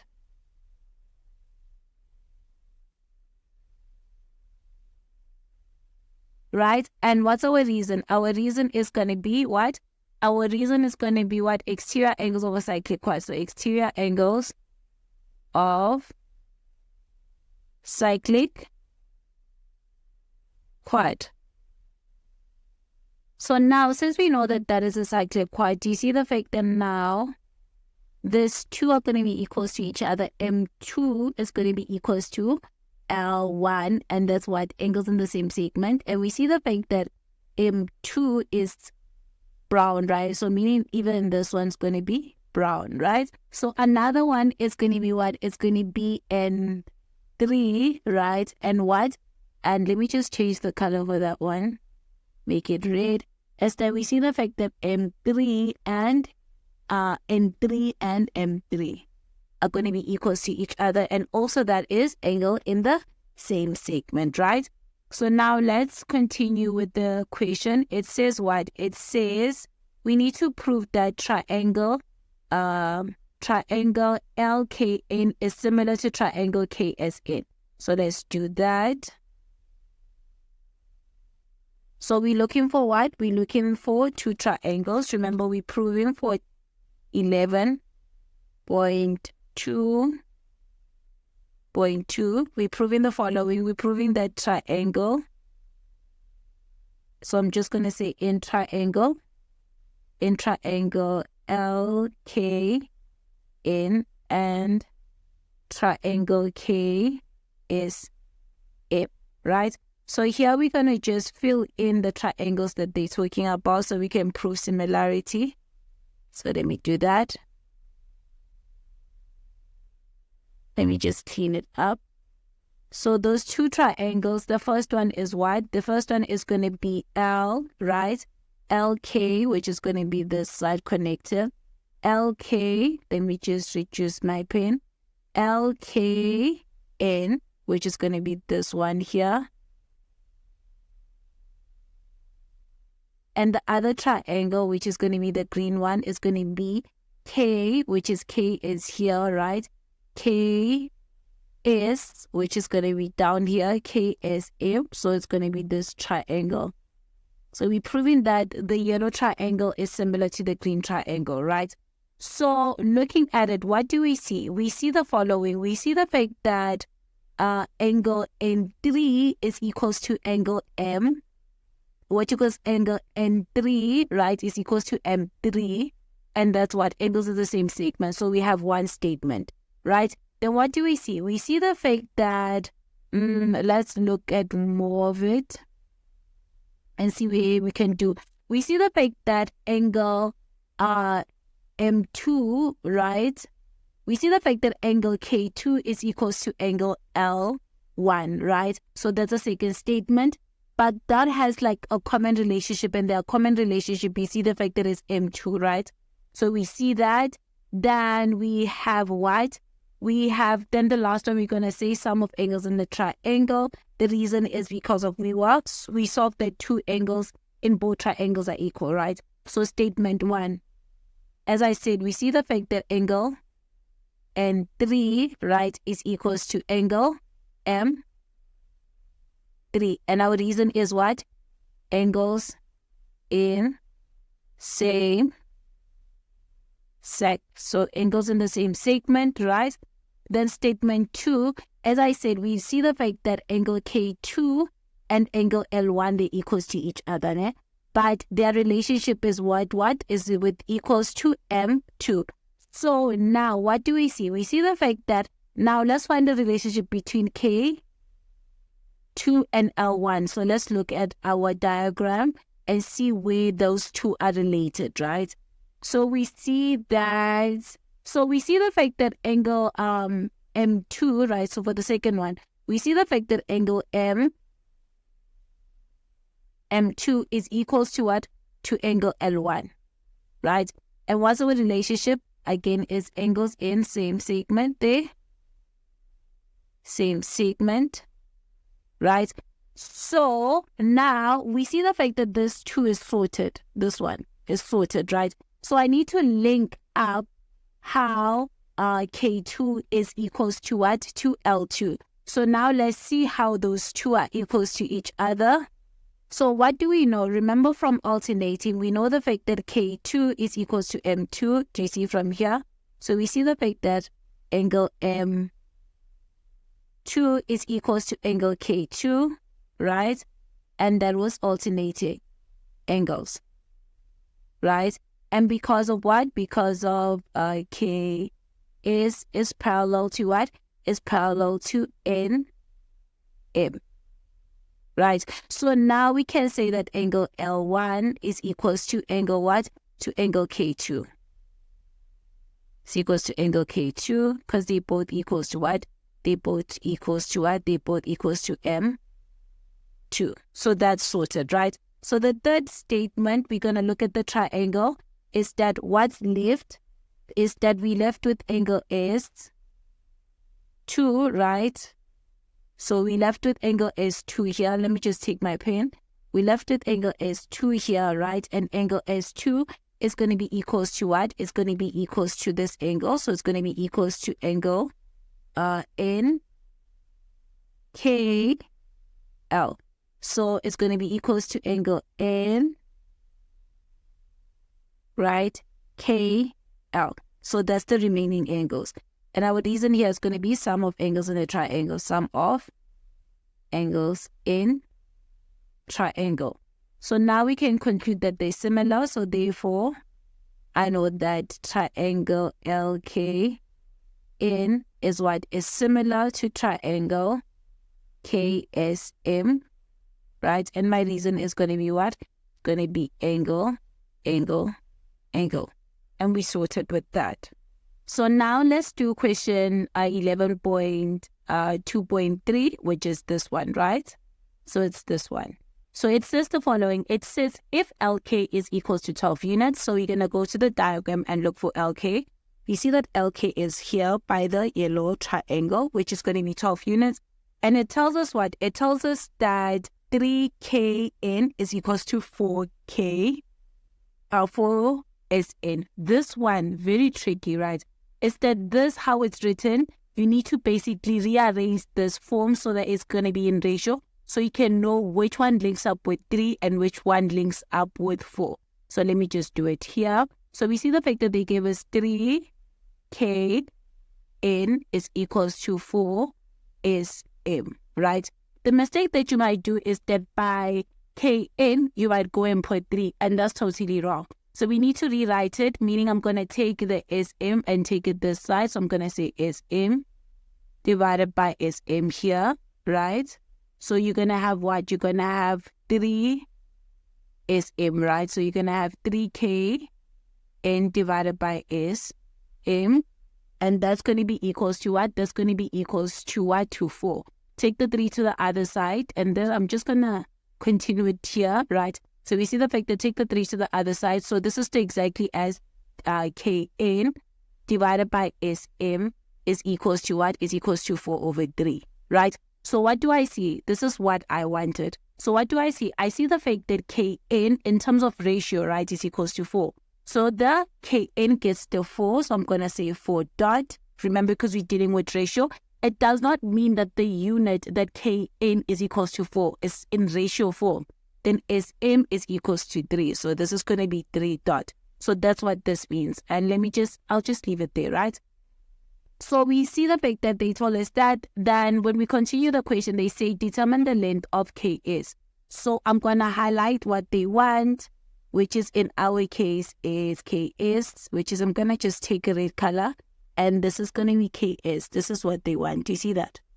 That's what they want. That's the Ks that they want. So knowing the information that we just put on the diagram, let's go find Ks, right? So let me just go down,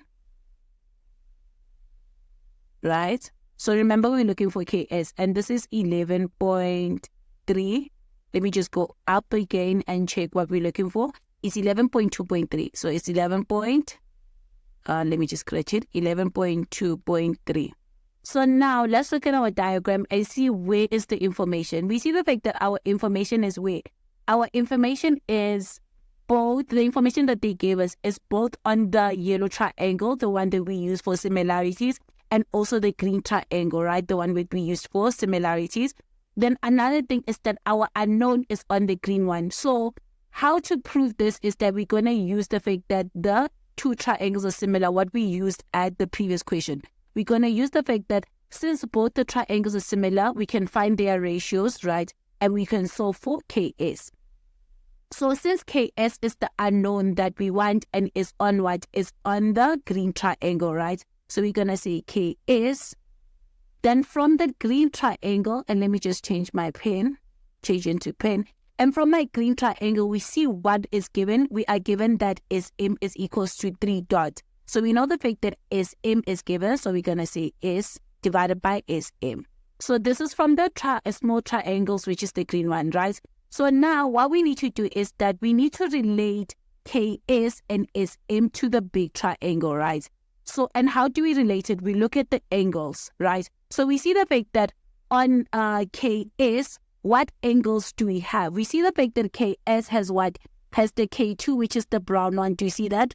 And the purple one. So on what? On the yellow one, we need to look for a brown and purple. And to see which side has what? Has the brown and purple, it's going to be what? It's going to be this side. It's going to be KL. So we see the fact that Ks relates with what? With KL to the yellow triangle. So we saw the fact that is equals to KL. And now we need to relate Sm from the small triangle to the big triangle, which is what? The yellow one. We see the fact that it's red and purple. And we see the fact that here, red and purple is where? Purple is here at K and red is here at N, right? So we see the fact that it's red and purple. So it's going to relate with Kn. So this is going to be Kn. And since we found this ratio, we're going to say what? Our reason is that triangle LKN is similar to triangle Y, triangle KSM, right? So now with that said, we can just substitute the information that they gave us. We know the fact that we're looking for KS, right? And KS divided by what? Then we know what? We know the fact that Sm is 3. So I'm going to say 3 dot, right? Is equals to what? to KL, which is 12, divided by what? By 4 dots, which is KN. Right? Then I'm going to take the 3 dots to the other side. So KS can be alone. So KS is going to be equals to 12 multiplied by 3 dot divided by 4 dot. The dots are going to cancel out. So you're going to have KS is equals to what? It's going to be 12 multiplied by 3 divided by 4, which is you're going to get as 9. So we see the fact that KS is equals to 9. And you're done solving for KS. So now let's look at the last question. It says what? It says if it's furthermore given that NL, right? So let's look for NL. So NL is this side. Do you see the fact that this side, and I'm just going to write it in a different color, is that do you see the fact that this side here, let me just write a different color, a proper different color, which is I'm going to write it in blue, is that from this side, which is I'm putting dots, right? This NL, they tell us the fact that NL is equals to 16, right? And they also tell us the fact that LS, right, is equals to what? LS is equals to 13. So LS, which is this one, it's here and here, is equals to 13, right? And they tell us the fact that KN, right? So we know the fact that KN is equals to 8. So is KN, so K, right? KN, which is this one. Now we know the fact that in terms, it's no longer in ratio, so I'm going to scratch that. We know the fact that that's going to be equals to 8 units. Then they say determine the length of what? Of LT. So we need to look for LT. So let me change my highlighter to red, and we're looking for LT. So it's LT. We know the fact that L is here and T is here. So we're looking for this one, the small portion. Remember that the entire line, right, is what? Is 16. And the small portion is going to be what? Is going to be the one that we want, right? So what do we see? We see the fact that if I just do a triangle, and I don't know whether you guys are going to see it, but let me just try my luck. You see the fact that this triangle, the one that I'm highlighting right now, what do we see? We see the fact that we have parallel lines, right? We see the fact that MN is parallel to TS. So I can use proportionality theorem. And what's the nice thing is that the portion that they want, which is TL, right, is on that proportionality theorem thing, right? So I can use proportionality theorem to find what? To find TL. But to find TL, TL needs to be the only unknown, right? So that we can find it. So now, what do we see? We see the fact that, let's look at the diagram and see the information that they gave us, right? Is that from this triangle, and I think I'm just going to sketch the triangle down so that we can sort it out properly. So I just drew the diagram, right? The one that has what we want, which is LK, right? And I just highlighted it, or I just emphasized it with the red line, right? So what do we look at? When we're looking at our diagram, what do we see? We see the fact that we have LN as being 16, and we are given that LS is 13. So what is our unknown? Our unknown is that Tn, right, is equal, Tn is unknown, right? And also what? And also is M is unknown in this diagram. But let's go up and look at the information that they gave us earlier on. What did we see? We see the fact that they gave us something in B. They gave us what? They gave us 3K. They gave us something in ratio form. That's what I wanted to say. That 3Kn is equals to Sm. So let me just go write it down here. So we were given the following, and I'm just going to change, okay, I changed my pen, is that we know the fact that 3Kn is equals to 4Sm, right? Let me just go and verify it before I do a mistake. So I know the fact that 3Kn is equals to 4Sm, right? So now let's look at our diagram. Do you see the fact that now it's very simple for me to find what? To find my Sm. And I'm just going to change my color. It's going to be easy for me to find my Sm using this ratio property, right? So this is what, let me just name this question, which is going to be 11.2.4. So it's going to be easy for me to find what? To find Sm. And the reason why is that they told me the fact that what? That Km, this one, and why do I keep on scratching it? So because of they told me that, let me take my eraser, Kn. So this is Kn, Ln, right?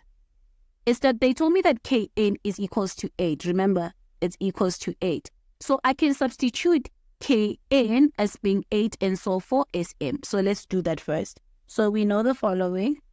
So it's going to be 3, open bracket is going to be 8 is equals to 4 is m, right? So you're going to say 3, right, multiply by what? Multiply by 8, which is you're going to get 24, right, is equals to what? 4 is m. Then divide both sides by 4. So it's going to be 24 divided by 4, which is going to give you 6. So we know the fact that now is m is going to be equals to what? It's going to be equals to 6. So this small portion here, we solved it, is going to be 6. So that's sorted, right? So now what we're going to do is that looking at it, right, even though we don't have this one, it's perfect because of we have LT. So we're going to use the proportionality theorem in such a way, the fact that we include the Ln. So that's what we're going to do right now, right? So let me just go down a little bit, right? Now we're going to use proportionality theorem. So we know the fact that we're looking for the red one, which is LT, right? Divided by what? Then on that side, we're going to use the entire thing, which is Ln. And the reason why we're going to use Ln because of Ln is known as being 16. That's why we're doing that, right? And that's going to be equals to what? It's going to be equals to what matches up with LT is going to be what? It's going to be this side, which is LS, right? And LS, what matches up with Ln is the entire thing, which is Lm, right? And this what? Proportionality theorem. Because we know that these two are parallel lines, right? That's why we're using it. So now we can substitute everything we given. So we know the fact that LT is what we want, right? Ln is equals to 16. Then LS, right? LS is 13, right? And the entire Lm is basically 13 plus 6, right? So now take the 16 to the other side. It's going to be LT is equals to what? To 13 multiplied by 16. Divided by what? By 13 plus 6. Punch that into the calculator. Therefore, LT is going to be equals to what? It's going to be 13 multiplied by 16 divided by 13 plus 6, right? Which is you're going to get as being in decimal, which is going to be 10,9,5. And that's going to be what? Your LT. So now let's do a question from 2020, right? It says what? It says in triangle ABC, F and G are points on the side AB, as you can see, right? That rhymes. And AC respectively.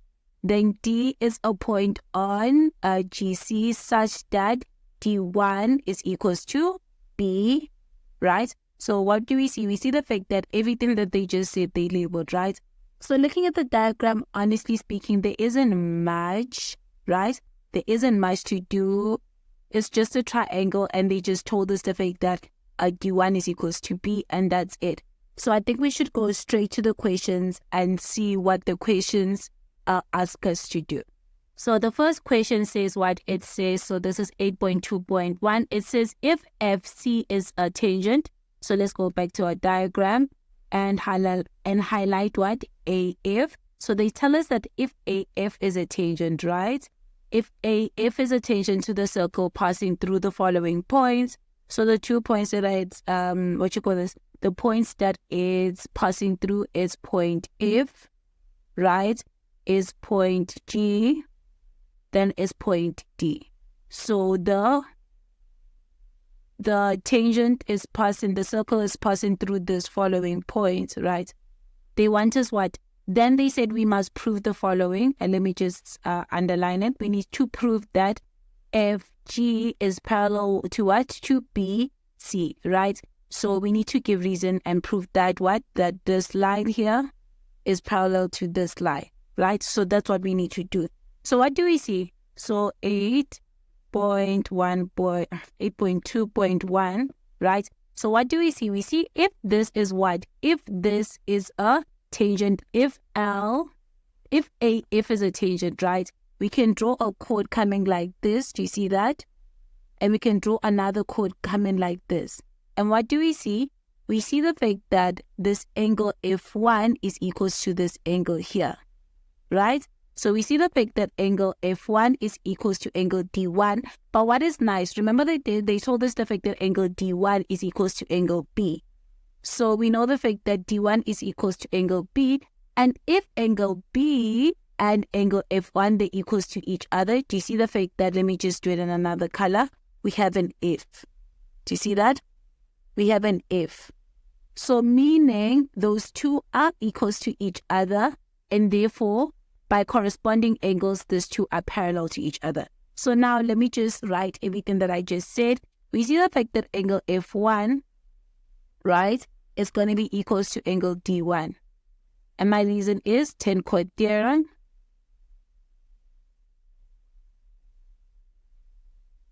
Right? So the second part, we see what? We see the fact that angle D1, right, is equals to what? Is equals to angle B. And my reason is that it's given, right, because it was given. Then we know what? Now we know the fact that angle F1, which is this one, let me go take my pen. We see the fact that now angle F1 and angle B are equals to each other. So you know the fact that angle F1 is equals to angle B, right? And what's the reason? Let me just write it both. Equal to what? To angle F1. This reason is not that important. I'm just writing so I can have order. Then now we can conclude that therefore, what? Therefore, G is parallel to B, C, right? And what is our reason? Our reason is going to be converse. Converse what? Corresponding angles. And we're done proving that these two are parallel lines. So let me just clean up my diagram and we can continue with the question. So now let's look at the second question. It tells us that if it is further given that a f divided by fd is equals to 2 is to 3. So is AF, so AF is this one, so AF is this one. So it's going to be 2 dot, because it's ratio, right? And they tell us the fact that FB, which is the bottom one, which is 5 dot, right? And they tell us the fact that AC is equals to 2x minus 6. So AC, which is going to be this entire thing here, right? So this entire thing is given as what? As being 2x, right, minus 6. And they tell us the fact that G, so from here, I'm just going to do dotted lines, from here till here, right, GC is equals to what? So they tell us that this portion here is equals to what? To x plus 9. Then they say we need to calculate for what? We need to calculate for x. That's what we need to do, right? So looking at the diagram is that we're going to use proportionality theorem to solve for what? To solve for x. So looking at it, right, let me just go down. Let's see what we're given, right? We are given what? We're given the fact that on the other side, it's in ratio form, which is perfect, right? If it's in ratio form, it's perfect because we have 5 and we have 2 dot. So we know the fact that the entire side here, which is AB, is just going to be 7 dot, which is perfect, right? And on this side, what do we see? We see the fact that the one that has X, they gave us the long length, which is what? Which is AC, and they also gave us the short, right? So we're going to use this side to basically create our ratio because it's the one that has the unknown. So let's do that. So this is going to be 8.2.2. So what do we know? We see the fact that I'm going to start with A. C, right? It's going to be divided by what? By G. What? G, C. Then I need to relate it to the other side. What is AC related to? Remember that AC is related to the big side, which is going to be what? Which is going to be AB divided by what? Then what is GC related to? Is related to FB. So it's going to be FB. And now a reason here is going to be proportional theorem. So now what you need to do is substitute, right? So we see the fact that AC is what? AC is going to be 2x minus 6 divided by what? Divided by GC is going to be x plus 9, right? And that's going to be equals to what? AB. Our AB is going to be what? The entire thing, which is, we said, is 7 dot divided by what?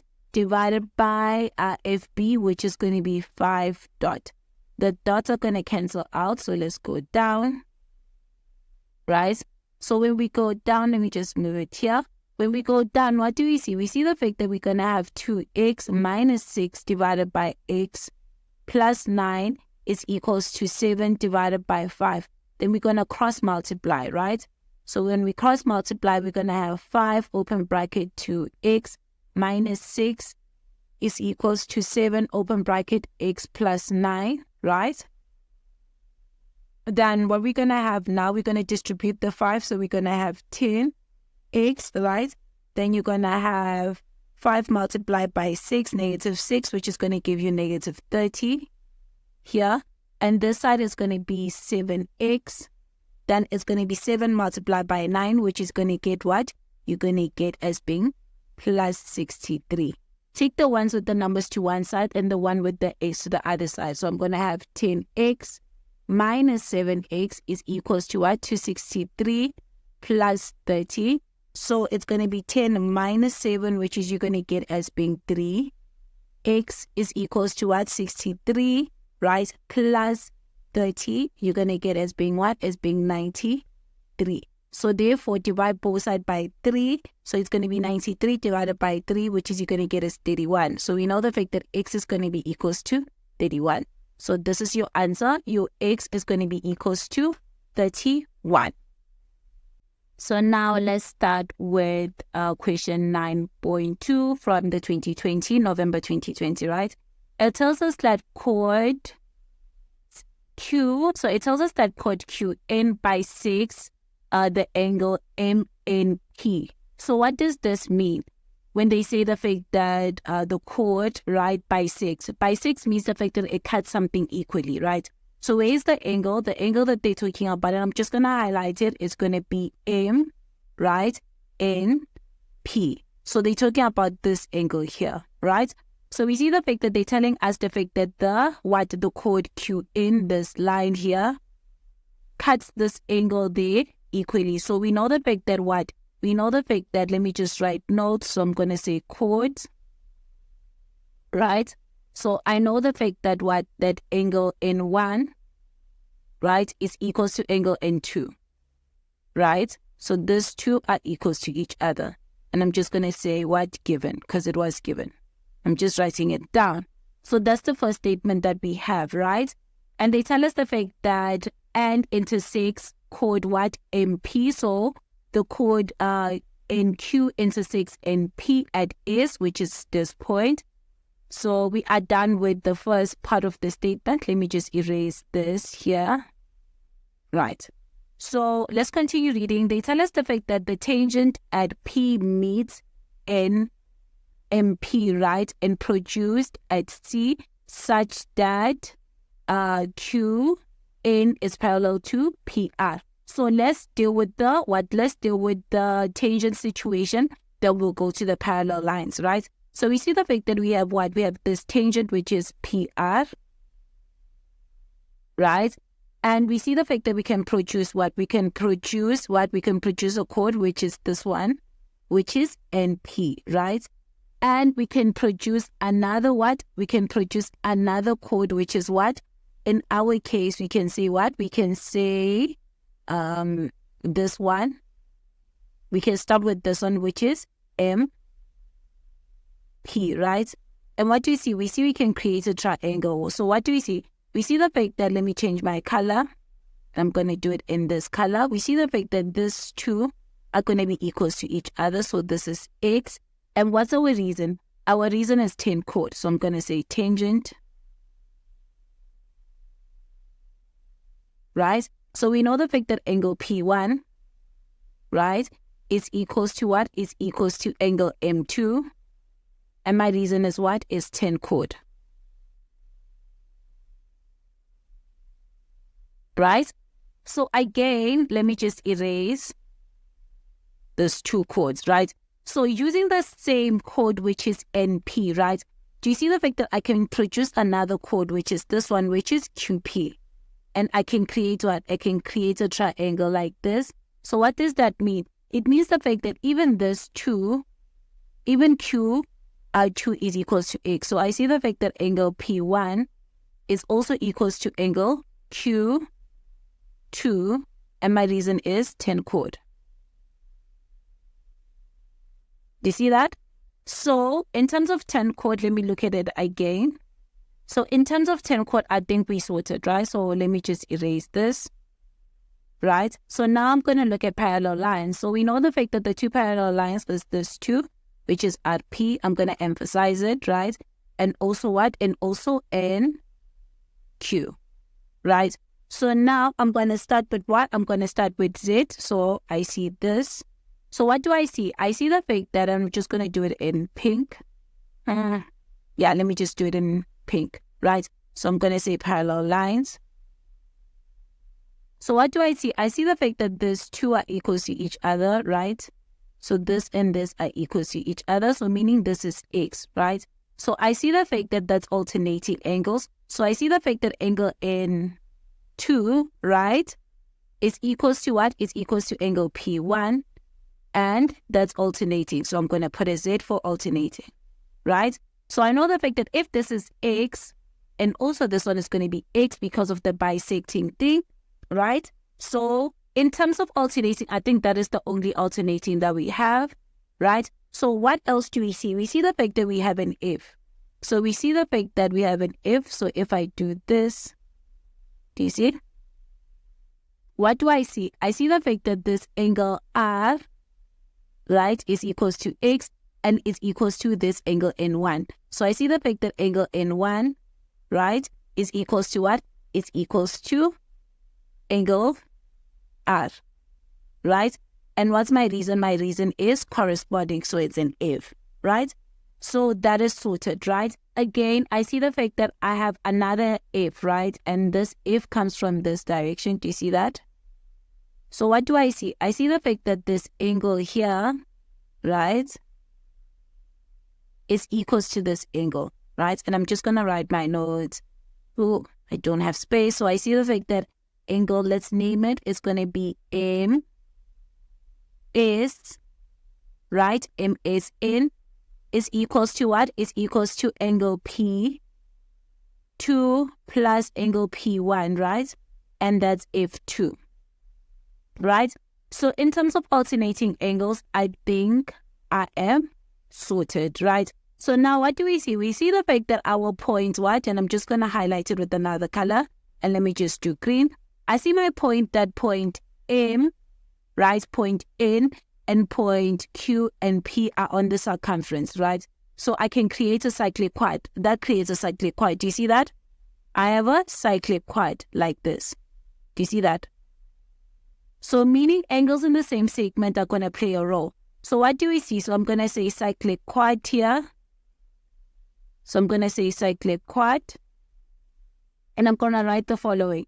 I know the fact that now angle M1, right, is going to be equals to what? It's going to be equals to angle N2, right? And it's going to be angles in the same segment. So I'm going to put this. So what does that mean? It means the fact that angle M1 is going to be X, right? So now with that said, I also see the fact that angle N1 is going to equals to angle P3. So I see the fact that angle N1 is going to be equals to angle P3, right? And again, is angles in the same segment. So I see the fact that this is also going to be what? This is going to be X, right? Think in terms of us filling our diagram, I think we sorted. I think we can go and answer the questions now. So now let's answer the questions. The first one says, determine the following angles in terms of X and give you reason. So 9.2.1a, right? We want what? They want us to find N2. So we see the fact that N2 is here, right? So N2 is in terms of X. So we need to see a relationship between N2, right? And how we got to it being X. So we see the fact that N2 is equals to what? Is equals to P1, and that's alternating. But we see what? We see the fact that P1, right? Yeah, so we know the fact that P1 is the one with X, So it makes sense if we say the fact that N2 is equals to what? Is equals to P1. So we know the fact that angle N2, right, is equals to angle P1, right? And that's what? And that's going to be equals to X. And our reason is going to be what? It's going to be alternating angles. Alternating angles. And what's our two parallel lines? Remember that our two parallel lines is QN is parallel to what? To PR, right? So that one is sorted. So let me just move it like this. Then B, it wants us to find what? It wants us to find Q2. So where's Q2? Q2 is here, right? So let me just put a dot. Q2 is here, right? So now we need to relate Q2. What do we know? We know the fact that Q2 is equals to angle, P1. And P1 is the one that has an X. So we know the fact that angle P1 is equals to angle Q2, which is equals to X. And our reason is Tan-Chord Theorem. So our reason is going to be Tan-Chord Theorem. Right? So that's sorted for the first part. So now we're going to move to 9.2.2. It says what? Prove by giving reasons that Mn divided by Nr is equals to Ms divided by what? By Sq. So let's go find Mn and let's highlight those sides. So we see the fact that Mn is this one. Do you see that? And we see the fact that Nr, right, is going to be this side again. It's going to be this one, right? We see the fact that Ms, so Ms is going to be, where is it? It's going to be this one. And we also see what? We see the fact that Sq is going to be this one. Do you see that? So with the sides that we marked, right, we know the fact that we marked the sides that are, are going to be the ones that are in proportion, right? So what do we see? We see the fact that in our case, the problem is this one, right? The one I'm putting across. And let me just take my pen. The problem is this side, right? This side is our problem, our SQ. But what do we see? We see the fact that angle Q, right? Angle Q2 is equals to angle Q3, which is the both X. Do you see the fact that isosceles, triangles are equal because the angles are equal, right? So I can use that. So I can replace this SQ by what? By PS. And if I do that, look at this. I'm going to be creating a triangle. And let me just take this. Let me just do it in yellow. I'm going to be creating a triangle. And the triangle is this one here. And what is nice about this is that since there is parallel lines here, I can use proportionality, right? So let me do that. So what do I know? I know from what we given, right, is that Mn, so I'm going to do it. So I know the fact that Mn is here, right? Then Mr is this one, right? Then Ms is this one. But our problem is what? Our problem is going to be Sq. But we know that Sq is equals to Sp. So I'm going to replace Sq by Sp, right? So I'm going to do the following. So I'm going to say that Mn, right, divided by what? Divided by Nr is equals to what? Is equals to M is divided by what? By Sp.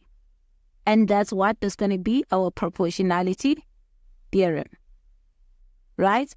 So if that's our proportionality theorem, remember the fact that the problem here in what we wrote is Sp, and we need to replace it with Sq. So we need to say that they're equals to each other, but first we need to state the following, that angle Q, so we need to state the following is that angle Q2 is basically equals to angle what? To angle P3.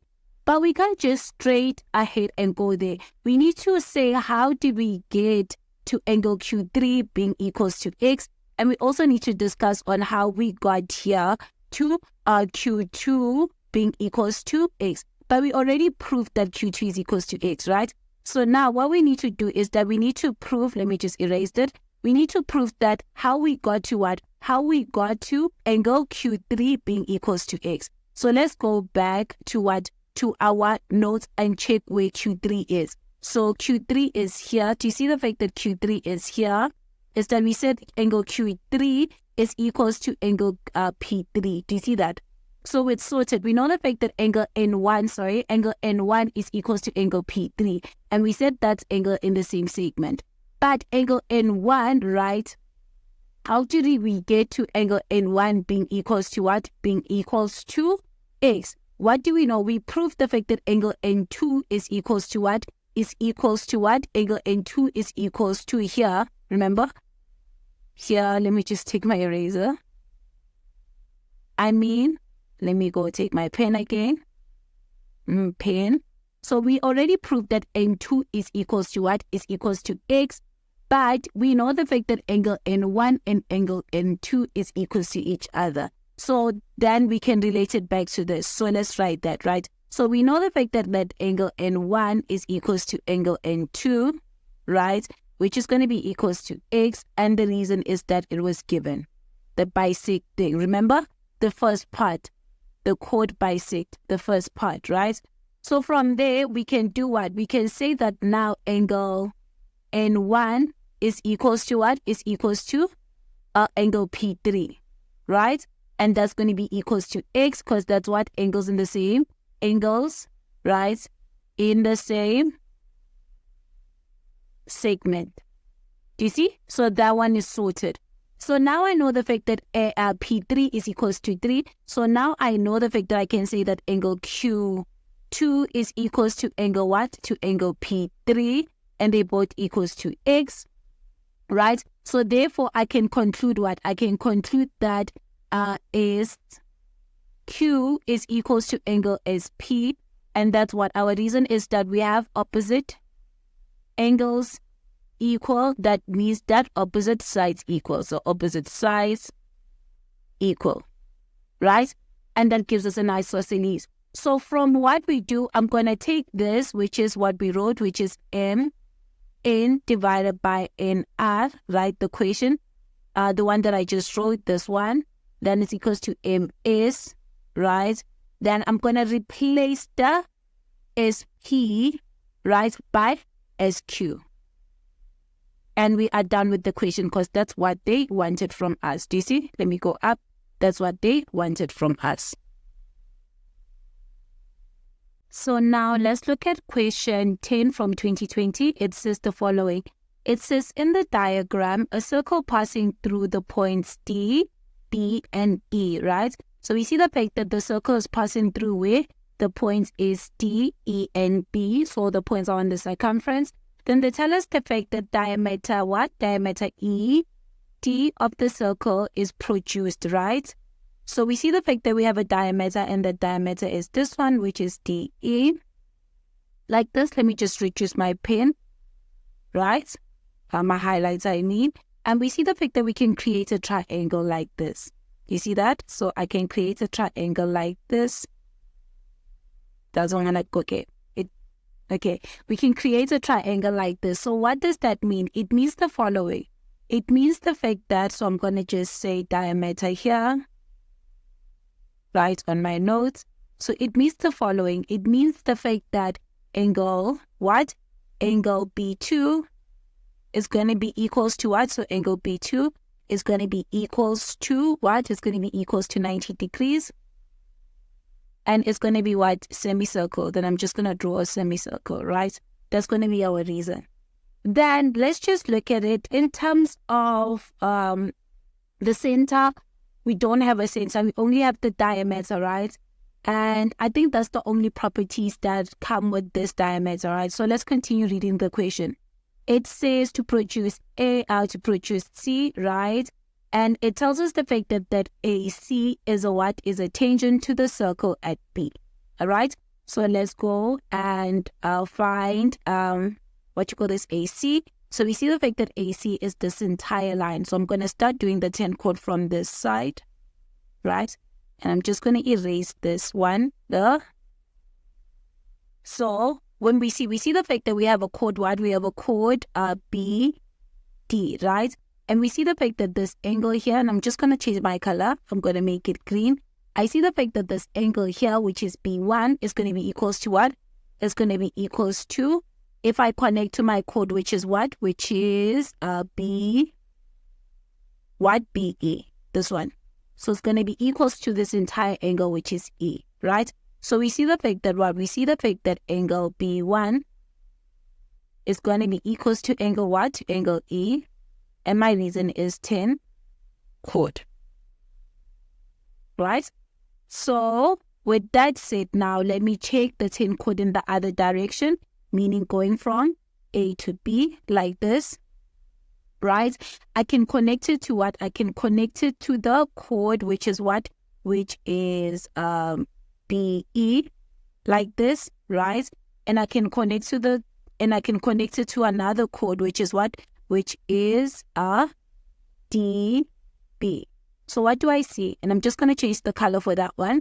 I'm just going to make it purple. I see the fact that angle B3 is going to be equals to angle D2, right? So I'm going to put a star, right? And I'm going to go back to green. And I forgot to write tangent there for the nodes. So we know the fact that we're dealing with tangent. So I know what? I know the fact that angle B3 is equals to what? Is equals to angle D2. And my reason is Tan-Chord Theorem, right? So now let's look at the diagram. Let's look at our entire diagram. What do we see? We see the fact that, let me just erase this. So what do we see? We see the fact that in terms of the information that we read so far, there isn't much that we can do, right? This is what we can just come up with, right? So let's continue reading the statement. It says M is a point on DE such that, right? So such that what you call this AM is perpendicular to what? To BE. So that's all we know. The fact that we know the fact that AM is a point on the diameter, right? Such that MA is perpendicular to CD, right? And they tell us the fact that AM and BE intersect at what? At F. So they tell us the fact that they intersect. So as I said, the fact that looking at the diagram, there isn't much that we can talk about. This is it, right? So now we can go and answer the questions. So now let's answer the question. It says what? It says 10.1.1. It says proof giving reasons that FBDM is a cyclic quad. Let's go label that cyclic quad. It says what? It says F, which is here, which is B, right? BD. M. So this one is a cyclic quad, right? We need to prove that this is a cyclic quad, and the answer is yes, right? And because of, do you see the fact that here, let me take my pen. Do you see the fact that we have a 90 degrees that was given, right? And we see the fact that B2 is equals to 90 degrees, right? And that's what exterior angles of a cyclic quad. So let's begin. So we know the following. We need to prove that B2 is equals to 90, right? So we're going to say angle B2 is equals to 90 degrees. And our reason is what? Is angles in a semicircle, right? So what do we see? We see the fact that angle B2 is equals to what? Is equals to angle M2, right? So therefore, we can conclude that if BDM is a cyclic quad, and what is our reason? Our reason is what? It's exterior angles of a cyclic quad. So it's exterior angles, let me just move it here, of cyclic quad. Right? So we are sorted with that one. So we know the fact that this and this are equal to each other, and that's exterior angles of a cyclic quad. So knowing that this is a cyclic quad, do you agree the fact that now D2, right? D2 is going to be equals to Y to F1, right? And I'm just going to put a star there. Is that angle D2 now is going to be equals to what? To angle F1. And what's our reason is going to be exterior angles of cyclic quad, right? Because we already proved that that's a cyclic quad. So let me just erase that. So now let's move on to the next question. So the next question says what? It says we need to prove that angle B1, and let me just take my pen. We need to prove that, let me just take a black pen. So we need to prove that B3, which is this one, right? is equals to what? Is equals to angle F1, which is this one, right? And yes, they're equals to each other. And to see where the relationship is, that we see the fact that angle B, and that's from here, let me just highlight it. We see the following. We see the fact that angle D2, right? So we see the fact that angle D2 is equals to angle B2, right? And here we just said the fact that angle what? Angle D2 is equals to F1. So what is the connection here? So their connection is what is D2. And that is why they're equals to each other. So let me answer that question. So that's 10.1.2.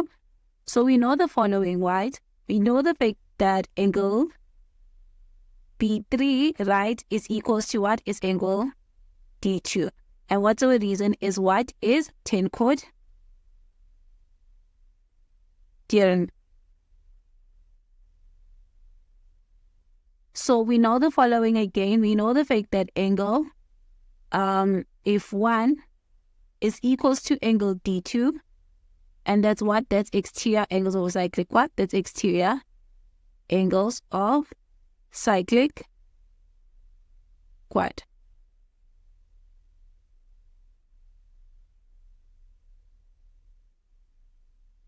So now what can we conclude? We can conclude the following. We can conclude therefore that angle, the angle that they want, the angle B3, therefore angle B3 is equals to angle F1. And we are done with this question because of the both. Let me just write it. Both equals to what? To angle D2. So we are done with this question. So now let's do question 10.1.3. It says this following. It says we need to prove that triangle CDB is similar to triangle CBE. So let's label those both triangles. So the first one is C, right? CD, right? CDB. So this triangle. And we just reduce. So we know the fact that this triangle here. And we just highlight it properly. And the other triangle is which one? Is C, right? So it's going to be C, which is here. CB again, right? CBE. So it's going to be this one.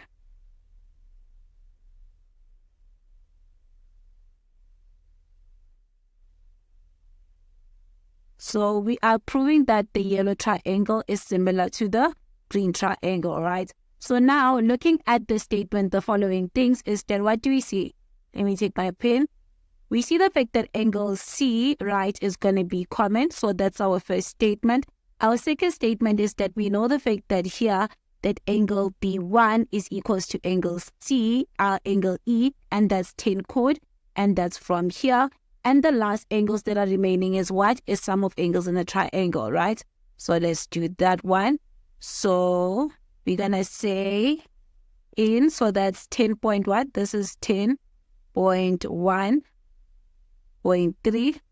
So in triangle, so both our triangles in triangle C, so triangle CB,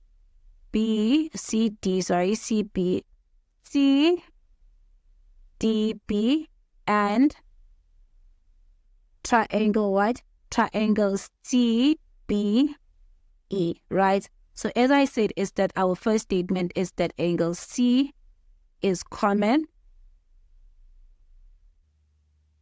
Our second statement is that angle B2 from here, right?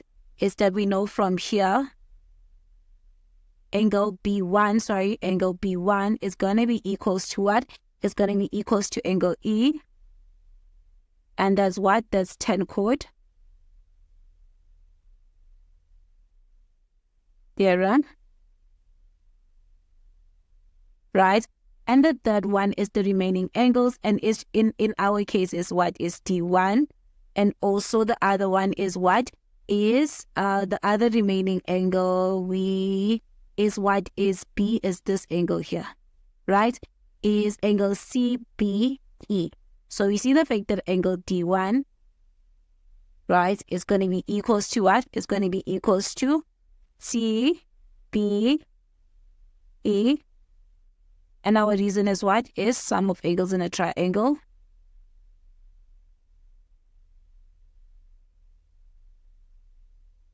So therefore we can conclude what? So we can conclude that triangle what? Triangle CDB is what? Is similar to triangle what? To triangle CBE. And what's our reason? Is angle, angle, angle. And we are done with this question. So now let's do 10.2.1, right? It says if it's further given that CD is equals to 2, so we know the fact that the CD is equals to 2, and they tell us what? They tell us that DE is equals to 6, so this whole thing is equals to 6, and they say we need to calculate this two lengths. So the first one that we need to calculate is what? Is BC. So we need to calculate, and I'm just going to highlight it with the red, with BC, and where is BC? BC is this one. So we see the fact that we need to calculate this length, right? Which is BC, right? So let's go down and calculate it. So with this one, it's easy to know the fact that the only thing that we can use is similar triangles, right? In terms of proportionality, because we don't have any parallel lines.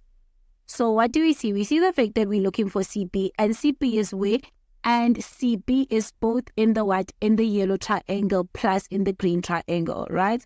So looking at the triangles, right, is that, as I said, what you need to do is that you need to match up the angles with the ones that are visible. So what we need to do is that we need to match up the angles, right? And the reason why is that so that we can match the sides properly. So let me take my pen. So we see the fact that this one is green. I'm just going to emphasize it. So we know the fact that this point is green and it matches up with E here, right? And the other one is what? The other one is angle C, which is common. So that one is fine. So I'm just going to put a dot there. So this one is for the common one, which is angle C, right? Then the other one is angle D1, which is going to be black. So we see the fact that angle D1 here, right, is equals to what? Is equals to this angle here at the green one. Do you see that? So that two are equals to each other. So remember that we're looking for what? We're looking for CB, right? So we're going to say what? We're going to say CB. So we're going to say CB divided by what? Divided by, we see the fact that CB is what? Is the red, right? Is the red angle, the center one, which is the red, the dot, and what? And on the small triangle, right? On the yellow one, is the red to the green. Do you see that? So on the big triangle, we need to look for red to green. And red to green to the big triangle, the green one is what? Is CE. So we see the fact that this is going to be divided by CE. So this is going to be equals to, right? So now we know the fact that CB relates to CE, right? In terms of the big triangle. So now we go back to the small triangle, which is the yellow one. So we look at the number, the side that they gave us a number, right? And that side is CD. So we know the fact that CB, the first one, is for the small triangle, and also CD is for the small triangle. So this is going to be CB, CD, right? So it's here. And now we see the fact that the angle at CD is what? Is a dot and the black one, right? So what's related to the dot and the black one in the bigger triangle, right? We see the fact that the dot and the black one on the bigger triangle is what? It's CB. But CB for the big triangle, right? So we saw the fact that this is divided by what? By CB. Right, and this is why. So why we're saying this is proportional, because of triangle CDB is similar to triangle CBE. Right. So now let's substitute. We see the fact that we're looking for CB divided by what? Divided by CE is what? CE we have it as being what? As being this 2 plus 6, so it's going to be 8. Is equals to CD is 2. Then this is divided by what? By CB. CB. So cross multiply, we know the fact that we're going to have CB squared is equals to what? Is equals to 2 multiplied by 8, which is 16. Square root both sides, we're going to have that CB is equals to 4. So here you're going to put 4 for CB. So we know the fact that CB is equals to 4. So now let's go up and see what other side we need to look for. We need to look for DB. So let me just erase this red one. Right? And now what we're looking for? We're looking for DB. So DB is this one here. So we're looking for this one. And let me just put yes. So we're looking for this one, right? So we see the fact that DB is on what? Is on the small triangle, the yellow one, right? So now let's look at it, right? Let's look at it. So what's going to relate with DB? So let's go back and do the ratio again, right? So this is like 10.2.2. So we see the fact that DB, right? DB is what? Is the black, and let me just take my pen. It's the black angle to the green, it's the black angle to the what? To the green. So what's black to green on the bigger triangle? Black is this one, is this entire angle, which is angle B. To green, it's E. So we see the fact that it's divided by what? It's divided by BE, right?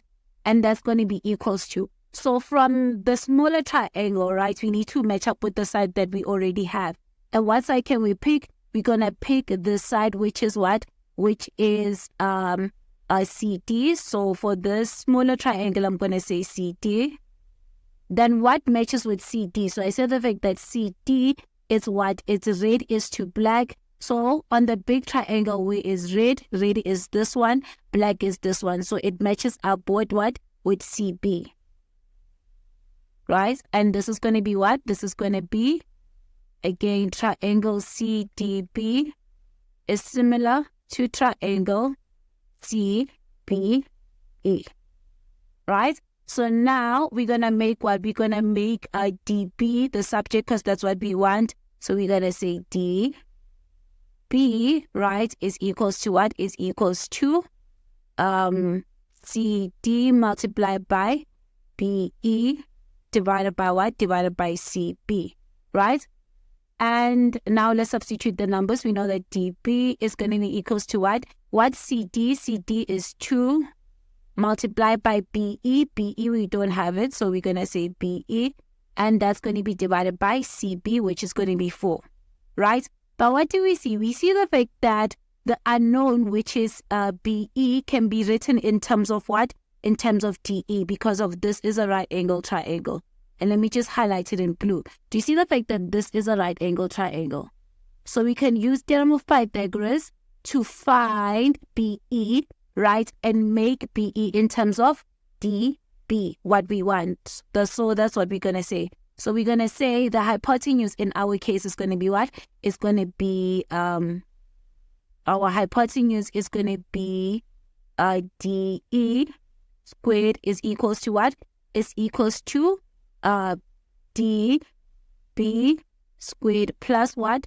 Plus BE squared. So now let's substitute. We know the fact that DE is 6, so it's going to be 6 squared is equals to what? To DB. Remember, DB is what we want, so it's going to be DB squared plus what? Plus BE. So BE, right? So it's going to be what? It's going to be 36. So it's going to be 6 squared, which is going to give you 36. So it's going to be 36. Then take the BE squared to the other side. So it's going to be B, and this is squared, and this is squared. This is going to be what? This is going to be DB squared is equals to BE squared, right? So now we're going to square root both sides. So it's going to be what? It's going to be the square root of 36 minus DB squared, right? Is equals to BE, right? So now on the original, which is this one, I'm going to name it 1. I'm going to substitute this one, which is I'm going to name it 2. So let me just move to the other side so I can do that. So I'm going to substitute, and let me just do a line like this so we can have space. So I'm going to substitute, right? So I know the fact I'm going to substitute 2 into 1. And let me just unzoom this so that I can solve it properly. Yes, that's better. Into 1, right? So we have what? We have that dB, right? So we know the fact that dB is equals to what? To 2 times BE, right? And that's divided by 4, right? So we're going to replace this. So it's going to have dB is equals to what? Is equals to now 2 multiplied by what? By the square root of what? The square root of 36 minus what? Minus dB squared. And this is divided by 4, right? So take the 4 to the other side. So you're going to have 4 dB, right?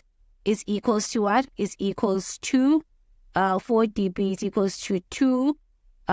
Then square root of what? Of 36 minus what? Minus dB squared, right? So now what we're going to do is we're going to divide both sides by 2. So we're going to have 2 dB is equals to what? Is equals to the square root of what? Of 36 minus dB squared, right? Then you're going to square both sides. So you're going to have 4 dB squared, right, is equals to what? Is equals to 36 minus dB squared. So take the dB to the other side. So you're going to have 4 dB here squared, right, is equals plus what? Plus dB squared is equals to 36, right? So this is going to be the same as 5 dB squared, right, is equals to 36. Divide both sides by 5. So you're going to say 36 divided by 5, which is you're going to get what? You're going to get 7.2. So dB squared is equals to 7.2. Square root both sides. So square root of 7.2. You're going to get what? You're going to get that. Therefore, let me just move it here. So we know the fact that dB, right, is going to be equals to what? It's going to be equals to 2, 6, 8. So that's your answer for D, B, and you are done with this question. So now let's do question 8.2 from 2019. It says in the diagram, the diameters of a quadrilateral CDE intersected T. So we see the fact that we have a quadrilateral and they intersected C.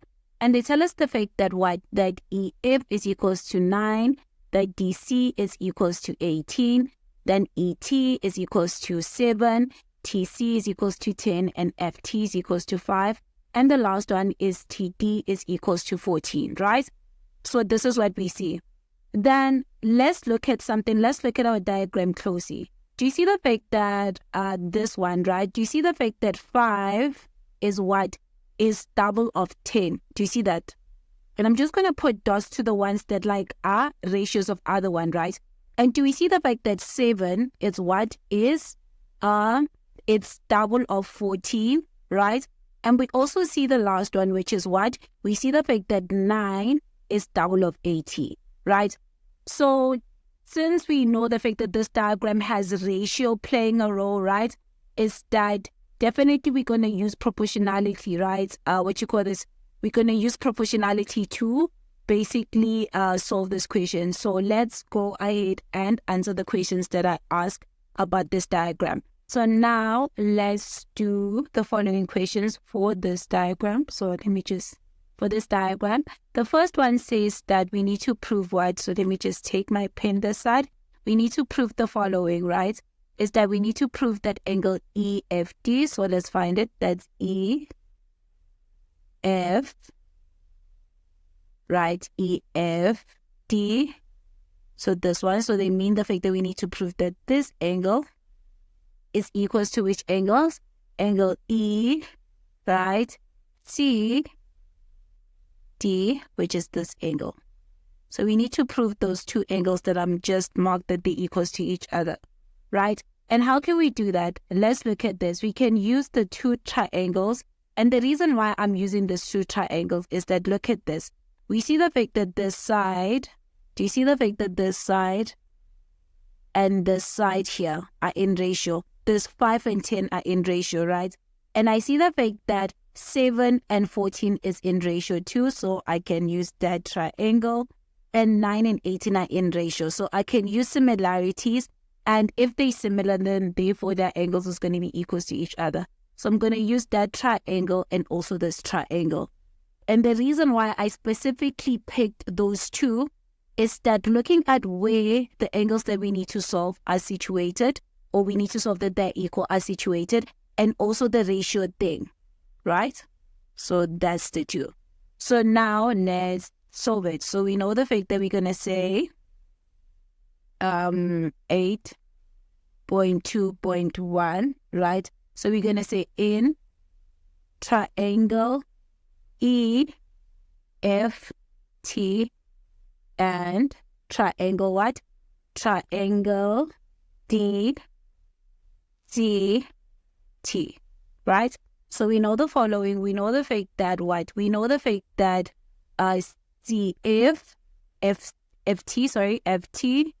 right, divided by what?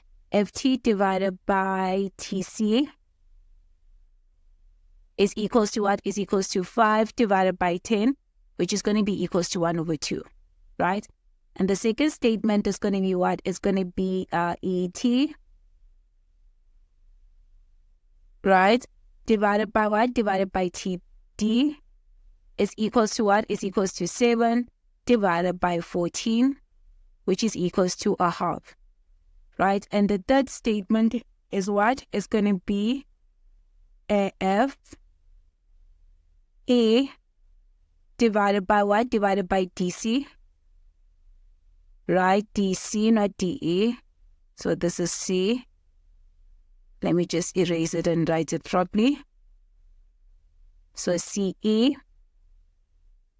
is equals to what? Is equals to 9 divided by 18, and that's equals to a half. So I see the fact that what? So I see the fact that if T, right, TC is equals to what? Is equals to ET divided by TD is equals to FE divided by DC, and that's equals to a half.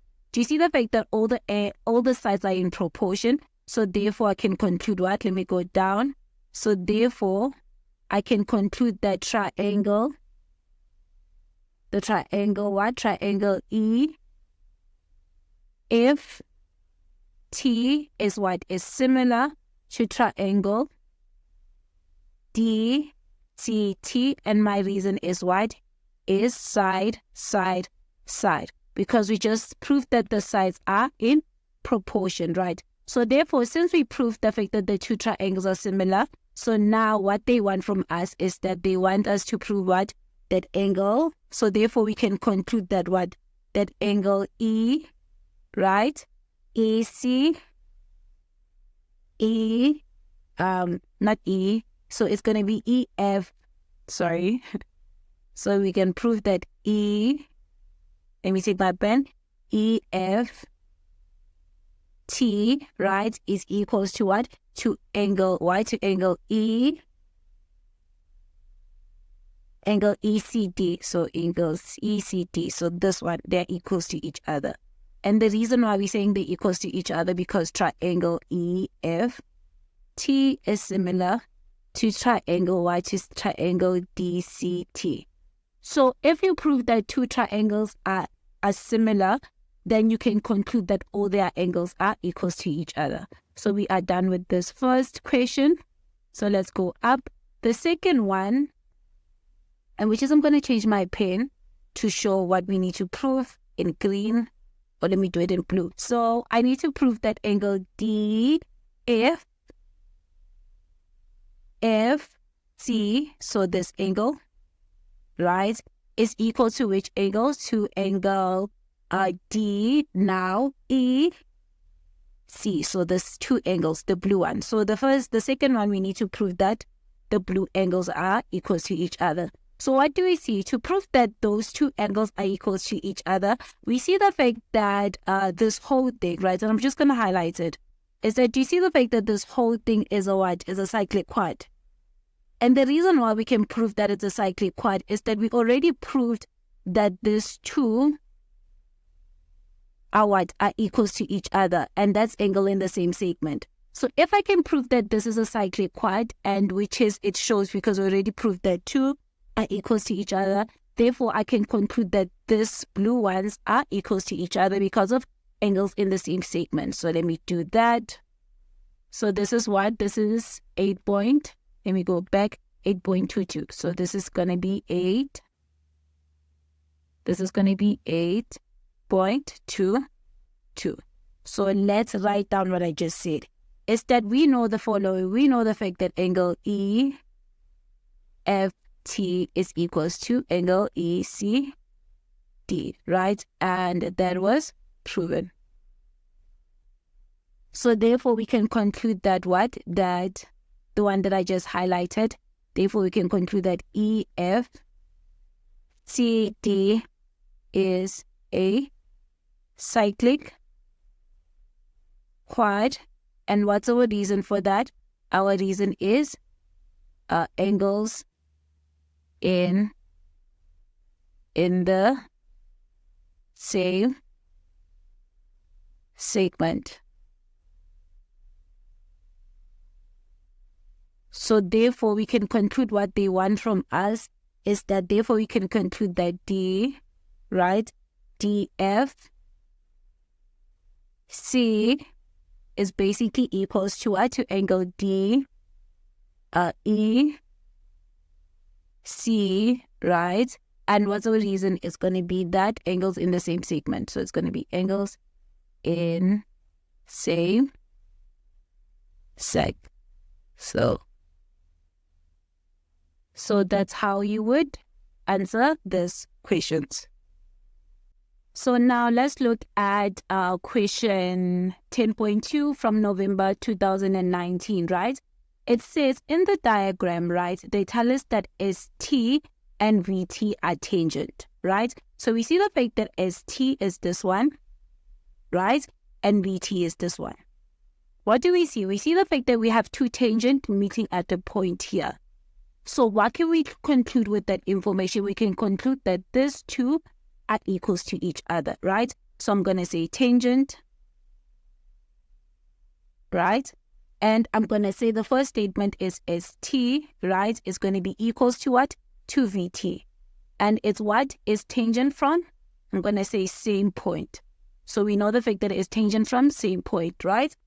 Then what do I can conclude from this being equals to each other? I can conclude that if angle is 2 is going to be equals to angle V2, right? So this is also going to be X, and my reason is going to be what? Isosceles triangle.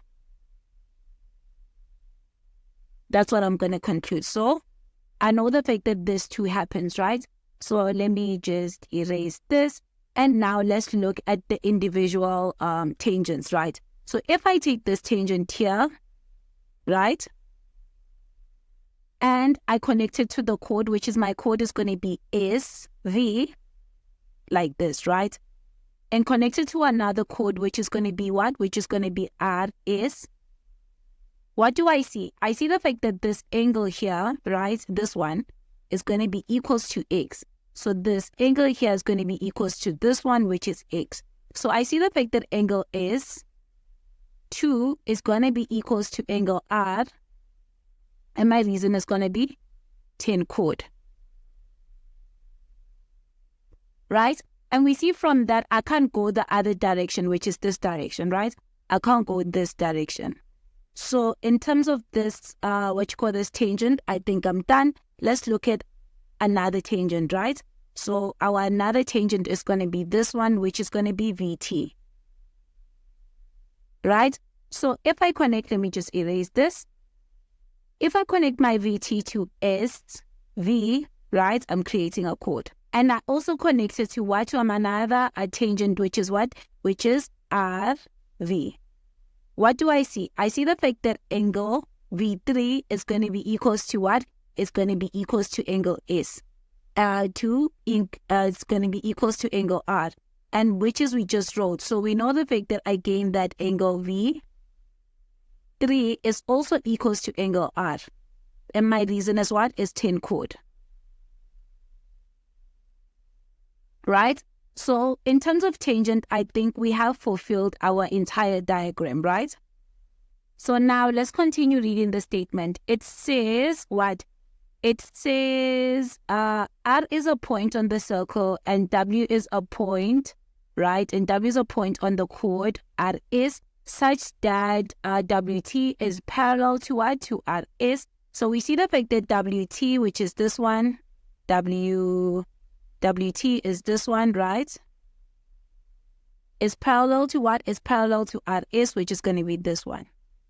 So now let's look at the properties of parallel lines. So I'm just going to make it into a blue color. So I'm going to say parallel lines here. So what do I see? I see the fact that I can create a Z, right? So if I create a Z from here, what do I see? I see that angle V1, is equals to angle W2. So I see the fact that angle V1 is equals to what? Is equals to angle W2. And my reason is going to be what? Alternating, which is going to be a Z, right? So that is going to be sorted. Look at this again. So if I connect it again and create a Z, meaning it's going to be like from here, what do I see? I see the fact that these two angles are equal to each other. And I'm just going to change the color. I'm going to make it green. I'm going to put a dot there. I see the fact that now my angle, my angle K4 is going to be equals to what? It's going to be equals to my V1 and V2. So let me just write that.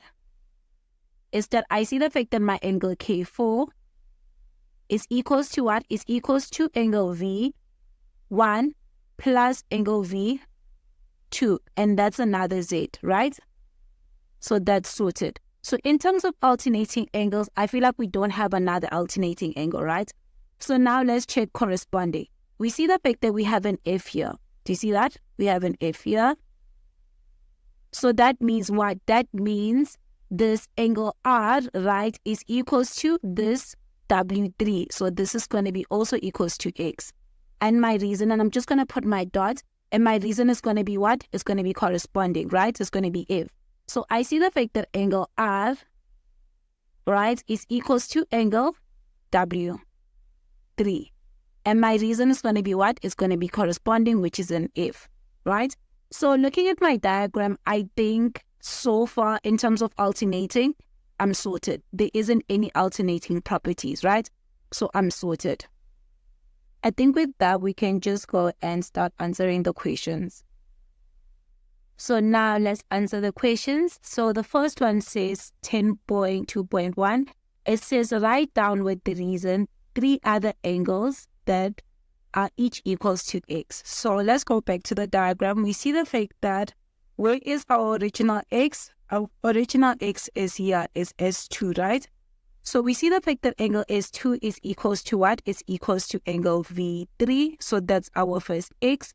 So we see the fact that S2 and V3 is an isosceles. So that's our first X. Then again, from S2, we see the fact that S2 is also equals to R. So that's our second X. So we see the fact that this is our second X. So let's see from this one, where can we relate it? Do we see the fact that we can relate angle R to angle W3, which is our third X? So let's write our answer. So this is 10.2.1. So the first one is that we see the fact that angle V2 is equals to what? Is equals to X. And before we get there, right, before we say the fact that it's X, I forgot to write one more thing. And let me just write on top of that, is that we need to state the fact that that these two are equals to each other, tangent from the same point. So we need to state that so we can say that it's an isosceles triangle. So we know the fact that ST is equals to VT, right? And our reason is what? It's an isosceles triangle, right? And our triangle is what? Is STV. So we sorted. So now we can say that angle V2 is equals to angle S, and our reason is what? Our reason here is isosceles triangle STV. I did a mistake here. So I did a mistake here, right? Is tangent from the same point. So it's going to be tangent from the same point. So it's going to be tangent from same point. So that's what the first one is. So that is why it created an isosceles. So that's our first X, right? So the second one is going to be what? It's going to be that angle R, right? So we know the fact that angle R is going to be equals to X, and our reason is Tan-Chord from here. So it's going to be Tan-Chord Theorem. Then we see the fact that angle R is equals to angle W3. So we're going to say angle W3 is equals to X, and our reason is what? Is corresponding angles.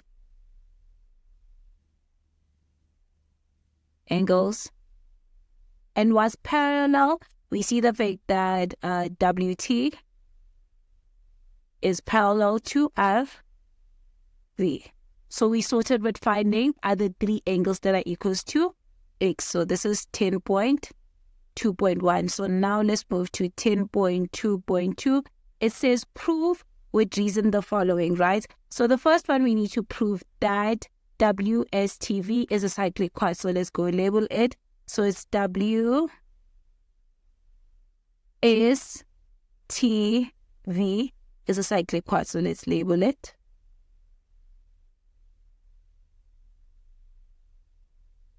So this one is a cyclic quad.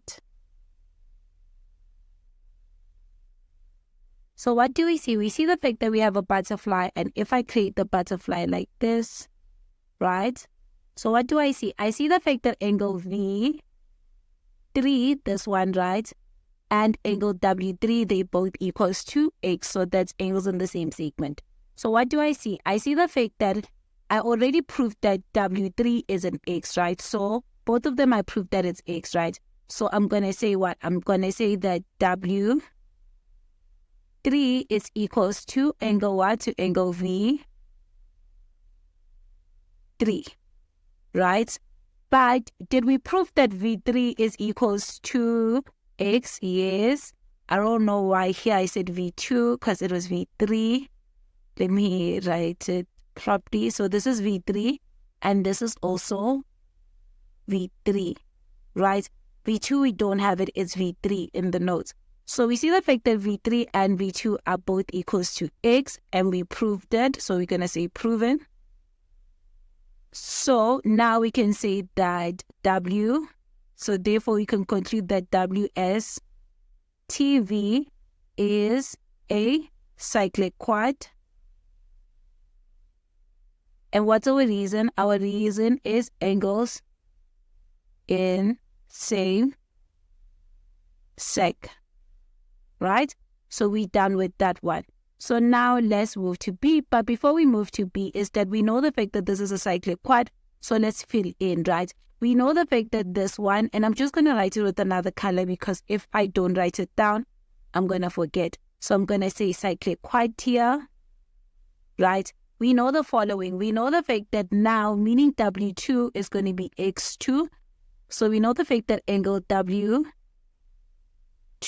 is going to be equals to angle S2, which is equals to X. And the reason is angles in the same segment. So I'm going to say sec, right? So we know the fact that these two are going to be equals to each other.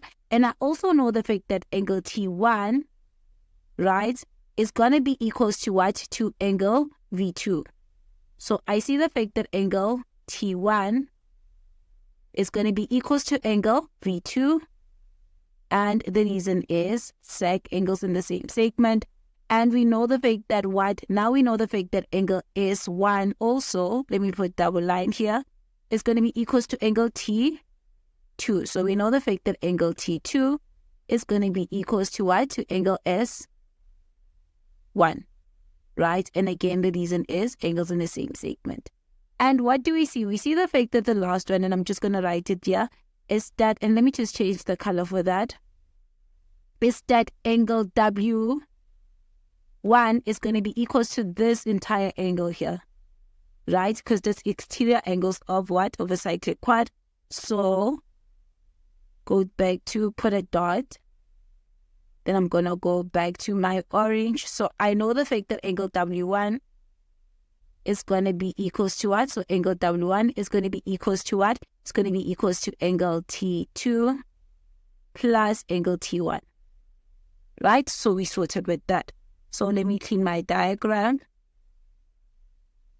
So now B says what? So this is 2.1.2. This is A, right?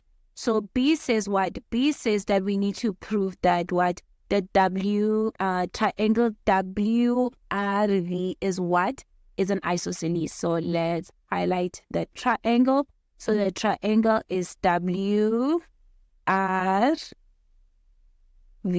right? Is what? Is an isosceles triangle.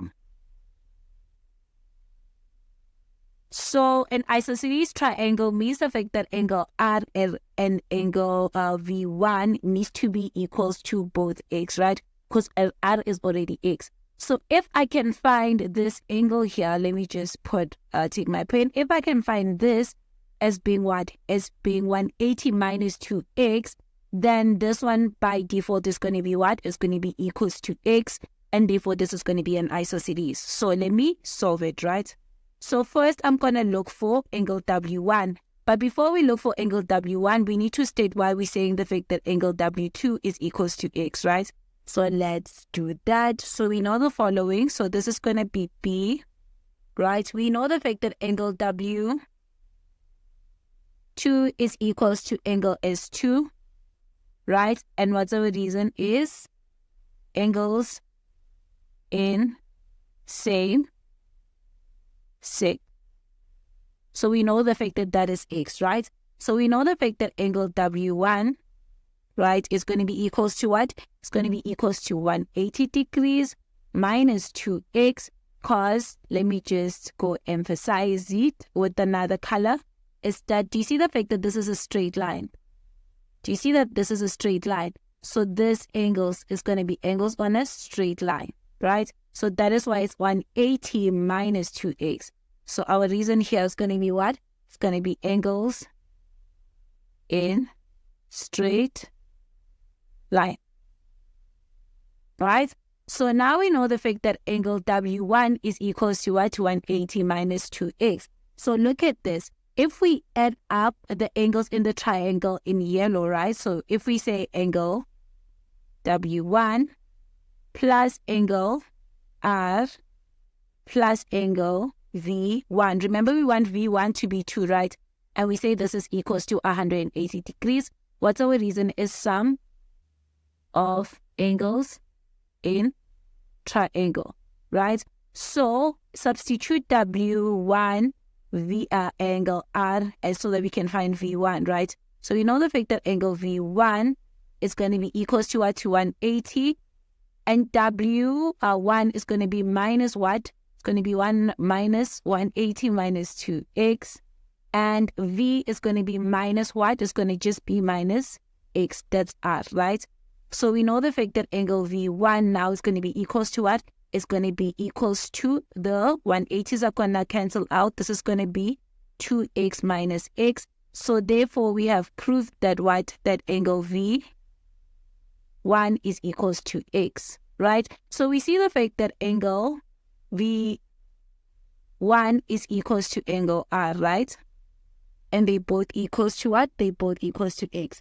So therefore, what can we conclude? We can conclude that these two sides are equals to each other. So we can conclude that these two are equals to each other. So you can conclude that WR is equals to what? To WV And what's our reason? Our reason is opposite angles equal. So opposite angles equal means that opposite sides equal. So now that means the fact that the triangle that they want, which is, we can conclude that triangle W, right, WRV is a what? Is an isosceles, right? Isosceles triangle. So isosceles triangle. And we're done with this question. So now let's do the last question, which is D, right? It says what? We need to find V. RV divided by ST is equals to KV divided by TS. So let's go back here in the diagram and mark the sides. So let's start with RV. So RV is here. So I'm going to put a dot there, right? We see the fact that S is R, right, is where. So this is S and this is R. It's from here. Do you see that? So it's this entire thing here, right? And let's continue. We see the fact that V, where is KV? KV is KV. So you see that V is here, so it's going to be this one here. So it's going to be this line here, right? Let me just do this so you can see it. So that's KV, right? And this is RV, like this. Then we see the fact that the last one is TS. So we see the fact that TS is going to be this one. So this one here where I put a dot, right? So what do we see? We see the fact that the triangles, right? The side that we given is from what?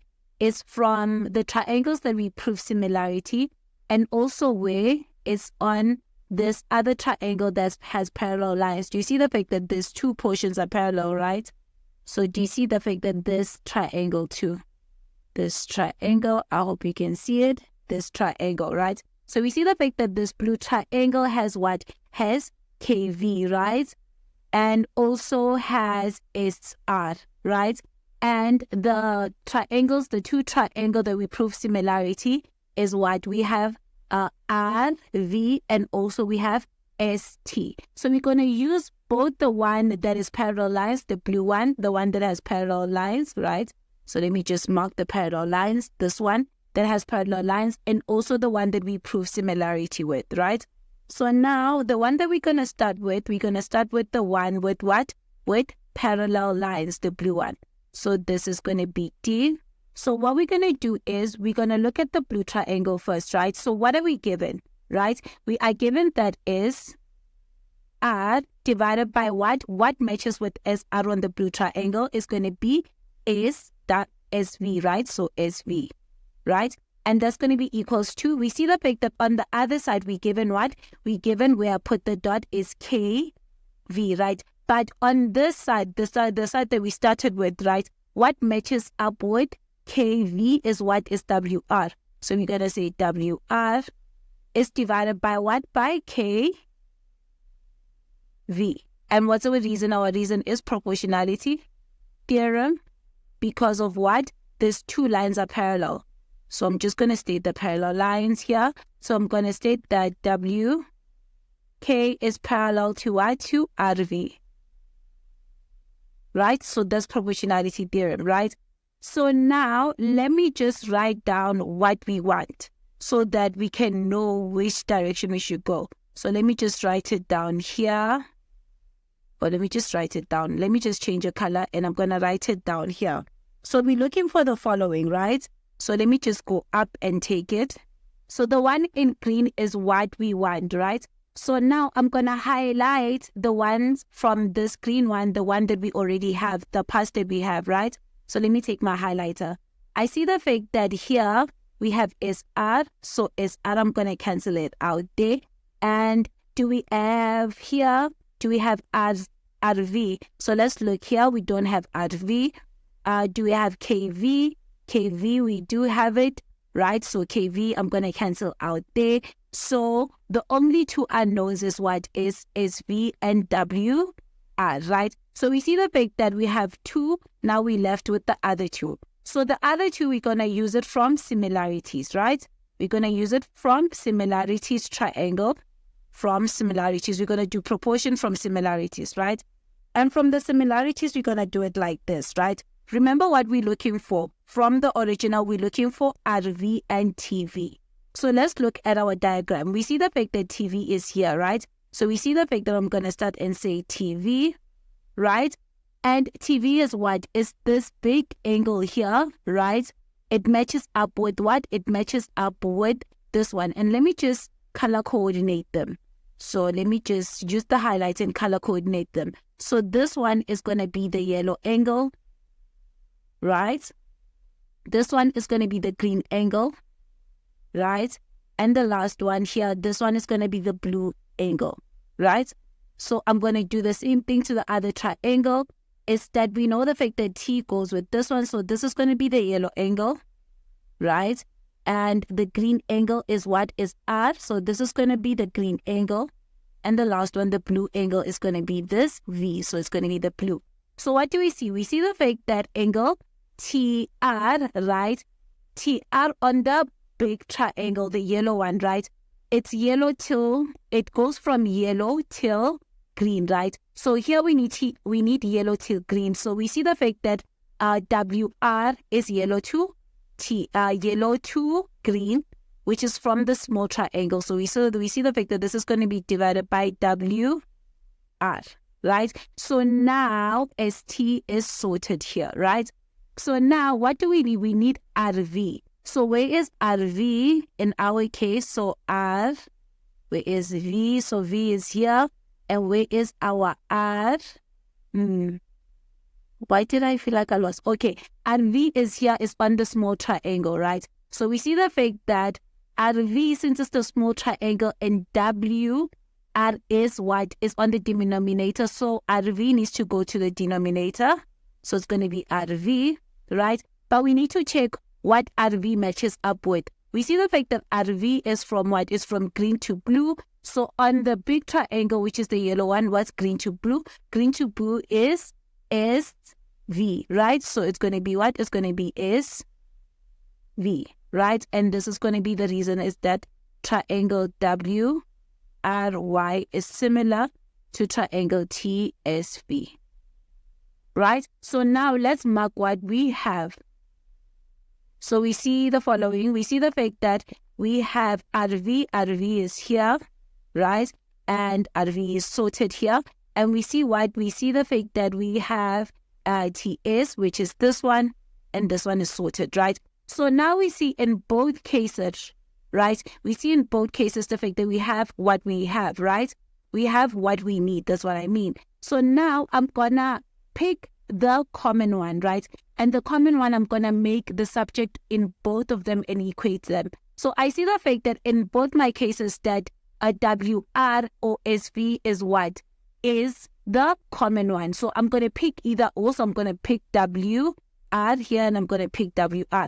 So I'm going to make WR here the subject and also here the subject. So that's what I'm going to do.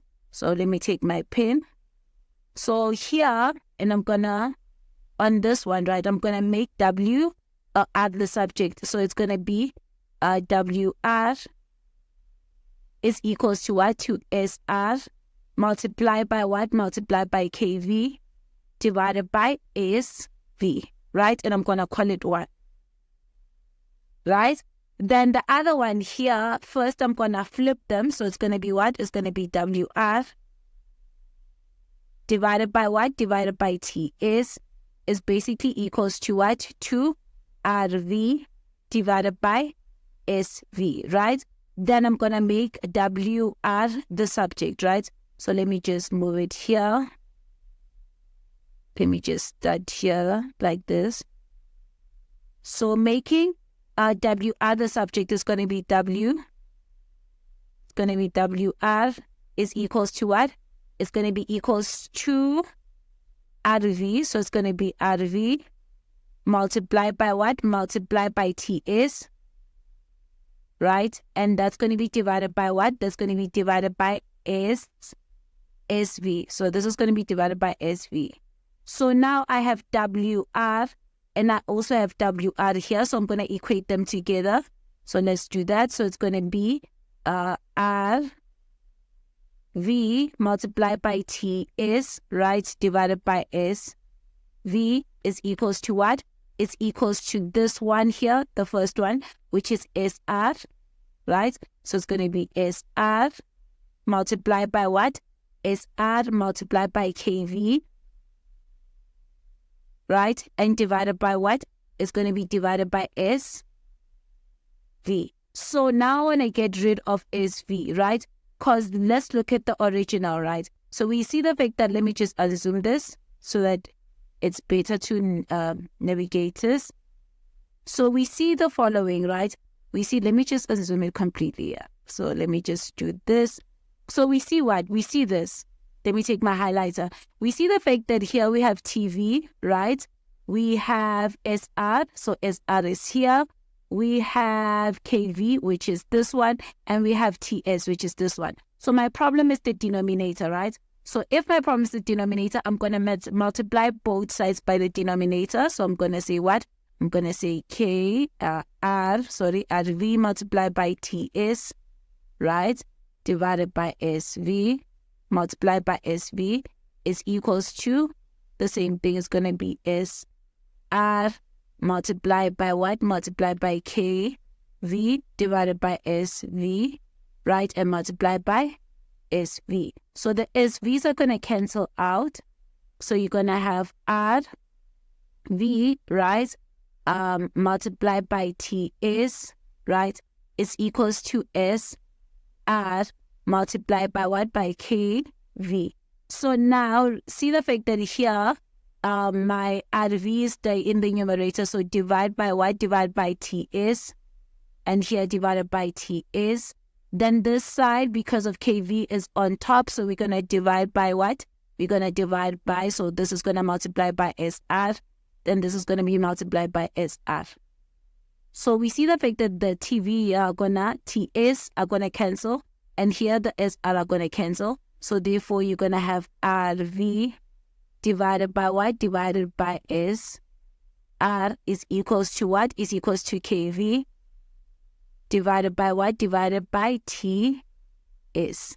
And that's how you would prove that this is the situation.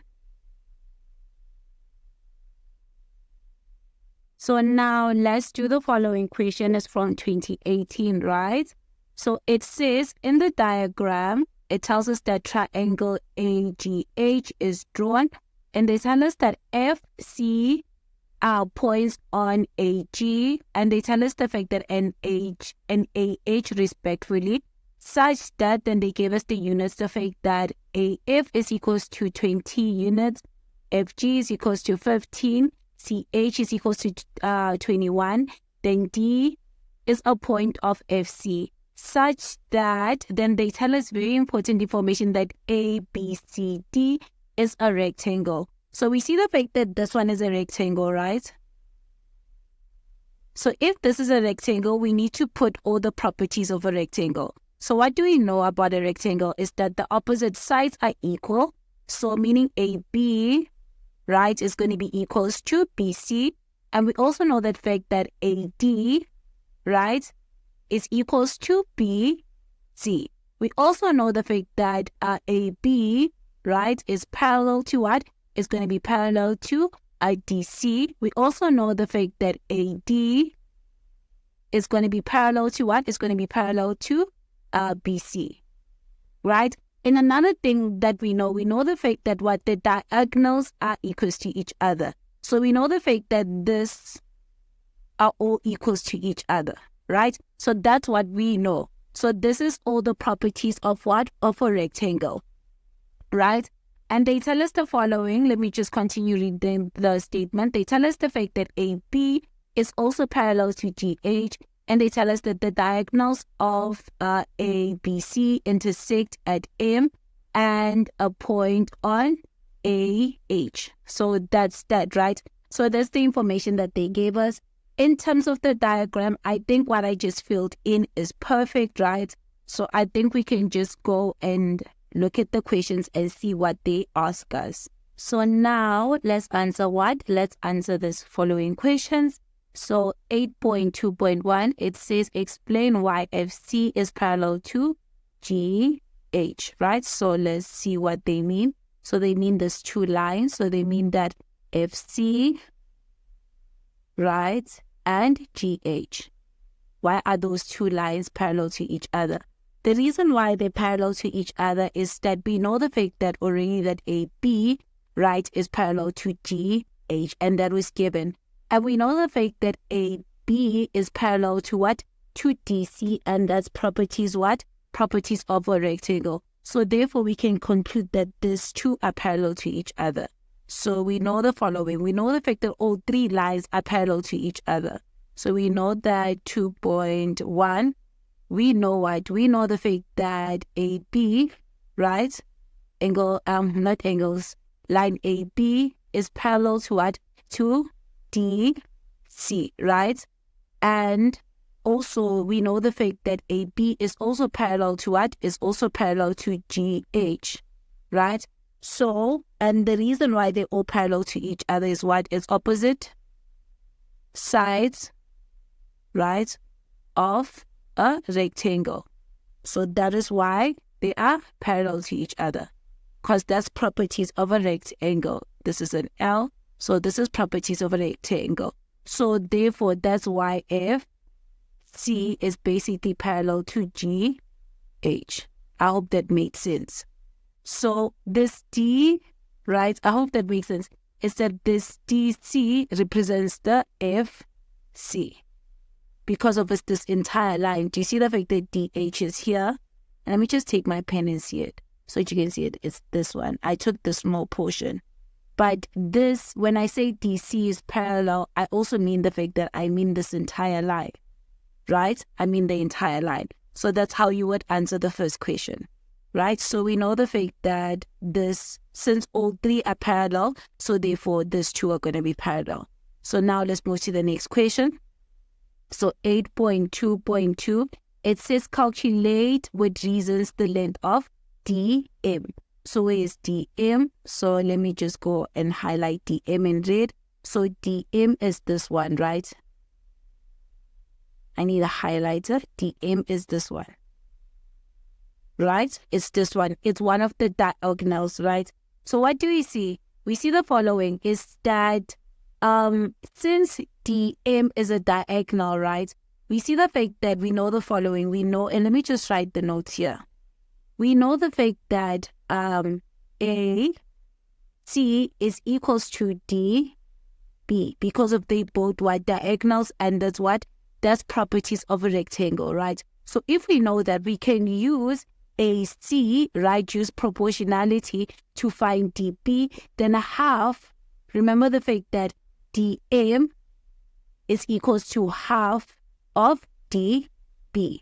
So that's how we could find it, right? So if we can find AC, because we know that AC is equals to DB, and half of DB is equals to DM. So let's do that. So we know the following. We know the fact that from this side, and let me just clean it up. No, let me just not clean it up. Is that from this side, we're looking for this side, right? Which is what? Which is AC, and that's perfect because we see the fact that FC is parallel to GH. So let's do that. So we know the fact that AC divided by what? Divided by CH is equals to what? What matches with AC? It matches up with AF, right? And that's going to be divided by what? By FG, right? And do you see the fact that AC is the only unknown? So that's perfect. So we're going to say this is proportionality theorem. So that's sorted, right? So let's substitute everything. So when we substitute, we know the fact that AC is the one that we want. Then CH is going to be 21, right? It's going to be equals to what? AF is going to be 20. And FG is going to be 15, right? So cross multiply. So AC is going to be what? It's going to be 20 multiplied by 21. divided by 15. Punch that into the calculator. You're going to say 20 multiplied by 21 divided by 15.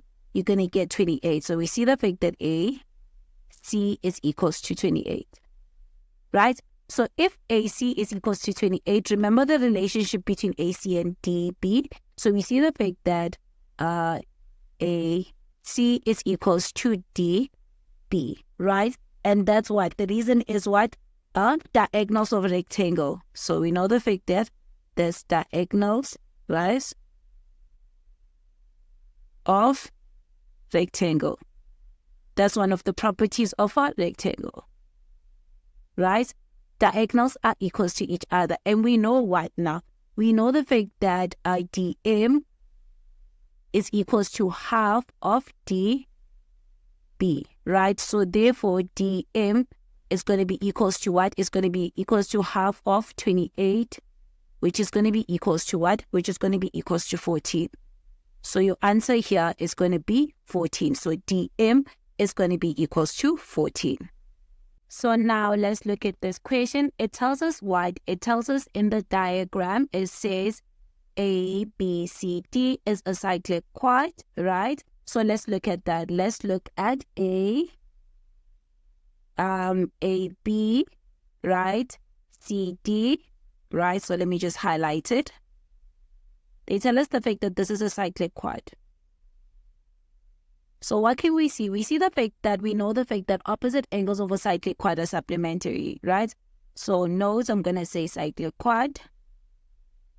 So I'm going to say cyclic quad, right? So the first one, what I know the fact that angle D1 is basically going to be equals to 180 degrees minus x, right? Because we know the fact that opposite angles of a cyclic quad are supplementary. So I'm going to just say which is opposite angles of a cyclic quad. Then what do I see? I see the fact that there's 2, which is going to be angle A1, right? Plus angle A2 is going to be equals, plus what? Plus angle C1, right? So angle C1 plus, we need to name that angle, which is this one with the 90 degrees. It's going to be what? It's going to be A, right? A, C, B is going to be also equals to 180 degrees. And my reason is opposite angles of a cyclic quad, right? And in terms of opposite angles of a cyclic quad, we sorted, right? And what do we see again? We see the fact that we have exterior angles over what? Exterior angles of a cyclic quad, right? We have this angle here be equals to what? Being equals to 2 is going to be equals to angle B. Let me just write it, angle B, right? And what's our reason is exterior angles of a cyclic quad. So this one is going to be x, and this one, remember we said is 180 minus x, right? So now let's just look at the diagram a little bit closely in terms of cyclic quad. I think in terms of properties of a cyclic quad, we sorted, right? So let's continue reading the question. It says such that they tell us the fact that AC is perpendicular to CB, and this is the 90 degrees that they're talking about. And they're also saying the fact that DC is equals to what? Is equals to CB. So we see the fact that we have what? We have equal chords. So we see the fact that I'm going to just say chords. Let me fetch my pen. Chords, right? B, what you call is not B, DC, right? And let me just take my highlighter and just shift it to green. We know the fact that DC is a chord, and also what? And also CB is a chord. And what do we know about equal chords? Is that they subtend to equal angles, right? So what do we know? We know the fact that since these chords are equals to each other, therefore angle A1, these two angles are going to be equals to each other. So this and this are going to be equals to each other. So angle A1 is going to be equals to angle A2, and that's equal chords, right? So we know that, right? So now if we know that this is 90 and this is 180, you agree the fact that I can find this, right? By using sum of angles in a triangle. So I can find angle A1, right? by saying this is equals to 180 degrees, right? Minus what? Minus angle X minus what? Minus 90 degrees, which is therefore angle A1 is going to be equals to what? Is going to be equals to 90 degrees minus X. So this one is going to be 90 minus X, and also this one is going to be also be 90 minus X, right? So now if that's the case, do you agree the fact that I can find this angle here now? I can find what is what? What is C1? So we know the following. We know the fact that angle C1 is the same as saying 180 degrees minus what? Minus this angle, which is going to be 90 degrees minus X minus 180 degrees minus X2, right? So we know the fact that angle C1, and this is sum of angles in a triangle. This was sum of triangle, and this is also, let me put it here, it's going to be sum of triangles, right? So we know the fact that therefore angle C1 is going to be equals to what? Let me distribute the negative. So it's going to be 180 degrees minus 90 plus X, right? And this one's going to be again 180 degrees negative. Then this is going to be what? This is going to be plus X2. So do you see the fact that the 180s are going to cancel out? So you're going to have what? You're going to have minus 90 plus 2X, because there's two of them. So angle C1 is basically going to be equals to what? It's going to be equals to 2x minus 90 degrees. So this one here is going to be 2x minus 90 degrees, right? And with that said, with the triangles, I can also find what? I can find C2, right? And angle C2, right? C2 is going to be equals to what? It's going to be 180 degrees minus what? Minus this 90 and minus this X. So it's going to be the same as angle C2 is basically equals to what? It's going to be equals to 90 degrees minus X. So this is 90 degrees minus X. So we are sorted in terms of filling this entire diagram. So now we can go and solve the questions. So now let's answer these questions. It says what? It says prove that for 10.1.1, it says that MT is a tangent to the circle at C. So let's see it. There was MC. This is MC here, right? This is too dark. So let me just do this. Let me pick a yellow. So this one, MC, we need to prove that is a tangent to the circle at C, right? So the entire circle. So what do we see? We see the fact that if we create Tan-Chord, so if we create what Tan-Chord, so if we take DC as a chord, right? So DC as a chord, right? And we match it up with what? With AC, this one. What do we see? We see the fact that both of these two angles here, right? This angle here and this angle here are both equals to 90 minus X. So we see the fact that it is a Tan-Chord, MC is a Tan-Chord, and they equals to 90 minus X. So what we need to do is that we need to figure out on how we got to this 90 minus X for this A1, and here at C2, how we got to 90 minus X. And do you see the fact that we need to also state how we got that D2 is equals to what? To X. So let's do that, right? So I'm going to highlight everything that is needed. So we need to what? We need to first indicate that angle B2 is equals to angle B, because of B is the one that has X, right? And that's going to give us our X. Then we're going to do sum of angles on the triangles to get C2. So that's sorted. So now we need to do what? Sum of angles in the triangle to prove that what? That angle A2 is equals to 90 minus what? Minus X. Then we need to say what? We need to state that A2 and A1 and A2 are equals to each other because of equal chord subtend equal angle. That's how we'll prove that angle A1 is equals to 90. So let's do that. So we're going to say 10.1.1. So the first thing that we need to do is that we need to prove that angle D is equals to X. So we're going to say what? That angle D2 is equals to what? Is equals to angle B, right? And that is going to be equals to X. And our reason is what? Is exterior angles of cyclic quad. So that one is sorted, right? So now we know the fact that we can find angle C2 by saying what? By sum of angles in the triangle. So I'm just going to give the final answer, which is 90 degrees minus X.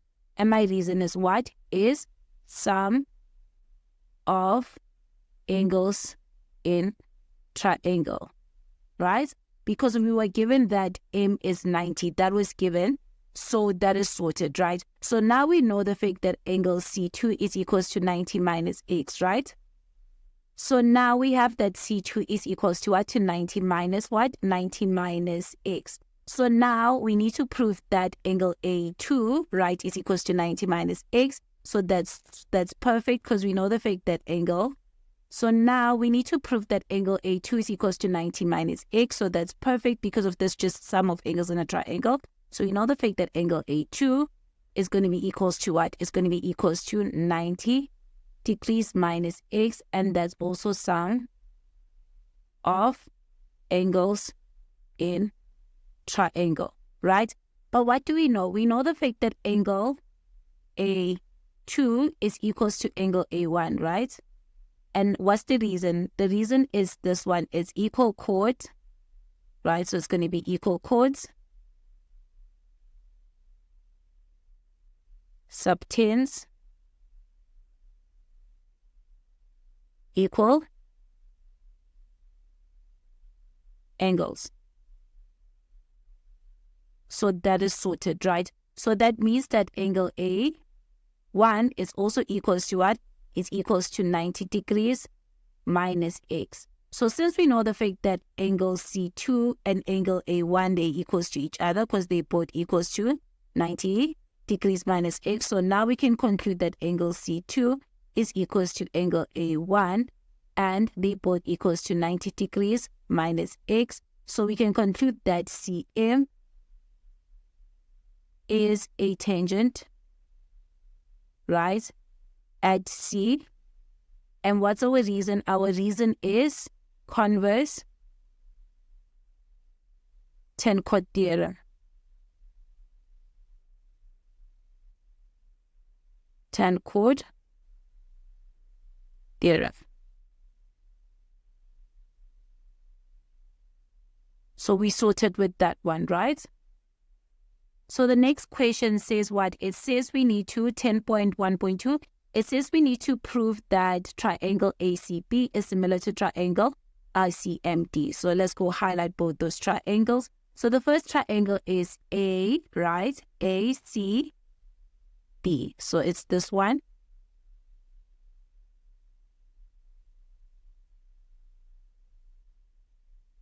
And the other triangle is what? Then let me just do it in green. The other triangle is going to be CMD. So it's going to be this small triangle. So the first one is that we see the fact that both triangles are similar to each other because we see the fact that D2 is equals to B. That's my first statement. My second statement is that we know the fact that angle C2 is equals to angle A2. That's sorted because of B2, right? So that then we have the fact that it's 90. So let's go prove that these two triangles are similar to each other. So you're going to say in triangle what? Triangle A, C, B, and the other triangle is triangle C, M, D. Right? So what's going to be your first statement? Your first statement, we see the fact that angle B, right, is equals to what? Is equals to angle D2. And you can say the fact that this is proven because you already proven it up there, or you can say Tan-Chord, right? It really doesn't. You can say exterior angles of a cyclic quad. That's what I needed to say, right? The second one is what? We see the fact that now angle C2 C2 is also equals to what? It's going to be equals to, we know the fact that angle C2 is equals to angle, what? Angle A1, right? And that was proven. So we know the fact that angle A1, right, is equals to what? Is equals to angle A2. And that's also proven, right? So since we want what? We want C2, right? And we also want A2. And both of them, they equals to what? To A1. So therefore, we can conclude what? We can conclude that angle C2 is equals to what? To angle A2, right? So now the third statement, right, is going to be what?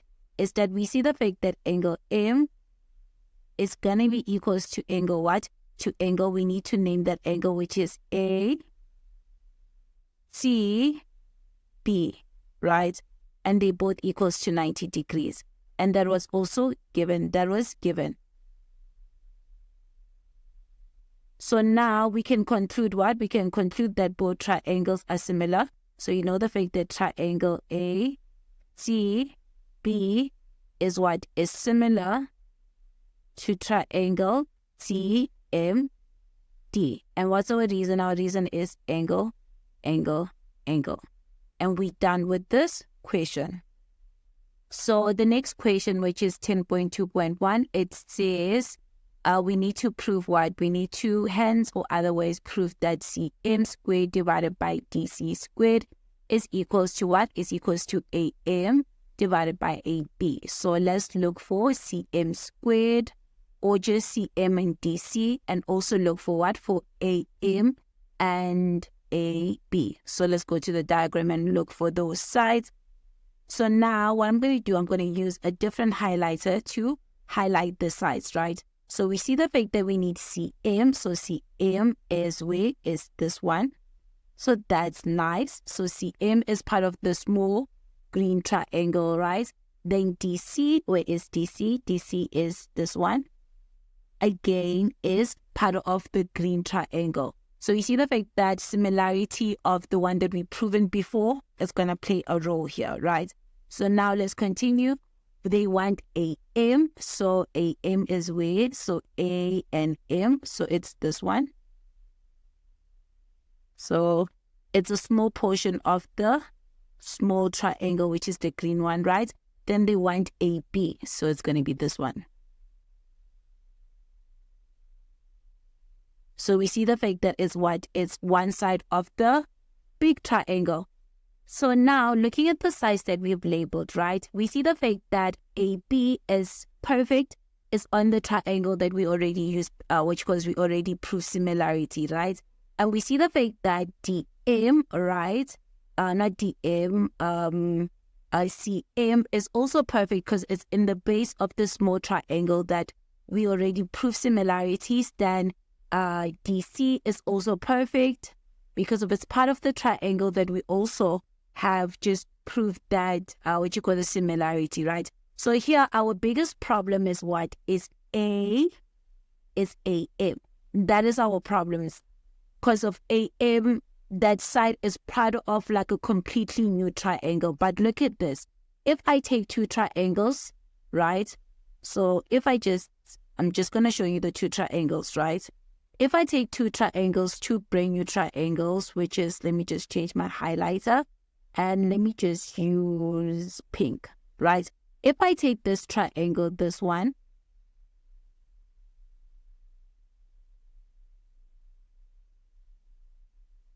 and also, let me just make this one, no, blue represents what we need. So we already use green, red, so I need to use red, I guess. So if I take also this one,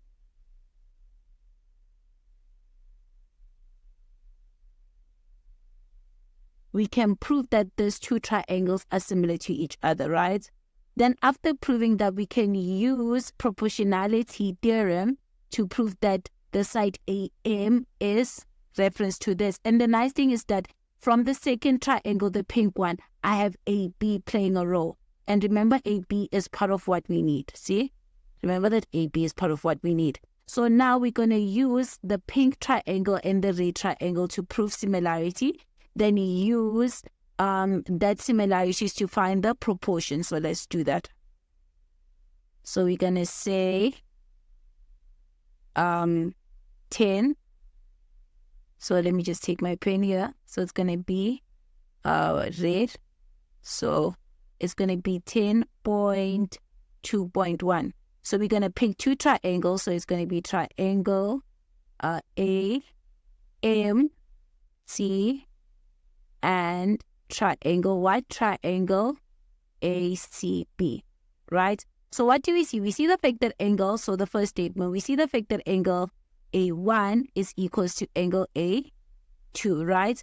And what's our reason? Our reason is what?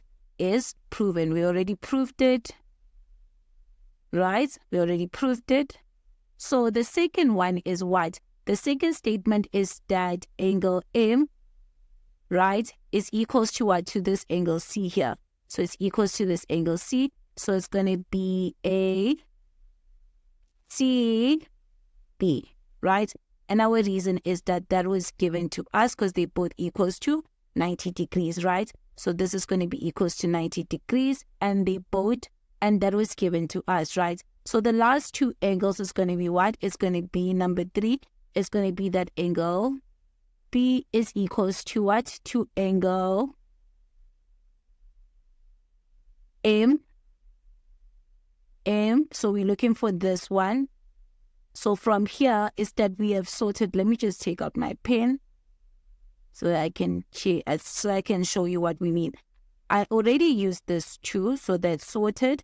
I already used this 90 here, right? So here is angle B that's left, and here is this angle here. So it's going to be angle M, C, A, right? And the reason is sum of angles in a triangle. Sum of angles in triangle, right? So if a sum of angles in a triangle, what can I conclude now? I can conclude that these two triangles are what? Are similar to each other. So we know the fact that triangle AMC, right, is similar to triangle ACB. And what's my reason is angle, angle, angle. So now from that, I can use what? I can use my proportionality property to basically do the ratio thing, right? So what do I see? I see the fact that the given part is C is what you call this is AM. So I see the fact that I have AM, right?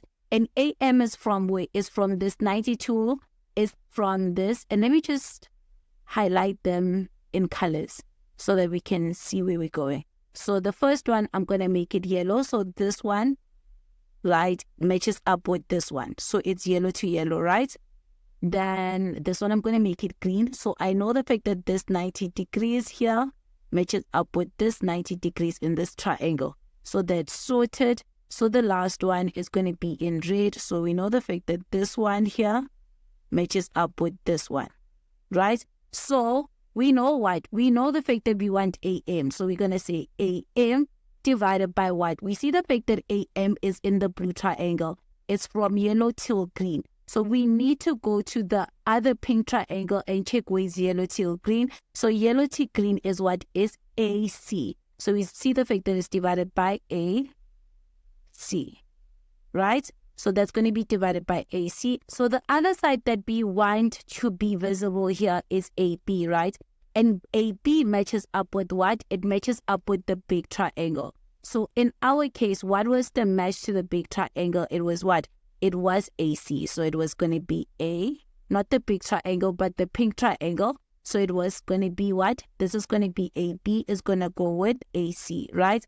Because it matches up with the pink triangle, right? So now we see the fact that AB matches up with what? It's from yellow till red, right? So we need to go to the red triangle and check where is yellow to red. So yellow to red is what? Is AC. So this is going to be AC. So here our reason is going to be what? The triangle AMC is similar to triangle what? To triangle ACB. And that's sorted, right? So now I'm going to rewrite the question on what they want from us, and we're going to mark the parts that we have, right? And see what is the parts that are still missing. So remember that the green one is what we want, right? That's what the question wants. So let's highlight. So let me just change to highlight. So let's highlight what we have, right? Do we have CM in our question? No, we don't. So we're not going to highlight it. Do we have CD? No, we don't. Do we have AM? Yes, we do. So I'm just going to highlight it even here. Do I have AB? Yes, I do. So I see the fact that I have what? I have AM and I have AB. So that's nice. So what's left now? So what's left is going to be my CM squared and my DB. And let me just clean up my diagram and check on how I can find my CM and my CD.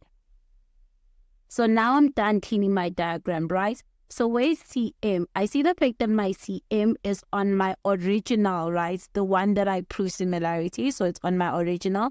And where's my CD?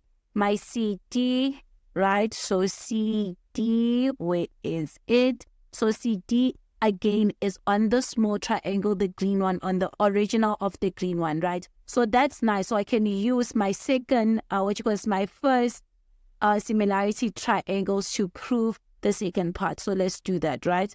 So let me change to my pen. Red. So I know the following now. I know the fact that now I want CM. So I'm going to say CM, right? Divided by what? So I see the fact that I emphasize my angles is that CM is from green till what? Till pink, right? So I need something that's going to match from green till pink. And on my yellow triangle, what's green to pink is from A to what? To angle C. So I see the fact that CM matches what? Matches with CA. So that's nice. So that's going to be equals to what? I see the fact that I need DC, right? So here's going to be a CD, right?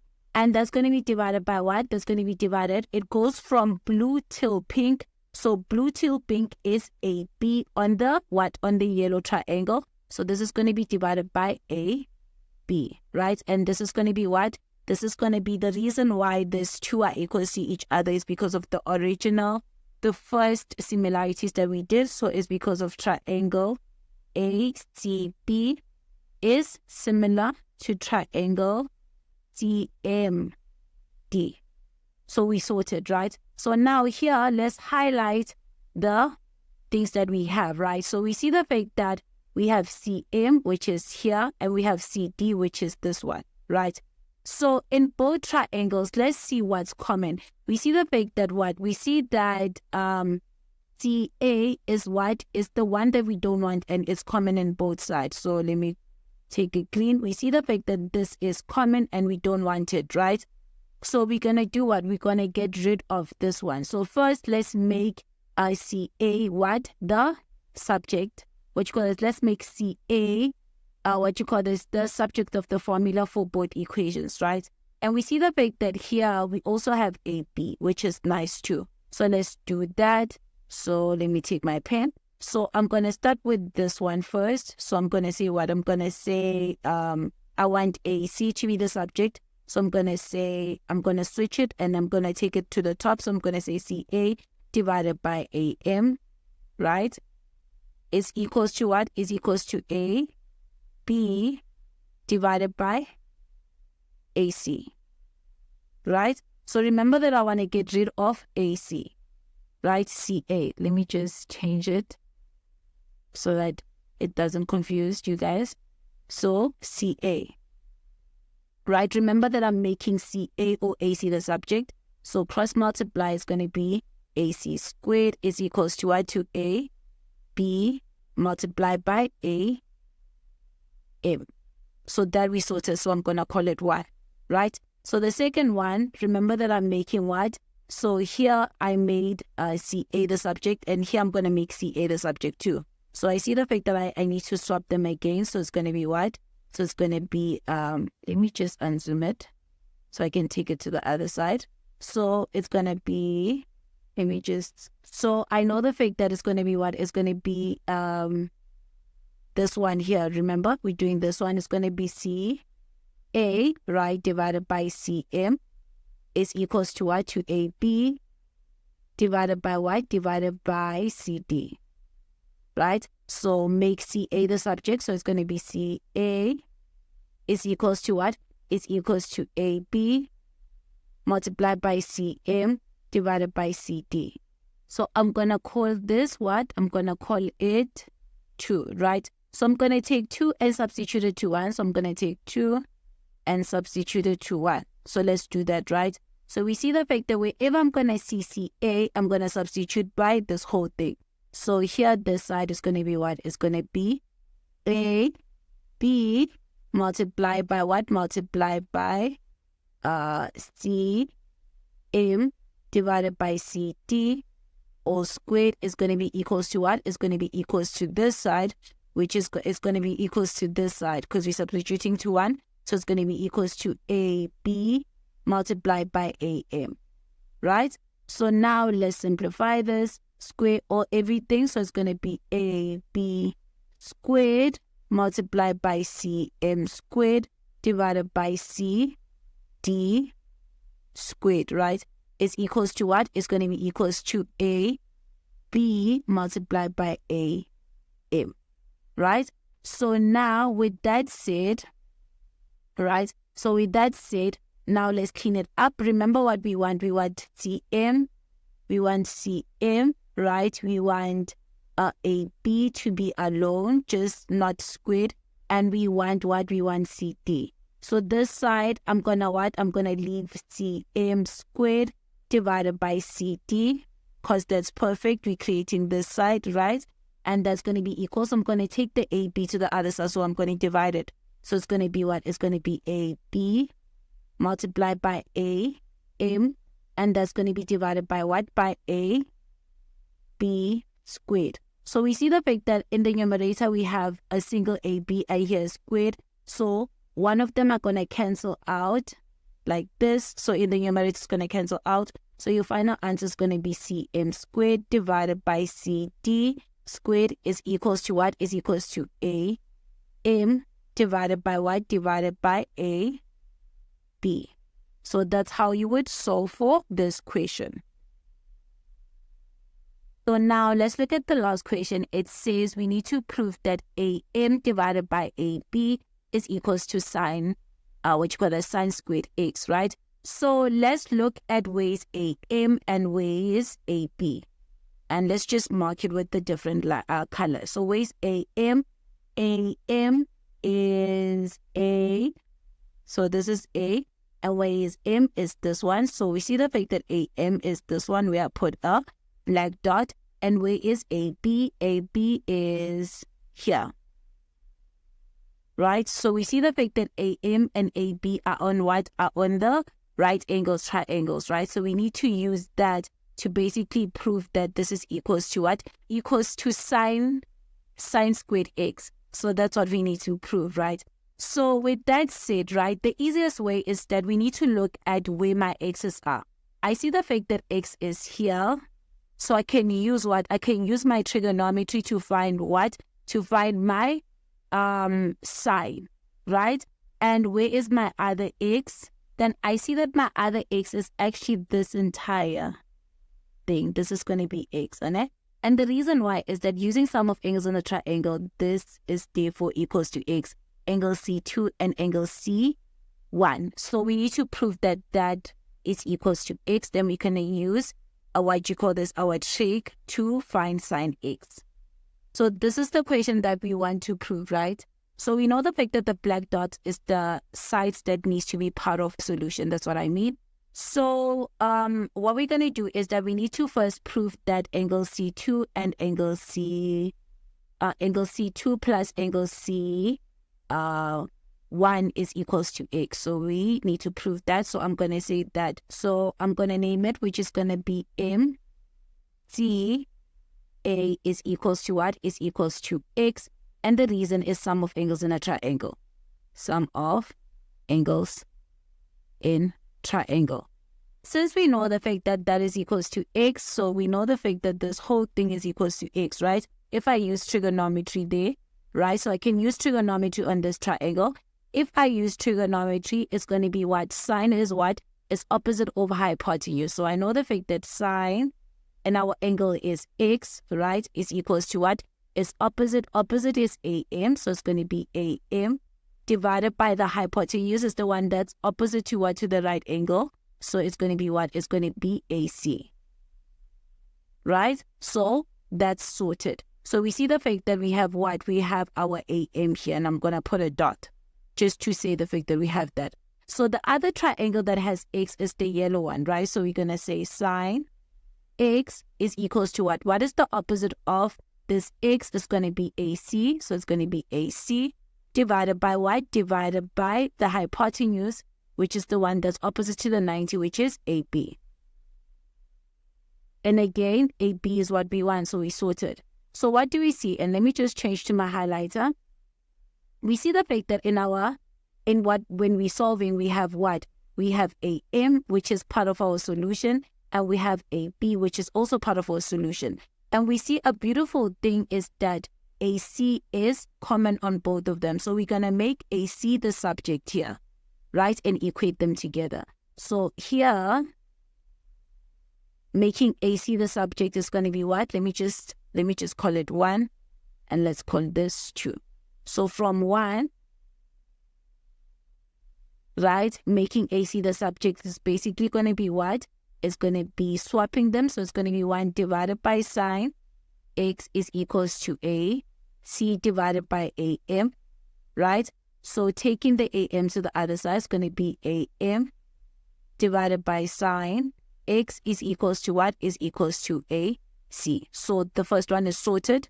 Then from 2, right, we're going to make AC the subject. So it's the same as having AB multiplied by sine x is equals to what? Is equals to AC. So now we're going to equate these two together. So let's do that. So when we equate them together, we're going to have AM divided by sine x is equals to what? To AB sine x. Take the sine to the other side. It's going to be AM is equals to AB sine, right, x multiplied by another sine x, which is what? So we're going to take the AB to the other side. So you're going to have AM divided by AB is equals to what? Sine x, and sine x is the same as sine squared x. So we have solved this equation because of that's exactly what they wanted.